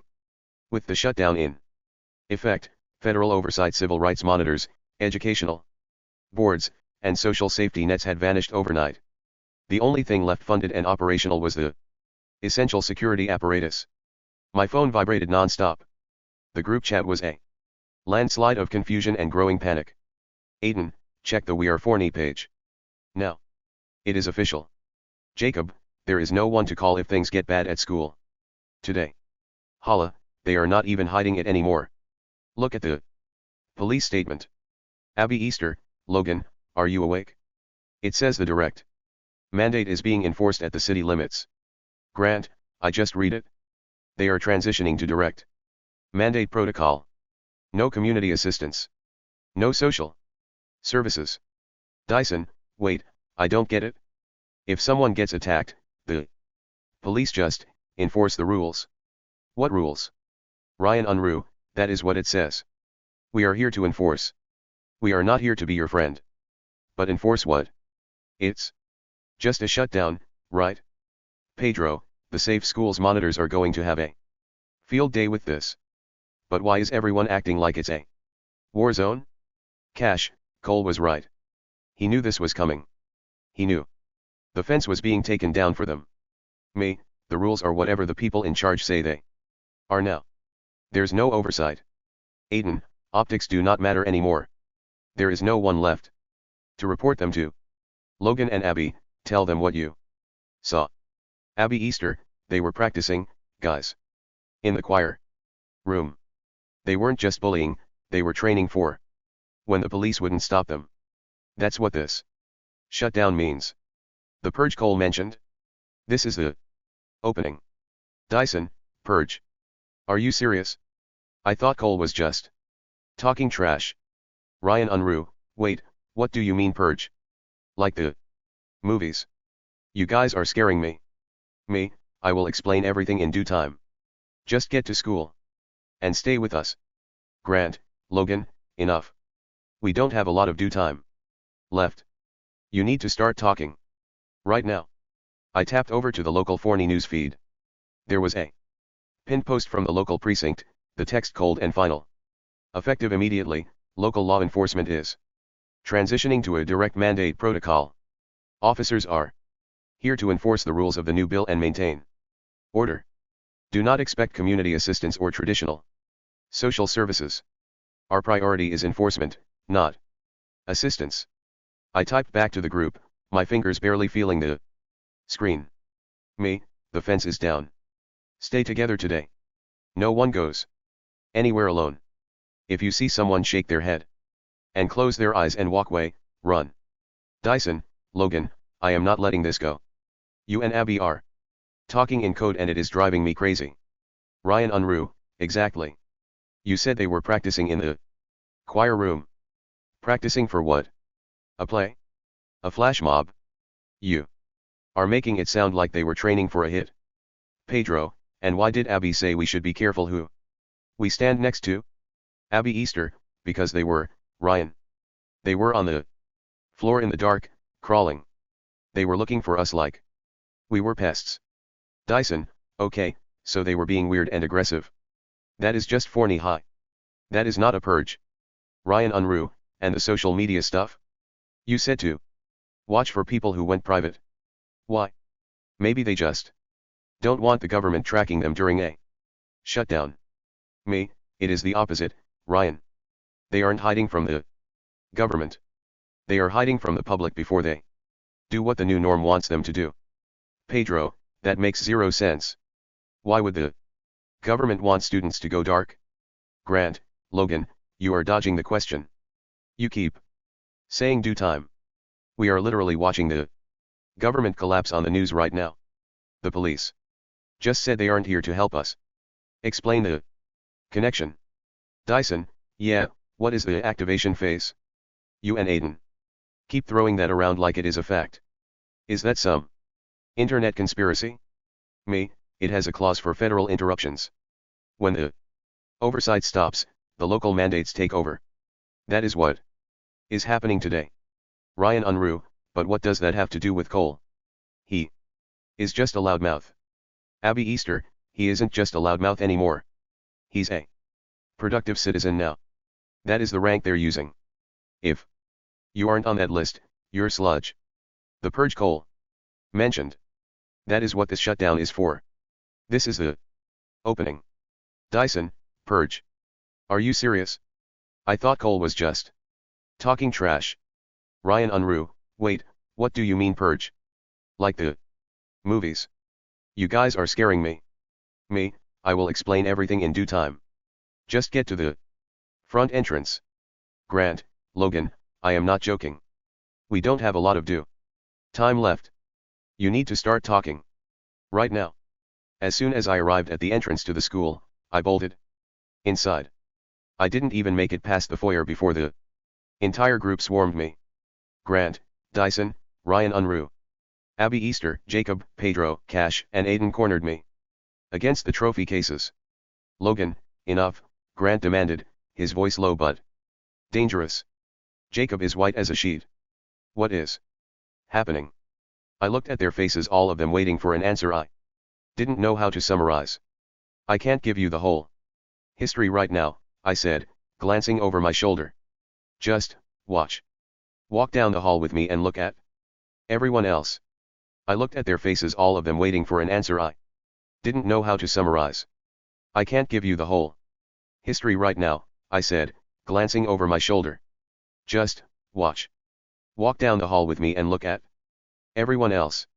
Don't look at their faces, look at their movements.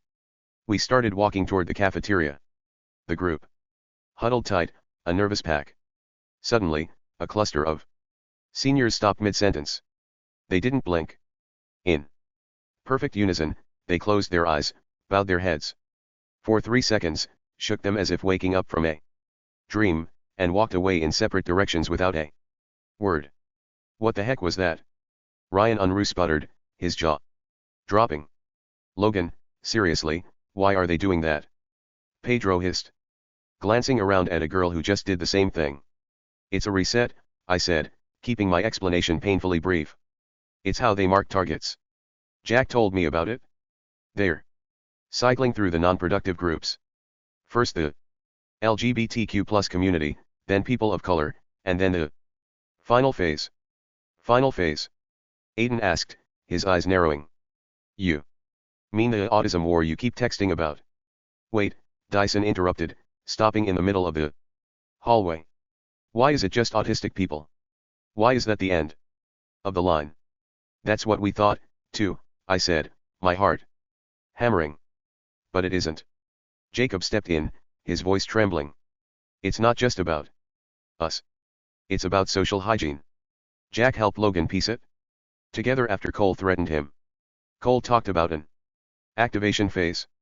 He said the government is handing the keys to people like him to do the heavy lifting while the rules take a quiet nap. A quiet nap? Cash asked, his face draining of color. Wait. So the war is just a code name for this purge? Basically, Jacob replied. They call us productive sludge. The shutdown today? That was the signal. No oversight. No consequences. Just pure efficiency to filter the system. I could see the frustration on Grant's face. He looked like he wanted to grab me and shake the rest of the details out of me. Logan, you're still being too vague, he growled. Filter the system how? What does heavy lifting actually mean? It means we're the targets, I said, my gaze catching another group of students performing the headshake. Reset. And they've stopped practicing. The group stared, the what the heck reactions shifting into a cold, paralyzing dread as they realized I was holding back the worst of it. We walked into the cafeteria, the group was still at it, their voices a rising tide of frantic questions. Logan, you have to be more specific, Dyson hissed, leaning in close. If this purge is real, we need everyone, just chill, I interrupted, my voice tight. Keep your voices down. We're in the open now. Just act normal. I scanned the room, my heart doing that familiar rhythmic thud against my ribs. That's when both Jacob and I saw it. Across the room, near the back exit, stood Cole. He was leaning against a table with his boyfriend, the guy he was always seen with, but they weren't alone. Standing right there with them was the girl. The one from the tech booth last night. The one who had been bolting every single time she saw us. They were laughing about something, a cold, shared joke that didn't reach their eyes. As we watched, the girl reached out and ran her fingers through Cole's hair, her hand lingering there for a fraction of a second longer than a casual touch, a quiet intimacy that felt unsettling to witness. Then, as if she sensed our eyes on her, she flinched. With that same practiced, desperate energy, she turned and bolted out the side exit, vanishing into the hallway. I froze, my mind racing. She wasn't just a scout, she was part of the inner circle. Earth to Logan. Grant's hand snapped back and forth in front of my face, breaking my stare. I blinked, the cafeteria noise rushing Back in like a physical weight. You're spacing out again, man, Grant said, his eyes narrowing with suspicion. You look like you just saw a ghost. Again. Did you even hear what I just asked? I looked at Jacob, who was just as pale as I felt. We both knew exactly what we'd seen, but for the rest of the group, it was just another moment of me being out of it. As we moved deeper into the cafeteria, navigating toward the exit to head to class, I signaled for the group to stay quiet. Just walk, I breathed. And listen. The usual lunchroom roar was gone, replaced by a low, vibrating hum, the sound of hundreds of kids realizing the safety nets had been cut. I slowed my pace, letting the group get a few steps ahead so I could catch the undercurrent of the conversations happening at the tables we passed. Near the tray return, a group of guys were huddled together, their voices thick with a sick kind of excitement about the upcoming school schedule. Dude, are we still on for the joyride? One of them asked, leaning back with a grin, his eyes darting toward the monitors. Now that the patrol is direct mandate only, we can do whatever we want. Where are we even going? A third chimed in, his voice dropping to a low whisper. Are we hitting the north side? Just cruise around, the first one said, his eyes scanning the room. No real plan, just drive. It's a complete free-for-all now. Then, a girl leaning against the end of the table spoke up. Her voice sharp and eager. What about lights out? There was a brief pause. Which one is lights out? One of the guys asked, looking confused. The pep rally after homecoming, the first guy clarified.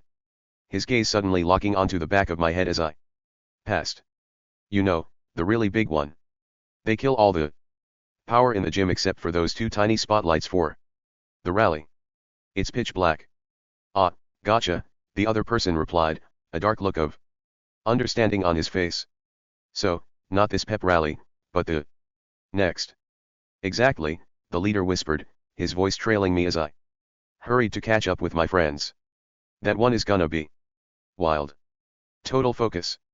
No distractions. I felt a knot form in my stomach. It was the perfect window illegal vacuum designed for pure efficiency in a pitch-black gymnasium. They weren't just planning a joyride, they were counting down to a massacre under the cover of School Spirit. Logan, move it, Grant said, grabbing my arm as we reached the hallway. You're doing that spacing out thing again. I'm coming, I lied, my voice thin and breathless. I looked at Jacob, who had clearly caught the tail end of that last sentence. His knuckles were white on his backpack straps.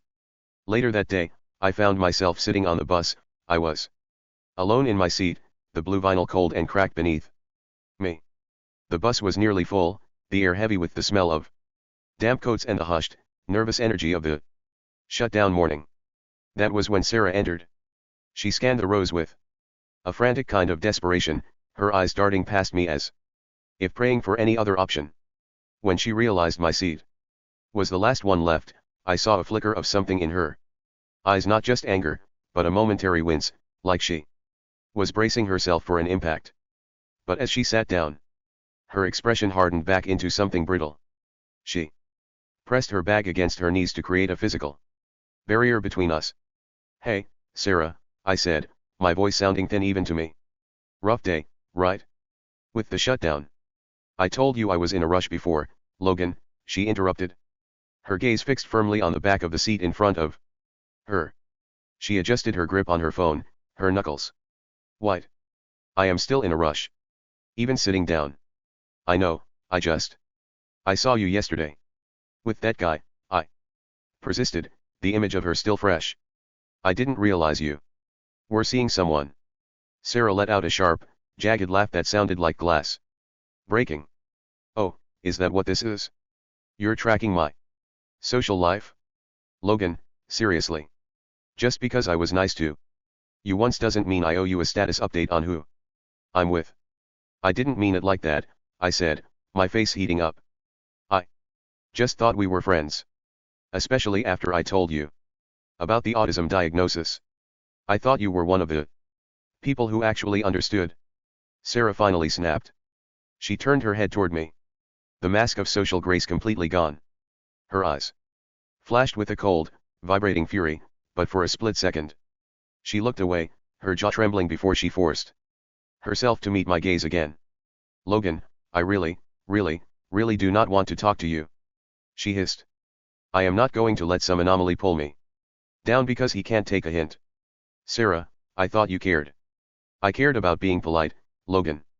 There's a difference. She snapped. And honestly, Logan, don't act so innocent. I know why you're so desperate for people to believe you're the good guy. I know what happened last year. I froze. What are you talking about? The email, she said, her voice dropping to a toxic whisper. The one where you told everyone you didn't care if your ex died.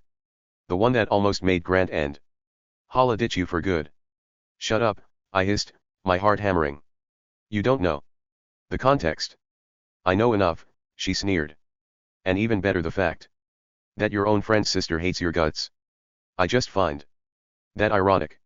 Your stupid actions put your friends in more danger. After all, she knows his little secret, doesn't she? Have you even thought about that? You're the reason. They're all looking over their shoulders. You're a liability. Logan. To all of them. She leaned in closer, her voice growing more rhythmic and cruel as she began to count off my failures like a checklist. It's all your fault, Logan. Every bit of it. You think you're helping Hala? Look at her situation with Peyton right now. The only reason it's this bad is because you weren't able to hold back your anger during freshman year. You made it personal. You did the same thing to Dyson, making an enemy out of Raven because you had to play the hero. You didn't protect them, you made them liabilities.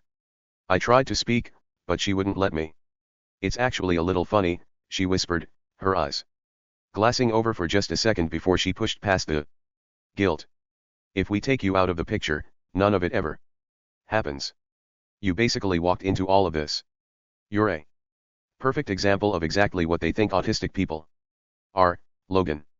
They think people like you are unstable, obsessive, and dangerous.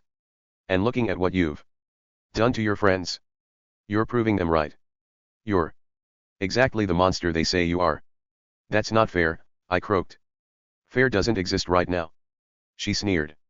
Your stupid actions put your friends in more danger. You're the reason they're all in the splash zone.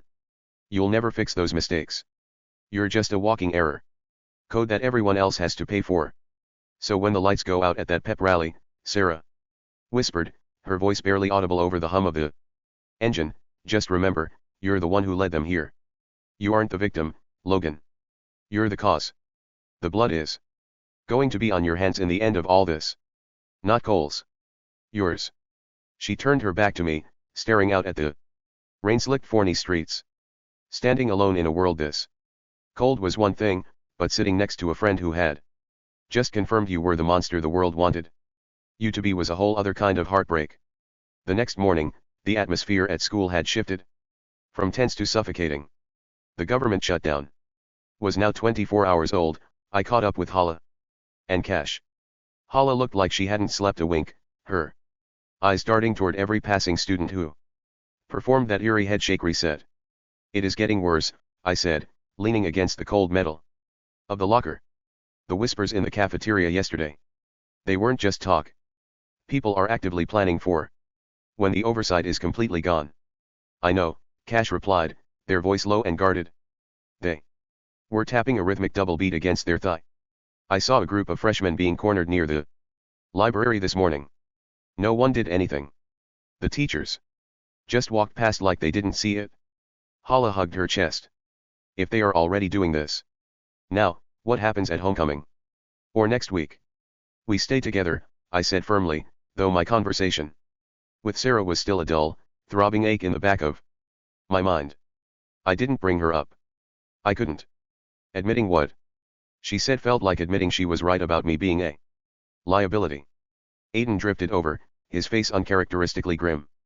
The social media feeds are almost entirely scrubbed, I told Abigail to keep looking into it. Before we could dive deeper, a heavy shadow fell over us. O'Shea pushed his way through the group, nearly knocking Aiden over. He had that arrogant, predatory smirk that had become the unofficial uniform of the new norm. Look at the little support group, O'Shea sneered, his voice Loud enough to draw eyes. Still huddled up like you've got a plan. You guys act like anyone's actually listening to you. We're just talking, O'Shea, I said, trying to keep my voice flat. Shut up and move along. Oh, I'm moving, he laughed, leaning in close enough that I could smell the stale energy drinks and aggression. I'm moving toward a much better day than you losers are having. Tomorrow is homecoming, which means tonight is for celebrating the efficiency of the system. He looked at the hallway monitors and then back at us. His eyes bloodshot and glassy. I'm heading to the restrooms. I figure I'll go get as high as a kite. It's a brave new world, right? No consequences. He let out a sharp, mocking bark of a laugh and headed toward the bathrooms, his swaggering gait a perfect reflection of the lawless vacuum the shutdown had created. He's an idiot, Jacob muttered, joining us just as O'Shea vanished around the corner. He's a dangerous idiot, I corrected. He thinks he's invincible. Chapter 10. During my second period, the speakers crackled. A pep rally was announced for the final hour of the morning. Pretty soon, we were all being funneled into the competition gym. Thankfully, the overhead lights were blazing. This wasn't the lights out rally yet, since that was scheduled for the week after homecoming. In the chaos of the bleachers, I managed to find the rest of them. Everyone looked frayed. Grant was scanning the exits, and Jacob was practically vibrating with nerves. We can't all huddle in one spot, Dyson suggested, his eyes darting around the packed gym. It makes us too easy to track. We should split up and scout the area, see who else is here and what they're whispering. We'll meet back up after the final bell. The group agreed. Grant and Pedro moved toward the lower floor, while Abby and the others disappeared into the middle section. I ended up climbing toward the top of the bleachers with just Hala and Cash. We found a small gap in the crowd and sat down, the pep band already starting a loud, aggressive cadence that echoed off the rafters. I settled into my seat, but as I looked over at Hala, I realized we weren't alone. Someone else was already sitting right next to her, wedged into the space we had just claimed. I turned my head to get a better look. The guy had a distinct Spanish vibe to him. He was leaning in, talking to Hala as if they were in the middle of a deep conversation. The guy looked up, and our eyes locked. I froze. He didn't look away, either.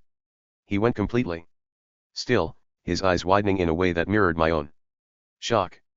For a long, silent second, the roar of the gym faded away. We just stared at each other, both of us paralyzed by a recognition that neither of us expected to find in this crowded gymnasium. Wait. I breathed, my mind racing. Wait, huh? Jose. I breathed, the name tasting like ash. I don't want to talk to you, I snapped, the old instinctual reflex from sophomore year kicking in. I remembered the dread of thinking he and Peyton were going to ruin the night to shine dance, the autistic kid comments, and the way I was sure he was plotting against us at the pizza place. Logan, wait, Jose said, raising a hand. Just stop for 1 second. It is 2025. The world is ending outside those doors. Are you really still holding on to that villain version of me you invented 2 years ago? I haven't even seen you since we were sophomores. Invented? I countered, my heart hammering. You were her muscle. You spent half of that year center staging my life like it was a joke. I remember you and Peyton talking about going to that dance together just to mess with me. Jose let out a slow, weary sigh. Logan, we didn't even go to that dance. You did, though, right? Yeah, I admitted, my voice dropping as the memory of that night surfaced. I went. And it was pretty bad. It was a disaster. You didn't miss much. Exactly, Jose said, leaning in. But back then, you fully made me the monster in a story I wasn't even the lead in. You took every moment and recontextualized it to fit your own paranoia. Think about the pizza place. You thought I was luring Hala and Ryan there for some scheme. I was literally just giving my friends free pizza because I worked there. My true intention was a pepperoni slice, man. You saw a conspiracy in a snack. I blinked, the memory shifting uncomfortably under this new light.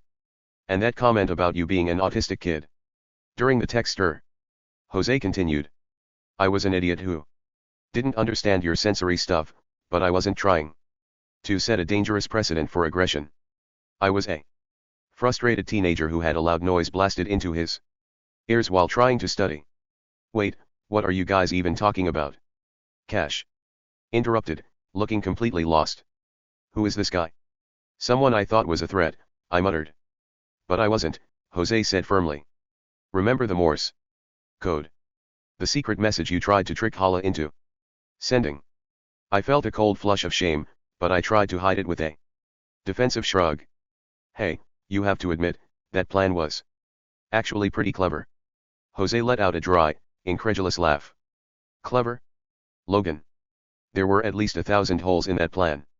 You sent an email claiming I would get violent with both of you if she didn't comply. You used my name to put your own friend in danger just to see if Peyton would swing first. You didn't expose her, you just made me a violent threat in your head so you could justify being the hero. I was trying to help. I hissed. By turning me into a monster, Jose said, his eyes locking onto mine with a heavy, clinical coldness. Hala saw through it immediately. That is why she stayed my friend. She knew I wasn't the guy you were writing about in your head. You changed how you remembered every interaction we had to make sure you were the victim and I was the bad guy. I've been gone for over a year, and you still have me pinned to a wall. I looked at Hala, who gave a small, affirming nod. I looked at Cash, who was silent. Look, the band is too loud and this isn't the place, Jose said, leaning closer so I could hear him over the cheers of the crowd. I just got moved into your advisory period. Starting today, we can talk about everything what I'm doing now and how the new norm actually works in there. But for now, just stop looking at me like I'm Cole. I froze, the name hitting me like a physical punch. How do you know about Cole? I asked, my voice barely a whisper. She told me, Jose replied, nodding toward Hala. I spun around to look at her, my eyes wide. You told him? Hala didn't flinch. She just looked back at me with that steady, practical gaze she always had when the world was burning down around us.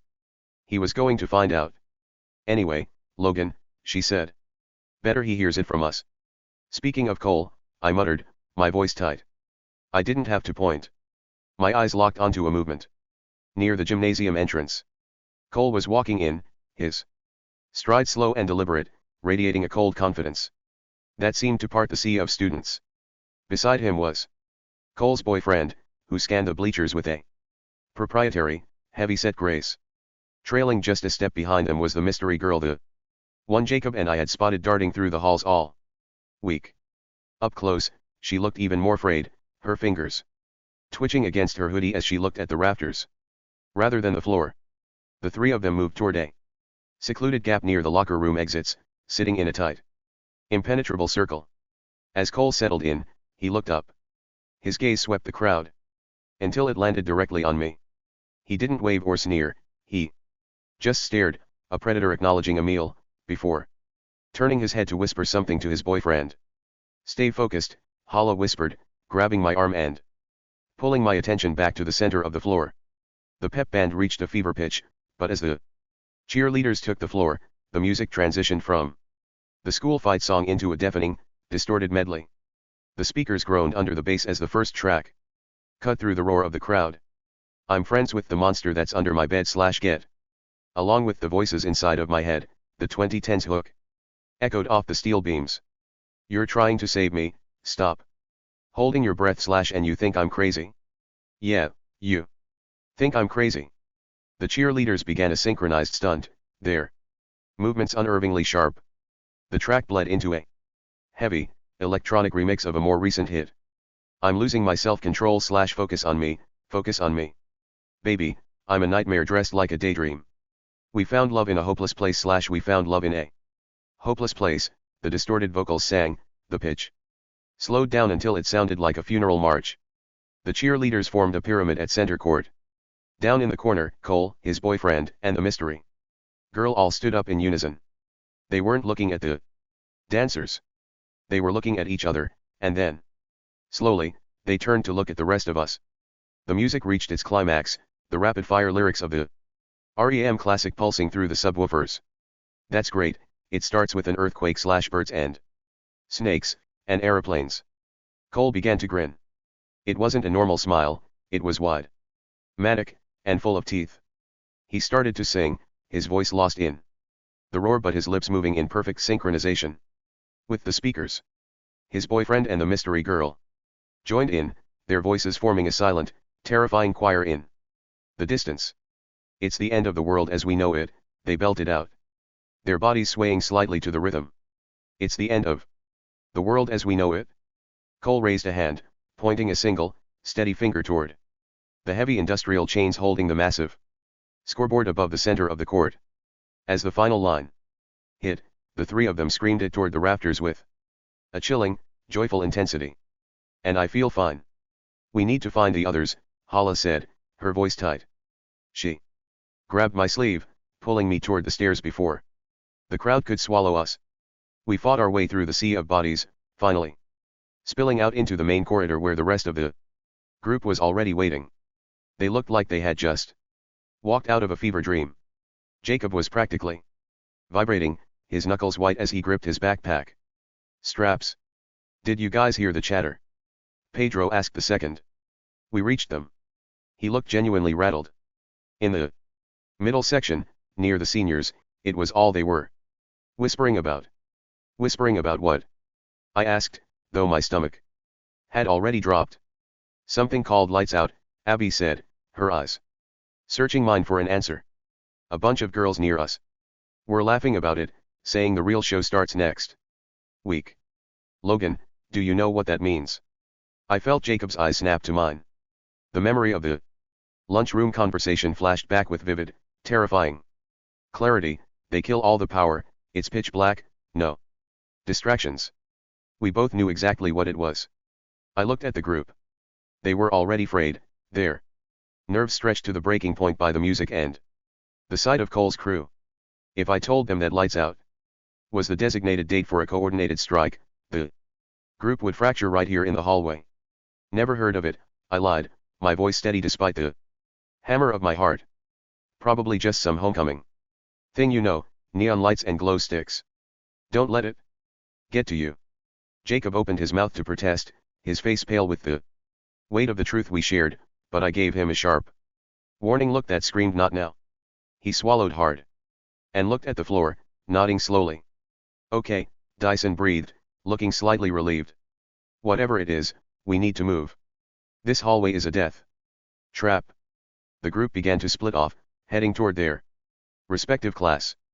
Grant and Pedro moved toward the lower floor, while the others melted into the crowd. Only Hala and I remained. As we started walking, Jose was trailing about 10 feet back, his hands shoved deep into his pockets. I leaned in, keeping my voice barely above a whisper. Okay. Talk. How do you even know about lights out? And how do you know what they're planning? Jose leaned back, scanning the room. Riley. That's literally it. Right after that whole blow up in the hallway and the breakup with Peyton, I overheard it. I don't even think they saw me. I heard some kids talking about what comes next now that the social balance has shifted.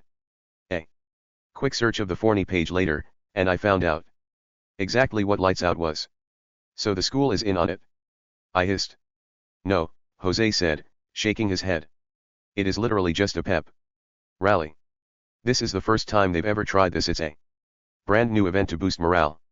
They aren't planning anything, they're just providing the venue. The new norm is taking advantage of the schedule. It's set for about 2 or 3 weeks after homecoming. The word is they're passing out glow sticks to everyone.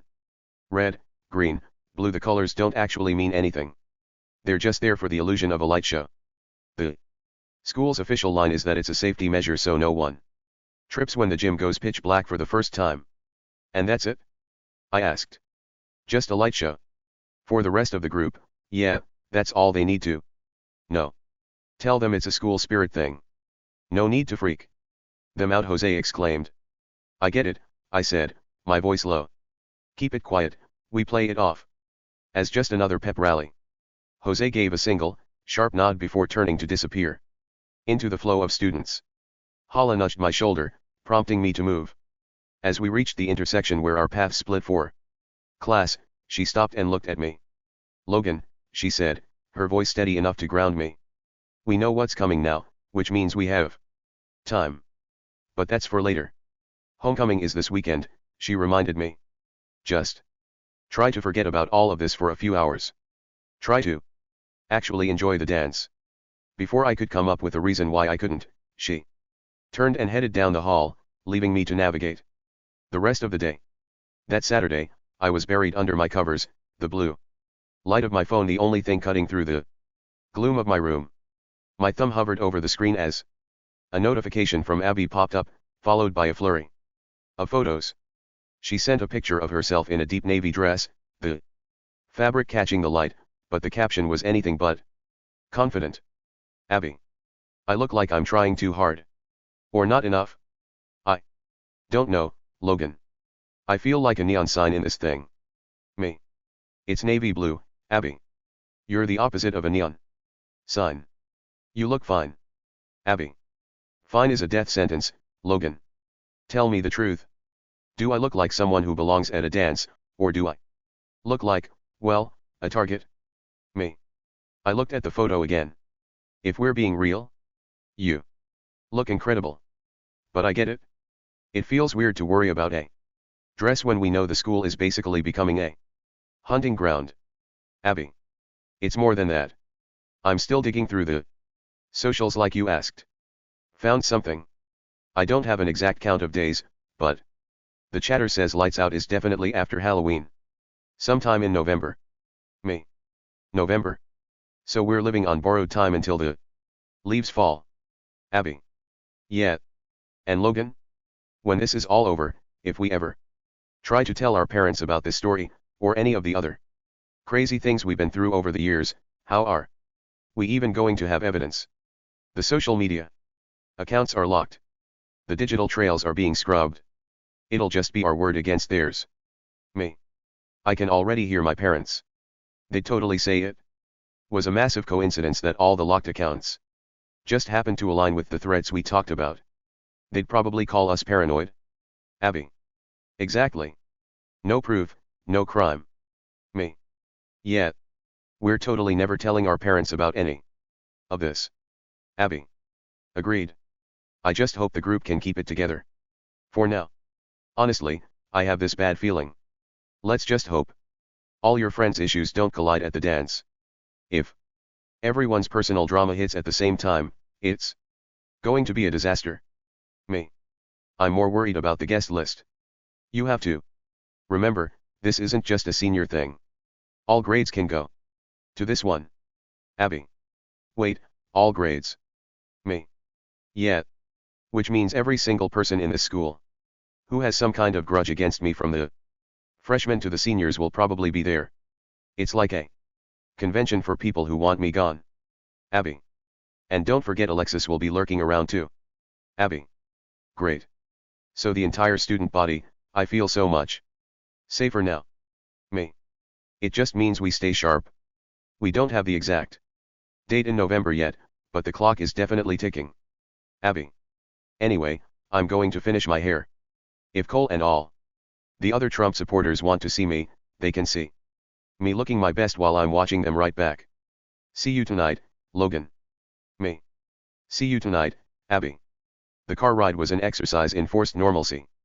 My dad pulled the curb behind Abby's mom, staring at the gym like he was watching a documentary on a species he didn't quite understand.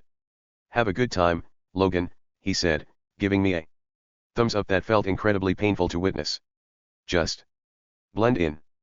Be a regular teenager. Use the Riz or whatever the kids are doing these days. Please, for the love of everything, never say that word again, I muttered, sliding out of the car before he could try to dap me up. I met Abby on the sidewalk. She looked amazing in the navy dress, but she was vibrating with enough nervous energy to power the school's backup generator. We walked into the gym, and the wall of sound hit us a bass-heavy remix that made my sternum rattle. We found the group near the bleachers.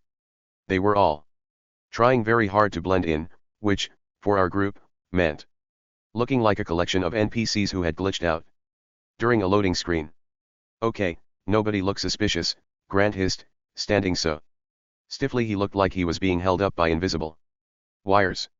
If we just stand here and vibrate at the same frequency as the music, maybe they won't realize we're the outliers. I'm currently mimicking the posture of a popular athlete. Is it working? Grant, you're wearing a pocket square in a high school gym and you're holding a water bottle like it's a delicate Victorian teacup, Hala deadpanned. And Jacob is currently trying to merge his physical form with that concrete pillar. The blending is a disaster. I'm not hiding.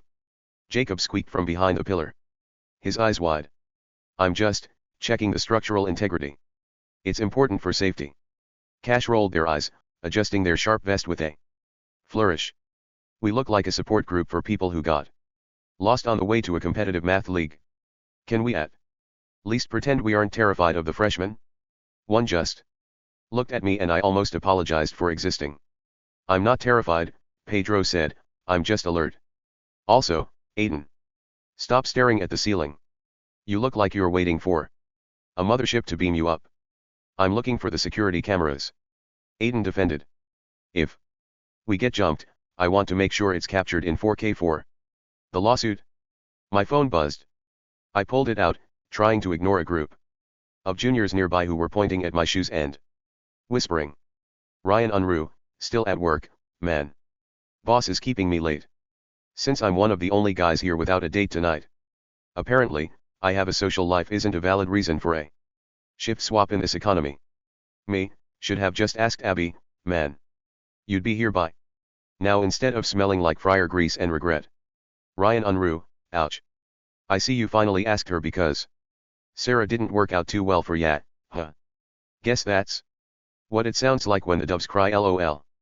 Abby leaned over my shoulder, her eyes widening as she read the screen. Who's Sarah? It's a joke. I said, my voice cracking at a frequency only dogs could hear. Ryan is just, he's a comedian. He's a regular Dave Chappelle. He makes things up for the clout. I saw Sarah and her friends walking toward us.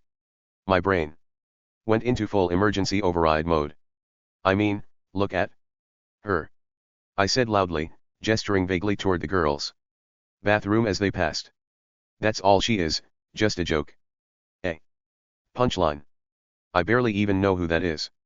I wouldn't date her if she was the last person on the menu Cole was talking about. Sarah walked past us at that exact moment. She paused, looked me dead in the eye with a mix of pity and pure, icy confusion, and then whispered, "For you, Logan," before walking away. Nice, Cash whispered, clapping slowly. You really nailed the not making an enemy part of the night. That was about as subtle as a car alarm in a library. Shut up, I hissed, my face burning. I quickly switched to Dyson's chat to hide my shame. Me, Dyson, last call. You actually need to come out to the dance. Like, physically exit your closet-sized room and come out here. The group needs your moral support and your ability to make people uncomfortable. Dyson, wow. You really have a gift for wording things as badly as humanly possible, Logan. Come out to the dance. Truly a talent for accidental double entendres. I should give you an award for being the straightest person to ever sound that confusing. Me, you know what I meant. Just get your body in this building. We are outnumbered by people in red hats and freshmen who look like they've seen The Purge too many times. Dyson, very hard pass. I'm already halfway into a VR session where I am a Dragon King. The digital world is much less likely to recalibrate me than Forney High. Have fun with the Trump supporters and your sister. I'm hopping back on. Peace out. Dyson isn't coming out, I told the group, sighing. He's staying in VR. He says being a dragon is safer than being around us right now. Honestly, smart move, Aiden muttered. Have you seen your sister? Alexis is over by the punch bowl, and she's currently pointing at us while talking to a guy. I think she's giving him a PowerPoint presentation on why you're the worst. Great, Abby said, her sarcasm reaching a fever pitch. So. We have the Trump supporters, every kid you've ever annoyed, your sister's squad, and now Sarah probably has a voodoo doll of you. We are doing just a great job of blending in. We look like a group of high-functioning meerkats. Group huddle, Hala commanded, pulling us into a tighter circle. If any person with a grudge approaches, we don't engage. We just act like we're having so much fun that they're intimidated by our overwhelming joy and social success. How do we do that? Jacob asked, still half hidden by the pillar. I haven't felt joy since the choir room incident. I don't know. Grant snapped, his pocket square fluttering. Just bounce a little. Like you're enjoying the rhythm. Show them the riz your dad was talking about. Fine, I said, my voice barely audible over the thump of the speakers. Let's just move. If we stand here any longer, we're going to start growing into the floorboards. We moved as a single, trembling unit. The room had been transformed into a dark, pulsing cavern of red and blue strobes, the air thick with the smell of cheap hairspray and the metallic tang of the industrial cooling fans. We reached the long snack tables, the center of the storm. And then, the world curdled. As I reached for a cup, my hand stopped in mid-air. The music didn't stop, but it warped, the bass stretching into a low, guttural groan. The flashing light slowed until each pulse felt like a camera flash capturing a crime scene. Across the table, framed by the neon blue glow of a nearby speaker, stood Cole Carpenter. Everything went into agonizing, high-definition slow motion. Cole held a red cup with a relaxed, dominant grip. His eyes locking onto mine with tactical precision. Beside me, Abby was frozen. We were caught in the high beams. The outliers finally cornered. Suddenly, a hand clamped down on my shoulder, hard. Snap back to reality, Logan, Grant's voice hissed, cutting through the distortion. The slow motion shattered. The music rushed back in with a violent, ear-splitting roar. Grant pulled me back an inch. His face a mask of rigid, terrified bravery.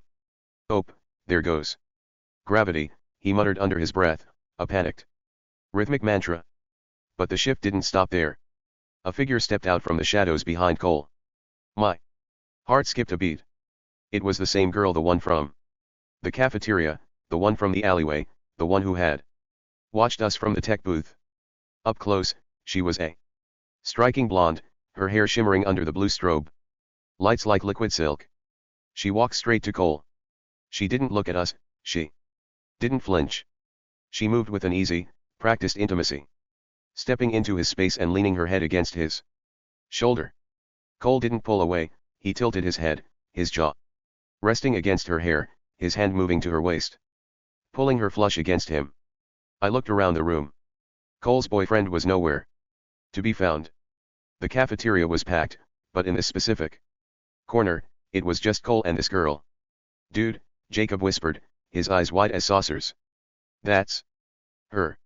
That's the girl that's been randomly showing up and watching us. The one from the gate." I couldn't take my eyes off the way the light hit her. "I mean," I muttered, my brain misfiring under the stress of the encounter, "she doesn't look half bad with the lighting on her. Like, actually." Jacob let out a sharp, hysterical breath. "Logan, seriously. Stop crushing on the blonde stalker for 5 seconds. Focus." The rest of the group, Abby, Cash, and Aiden, hissed in a synchronized, panicked whisper. Cole noticed the exchange. He didn't smile, but his eyes darkened with a cold, knowing amusement.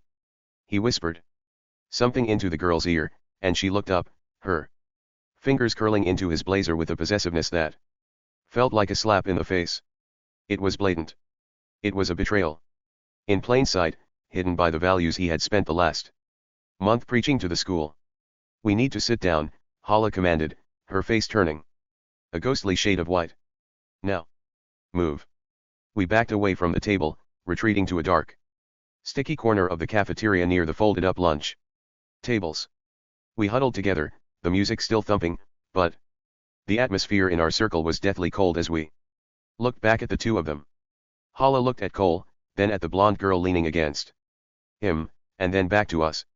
Her voice was a sharp, clinical whisper that made the hair on my arm stand up.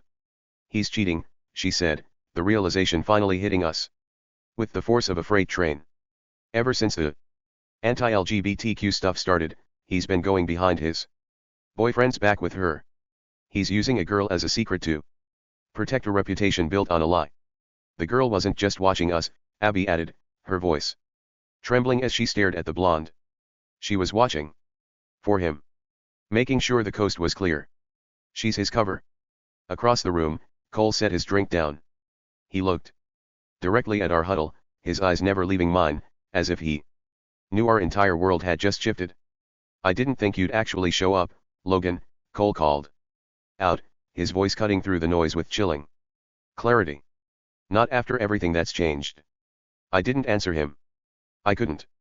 I just stood there, pinned by his gaze, while the music swelled into something distorted and ugly. Cole didn't wait for me to find my voice. He leaned in toward the blonde girl one last time, a calculated performance of normalcy. Then, he looked back at our huddle, his eyes dead and clinical. The utility of the image, Logan, he said, his voice barely a whisper yet somehow louder than the bass. Everything else is just noise. As he turned his back on us, leading the girl toward the center of the dance floor, the cafeteria wall seemed to melt away. My mind was violently hauled back to that day in the hallway weeks ago. I remembered the heavy, cloying smell of the bacon containers he'd been carrying, and the sharp, careless flick of Cole's wrist as he dismissed the guy he'd been looming over. Scram. I've got a more important outlier to deal with.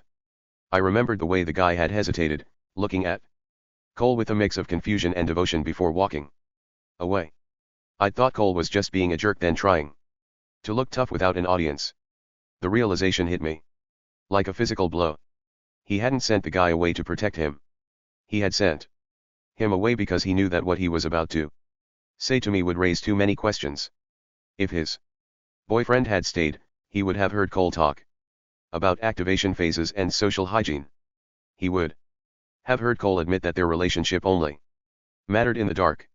He would have asked the one question Cole couldn't afford to answer: if the administration is filtering people like Logan, why doesn't it matter that they'd filter us, too?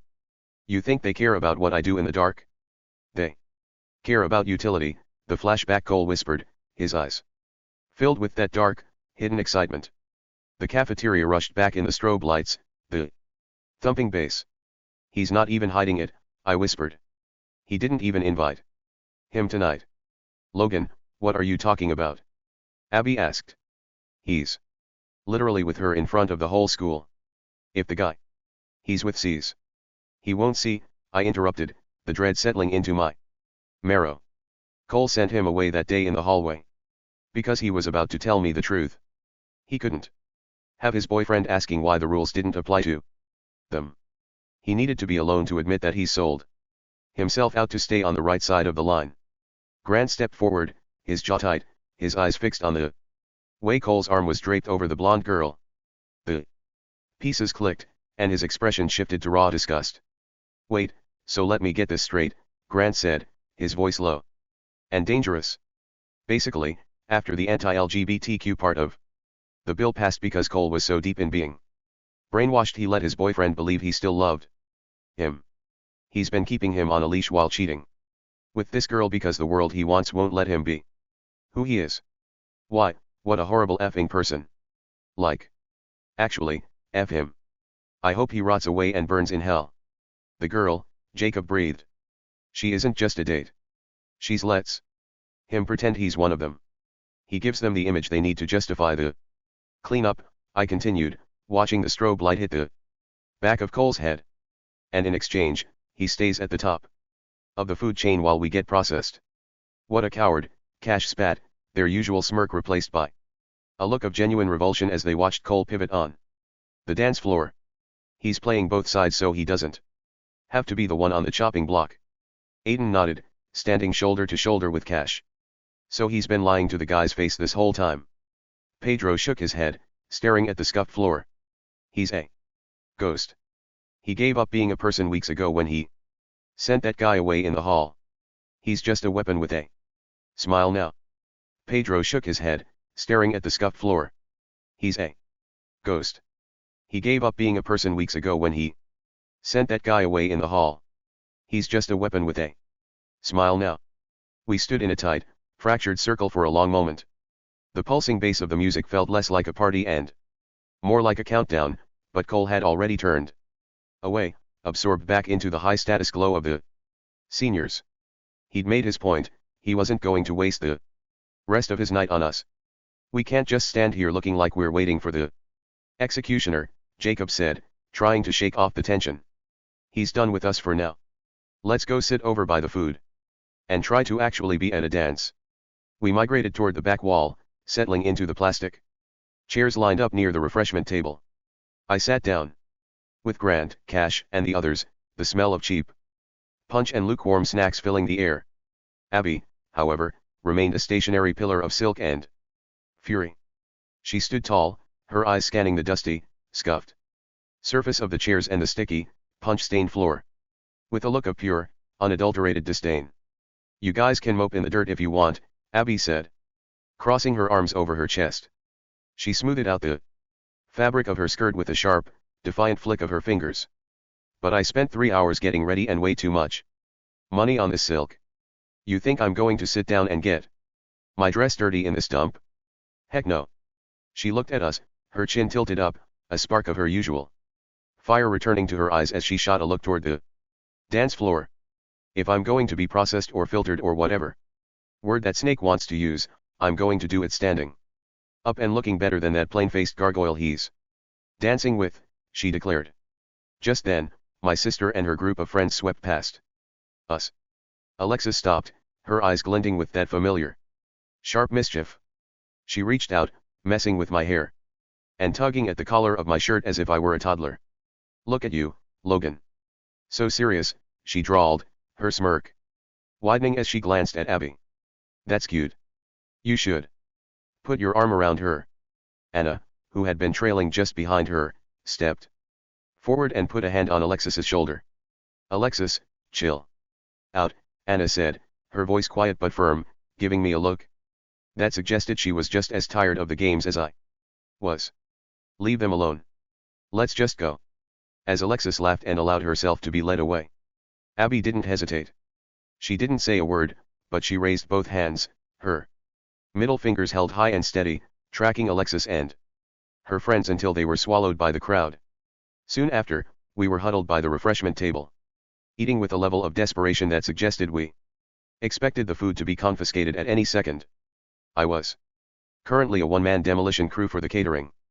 Logan, that is your 6th or 7th cup of mac and cheese. You've basically liquidated the chicken population of this county, Abby exclaimed, watching in genuine horror as I scraped the bottom of a plastic bowl. Are you even chewing, or are you just unhinging your jaw like a python? The boy is a vacuum, Grant said, nodding solemnly while precariously balancing a tower of 5 sliders on his knee. It's a biological anomaly, Cash added, though they were currently double-fisting brownies like they were trying to win a bet against themselves. The rest of the group murmured in agreement, completely ignoring the fact that they were all hoarding snacks in their pockets and napkins like we were preparing for a nuclear winter. Suddenly, the speakers crackled, and the unmistakable high-energy piano riff of a disco anthem tore through the room. Super Trooper by ABBA began blasting at a volume that made the punch vibrate. Super Trooper beams are gonna blind me. But I won't feel blue. Like I always do. 'Cause somewhere in the crowd there's you. Pedro's head snapped up. A terrifying, unhinged glint took over his eyes. He set his plate down on a chair with the gravity of a soldier laying down his arms. He turned to Grant, dropping into a sweeping, theatrical bow that nearly sent his forehead into the floor. Grant, my darling, Pedro bellowed over the music. May I have this dance? I thought you'd never ask, Grant replied, his face going stone cold serious. He handed his sliders to a bewildered Aiden and took Pedro's hand. They didn't go to the dance floor. They claimed the narrow strip of sticky, punch-stained tile right against the wall and launched. Oh my God, look at his hips. Cash wheezed, pointing as Pedro began a high-speed, aggressive shimmy that was so violent his tie was hitting him in the face. He's going to vibrate into another dimension. I was sick and tired of everything. When I called you last night from Glasgow. Grant, is that the sprinkler? I yelled, clutching my stomach. Grant had dropped into a low, wide-legged squat, rhythmically pointing one finger at the ceiling and the other at the floor with the grim intensity of a man defusing a bomb. Hala, seeing her boyfriend go full John Travolta on a budget, let out a sound that wasn't even human. It was a high-pitched, strangled tea kettle wheeze. She doubled over, her forehead hitting the table. Her whole body shaking so hard the cups rattled. Grant, your knees. I can hear the cartilage screaming. Over the bass. Jacob shrieked, tears already streaming down his face. Look at the footwork. Pedro yelled back, ignoring him to perform a series of chaotic, blurry spins. He looked like a malfunctioning top. He finished a triple turn by accidentally slapping a dinner roll out of a passing freshman's hand, then immediately transitioned into a dramatic, slow-motion moonwalk. He's doing the shopping cart. Hala screamed, finally. Looking up with a face that was a dangerous shade of dark purple. Grant, stop. I'm going to throw up. I can't breathe. Facing 20,000 of your friends. How can anyone be so lonely? Grant didn't stop. He leaned back until he was almost parallel with the floor, doing a series of rhythmic, aggressive hip thrusts that were perfectly synchronized with the beat. They're synchronized. Abby yelled, her eyes wide with a mix of awe and disgust. Why do they have a routine? Why is this a rehearsed thing? It's the trauma. Cash howled, sliding off their chair and onto the floor. It's a collective coping mechanism. The absolute peak of the madness came during the chorus. Grant grabbed Pedro's hands and attempted a theatrical, professional-grade spin. They got their limbs tangled almost instantly, resulting in a chaotic, stumbling knot of teenage boys that nearly toppled the entire refreshment table. They didn't fall, though. They untangled themselves with the synchronized jazz hands. Finish, beaming at us like they just closed a show on Broadway. Hala was literally on the floor at this point, clutching her ribs and making silent, gasping help me gestures with one hand. I nearly choked on a piece of chicken as Pedro attempted a dramatic bridge and Grant, instead of jumping over him, decided to do a dainty, high-stepping pony trot over Pedro's torso. In their frantic attempt to stick the landing, Pedro's heel caught on a discarded slider bun, and Grant's dress shoe lost its grip on a puddle of spilled punch. For a split second, they hovered in the air like cartoon characters who had run off a cliff. Then, gravity reclaimed them. With a chorus of startled yelps, they collapsed into a tangled heap of limbs and cheap polyester, hitting the sticky floor with a heavy thud that made the plastic bowls on the table rattle. And they stay down. Cash shrieked, pointing at the pile. 10 out of 10 for the landing. The floor really embraced. You there? I think I felt Pedro's elbow in my liver, Grant groaned, his face pressed against the scuffed tile. Hala was clutching the edge of the table, her face still purple from laughing. You guys, you look like a pair of dropped puppets, she managed to wheeze. Grant eventually rolled onto his back, staring up at the gym rafters while the disco lights swirled overhead. He let out a long, heavy sigh that had nothing to do with the fall. You know, he said, his voice dropping into a rare moment of genuine bitterness. I'm actually kind of mad at Riley for not coming tonight. The laughter died down instantly. The air in our little corner grew heavy again. Hala didn't say anything, but I could tell the mood had shifted. Can you blame him? I asked, leaning back against the wall and crossing my arms. I mean, considering everything that happened. If my girlfriend told me she didn't love me anymore, I probably would not come to homecoming either. Grant turned his head to look at me, a defensive spark in his eyes. He wasn't about to let me have the moral high ground. Logan, you're saying that about the same girl that broke up with you before him? Yeah, I countered, my voice dry as bone as I tried to defend my logic. And did I come to homecoming? Beside me, Abby finally broke her silence. She didn't just look at me, she turned her entire body to face me, her silk dress shimmering under the harsh gym lights. Logan, you are really, really bad at making a point, she said, her voice dripping with a mix of disbelief and dry wit.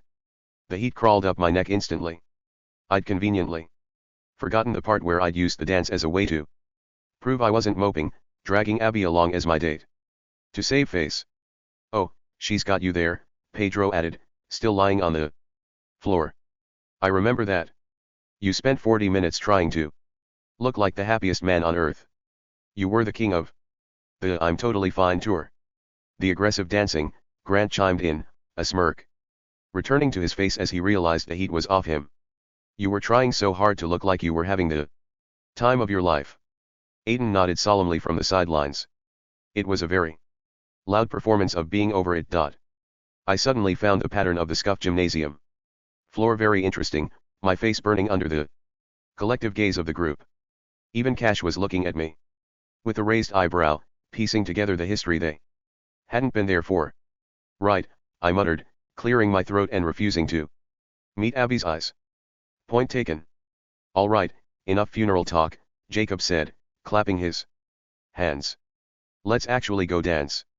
"I second that," Cash said. "I need to shake off the smell of these sliders." We started to migrate toward the center of the room. We were halfway to the neon-lit chaos when the heavy double doors of the gym swung open with a violent bang. Peyton marched in. She looked like she had come straight from a war room. When her eyes landed on Hala, the temperature in the room seemed to drop 20 degrees. "Hala!" Peyton screamed, her voice cutting through the bass. She didn't walk, she charged. "Whoa, hey." Grant stepped forward, his former goofiness replaced by a protective wall as he got between them. "Peyton, back off. This isn't the place. Back off." Peyton shrieked, her face contorted with a level of rage that looked exhausting. She pointed a trembling finger at Hala, who was currently trying to hide behind Grant's shoulder. "Grant, are you serious? You're protecting her? Do you have any idea what she was doing in that hallway?"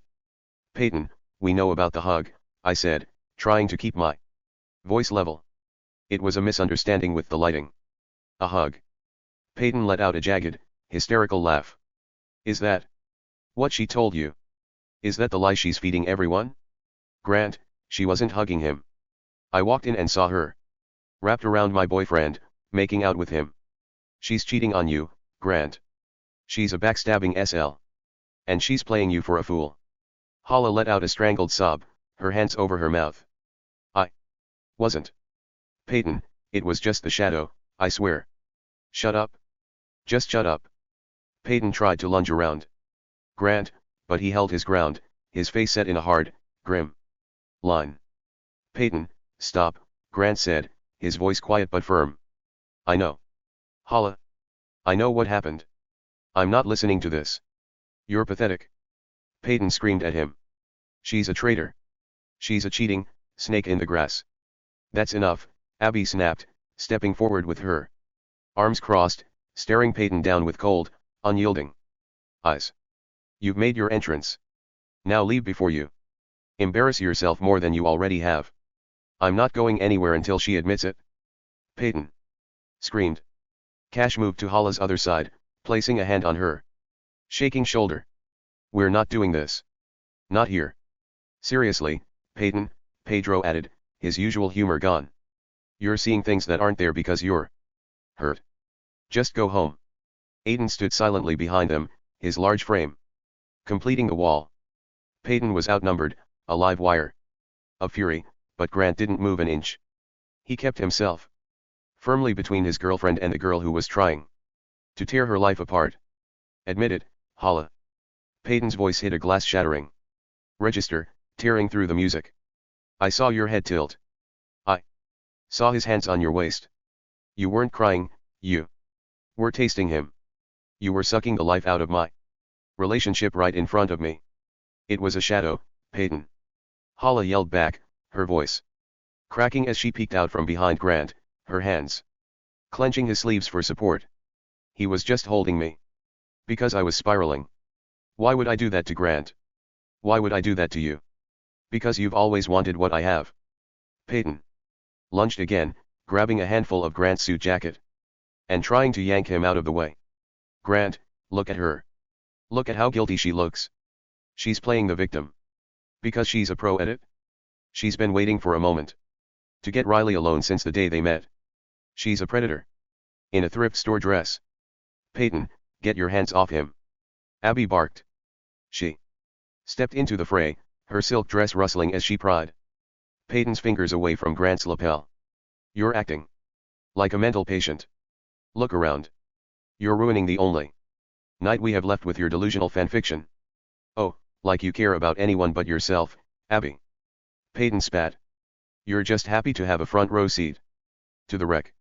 You've been waiting for us to fail so you can feel superior in that overpriced silk. High above, the disco ball wobbled on its bracket. A fleck of white plaster fell from the ceiling, landing on my shoulder. The strobe lights flashed faster, turning Peyton's movements into a jagged, demonic blur. Grant, seriously.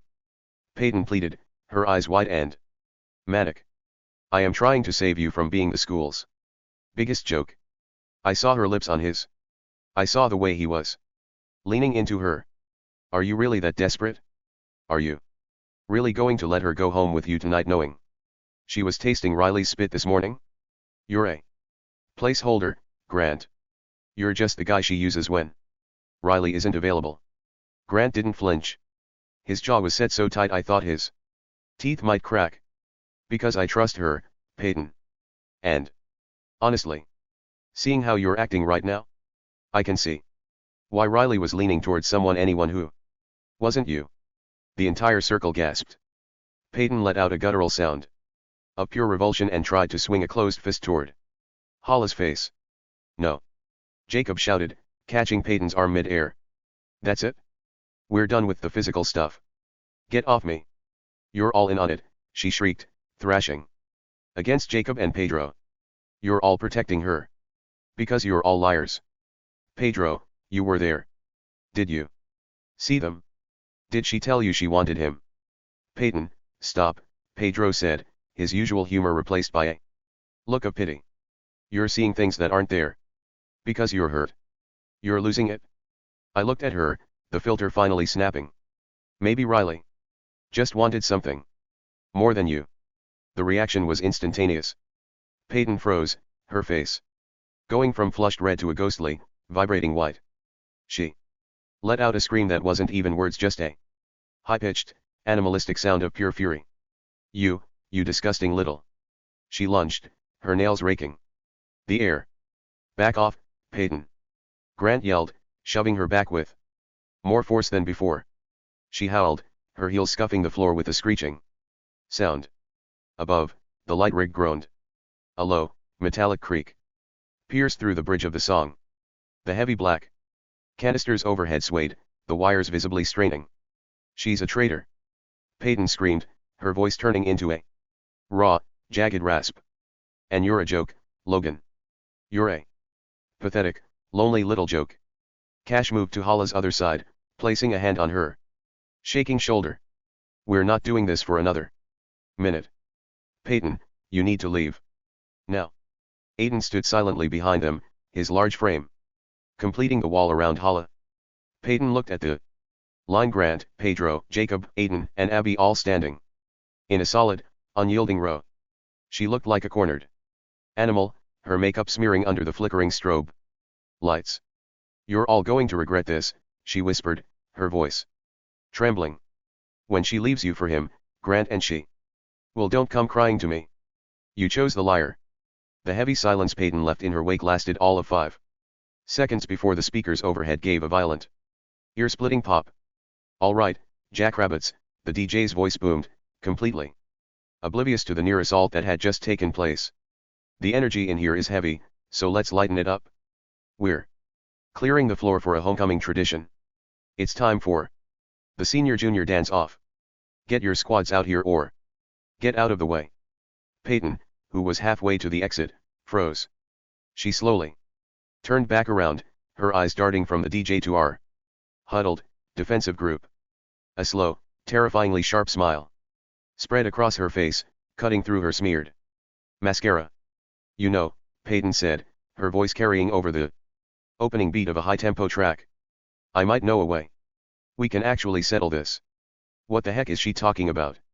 Grant muttered, his arm still wrapped firmly around Hala. Please tell me she's not suggesting what I think she's suggesting, Pedro said, his eyes widening as he looked at the open space being cleared in the center of the gym. This isn't a 2000s teen movie. This isn't happening. Is she serious? Cash asked, looking around with a look of pure, unadulterated confusion. Does she think a choreographed routine is going to prove someone cheated in a hallway? Abby let out a sharp, jagged laugh, her arms still crossed tightly over her silk dress. She's lost her mind. She has actually, officially snapped. We are not dancing against her like we're in some mid-budget Netflix original. I am not in the mood for a step up, Jacob added, looking at the seniors who were already starting to gather behind Peyton like a small, well-dressed army. My knees still hurt from Grant falling on me. Aiden just stood there, looking between Peyton and the vibrating light rig above us.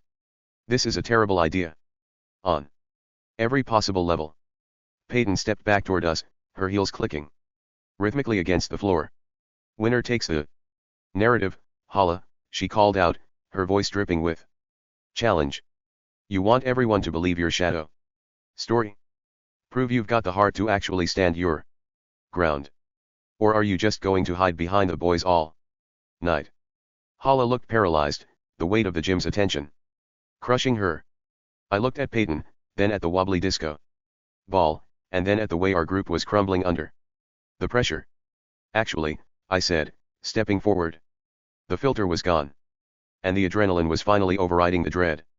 I think I have an idea. Oh, you have an idea, Logan? Peyton mocked, her eyes flashing. She didn't wait for my answer. She turned toward the center of the dance floor and raised her voice. Cole Carpenter. Get over here. The crowd parted.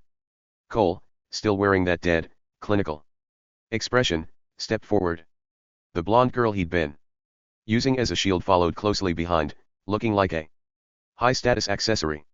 We're doing this, Peyton declared, her voice ringing with a new authority. Me, Cole, and maybe a few others. She paused, her eyes scanning the crowd until they landed on a guy leaning against the bleachers. And let's add Zach to the list too. Why not? Let's make it a full set of people who actually matter. Cole didn't even look surprised. He just adjusted his cuffs. His eyes meeting mine with that same chilling clarity from earlier. He was the utility of the image personified, and now he was Peyton's ultimate weapon. What is happening? Grant whispered, his voice rising in panic. Logan, we don't have a dance. We don't have a routine. We have me falling over Pedro. Just trust me, I said, though my eyes were fixed on the light rig above us as it groaned under a fresh wave of bass. If they want a show, we're going to give them one. They didn't ask for.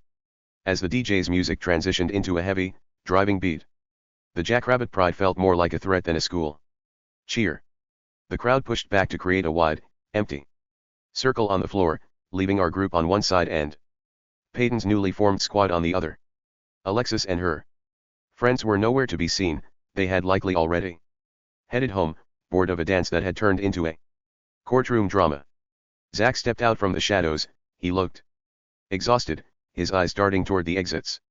When he locked eyes with me, the irony turned the air thick. Really, Logan? Zach said over the bass. After everything you've screwed up, we're ending up like this. You're one to talk about screwing things up, Zach, I replied. Yet here you are, playing backup for the utility squad. Zach let out a jagged exhale. I told you I was out. But then Peyton calls, and Cole is standing there. You're either on the right side of the line or you're an outlier. He looked at Cole, then back at me. It's funny, isn't it? You spend all year trying to stay out of the trenches, and you still end up in a war because a shadow moved the wrong way. It's not funny, I said, glancing at the wobbly disco ball. It's pathetic. You're standing with a guy who doesn't even have the guts to bring his own boyfriend to the dance. Because it doesn't fit the image. Is that the side you really want to be on? Zach's jaw tightened, but he snapped his gaze away. Doesn't matter what I want. Let's just get this over with. Before the ceiling hits us. Peyton stepped forward, clapping her hands. You didn't think I was done, did you? I want to make sure the outliers feel exactly how unwanted they are. Sarah. Get over here. My stomach somersaulted as Sarah walked out, her expression icy. She stepped into line next to Zach, turning that vibrating fury directly at me. Sarah leaned in, her voice a toxic whisper. I told you. Logan. You're a liability. I'm just making sure I'm not getting wet when you finally drown. I thought you were different, I managed. And I thought you could take a hint, she sneered. You're exactly what they say you are, Logan. A monster. As Peyton smirked, gesturing for more seniors to join her line, the crowd began to split. A few high-status juniors stepped up behind Cole, while some of the misfit sophomores drifted toward our side, looking for safety in numbers. The circle was no longer just us, it was a visible divide of the entire school. Just then, Chloe entered from the side doors. She didn't join the crowd. She didn't shout. She stood there for a long moment, her eyes fixed on Sarah standing beside the very people who were filtering students like us. Sarah caught her sister's gaze and momentarily faltered, her mask slipping. Chloe didn't say a word, she simply shook her head and slowly turned around, walking back out into the night. Now it's a party, Peyton mocked, ignoring the exit. Cole, Zach, Sarah, and me, that's the team. Ready to lose the room, Hala. Hala didn't answer. She stepped into the circle, her face a hard mask. The light rig above us let out another metallic groan, a low-frequency vibration humming in my chest. All right, I whispered, the adrenaline finally hitting its peak. Let's give them the noise they're looking for. The DJ spun a digital wheel on the projector, the segments blurring into a neon smear. The vibrating bass of the previous track died away, replaced by the mechanical whir of the ticker slowing down. All right, jackrabbits, the DJ bellowed, his hand hovering over the fader. The wheel has spoken. To settle the beef. We're cutting Footloose. Footloose. Grant hissed, his voice reaching a panicked octave. Logan, my knees are already compromised from the ABBA incident. I'm one high kick away from a wheelchair. My orthopedic future is currently hanging by a thread. We don't have a choice, Hala said, her eyes fixed on the other side of the circle. Peyton was barking orders at Cole and Sarah, who looked like they were prepping for a military strike. Look at them. They're already synchronized. I don't know how to do classic. Jacob squeaked, shuffling his feet. I barely know how to do standing still without looking like a suspect. I'm still checking the structural integrity of the floor. Aiden added, his eyes darting from the vibrating bleachers to the ceiling. If we jump too hard, we're going through to the basement. I looked at the senior line at Zach's slumped shoulders and Sarah's predatory gaze. I glanced up at the ceiling. The disco ball was swaying in a wide, erratic arc, and the light rig gave a heavy, metallic thud that vibrated in my teeth. I've got an idea, I said, my voice hardening. I looked at Grant and Pedro. But you guys may need to break your kneecaps even more than you already have. Grant winced, but then a familiar, devious glint returned to his eyes. Break my kneecaps? Logan, if I ruin my range of motion now, the reverse pretzel is going to be physically impossible for me later. And trust me, that's a sex position the world isn't ready for me to retire yet. Hala's head snapped toward him, her face turning a shade of dark crimson. Grant. Seriously. Right now. I'm just thinking about our future, babe. Grant defended, throwing his hands up. If you don't shut up about the pretzel, there won't be a future, Hala hissed, though the murderous glint in her eyes was softened by a tiny, stressed-out twitch of a smile. I'll take the risk, Pedro chimed in, dropping into a theatrical squat. For the glory of the juniors, I will sacrifice every ligament in my lower body. I don't need the pretzel. I'm more of a downward dog guy anyway. Can we please focus? Abby snapped, smoothing her silk dress with terrifying resolve. If Peyton thinks she's the only one who can command a room, she's about to be very disappointed. I didn't spend 3 hours on this hair to lose to a girl in a polyester blend. Logan's right, Cash said, adjusting their vest. We can't out-Polish them. They want social hygiene? Let's give them a plague. We go loud, we go chaotic, and we don't stop moving. Fine, Grant groaned, settling into a wide-legged stance. If my legs snap, just drag my body to the trophy case so I can die near some winners. With no other options, the group nodded. We were a mess, we were exhausted, and we were standing under a light rig that was one bass drop away from a lawsuit.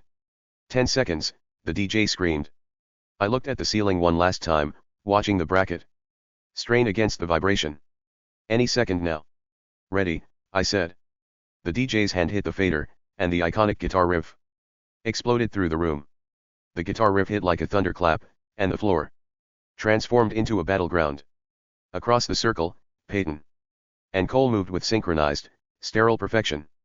They were the image, the utility, the safe choice. Been working so hard. I'm punching my card. Is that all you got, Hala? Peyton shrieked over the music. Her movements sharp and aggressive. You're dancing like someone with a guilty conscience. Admit it? You're a fraud. Shut up and move, Peyton. Hala yelled back, her movements sharp and defiant, a whirlwind of silk and fury. You're just mad the shadow has more personality than you do. 8 hours, for what? Oh, tell me what I got. Grant and Pedro launched into their high-speed, bone-rattling shimmy. Hey Cole. Grant bellowed, his face turning purple from the effort. Does the girl know you're just using her for social points, or are you going to filter that part out too? Focus on your footwork, Grant, Cole replied, his voice chillingly calm even as he spun. You're sweating like a desperate outlier. It's pathetic. I've got this feeling that time's just holding me down. Abby circled Sarah, her silk skirt flaring. Sarah? Really? You sold your soul to stand with them, and you couldn't even buy a decent dress. At least I'm not a liability, Abby. Sarah hissed, her eyes filled with cold, rhythmic hate as she glared at me. I'm on the right side of the line. You're all just sinking ship debris. Tonight I gotta cut loose, footloose. Kick off your Sunday shoes. The vibration of the light rig hummed through my shoes. I looked up and saw the disco ball swaying. It wasn't going to fall, then the idea sparked. Jack, get back. On the beat, I leaned forward and threw a sharp, snapping kick into the empty space behind me, a jagged, instinctive motion that made the seniors in the front row flinch. Nice kick, Logan. Zach shouted, his voice dripping with exhaustion and irony. Is that the same way you kicked your friends into the splash zone last year? I'm still standing, Zach. I yelled back. Which is more than I can say for your integrity. Please, Louise, pull me off of my knees. As the bridge approached, I locked eyes with Cole. He was mid-sequence, looking untouchable. I waited for the music to swell, then I suddenly stopped dead, my eyes widening as I pointed frantically at the ceiling right above his head. I let out a silent, horrified gasp, my mouth falling open. Cole, look out. I screamed. Cole's clinical composure shattered. For a split second, he looked up, bracing for impact from a disco ball that wasn't moving.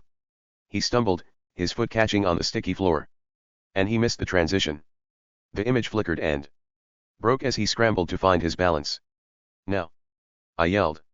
Lose your blues, everybody cut footloose.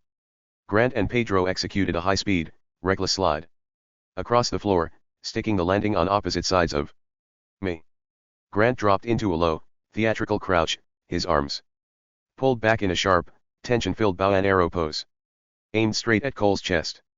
On my other side, Pedro mirrored him, reaching back over his shoulder with a clenched fist as if gripping the hilt of a massive sword. Hala and Abby flanked us, hands raised in a defiant, final strike pose. My knees. Grant wheezed, his face a mask of pain. Glory. The pretzel died so we could live. Look at him. He looked up. The utility fell for the oldest trick in the book. You're a coward, Cole. Jacob yelled from the side, finally stepping out from his pillar. You're a ghost. I'm not a ghost, Cole muttered, his face tight with fury as he stared at us. Yeah? Well, We're the ones who actually dance, Abby snapped, her chin tilted up. The music roared toward the final chorus, and for the first time all night, the liars weren't the ones in control. We were. The music had barely finished its final beat before the circle collapsed into a shouting match that made the previous dance-off look like a polite conversation. We were still frozen in our finishing poses, chests heaving. Grant and Pedro gasping on the floor, Abby and Hala standing like shields, but the utility squad wasn't bowing out. They were vibrating with a cold, jagged fury. You stumbled, Cole. Peyton shrieked, turning on her own teammate first. You let a bunch of nobodies make you look like an amateur. You were supposed to be the anchor. I looked up because Logan isn't a complete idiot, Peyton. Cole snapped back, his clinical mask finally shattered. If you spent less time screeching about shadows, you wouldn't have been a half step behind. You're the reason. Our timing was off. Oh, don't you dare put this on me. You cheated, Hala. Peyton screamed, pivoting to us. You can't win a fair fight. A fair fight. Abby stepped forward. Cole's been playing both sides. You guys are just pissed that the outliers actually have a pulse. You're a joke, Logan. Sarah hissed, stepping up to the line. You've got them convinced they're heroes, but they're just targets. You're a walking error code that the school is going to delete. At least we're actually friends, Sarah. Grant yelled from his crouch, clutching his knees. How does it feel to be a tool for people who hate you? I'm a survivor. Sarah screamed back, glaring at Zach. Zach stood on the fringe. This is so stupid. We lost. Can we just go? Shut up, Zach. Peyton and Sarah screamed in unison. Cole took a predatory step toward me.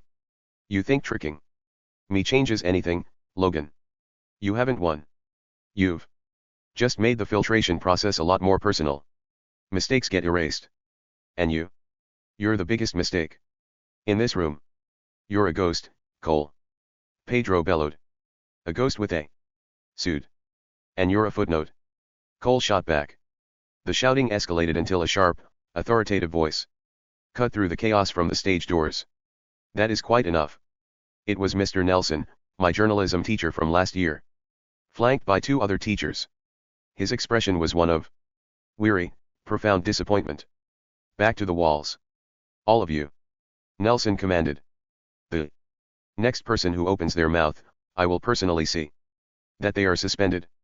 If one more word is spoken, this entire dance is over. The threat of total cancellation worked instantly. The noise died a sudden death.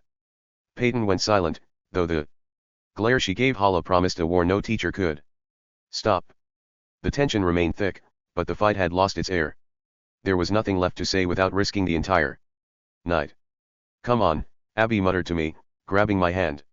I need a drink, and you need to not get expelled. We didn't wait for the others. We walked away from the circle of hate and toward the back wall. The others in our group dispersed as well, the energy drained. Grant and Pedro limped off toward the food table, arguing about the pretzel again. Hala walked with Cash and Aiden toward the girls' bathroom. Jacob just leaned back against his favorite pillar, looking exhausted. You know what I want? Abby asked, her voice dry as she dragged me past a gaggle of whispering freshmen. A new group of friends. A photo, she said, pointing toward the flashing light of the photo booth in the far corner. I want a picture of me looking amazing.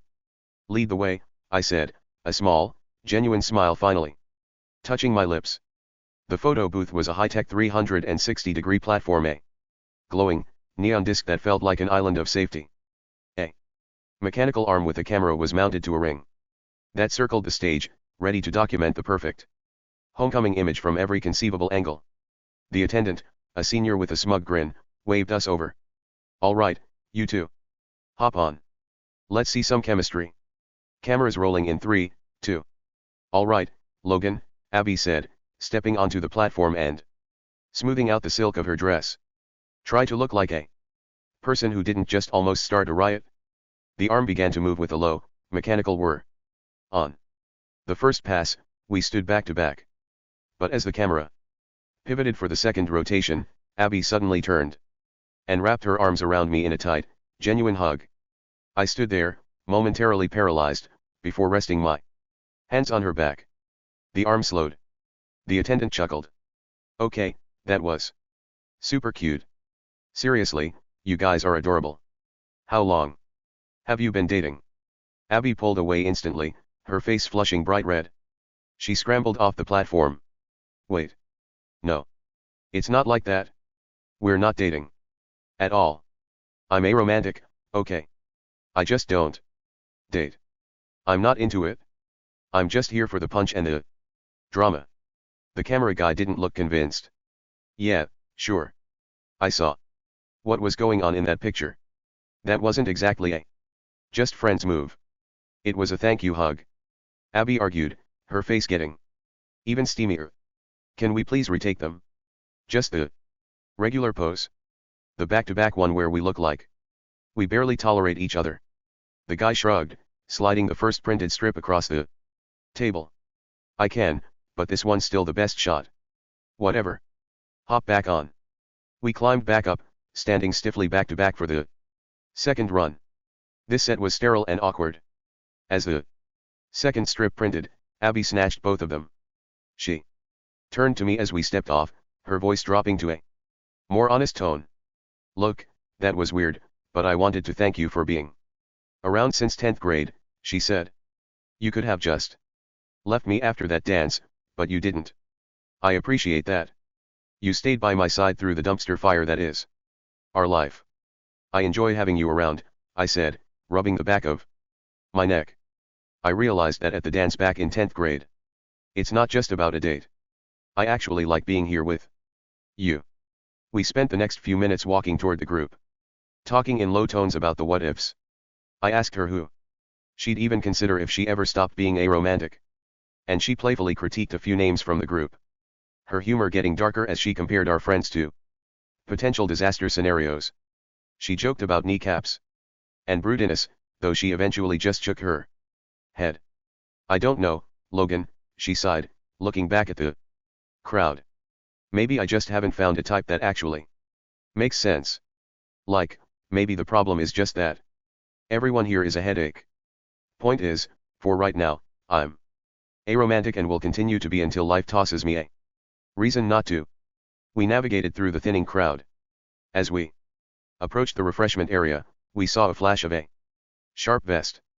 Cash was practically dashing away from the far corner of the gym, their eyes wide as they rounded the table to meet us. Whoa, Cash. Slow down, Grant said, clutching his leg. The pretzel is already dead, don't take out the rest of me. I wasn't. I just needed to move, Cash managed, their usual smugness replaced by rattled nerves. What happened? I asked, looking toward the shadows. In the distance, I caught the silhouettes of 3 or 4 sophomore girls. As soon as they realized I was looking, they turned in unison and vanished into the darkened hallway. There was something calculated about the way they moved, a quiet, watchful energy. Who was that? Abby asked, her eyes narrowing. I don't know, Cash muttered, straightening their vest. Just some girls. Move fast, Grant hissed, his voice low and stripped of its usual humor as he snatched a nearly full tray of mini sliders from the table. I've got the cookies, Pedro whispered. Hala, grab the water bottles. Already ahead of you, Hala said, her hands trembling slightly as she stuffed the bottles into her bag. Jacob, stop staring. Let's go. I'm coming, Jacob squeaked, practically hovering near the exit handle. Aiden provided the physical barrier, his broad shoulders shielding the group as we funneled out. As we reached the first row of cars, the adrenaline finally began to ebb, replaced by a cold, hollow dread. The new norm was waiting for us out here in the dark. Hey, guys, I said, stopping by the edge of the asphalt. I was thinking. New Year's Eve. We should all get together. Watch the ball drop. The silence that followed was heavy. Grant looked at his shoes, the stolen tray of sliders suddenly looking like a childish toy. I don't know, Logan, he said quietly. If the schedule makes it possible, I'm there. But it's a big if. Pedro added, his voice uncharacteristically somber. I'll Check my schedule.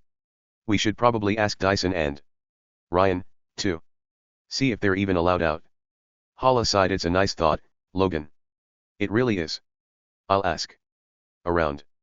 Maybe we can do it? But things are moving fast. It's a maybe, but don't count on it yet.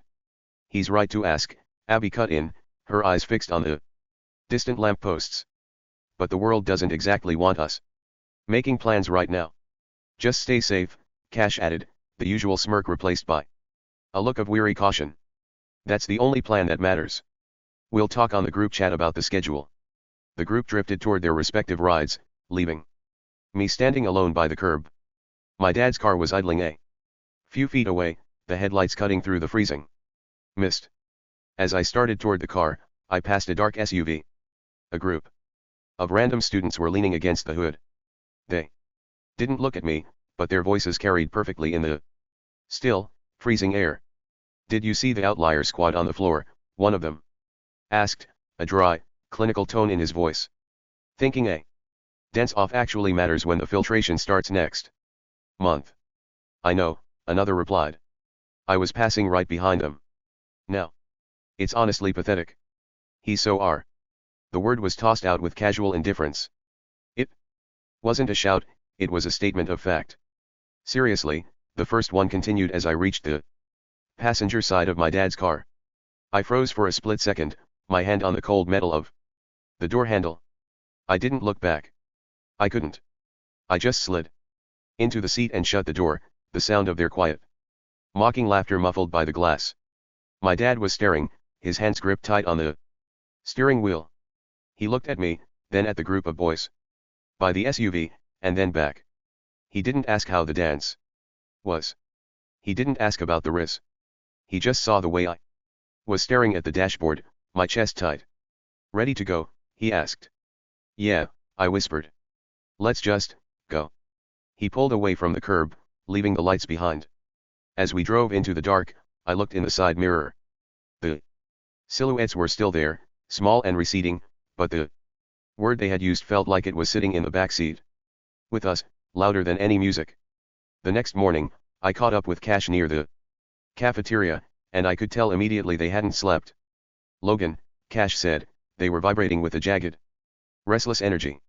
I didn't want to ruin the mood last night while we were making our getaway with the sliders, but something was seriously wrong at that dance.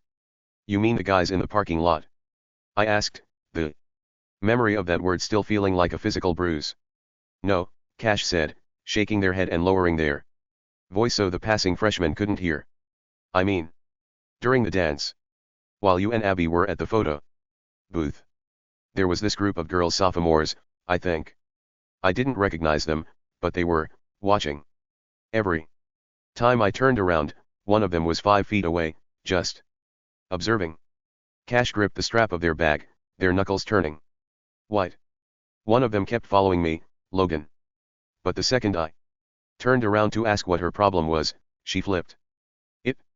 She started raising her voice, accusing me of following her. But it was the way she said it. It didn't sound like a normal argument. It was icy, controlled, lethal. Cash looked at me, their eyes wide and unsettled. She looked me right in the face and told me that I'm always trying to wedge myself into lives where I don't belong. Taking up space like I'm owed it. She told me I act like the victim. Then she said that what the world really runs on is people like her, people who hold it all together when people like us try to tear it apart. She said that. I whispered, my voice cracking. Specifically about people holding it together. Word for word, Cash muttered, staring at the floor. She leaned in and told me that's what keeps the world spinning. That's what keeps the ride going. I looked down the long stretch of the hallway, feeling a sudden, sickening sense of vertigo. The silhouettes I'd seen the night before, the small, calculated figures that had vanished into the shadows. This was something quiet, surgical, and deeply personal. It's just the new norm, Cash, I said, though my voice sounded hollow even to me. They're just trying to psych us out.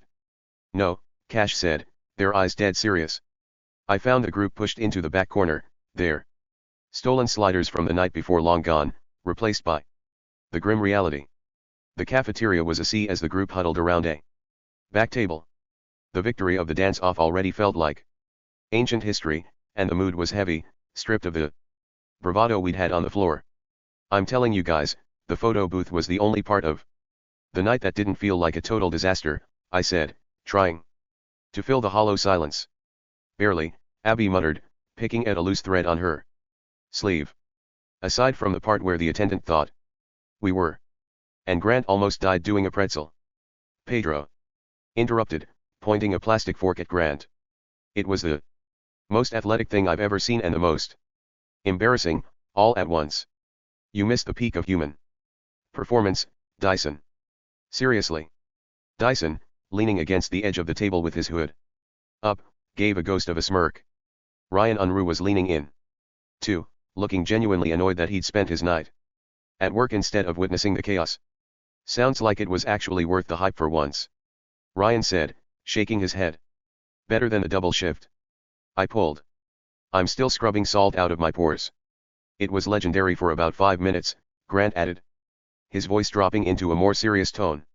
Until the utility squad tried to turn it into a riot. You guys really missed out on the tension. It felt like. Before he could finish, the first period bell didn't just ring, it shrieked.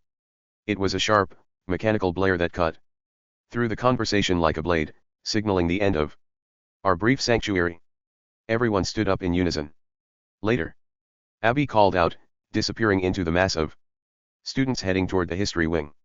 As the others shuffled away, Dyson reached out and caught my sleeve, pulling me back. He waited until the main surge of students had passed before he spoke. You've been asking about my schedule a lot lately, he said, his voice low and cautious. I just noticed you're at work most nights, I said. I don't know how you aren't collapsing. Don't you get tired of the grind? Dyson didn't look at me. He kept his gaze fixed on the janitor mopping the other side of the room. I actually quite enjoy work in general. Really? It's a grocery store, I countered. You're dealing with the public, the managers, the constant scanning, it's mind-numbing. It's not about the job, Dyson said, his expression hardening into something defensive. It lets me get away from home for a few hours every night. At Kroger, I'm just a guy in a vest. I get it, parents can be a lot, I said, trying to bridge the gap. But every night? You're going to burn out before graduation. Burnout is better than being under a microscope, he snapped, then immediately softened his tone, looking around to see if anyone had heard. The store is quiet. It's predictable. I stood there for a second, watching him vanish. The rest of the day was more of the same, a slow motion blur of cold shoulders and quiet rooms. But the clock was ticking toward 8th period, and the weight in my gut was growing. I couldn't stop thinking about Sarah and how weird things had been between us lately. After the dance, I didn't know how we were supposed to sit in the same room. I thought I understood the situation, but little did I know, I hadn't found out everything about Sarah yet. Chloe seemed completely removed from the mess. She probably didn't even know what was going on, a quiet shadow in a story that hadn't found a use for her yet. But for now, the storm was all Sarah. As I sat down, Sarah's eyes flickered to mine. She looked frayed, the sharp, clinical mask she'd worn on the bus beginning to crack around the edges. Logan, she murmured, her voice barely a whisper. About what I said on the bus, about you being a liability. And the stuff about the monster. I'm sorry. I shouldn't have hit that hard. The memory of her hissing that I was a walking error code flashed back, making my skin crawl. You're sorry. I snapped, leaning in so the heat in my voice didn't carry. You can't just dismantle a person, tell me I'm the cause of all my friends' problems and that the blood is on my hands, and then just offer a casual apology because the sun came up. You meant those things, Sarah. You wanted me to believe I was the reason everyone was in danger. I was stressed, Logan, she whispered, her hands trembling as she fumbled with the corner of a page. Everything is moving so fast. You don't see the bigger picture. You're so loud with your drama that you don't notice the walls closing in on everyone else. So that justifies it? I countered. Telling me I'm a monster Justifies you feeling stressed. I'm trying to keep people safe, she said, her voice rising. With a desperate justification. She looked over her shoulder at Chloe, who didn't even flinch. I have friends. People I've known since I was a kid, and I've watched them wander into the splash zone because they didn't know when to stop. Like Giovanni. Giovanni? I asked. He's a good guy. What does he have to do with this? We were childhood friends, Sarah said, a hollow nostalgia in her voice. But look at him now, he's acting like he can just joke his way through the new norm. He thinks being the funny guy makes him untouchable. He doesn't realize how much of a target he is. He's one mistake away from being taken by ICE. So you're abandoning your childhood friend because you're scared? I asked, disgusted. I'm curating, she hissed, though her voice lacked its usual conviction. I've had to do it before. I had a friend, a girl who was just trying to be nice, and she was texting this guy who was, a lot. He was getting pushy. Asking too many questions at 2 a.m., bringing up his nightmares and making her feel like she had to manage his mental baggage. She was starting to feel off about the whole thing. She was sitting right there, staring at her phone, not knowing how to get away. So I helped her. I told her exactly what to send. "Ya gotta go, good night, good luck with the nightmares." I felt a sudden, sharp spike of vertigo. That text, it's funny how you remember the exact wording, I whispered, my voice sounding distant to my own ears. It's almost like you were the one who decided the conversation was over before she even had a chance to think. Sarah's expression shifted, a flicker of genuine, heavy regret crossing her face. I guess it did go too far, she admitted, her voice dropping so low I almost couldn't hear it. I made assumptions about people. About what was safe and what wasn't. And I acted on them. I did things based on those assumptions that I can't take back now. She looked away, her eyes glassing over. It doesn't matter anyway. This class was only a first semester elective for me. Once the semester ends, my schedule shifts. I won't be here. You won't have to worry about seeing me around anymore. I didn't want it to be like this, I said, my voice cracking. I really didn't. I thought I was actually going to ask you to. I cut myself off, the word homecoming dying in my throat. It didn't matter now. I thought we were friends, Sarah, I whispered. I thought you saw me as a person, not a walking error code. Sarah's lip trembled violently. For a moment, the clinical mask didn't just crack, it shattered. She looked at me with a level of raw, crushing guilt, her eyes searching mine as if she wanted to scream a confession she wasn't allowed to give. She looked at Chloe, then back to me, her breath hitching in her throat. She turned away from me as the final bell rang, her shoulders shaking almost imperceptibly, leaving me sitting there in the silence. When I got home that day, I retreated straight to the sanctuary of my room. I sat on the edge of my bed, staring at the wall, just trying to process the wreckage of the week. My conversation with Sarah kept looping in my head, the way her clinical mask had finally shattered, leaving nothing but that raw, crushing guilt behind. Thankfully, no one in the house seemed to have anything for me to do. They were giving me a wide berth, though I knew the peace wouldn't last. My grades were already derailing because of this whole situation.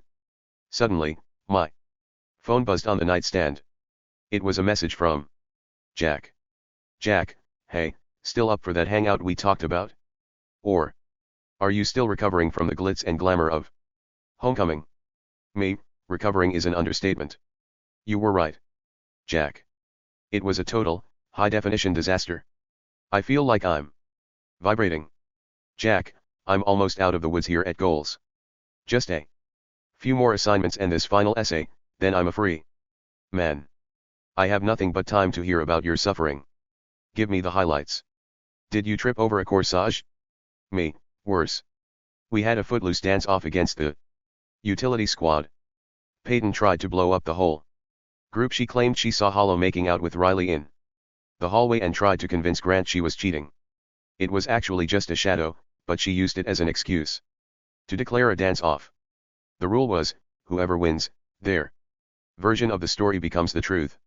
Jack, a dance off to determine the truth? Please tell me. You crushed them. Me, we did. Grant almost sacrificed his kneecaps for the cause. He literally claimed he was retiring his reverse pretzel move for the good of the school. I ended up having to trick Cole by screaming that the ceiling was falling just to break his synchronization. When they lost, Peyton and Cole completely snapped. Their perfect image just evaporated into pure fury. Jack, LMAO. Tactical misdirection. That's my guy. But wait. If you won, why do you still sound so stressed? Me, because of Cole. Jack, it's sick. Since all the anti-LGBTQ parts of the bill passed, Cole has been going behind his boyfriend's back. He's dating this blonde girl to maintain his image while his boyfriend thinks they're just friends. He's selling out his identity to stay on the right side of the line. Grant said he hopes Cole rots for being such a coward.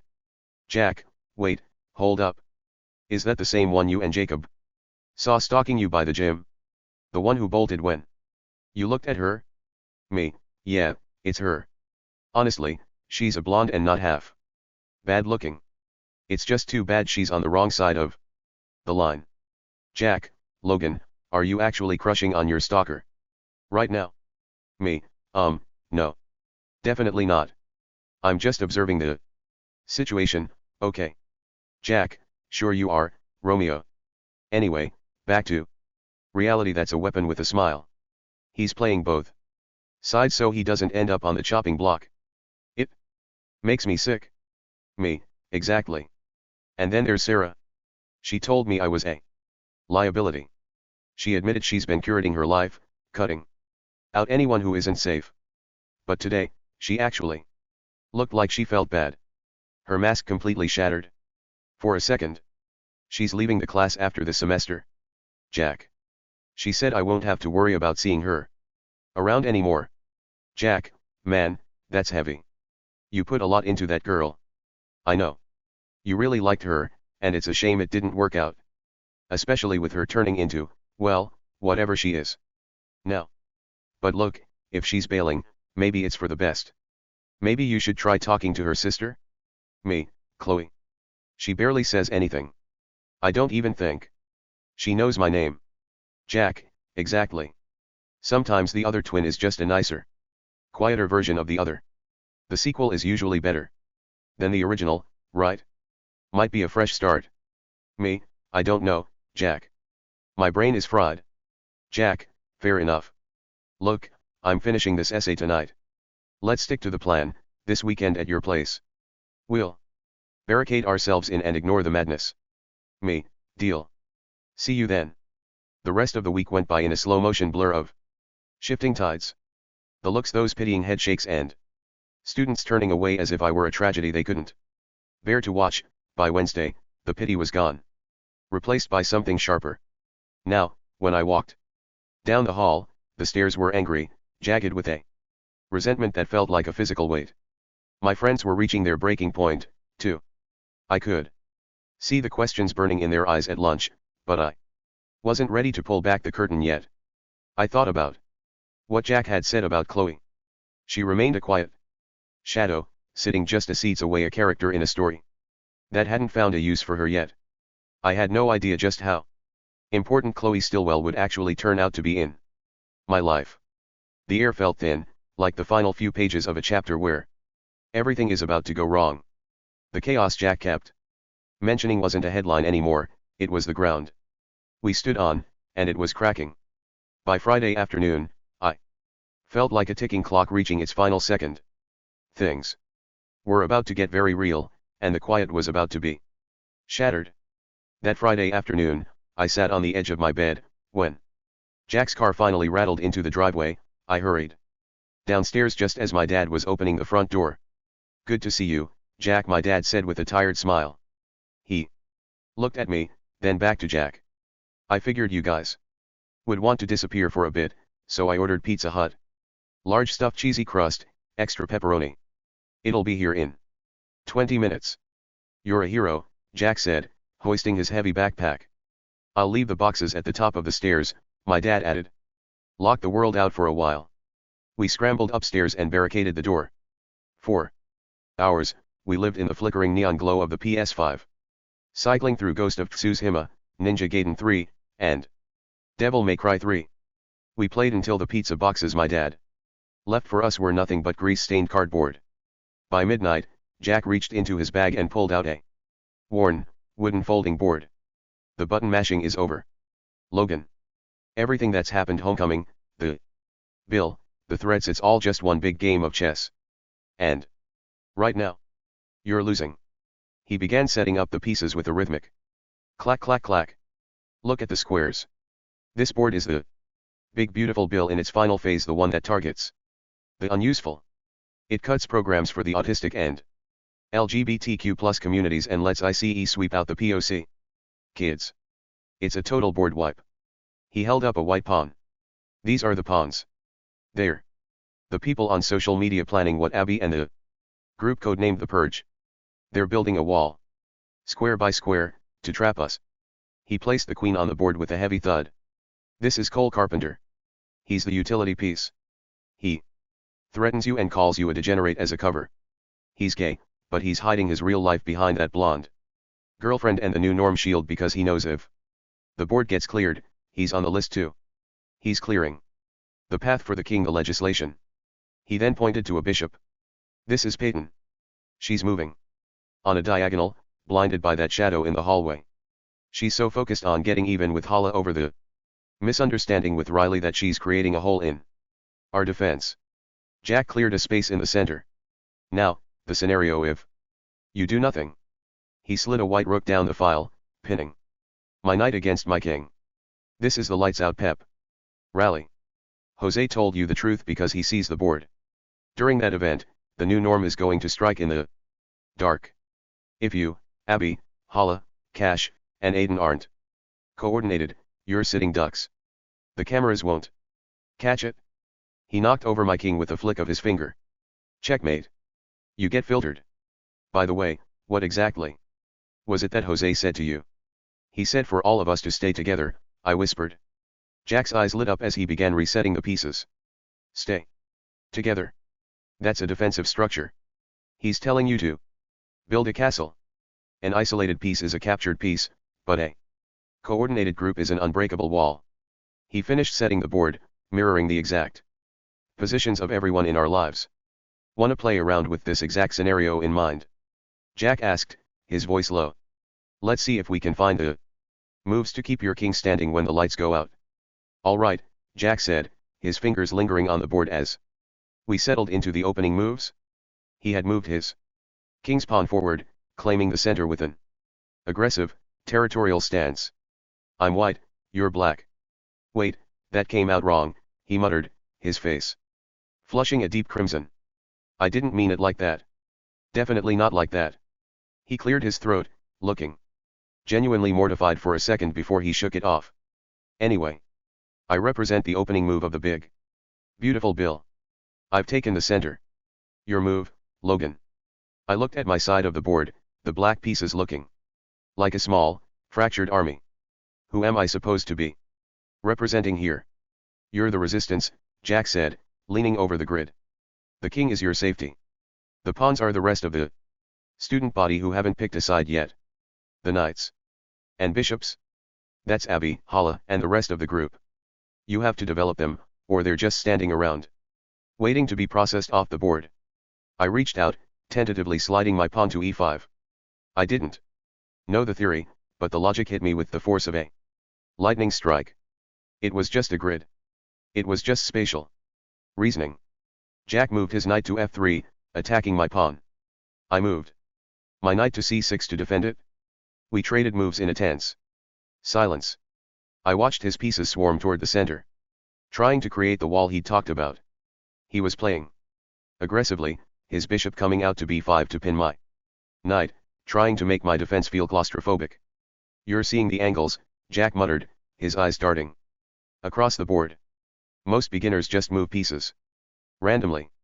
You're actually building a structure. I've spent my whole life trying to figure out how people move, Jack, I said. Jack brought his queen out early to h5, a blatant power move meant to intimidate. He was aiming for the f7 Pawn, the same weak spot he said Sarah had targeted. I felt a spike of adrenaline. Instead of panicking, I moved my knight to f6, a jagged L-shaped leap that attacked his queen and blocked her path. Jack frowned, retreating his queen to f3. I didn't let him breathe. I developed my bishop to c5, then lunged forward with my other knight. The board was becoming a mess of overlapping threats. Jack tried to castle to safety. But I saw a gap in his pawn structure, a hole left by his aggressive purge strategy. I slid my queen across the board, a long, diagonal strike that pinned his rook and forced his queen into a corner. To defend it? 2 moves later, I saw the trap. I sacrificed a bishop, a piece I visualized as the distraction Peyton was causing, and while Jack took the bait, I swung my queen into the back rank. I reached out and lifted Jack's queen off the board. Jack froze, his hand hovering over the empty square. He looked at the piece in my hand, then back at the board. Then at me. I lost my queen. Logan, I've been playing this game for years. I don't know many people who lose their queen that fast. Well, I said, my voice quiet and steady. I know one person who's that bad at chess. Wait, who? Jack asked. Don't worry about it, I said, refusing to elaborate. Just keep playing. You still have a king to protect. Jack shook his head, looking genuinely unsettled by the mystery, but he didn't push. He refocused, but the momentum had shifted. I castled my king, tucking him behind a solid wall of 3 pawns. Stay together, I whispered, sliding my rook to the center. Exactly, Jack said, his expression turning grim. If you can keep this coordination during the lights out pep rally, if you can keep everyone from being an isolated target, they don't have a move. They rely on the dark to pick you off. But if the board is solid, they can't make the capture, I finished. For the next 30 minutes, I felt untouchable. The board had become a landscape of my own small victories. I had developed my knights into an interlocking web of defense, sweeping Jack's queen and both of his rooks off the board. If this game was a rehearsal for the real fight, I felt like we were actually going to be okay. You've built a beautiful wall, Logan, Jack said, his voice dropping into a low, clinical tone. But the new norm doesn't play by the rules of a fair fight. You think you're going to sit in a perfect line? Watch what happens when the board gets crowded. Jack didn't attack my pieces head on. Instead, he began sliding his remaining pawns into the tiny, suffocating gaps between my coordinated defenders. He wasn't capturing. He was just occupying space, wedging himself into my formation until my pieces couldn't move. They're blockers, Logan, Jack whispered. This is the lights out scenario. You're going to be in those bleachers, thinking you're safe, but then people are going to start sitting between you. They're going to block the rows, carving your group into pieces until the stay together plan is a joke. Then, Jack reached out and picked up my bishop, the piece representing Hala. He moved it far away from my king, toward a cluster of his own pieces on the edge of the board. And here's the bait, Jack said.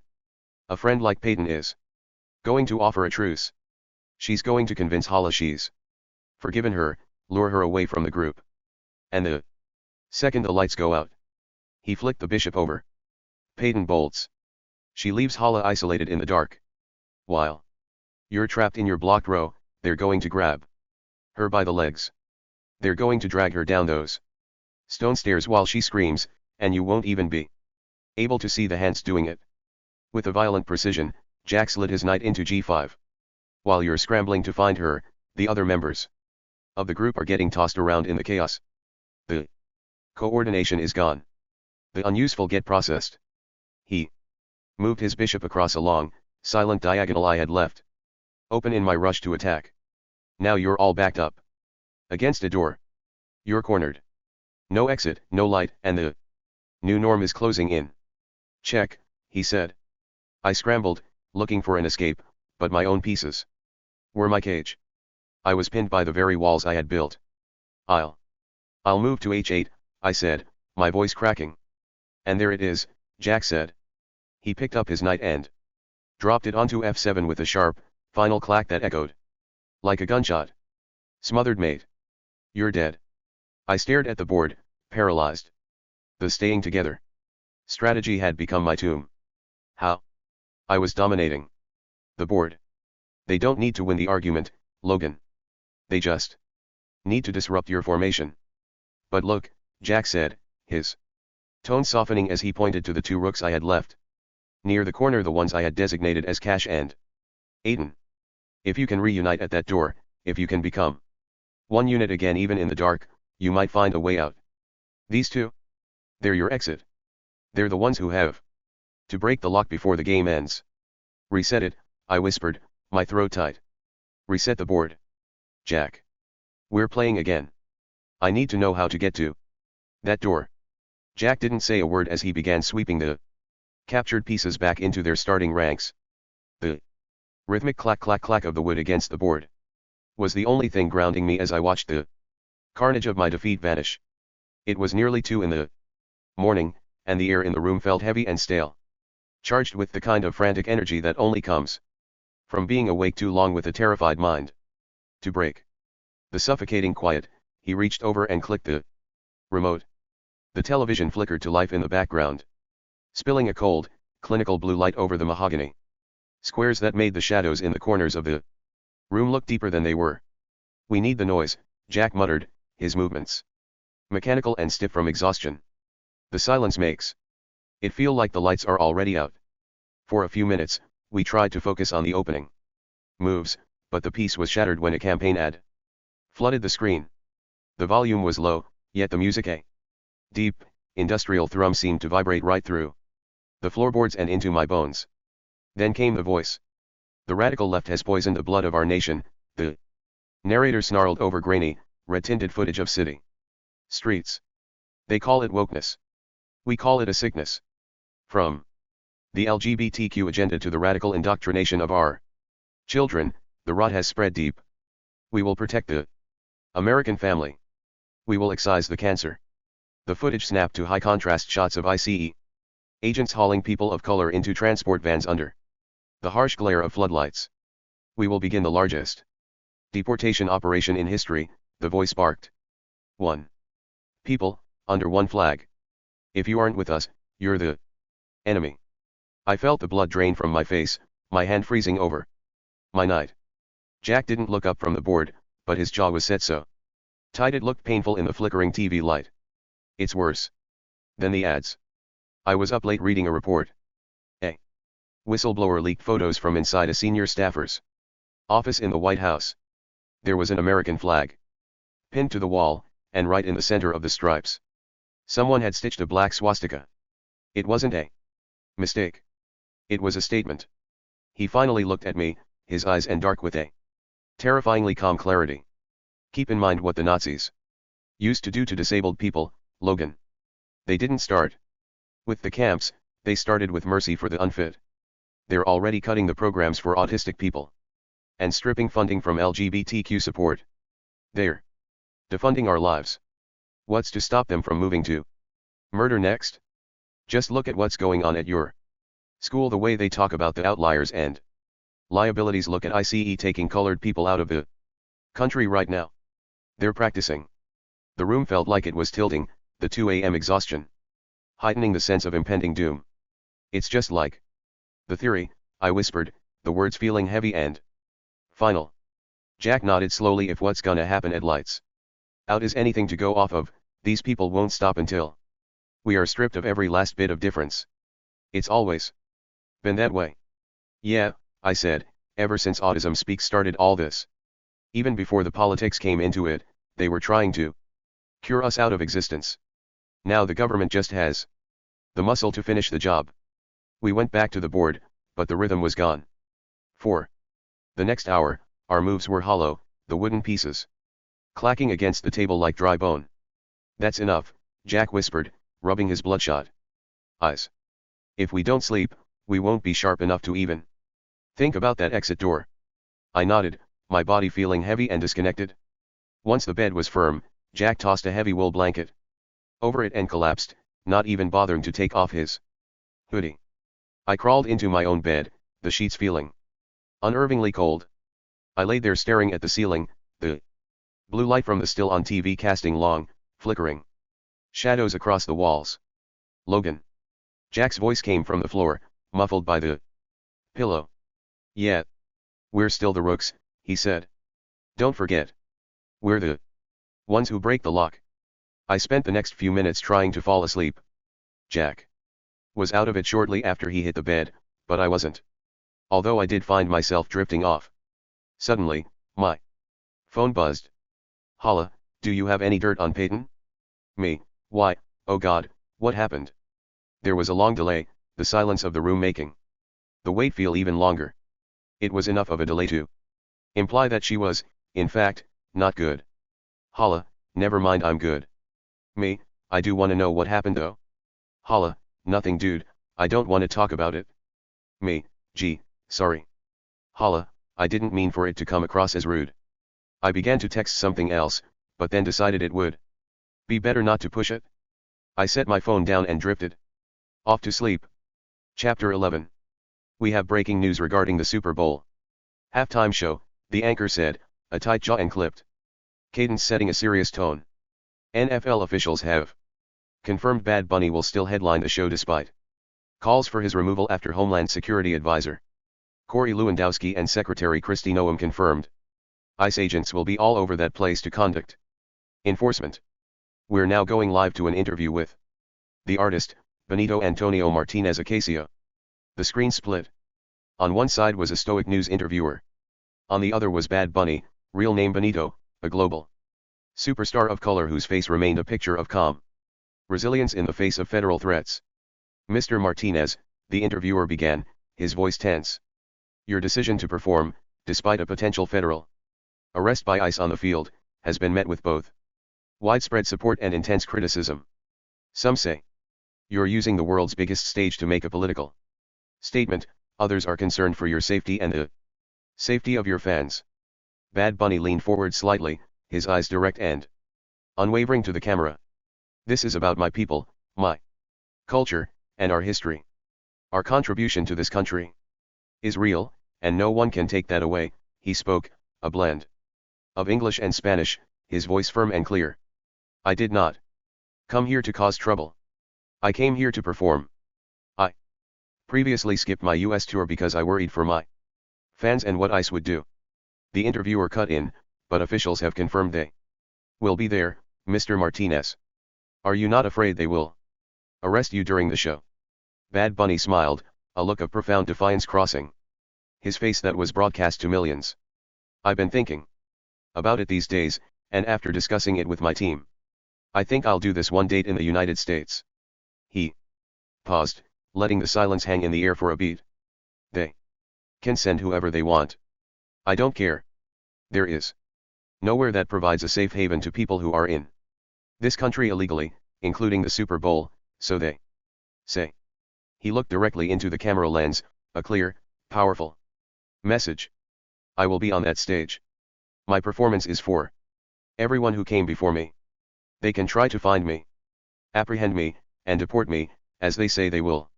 He gave a final, resolute shrug. But I have a US passport. I am American. This is a battle for our right to exist here. Without fear. I will not be silent. The screen cut back to the news anchor, a stunned look on their face as the segment ended and the channel went to commercial break. The auditorium was buzzing. Aiden, Cash, Hala, and I had claimed a corner of the mid-row seating. The Bad Bunny interview was the only thing anyone was actually thinking about. He's actually going to do it, Aiden said, shaking his head as he looked at a headline on his phone. He's basically daring them to come get him in front of 100 million people. Cash leaned in, it's a power move. He's showing everyone that the fear they're trying to spread, that cleansing talk, doesn't work on everyone. Look, I'll be the first to admit, I was never really a fan of his music. I'm not exactly bumping his albums in my room.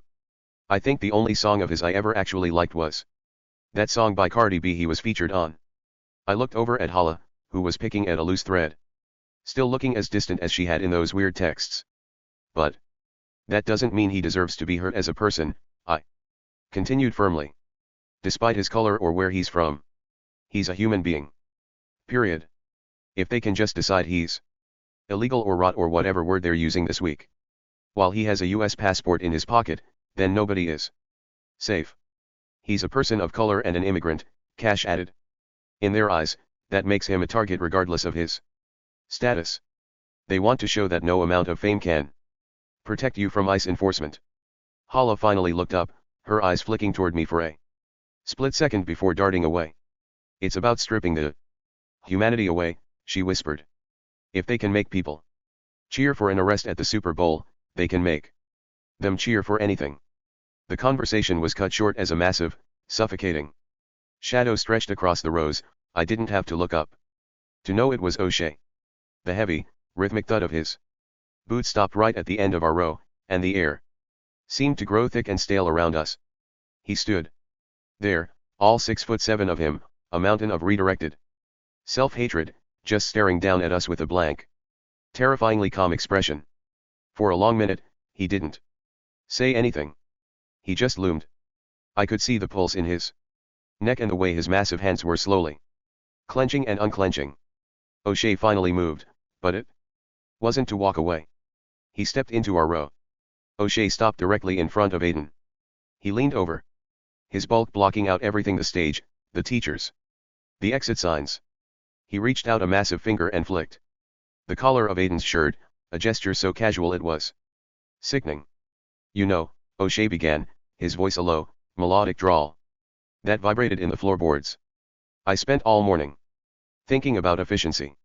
About how a machine only works when you remove the grit. The stuff that doesn't fit. The gears. He leaned in closer, his face inches from Aiden's. Aiden was staring straight ahead, his eyes wide and glassy. Paralyzed. O'Shea's smirk wasn't just cruel, it was final. It was the look of a man who had already decided someone was a ghost. You're the grit, Aiden, O'Shea whispered. You're a drag on the system. You're the definition of a stain. And the thing about stains is, eventually, someone has to scrub them out. Not just move them, eliminate them. Make it like they never even happened. I felt my heart hammering against my ribs like a trapped bird. Back off, O'Shea, I said, my voice sounding steadier. Then I felt. Get your hands off him.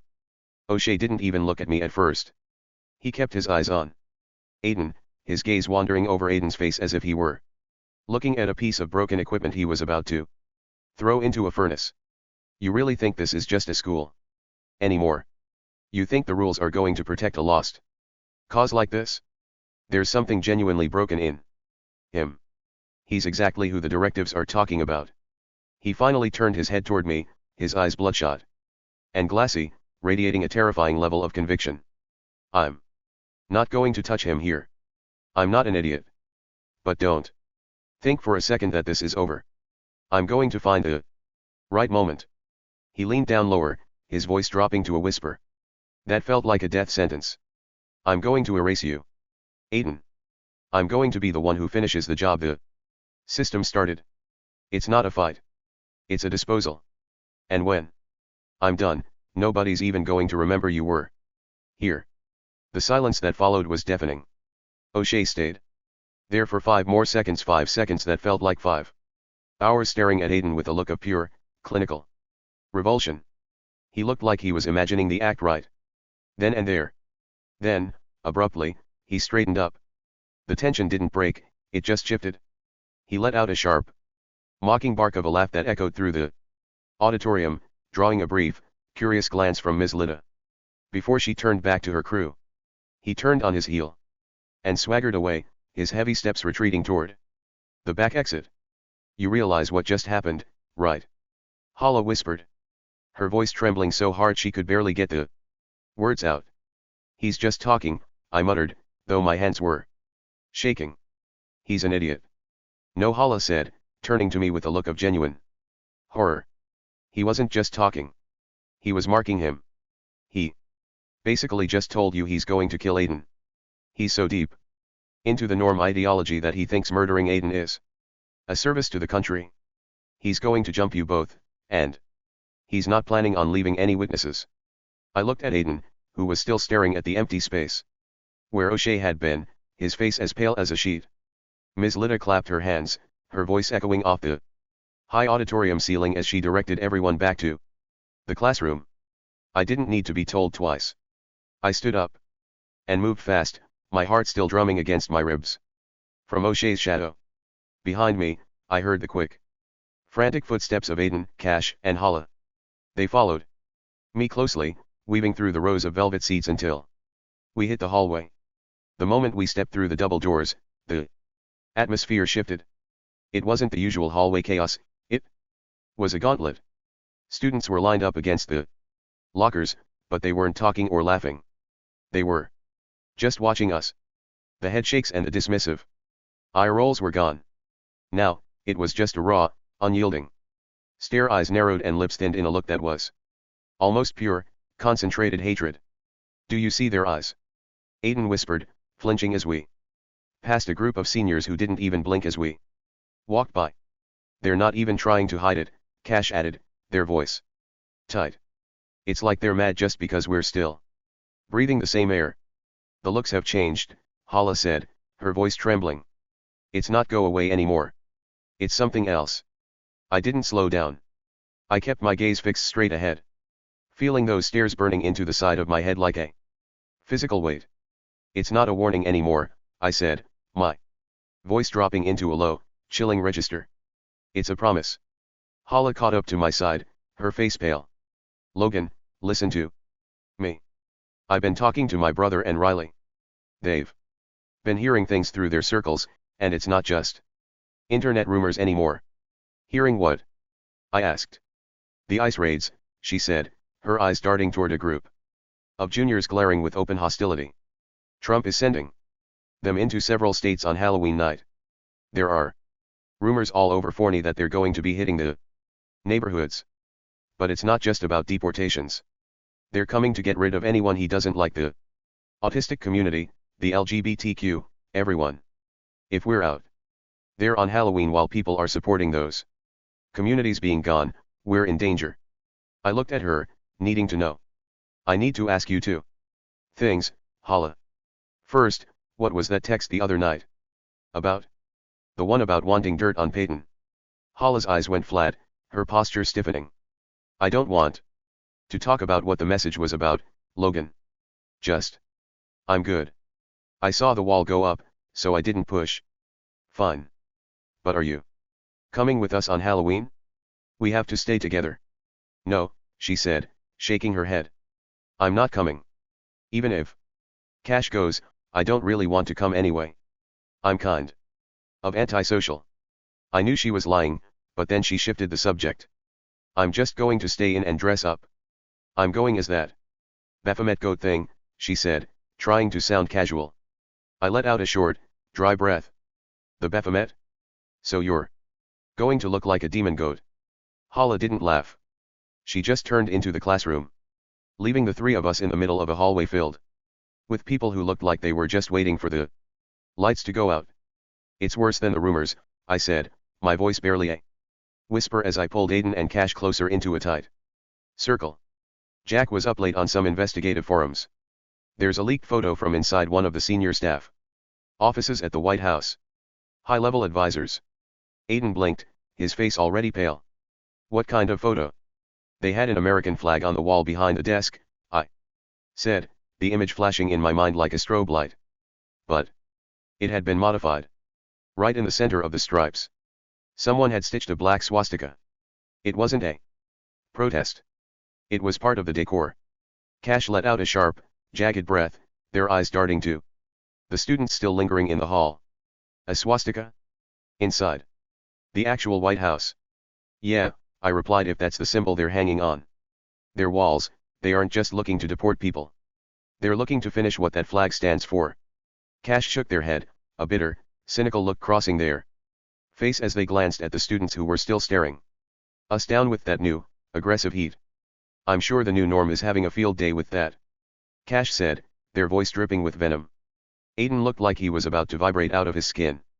The promise of the cleansing and the reality of the symbol in the White House had turned our school hallway into a pregame for a massacre. I followed Hala into the classroom, the heavy silence of our group trailing behind us like a shroud. The next morning, the fluorescent lights of the cafeteria Felt even more clinical than usual. I sat across from Jacob. The room was loud, but it felt like a different kind of noise, sharper, more frantic. I leaned in close, making sure no one was lingering behind my chair before I told him everything Hala had said about the ice raids in Forney and the plan for Halloween night. Jacob listened, his jaw tightening as I finished. He straightened his shoulders, a defiant look crossing his face. So, what's the plan? We find a spot to dig in? If those ICE agents show up, we show them they can't just take people. We fight back, right? No, I said, cutting him off so fast he flinched. No, Jacob. If we see ICE, we run. We don't play hero against federal agents with badges and guns. We run as fast and as far as we can. Jacob deflated slightly, looking confused. Then what are you so worked up about? We just stay out of sight. That's what I'm worried about, I said, my voice dropping to a jagged whisper as I scanned the cafeteria to make sure no one was lurking. I'm worried about Halloween. I'm worried about the scenario where we don't even see the ICE agents coming because someone we know brings them right to us. All it takes is one patriotic student or a neighbor pointing a finger and outing our friends just because of the color of their skin or because of other parts of them they can't hide. Jacob let out a dry, short breath and looked at me with a strange, unreadable expression. Man, you really do have the whole world on your shoulders, don't you? It's a good thing you're around to tell the rest of us how to breathe. Otherwise we might just forget. He chuckled, but the sound didn't quite reach his eyes. Just try not to trip over your own cape on the way out, Logan. He stood up and grabbed his tray, leaving me sitting there with a weird, hollow feeling in my chest that had nothing to do with the ice raids. I stepped into first period just as the hum of the classroom began to settle into that forced, early morning quiet. I flipped open my laptop, the screen's glare stinging my tired eyes, and saw a new notification in my inbox. Introduction. Inbox. Smith, 12, Jack. Wednesday, October 30th, 2025, 8:14 a.m. To me. Hey, I want to introduce you to my friend Ryland. Most people just call him Dark or Dark Shadow for short. I think he should come with us on Halloween night. Hi Smith, 12, Logan. Wednesday, October 30th, 2025, 8:16 a.m. To Jack. Dark Shadow? That's a heck of a nickname. Why are you bringing him in now? Smith, 12, Jack. Wednesday, October 30th, 2025, 8:18 a.m. To me. He's a good friend of mine from school. I trust him, and with the new norm getting worse, we need people who are solid. He's coming out with us. Hi Smith, 12, Logan. Wednesday, October 30th, 2025, 8:19 a.m. To Jack. If you trust him, I'm down. Just makes me nervous meeting someone new while we're trying to stay under the radar. Smith, 12, Jack J. Smith442 at forneyisd.net.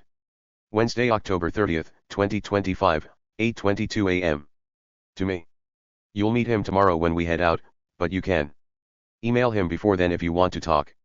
His address is r.childress167 at forneyisd.net. The idea of meeting a stranger, even a friend of Jack's, on the most dangerous night of the year made my skin crawl. But if Jack was vouching for Dark Shadow, then he was part of the plan. I just hoped he knew how to move in the dark as well as his nickname suggested. The next morning, the cafeteria felt like a pressure cooker on the verge of whistling. We were all huddled at the far end of the long plastic table. The whole group was there. Grant, Pedro, Ryan, Unruh, Abby, Jacob, Cash, Aiden, Hala, and Dyson. The usual morning chatter was there, but beneath it was a sharper, more frantic energy. We were only a few days out from Halloween, and the weight of the upcoming night was palpable. Dyson stood up, slinging his bag over his shoulder. He gave me a quick, meaningful nod. I'm ghosting early, he called out. Don't forget to call me in VR chat later, Logan. I want to check some things before the big night. I'll be there, I promised, watching him disappear into the sea of students. Once he was gone, I turned back to the remaining circle. All right. Everyone is still coming to my house, right? We need a solid head count. I'm in, Grant said immediately, his jaw set. My parents are sketched out, but I told them your place is the safest spot to be. We stay together. I'll be there too, Abby added, her voice quiet but certain. She glanced at Pedro, who nodded firmly. I'm coming, Pedro said. We stay at Logan's, we stay as a unit. It's the only way to make sure nobody gets picked off by some concerned neighbor calling in a tip. Jacob leaned back, a cryptic smirk playing on his lips as he watched me. I wouldn't miss it for the world. I want to see if your house is the fortress you think it is, Logan. Aiden looked down at the table, his fingers tapping a rhythmic, nervous pattern on the plastic. I'll go. If O'Shea is really looking for me, I'm better off behind your front door than sitting at home waiting for a knock. Then the mood shifted. Ryan Unruh let out a frustrated sigh and shook his head. Look, guys, I can't make it. My manager scheduled me for a double shift that night. With the way things are going and people getting fired for reliability issues, I can't risk the job. I need the paycheck. And I'm out too, Cash said, looking genuinely bummed. My family is insisting I stay home because of all the news. I'm sorry, Logan. I'll make it up to you at some point. Maybe next year. I looked at Cash and felt a dry laugh bubble up. Next year. Cash, it's senior year. There isn't exactly a next year for us in this building. Cash blinked, the reality of the timeline finally hitting them. Their expression softened, a far cry from the defensive wall they'd carried at the start of the semester. Right. Senior year. It's all moving too fast. They looked at the group, then back to me. We'll stay in contact though. Right? After high school? We can just hang out when the world isn't on fire. Yeah, I said, and for a second, the fear felt a little further away. We'll definitely hang out after this. Hala stayed quiet, her eyes fixed on her tray. I'm staying in too, she whispered. I'm just going to stay home and be antisocial. So that's the roster, Grant muttered, looking at the smaller circle. We meet at your place. Yeah, I said, my mind already shifting to the conversation I needed to have with Dyson. My house. No matter what. Later that day, when I walked into advisory, the air felt thick and stagnant. Hala was just staring at the laminate wood grain with a look that was raw and vibrating. Hala? You okay? I asked, sliding into the seat beside her. She didn't look up. Do I look okay, Logan? I feel like I'm being dismantled piece by piece. Is this still about the Riley thing? Peyton still pushing that narrative? It's everyone, she whispered, her voice tight. Peyton won't stop. But now, it's Jose. He's acting so weird. Logan. He's fine with everyone else. I see him in the halls, laughing. But the second I walk up, the smile vanishes. He looks depressed, he won't meet my eyes, and he acts like being near me is a death sentence. It's like he doesn't even want to be friends anymore. Look, I said, trying to break the heavy tension the only way I knew how. If he's acting like he's lost his spark, I guess that makes him Jose without the S. You do realize that just spells Joe, right? She muttered, her voice flat and unimpressed. Wait, no, I stammered, realizing my internal spell check had failed the pun I was going for. You. No. I'm not laughing, Logan, she snapped, her eyes flashing. I'm telling you my friend is discarding me and you're sitting here doing bad math.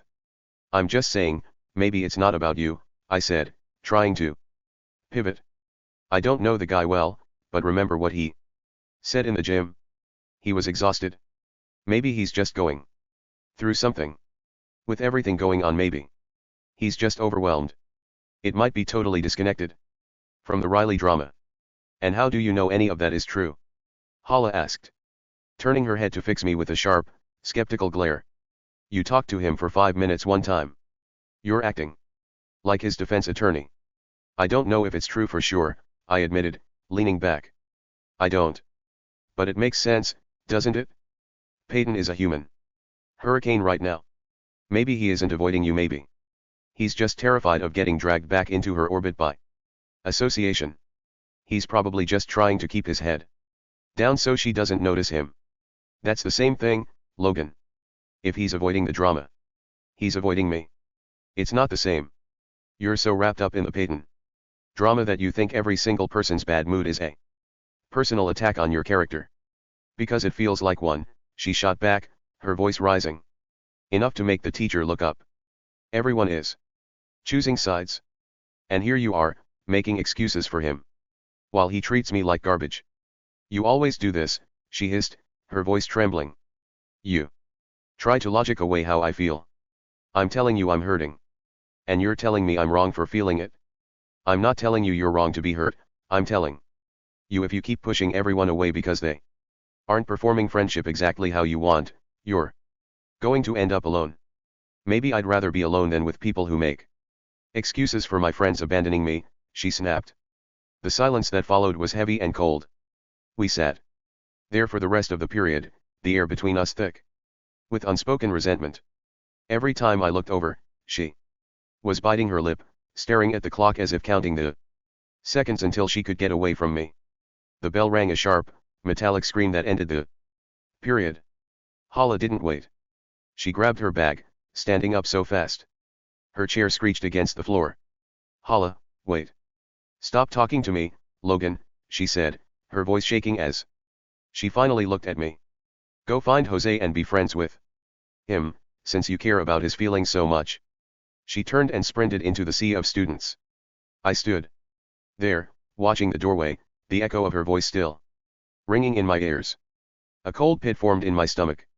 Oh God, what have I done? Eighth period finally arrived. The day had been a slow-motion blur of cold shoulders, but as I walked into the room, the air felt thick. Sarah was already there, tucked into her usual spot. Sarah leaned slightly toward me, her voice a fragile, desperate thread. Logan, about what happened. I just didn't want it to end like this. With us just sitting here in silence.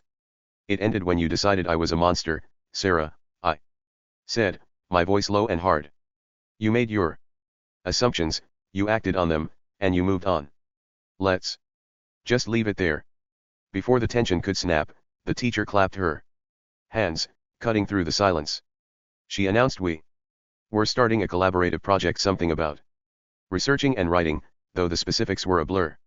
I've already chosen your partners, the teacher said, scanning her clipboard. No switching. The room immediately dissolved into the usual chaos of scraping chairs and shuffling bags as everyone scrambled to find their assigned teammates. I watched the teacher go down the list, assigning names I barely registered, until her gaze finally landed on me. Logan, she said, marking the paper. You'll be working with Chloe. Remember that part earlier where I said I'd end up meeting Chloe, and she would be super important? Yeah. This is where that starts. I looked over at Sarah, but she was already turning toward her own partner, looking completely distracted by the work ahead. She didn't seem to care, or maybe she just hadn't processed it yet. Either way, the wall she'd built to keep me out of her safe circle had just been dismantled by a seating chart. Chloe didn't say anything. She just gripped the edge of her desk and pulled it closer to mine. We sat there in a heavy, loaded silence, the project guidelines sitting unread between us. Hey, I said, the word hanging in the air like a lead. Wait. I waited for a response, immediately realizing how stupid and generic I sounded. I'd never spoken to this girl in my life, and that was the best opening I could manage. Sorry, I know I'm making this weird, I muttered, rubbing the back of my neck. You're not, Chloe replied. Her voice was quiet, but it had a strange, grounded steadiness to it. Thanks, I said, though the awkwardness was still thick enough to choke on. Well, if I'm being honest, I have no clue what we're supposed to do with this project. I wasn't really paying attention. Chloe actually let out a small, unexpected laugh. I wasn't either. We spent the rest of the period in a sort of comfortable silence, pretending to look at the prompt while the rest of the class buzzed around us. When the bell finally rang, I expected Chloe to vanish into the crowd, but as I stepped into the hallway, she actually trailed behind me, matching my pace. We should probably keep talking, Chloe exclaimed. Sarah doesn't really tell me much about the people she knows. Yeah, I noticed, I said, a dry laugh escaping me. I'm Logan, by the way. I mean, you probably knew that, but still. I knew, she said with a small smile.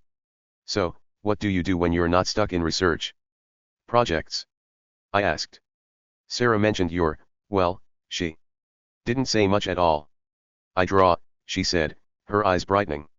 I actually go to art competitions. It's my life, I spend most of my time at home working on commissions. She paused, glancing at a group of students passing by.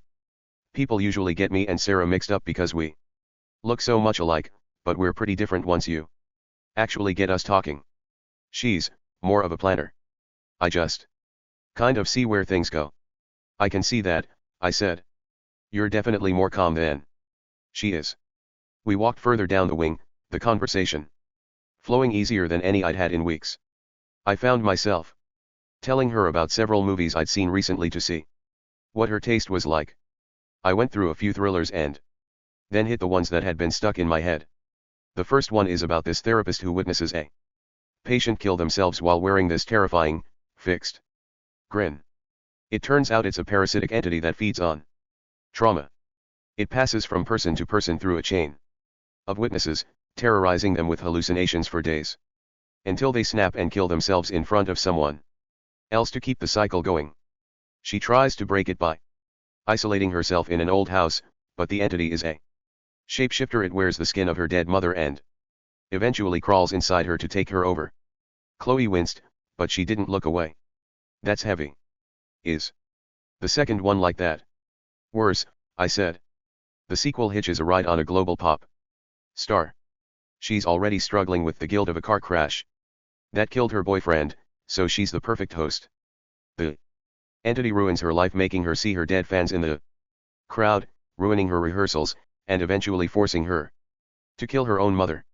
By the end, she's on stage in front of thousands of people, and the entity literally rips its way out of her body, showing its true, multi-layered form. Before she dies, passing the curse to the entire audience at once. I like the metaphor, Chloe said, tilting her head thoughtfully. The idea of trauma being something you can't escape, hidden behind a mask that eventually consumes you, but it sounds really scary. I don't know if I could handle that. It is, I admitted. It's definitely not a feel-good story. Yeah, I think I'll stick to fantasy, she laughed. I like pretty much any genre that isn't horror. Plus, my dad is really religious, very old school, so movies like that aren't exactly welcome in our house. He thinks that kind of stuff invites things in, if you know what I mean. I have to head this way, Chloe said. Bye, Logan. Bye, I said, watching her go. As I watched her walk away, I felt a weird sense of hope I hadn't felt all day. I couldn't let myself get too distracted by a fresh start when my foundation was crumbling. I thought about Hala, the way she'd looked at me in advisory, the way the air had turned to ice between us. If the group started splintering now, we wouldn't stand a chance when lights out finally hit. We may not have agreed about whatever was going on with Jose, but I needed to say or do something before Hala did something stupid. My mind kept flickering between the strange, magnetic pull of talking to Chloe and the jagged, cold silence Hala had left me with in advisory. It was a bizarre contrast, feeling a new bridge form while watching an old one burn. I leaned against a concrete pillar, the weight of the upcoming lights out pressing down on me. I knew I couldn't let the day end like this. One bad pun or a misplaced defense of a guy I barely knew shouldn't be enough to wreck a friendship, but in this climate, every bond was brittle. One crack was all it took for the whole structure to come down. We may not have agreed about whatever was going on with Jose, but I needed to say or do something before the circle broke for good. Chapter 12. The next morning, the group had to hurry off. Aside from a few lingering glares that were now morphing into straight-up threat looks, everything was mostly chill. That was until I made it to third period. It wasn't because something went sideways, it was because I did what I do best, I got nosy. I was sitting in class, tuned out while the teacher gave yet another lecture on money Matters something about why financial literacy is the only thing standing between us and total ruin. The room was buzzing with the usual background static of students talking, and then I heard it. Brennan is by no means a quiet person. I caught the conversation out of the corner of my ear. You know that sophomore girl, Raven Jones? She's such a b, Brennan exclaimed, leaning back in his chair. She's literally trying to start drama when there is none. I heard she dropped one of her friends. Just because that girl liked girls, or because some friend talked to the guy who was her boyfriend. Either way, she made sure he paid. What else? The girl next to him leaned in, her eyes wide with interest. Brennan leaned in to whisper something directly in her ear, and the words blurred into a low murmur I couldn't catch. I strained my ears, trying to filter out the teacher's drone about compound interest, and that's when I caught it, the one name that made my skin crawl. And that Cole Carpenter guy. That was all I got before they went quiet again. I didn't need a map to see how those two names fit together. I didn't try to dig any further after that. My brain was already short-circuiting trying to wire the connection between a sophomore drama starter and Cole Carpenter. I had a much more immediate fire to put out. At lunch, I found Jacob sitting there and I laid it all out for him: the advisory blow-up, the bad Joe pun, and the way Hala had looked at me like I was the enemy. She's done, Jacob, I said, leaning over my tray. She walked out. She told me to go be friends with him since I care about his feelings so much. I've never seen her that jagged. Jacob didn't laugh. He didn't even give me his usual cryptic smirk. Instead, he straightened up, his expression going uncharacteristically flat. Logan, you need to fix this quickly. I was just trying to give the guy the benefit of the doubt, I argued, my voice rising in frustration. I didn't think she'd. It doesn't matter what you thought, Jacob cut me off, his voice low and sharp enough to pierce through the surrounding chaos. The timing is trash. We're sitting on a powder keg with lights out, and you just kicked one of the legs out from under the table. If Hala is out there on her own because she's mad at you, she's vulnerable. He looked me dead in the eye, and for the first time, I saw a flicker of genuine urgency in him. Fix it today, Logan. Before the final bell. You don't want her out there making decisions while she's emotional and isolated. You know how she gets when she feels backed into a corner. I know, I whispered, the weight of his words sinking in. We've all seen it firsthand. Jacob was right. We may not have agreed about whatever was going on with Jose, but I needed to say or do something. A bit later that day, I found myself in the theater classroom. The atmosphere felt thin, like someone had sucked all the oxygen out of the room. I saw Cash sitting at their normal desk with Aiden right beside them. Aiden looked as stoic as ever, but even he was glancing toward the back of the room with a furrowed brow. Hala was tucked into the far corner, as far away from the rest of us as the four walls would allow. She looked absolutely wrecked, her posture stiff and her eyes fixed on her lap, vibrating with that raw, defensive energy that usually preceded a total meltdown. It was pretty understandable, but seeing her like that made the pit in my stomach grow. I think she's upset about something, Cash murmured, leaning toward me with a look of wide-eyed concern. I stared at them for a second, fighting the urge to snap. No crap, Cash. How could you tell? Was it the fact that she's literally backed into a corner to avoid breathing the same air as me? I looked at Aiden, expecting him to offer one of his usual grounding observations, but he just gave me a subtle, heavy nod toward the corner. They were stepping back, clearing the stage for the heart-to-heart I'd been dreading. I took a breath, my heart hammering a frantic rhythm against my ribs, and crossed the room. Every step felt like walking through deep water. When I reached the corner, I didn't say anything at first, I just slid down the wall and sat on the floor beside her, letting the silence settle between us. I'm sorry, I said, the words heavy and honest. I was so focused on being right about Jose that I forgot I was supposed to be on your side. I don't know the guy. I was just trying to logic it out, but I wasn't listening to you. Hala didn't look up, but her shoulders hitched. He makes me feel like I'm the problem, Logan.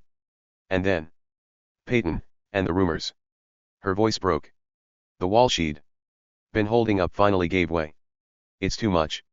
I can't breathe anymore. Every hallway is a trap, every person is judging me for a shadow on a wall, and I'm just so tired of being the target. She let out a strangled sob, burying her face in her hands.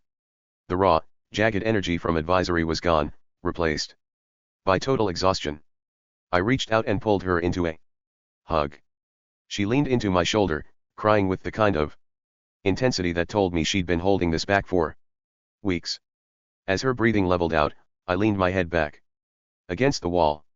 You know, I think I get exactly how you feel. Because that's how I felt with you. For years. Hala pulled back slightly, wiping her eyes. What do you mean? I feel like I'm screaming from behind a glass wall, I admitted. It feels like at some points, the group was just straight up ignoring me. I felt exactly how you feel about Jose, like I was being discarded because I wasn't typical. It felt like you were choosing to be neurotypical. Just to fit in. Hala blinked, looking genuinely confused. Neuro what? What is that even supposed to mean? I paused, a realization hitting me. Oh, I thought. Literally. Every other person in the group knows that word, but she's never heard it. It's a term for people who put themselves with the norm, people who would be considered by the norm as normal, I explained. I felt like an error code you all ignored. Think about how many times you threatened to end our friendship, or how you'd get mad the second I even spoke. Last year, when we weren't talking, I actually made up an excuse to myself. I told myself you'd lost your memory and forgot everything we'd been through. It was the only way I could explain why you were treating me like a stranger. Hala let out a small, dry breath that was almost a laugh. Neurotypical, the way you say it makes it sound like some kind of evil secret society. Sometimes it feels like one, I muttered. Logan, I didn't ignore you to be normal, she whispered. Her voice gaining a sharp edge of honesty. I did it because of the way you were acting. You can't tell everyone you wouldn't care if Peyton died the way you did last year and then wonder why we kept our distance. I wasn't forgetting, I was scared. I was trying to stay away from the fire.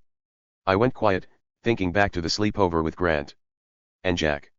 I knew now she had just been afraid, but the scar of feeling abandoned was still there. I know.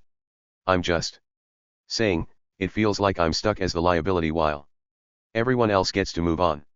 Don't act like I don't have issues too, Logan, she whispered, her eyes searching mine, finally ready to let the rest of it out.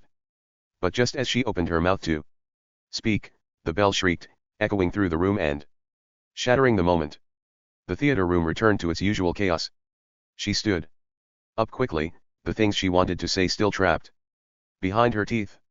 Wait, I said, catching her sleeve before she could vanish into the current of students. I'm not trying to say I was perfect. It's just, it feels like who you were in the past is the only way people let you exist in the future. I don't even really remember how I was as a kid. It's all a blur. But you know I can't help but wonder if whatever I used to be had some kinda impact on now. Hala stopped, her hand hovering over her bag strap. She looked at me with a heavy, knowing expression. I remember, Logan. I remember exactly how you were. Was it that bad? I asked, a hollow feeling opening up in my chest. Hala sighed, leaning against a stack of theater flats. Social cues were basically non-existent to you. You were an incredibly energetic person, you had these very particular obsessions and you acted a certain way. Back then, because of the stereotypes of autism pushed by groups like Autism Speaks, people had a very narrow, scary idea of what to expect from you. I felt a cold flush of shame. Well, that really explains a lot, actually, I muttered. While we were friends back then, she continued, you were in that special ed program. Most people actually liked you for who you were, but there were others who tried to give you every clue in the world that they hated you, and you just didn't get it. You kept trying to be their friend, kept talking to them, totally oblivious. As she spoke, a memory I'd buried started to crawl back up, not my own, but the one Sophia had described to me. I thought about 2017. I thought about the autism challenge on TikTok, where kids mocked hand-flapping to garbled audio, fueled by a narrative that painted us as monsters who stole children. It hit me then, a sudden, sickening clarity. That trend hadn't just been a passing phase, it was the catalyst for every single thing that had happened in this town. It wasn't just the autistic community, either. It was like a switch had flipped across the board. The same wave of challenges and digital hate that turned us into caricatures had done the exact same thing to the LGBTQ+ and POC communities. It was a manual for cruelty, teaching people that if someone was different, they were either a punchline or a threat. The new norm was just the final evolution of a fire that started with a few viral videos and a lot of sanctioned hate. Until the night of the seizure, I whispered. That was the earliest thing I could actually remember with any clarity. Exactly, Hala nodded. That was the night you finally realized all the stuff they were saying on social media wasn't just jokes. You realized they weren't your friends. Cheyenne is using all of that, everything she saw when we were kids, to convince people you're still that same oblivious target. I leaned my head against the wall, the weight of my own history hitting me. I had been a target long before I even knew how to fight back. Neurotypical society really is out for blood, isn't it? Hala added, a small, watery smile breaking through her serious expression. Seriously, Logan, the way you describe it makes it sound like some kind of evil secret society. It's almost a little scary. It feels like one sometimes, I admitted. When I got home that day, I sent Dyson a quick message. I can meet you in VR chat tomorrow after school. All right, he replied. I'm assuming you talked to the others about the Halloween plans. I did, I texted back. In fact, I'm going to double check with everyone right now just to make sure they all got the message. With that, I began messaging the rest of the group, ensuring our plans were set. Chapter 13. Thousands of protesters were now pinned between the glass walls of the skyscrapers and a literal wall of ice. Agents in matte black tactical gear. But it wasn't just the agents. Moving in step with them was a coalition of the King's most loyal enforcers, men in red hats and tactical vests, their faces twisted with a terrifying, ecstatic sort of hatred. Look at this collection of broken toys, sneered a man in a King Trump jersey, shoving a protester holding a sign about neurodiversity. You think the king has time for your sensory needs? You're a glitch in the system, pal. A burden on the taxpayers. A woman beside him, draped in a flag depicting a golden throne, pointed a finger at a group of LGBTQ+ youth. You're a poison on the blood of this nation. We're tired of the identities, tired of the diversity, it's all just a mental illness that needs to be purged. The king is bringing the cure. Then, the massive digital screens, the Nasdaq, the Disney sign, the towering LEDs all went pitch black. The silence that followed was heavy, broken only by the rhythmic clicking of ICE agents' batons against their shields. Suddenly, a voice boomed from the speakers, so loud it vibrated in the protesters' teeth. It wasn't the video, not yet. It was a live feed. Ladies and gentlemen, the King of America. The screens flickered to life. There was Trump, standing on a stage draped in purple velvet. Beside him stood a high-ranking executive from Autism Speaks, looking on with a cold, clinical smile. We have the best people here, Trump's voice echoed through the square, dripping with his signature condescension. We have the experts. They tell me, sir. These people, the ones with the disabilities, the ones who can't think straight, they're holding us back. And they're right. We're going to fix the gene pool. We're going to make it pure again. No more accommodations. No more special rights for people who don't even know what they are. We're going to root out the vermin. The man from Autism Speaks stepped toward the mic. It's about the future of the species, he said, his voice smooth and terrifyingly calm. A nation is only as strong as its healthiest members. We are here to support the king in ensuring that the irregularities of the past are not the burdens of our future. The counter-protesters erupted in a roar of clean the blood. Clean the blood. And for those of you in the streets right now, Trump continued, his eyes narrowing on the screen as if he could see every individual protester. The protesters.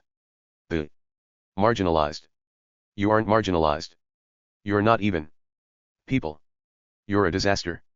And you know what I do with a disaster? I fly over it. The feed cut abruptly to the pre-recorded video. The opening scream of Danger Zone tore through the air. A gold-plated fighter jet screeched across a digital sky. The camera zoomed into the cockpit, showing Trump wearing a heavy, diamond-encrusted crown over his flight helmet.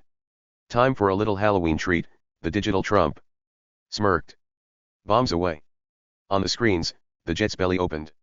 These weren't the sludge canisters from the real-world controversy. These were massive, iron-cased ordnance. As they fell in slow motion toward a digital Times Square, the counter-protesters in the real square began to point and laugh. Here it comes, one yelled. The cure is falling. The digital bombs hit.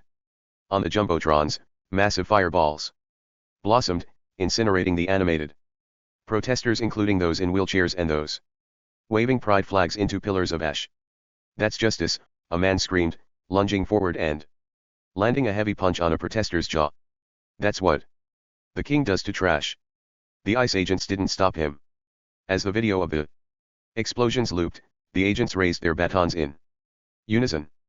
Clear the vermin, the lead officer roared. The square descended into a nightmare of strobe lights, screams, and the sound of iron meeting bone, all while Trump's laughter played on a 10-second loop above the carnage. The following morning, the world felt deceptively normal, though the air was thick with the ozone of a coming storm. I met up with the group as usual, but the circle had a gaping hole. Hala was missing.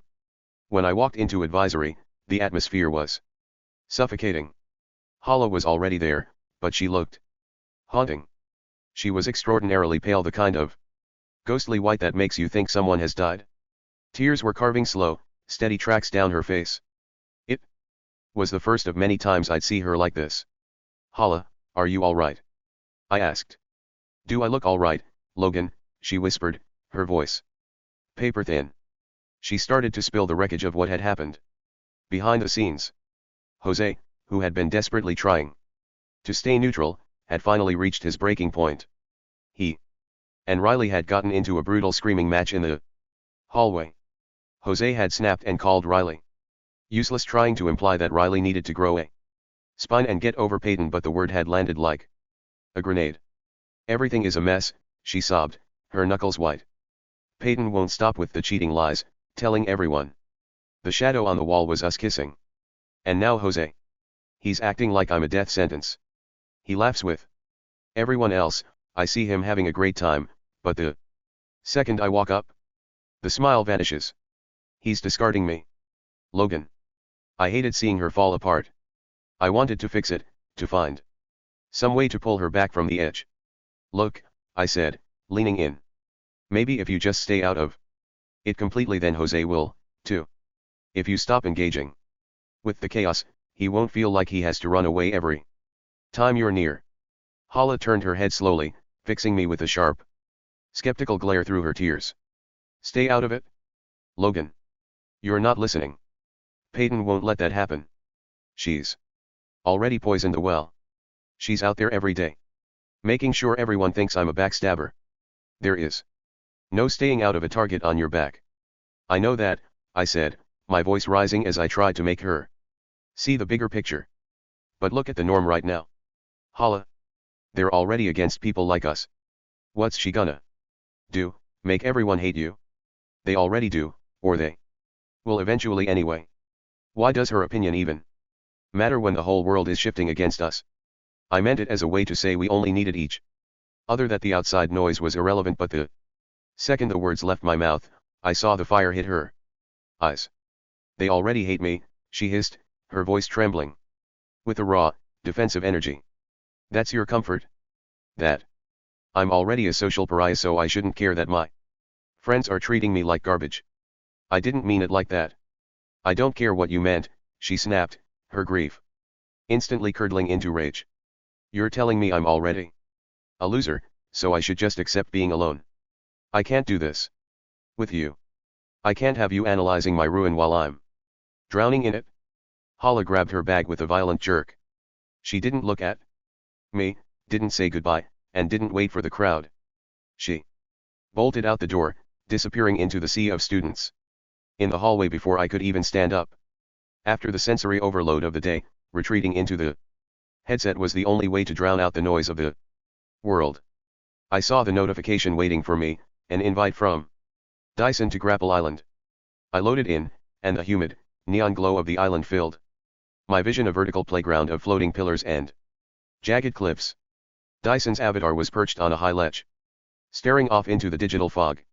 Island filled my vision, a vertical playground of floating pillars and jagged cliffs. Dyson's avatar was perched on a high ledge, staring off into the digital fog.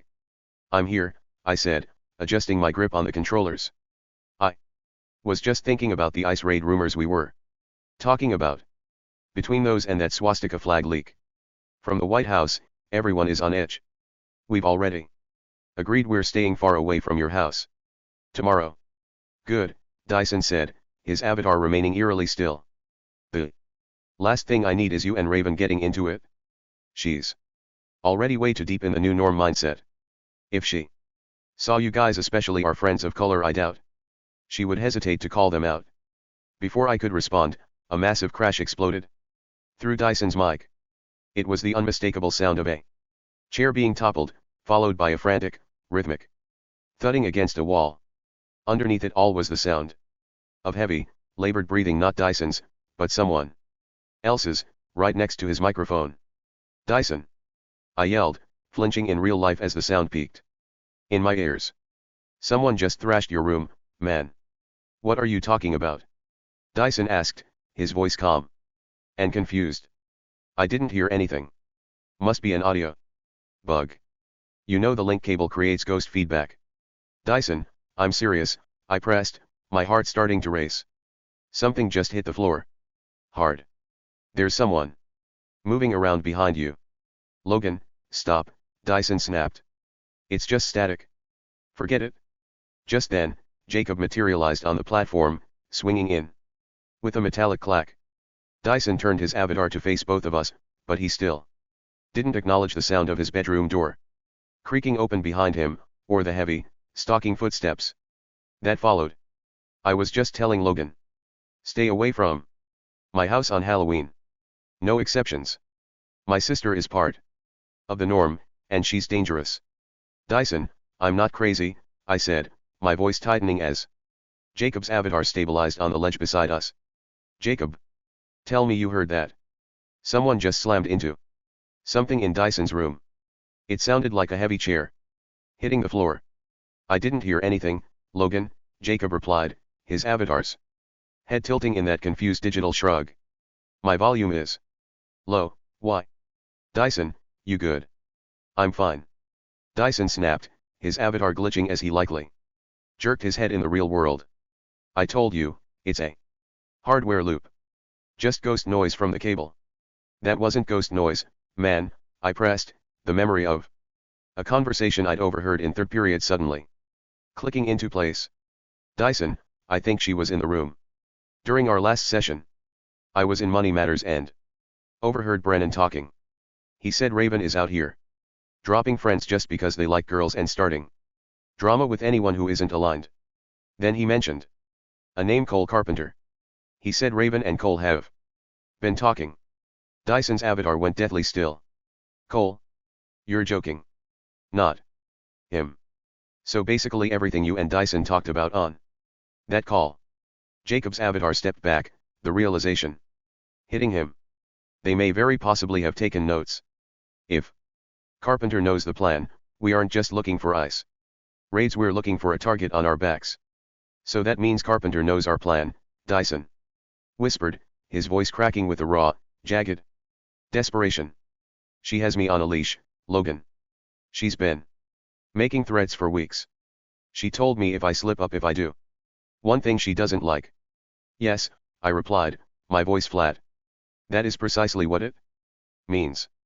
Which means they're already a step ahead of us. Oh, great, Dyson muttered, a bitter, terrified laugh escaping him. Her and Cole being friends? That's just what we Finji need. I looked at the digital horizon, a cold resolve settling over me. They think they have us cornered, but they don't realize that the very system they're using to trap us is vulnerable. Let them think they're ahead, I muttered. They're so focused on the norm that they don't see the cracks. We can use their own states against them. When the time comes, their own structure is going to be there. Undoing. Look, I have to go, Jacob said suddenly, his avatars movements becoming jittery. I need to check on my own situation. This is getting way too real. Yeah, Dyson added, his voice barely audible. I should go. Too. I need to see what's happening outside this headset. The next morning, the cafeteria was a low-frequency hum of anxiety. I sat at our usual long table, surrounded by the group: Grant, Dyson, Abby Easter, Jacob, Pedro, Cash, Ryan Unruh, and Aiden. The fluorescent lights felt clinical, exposing the dark circles under everyone's eyes. Hala's seat was a glaring void, and the group wasn't letting it slide. Where's Hala? Grant asked, his voice sharp as he scanned the room. She always meets us. Logan, don't tell me she's still She's still furious with me, I muttered, focusing on the wood grain of the table. Grant slammed his hand down. Still? Logan, we talked about this. You were supposed to fix it yesterday. We need to be on the same page. I tried, Grant. I snapped, my own frustration boiling over. I sat with her in advisory. I tried to walk her through the logic. Logic? Grant hissed, leaning across the table. You tried to walk her through logic? The girl is being dismantled by Peyton and Riley's drama, and you decided to give her a lecture. I told her the norm already hates people like us. Anyway, I shot back. I was trying to show her that Peyton's opinion is irrelevant when the world is falling apart. I meant it as we have each other, but she heard it as me telling her she's already a social pariah.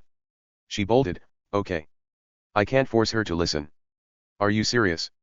Cash cut in, their eyes flashing with cold venom. You basically told her that her life being ruined doesn't matter because the world is ending? No. Wonder she wants nothing to do with you. I was trying to be a shield. I defended. She didn't need a shield, she needed a friend, Grant groaned, rubbing his temples. The last thing I need is for us to be separated. So who's actually left for the meetup at my place? I asked, trying to salvage the conversation. Me, Grant. Jacob, Pedro, Aiden, Abby, and Jack is coming. Is it just Jack? Jacob asked. No, he's bringing Relend, I said. Or, as Jack calls him, Dark Shadow. The table went silent. Dark Shadow?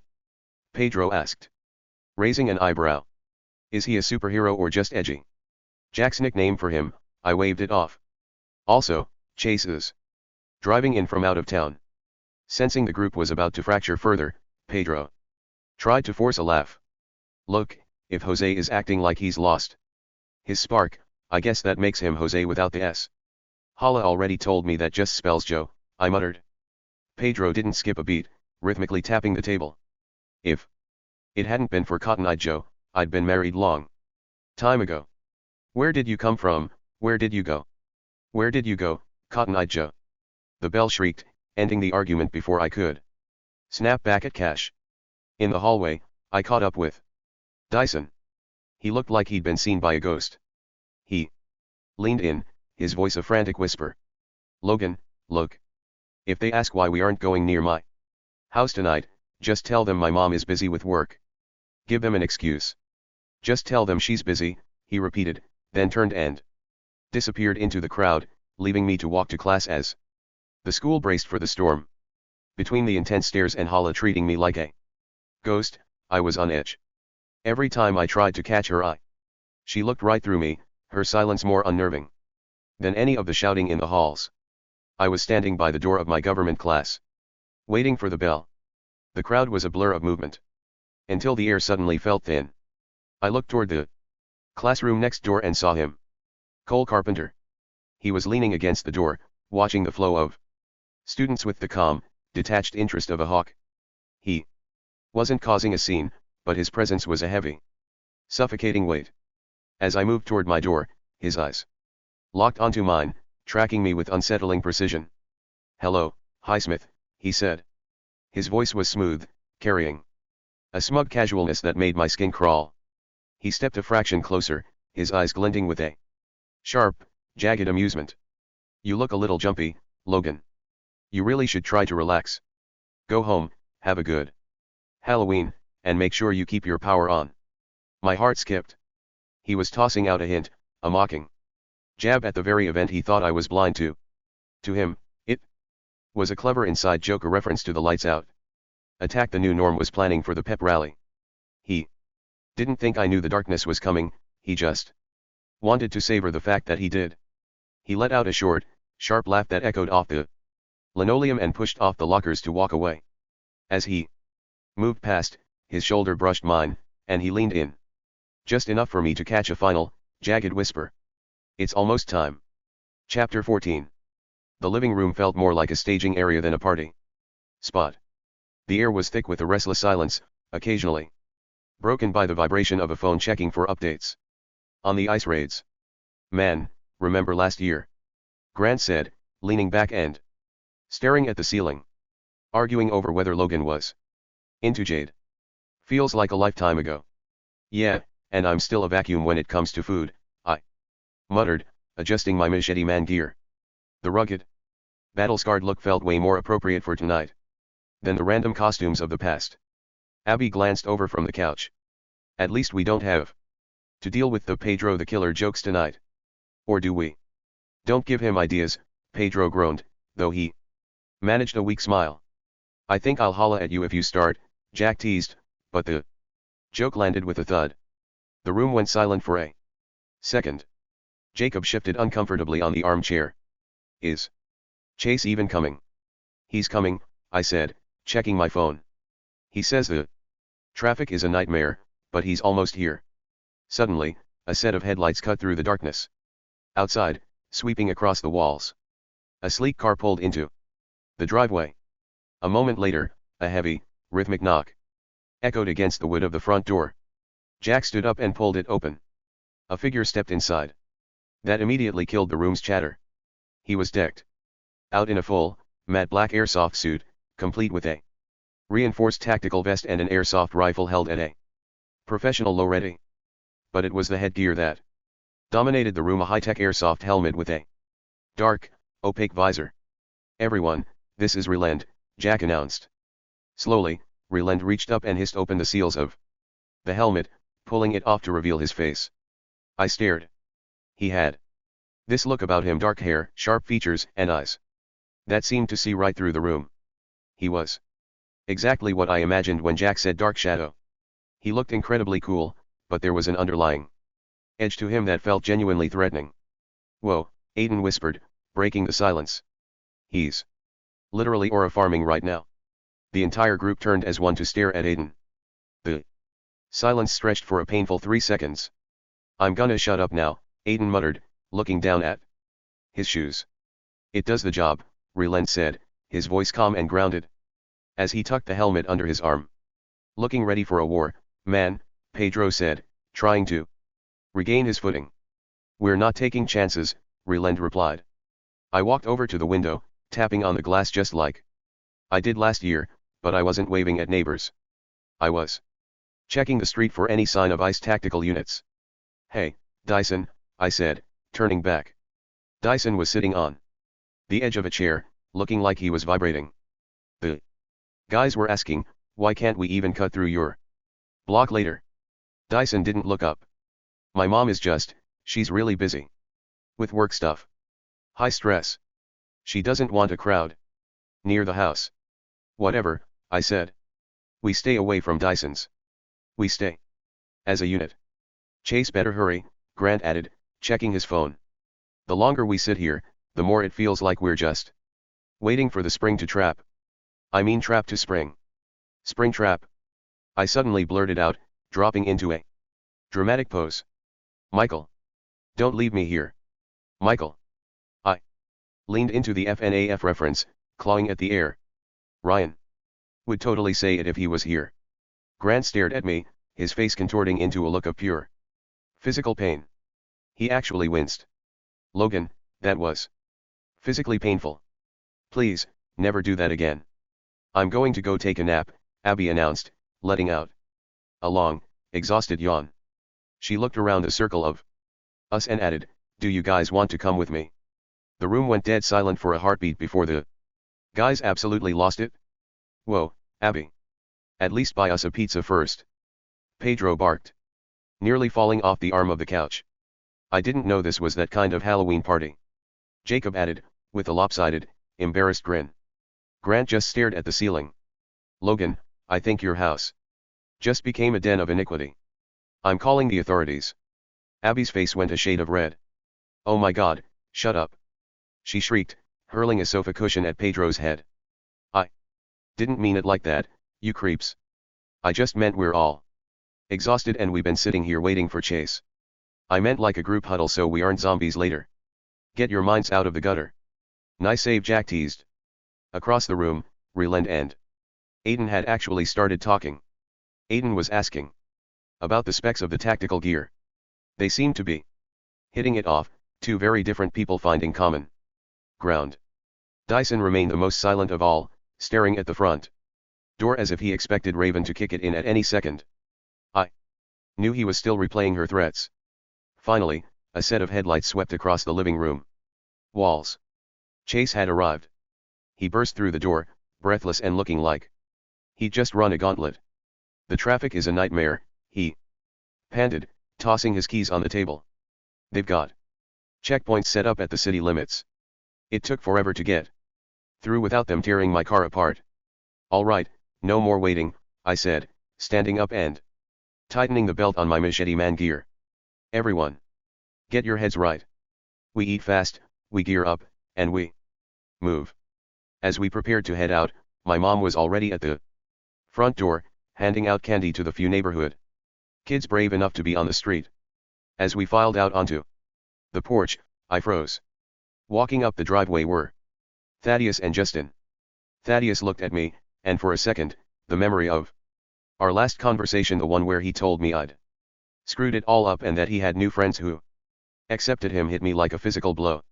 He wasn't the same kid I used to know. He looked older, colder, and he was walking right toward us into a night that was already beginning to bleed into chaos.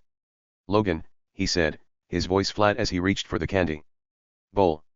Justin gave a small, stiff wave, his eyes darting toward Ryland's tactical gear. "Hey, Logan," he muttered, his voice sounding exactly the same as it did 2 years ago.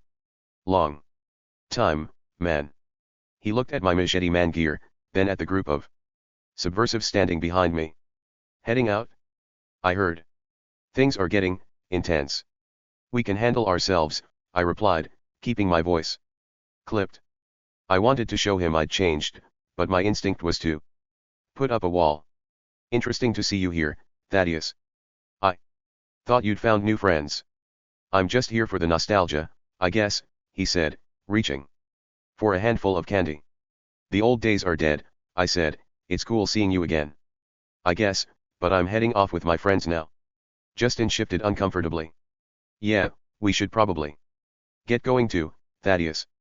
I meant my exit to sound like I was moving on, that I was a leader with people who actually got me.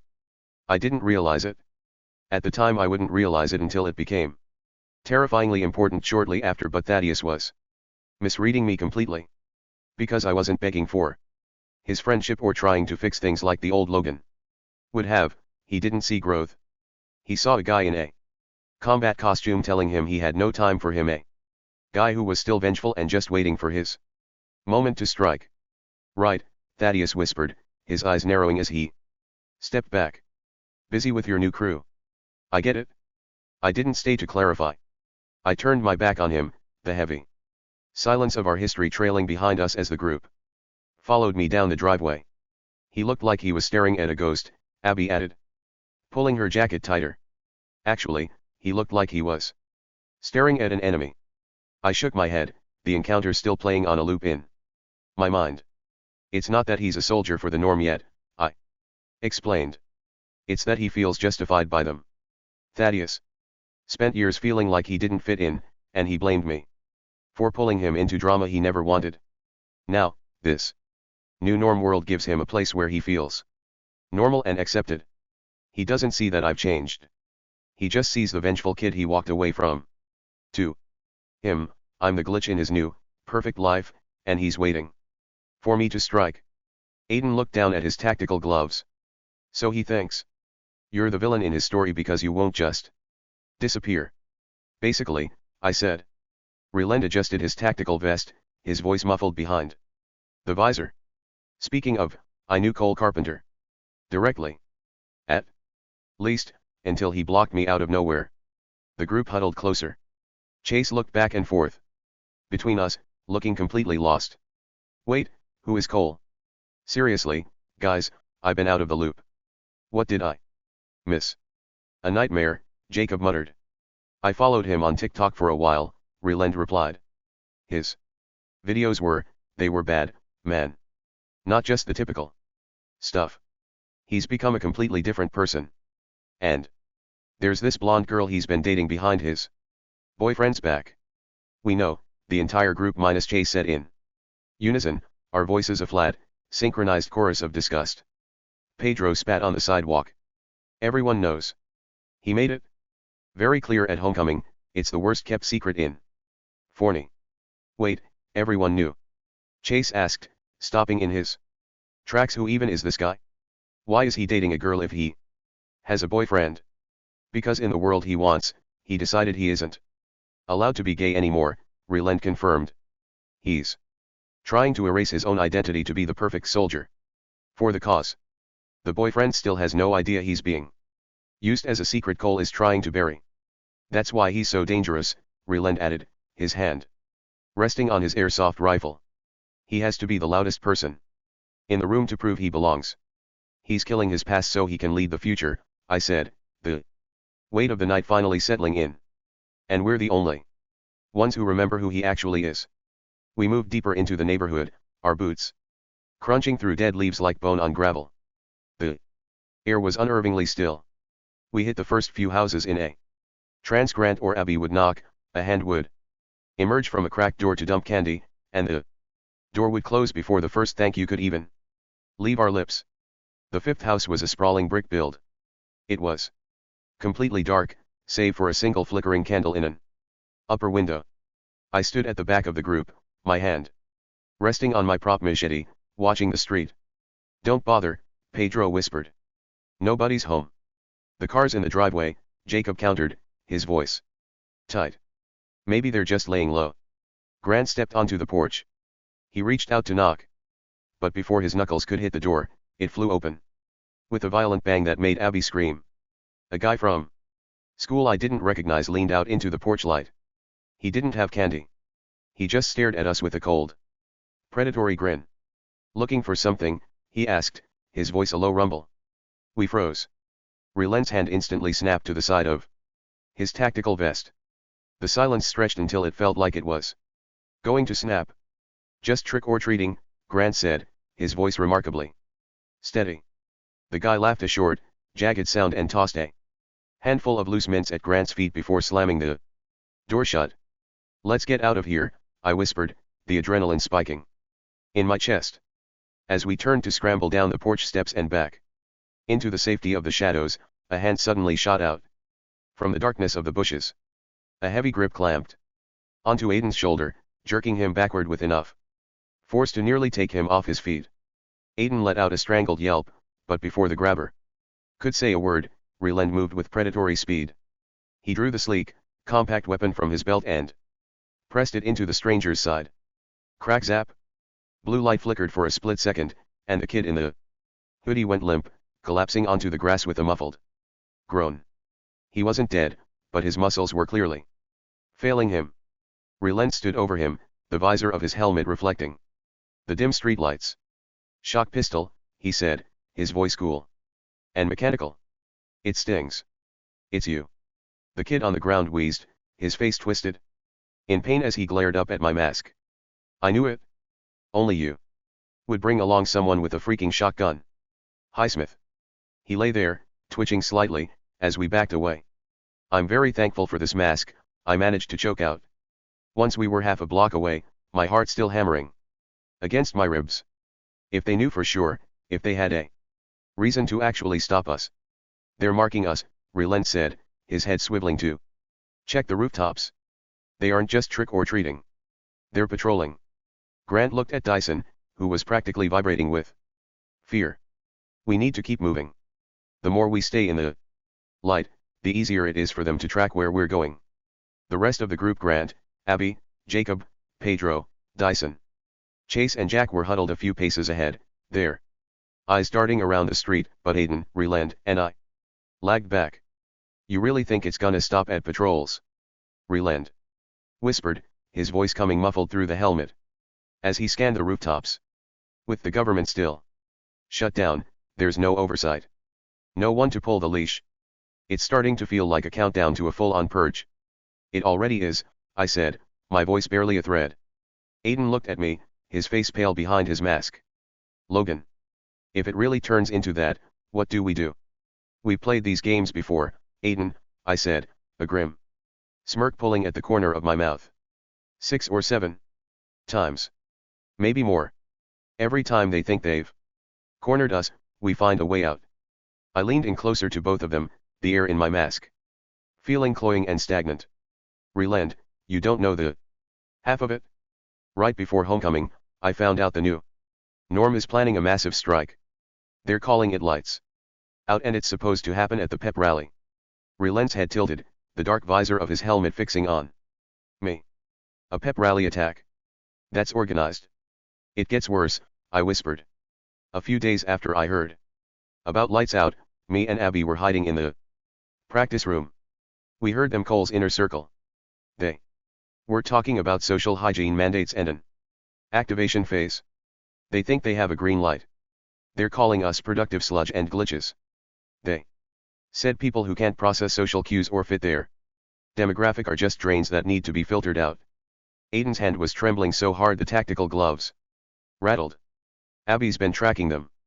They're all going dark on social media, locking their accounts so no one can see. They're scrubbing their footprints before the window opens.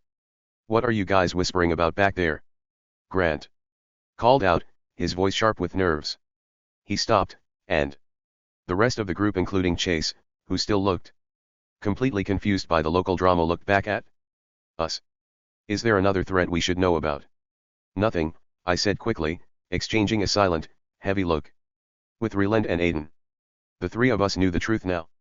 The fence was down, and the filter was already being prepared. To Chase and the others, tonight was the danger. To us, tonight was just the prelude to the day the lights really go out. As we rounded the corner, the air seemed to grow even heavier.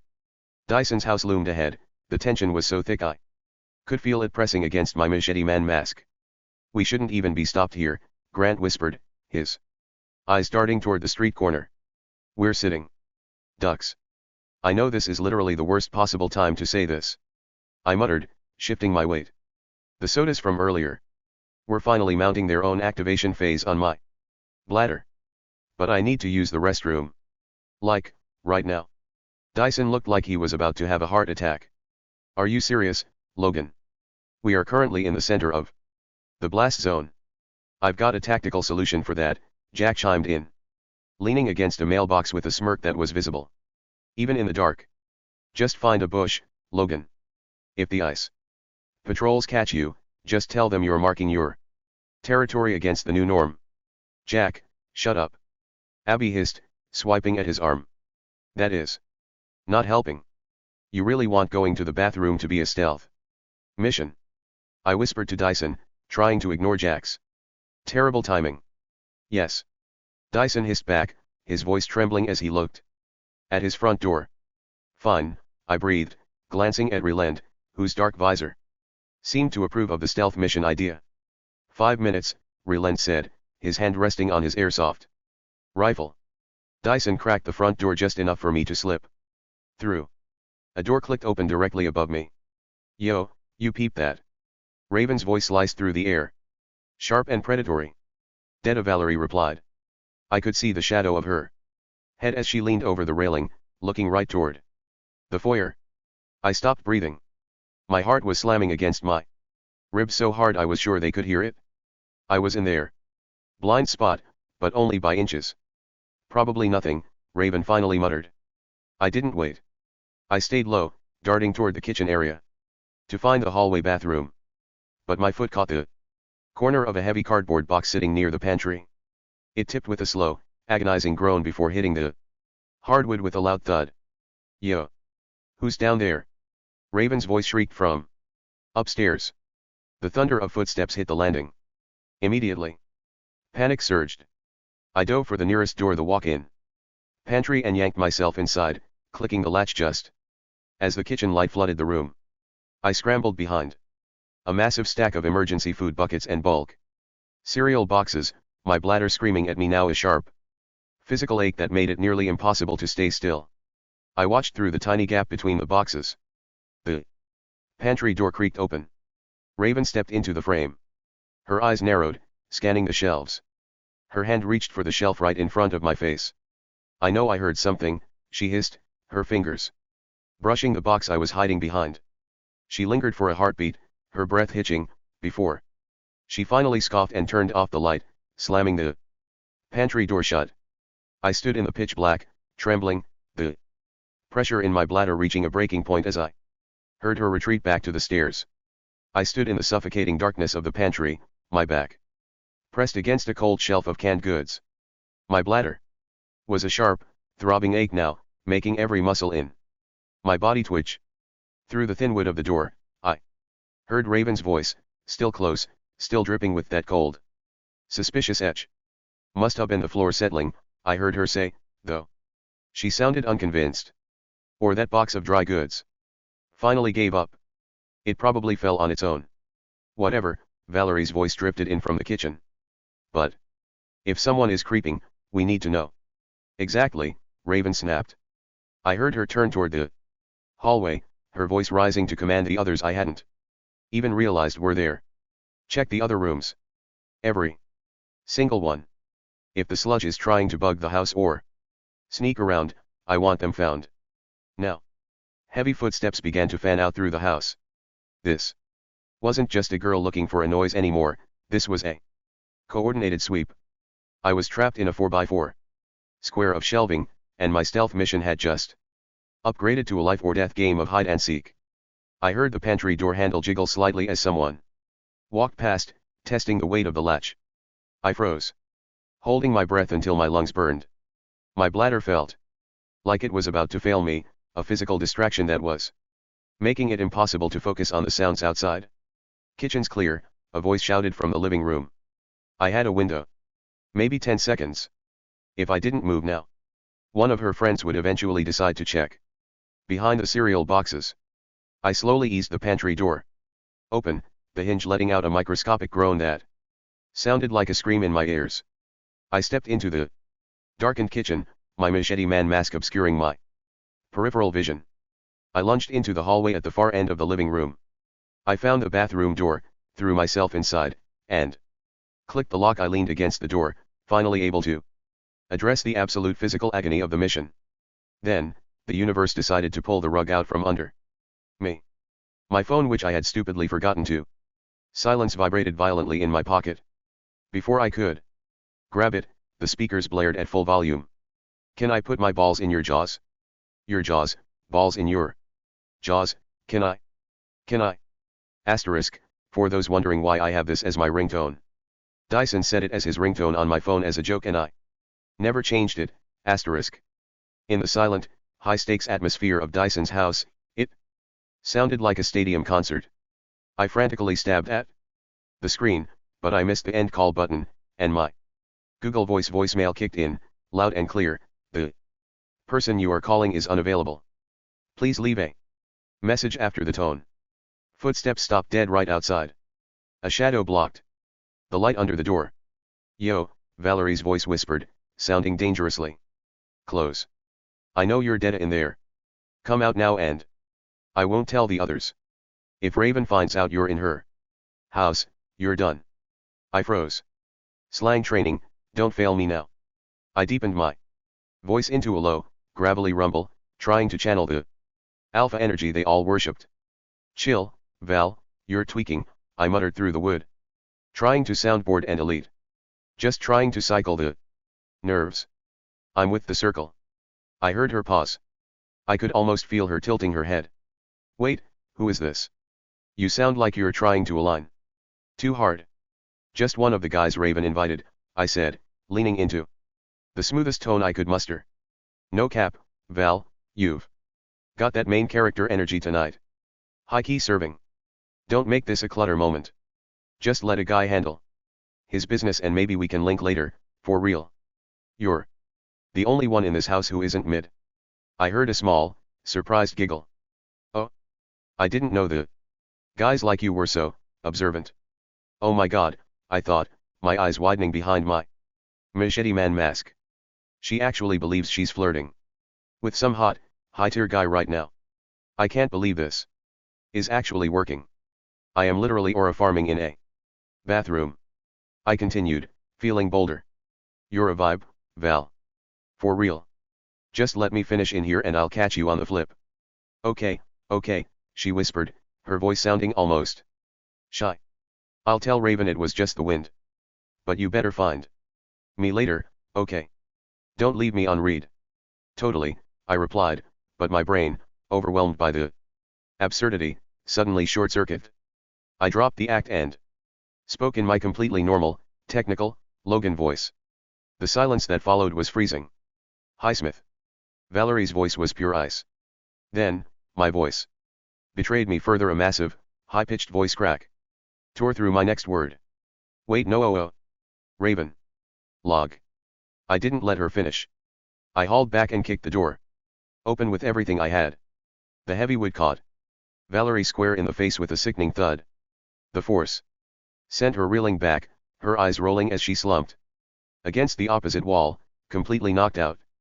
I stood over her for a split second, my gear rattling. I leaned down, bringing my mask inches from her face. So I started, pausing for a long, dramatic beat. About that date later?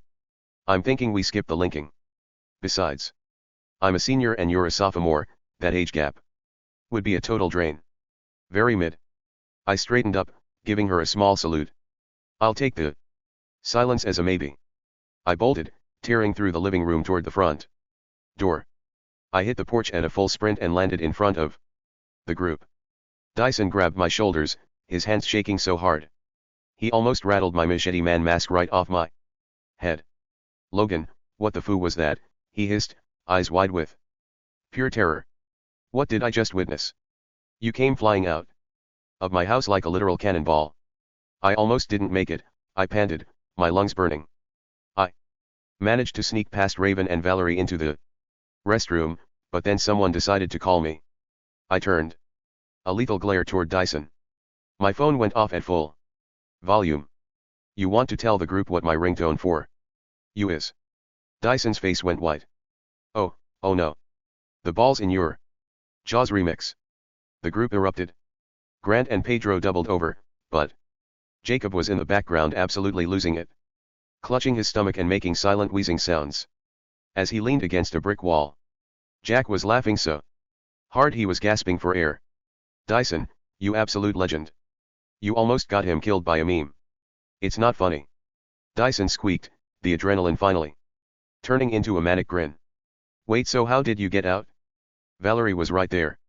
I had to improvise, I said, catching my breath. I tried to align with her using the new norm slang. I convinced her I was one of the guys Raven invited and basically attempted to flirt my way out. Jack stopped laughing, his eyebrows shooting up. Wait. For real? Highsmith, did the riz actually work? Well, I said, looking back toward the dark silhouette of the neighborhood. Not exactly. The act fell apart when my voice cracked, so I had to make an exit. I kicked the door open and leveled her. She's currently knocked out on the hallway floor. Whoa, Pedro grinned, giving me a mock impressed shove. I guess you were so hot she literally couldn't stand up. You hit her with that legendary riz and her knees just turned to jelly. Exactly, Abby added with a playful roll of her eyes. One look at Logan and she just lost all motor functions. A real knockout performance. I even asked if we were still on for our date before I bolted, I muttered. Dyson started cackling, leaning into the absurdity. Logan. If you were already flirting, you missed the perfect opportunity. When the phone started blaring, You should have just looked her in the eye and asked her right then. Can I put my balls in your jaws? That would have been the ultimate move. She wouldn't have known whether to call Raven or a priest. Shut up, Dyson. I grumbled, though the tension was finally breaking. Just as the laughter reached a peak, the sound of frantic footsteps hitting the pavement echoed down the street. We all froze, Ryland instantly snapping his airsoft rifle to high ready. A figure rounded the corner at a full sprint, screaming at the top of her lungs. It was a girl in a massive, puffy, bright pink Patrick Star costume. She was flailing so wildly she didn't even see us. She barreled straight into our huddle, slamming right into Dyson with a muffled thud of foam hitting tactical gear.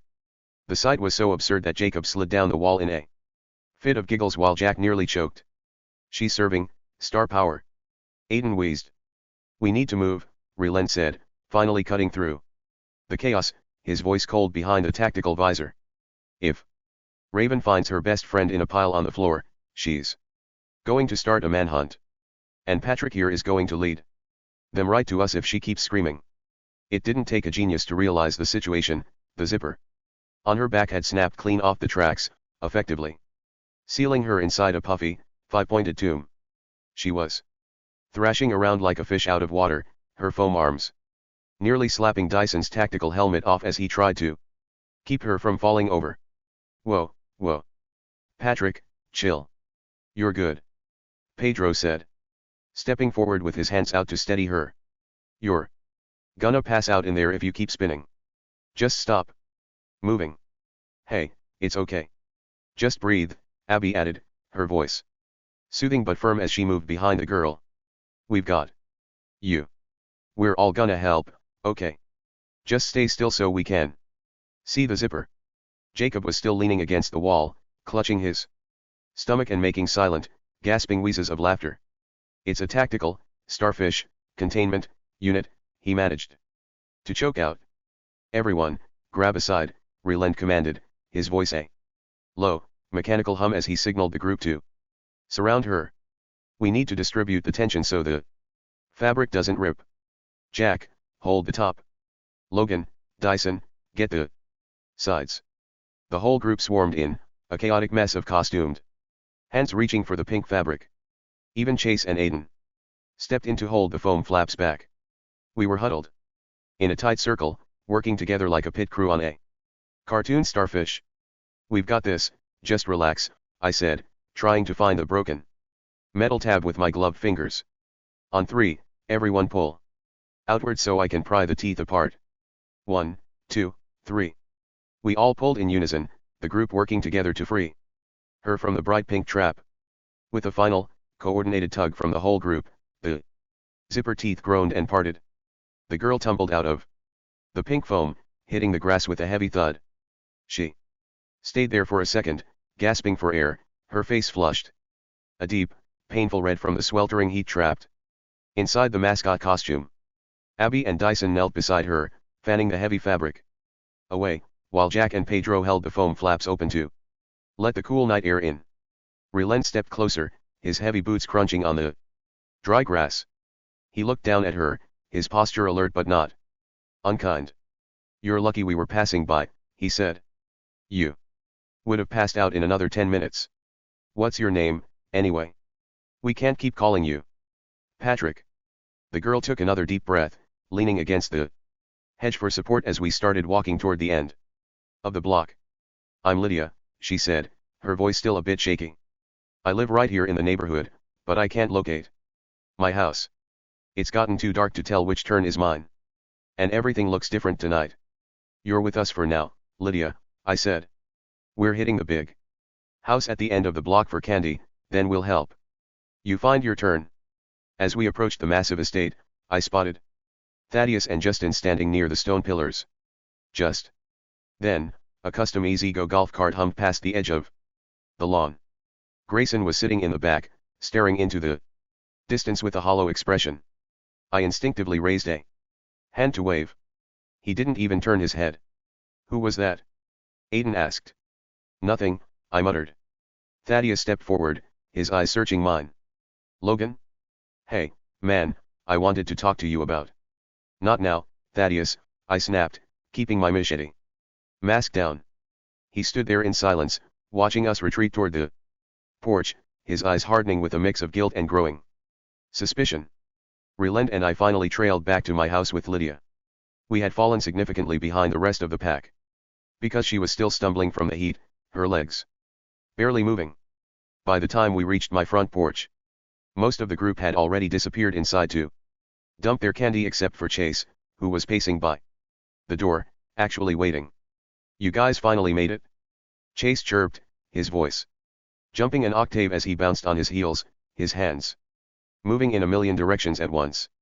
He looked at Lydia, his eyes wide and vibrating with high voltage energy. Whoa, are you okay? You look like you just went 12 rounds with the sauna. Do you need water? Should I get a fan? I can get a fan. I'm Chase, by the way. Yes, I get it,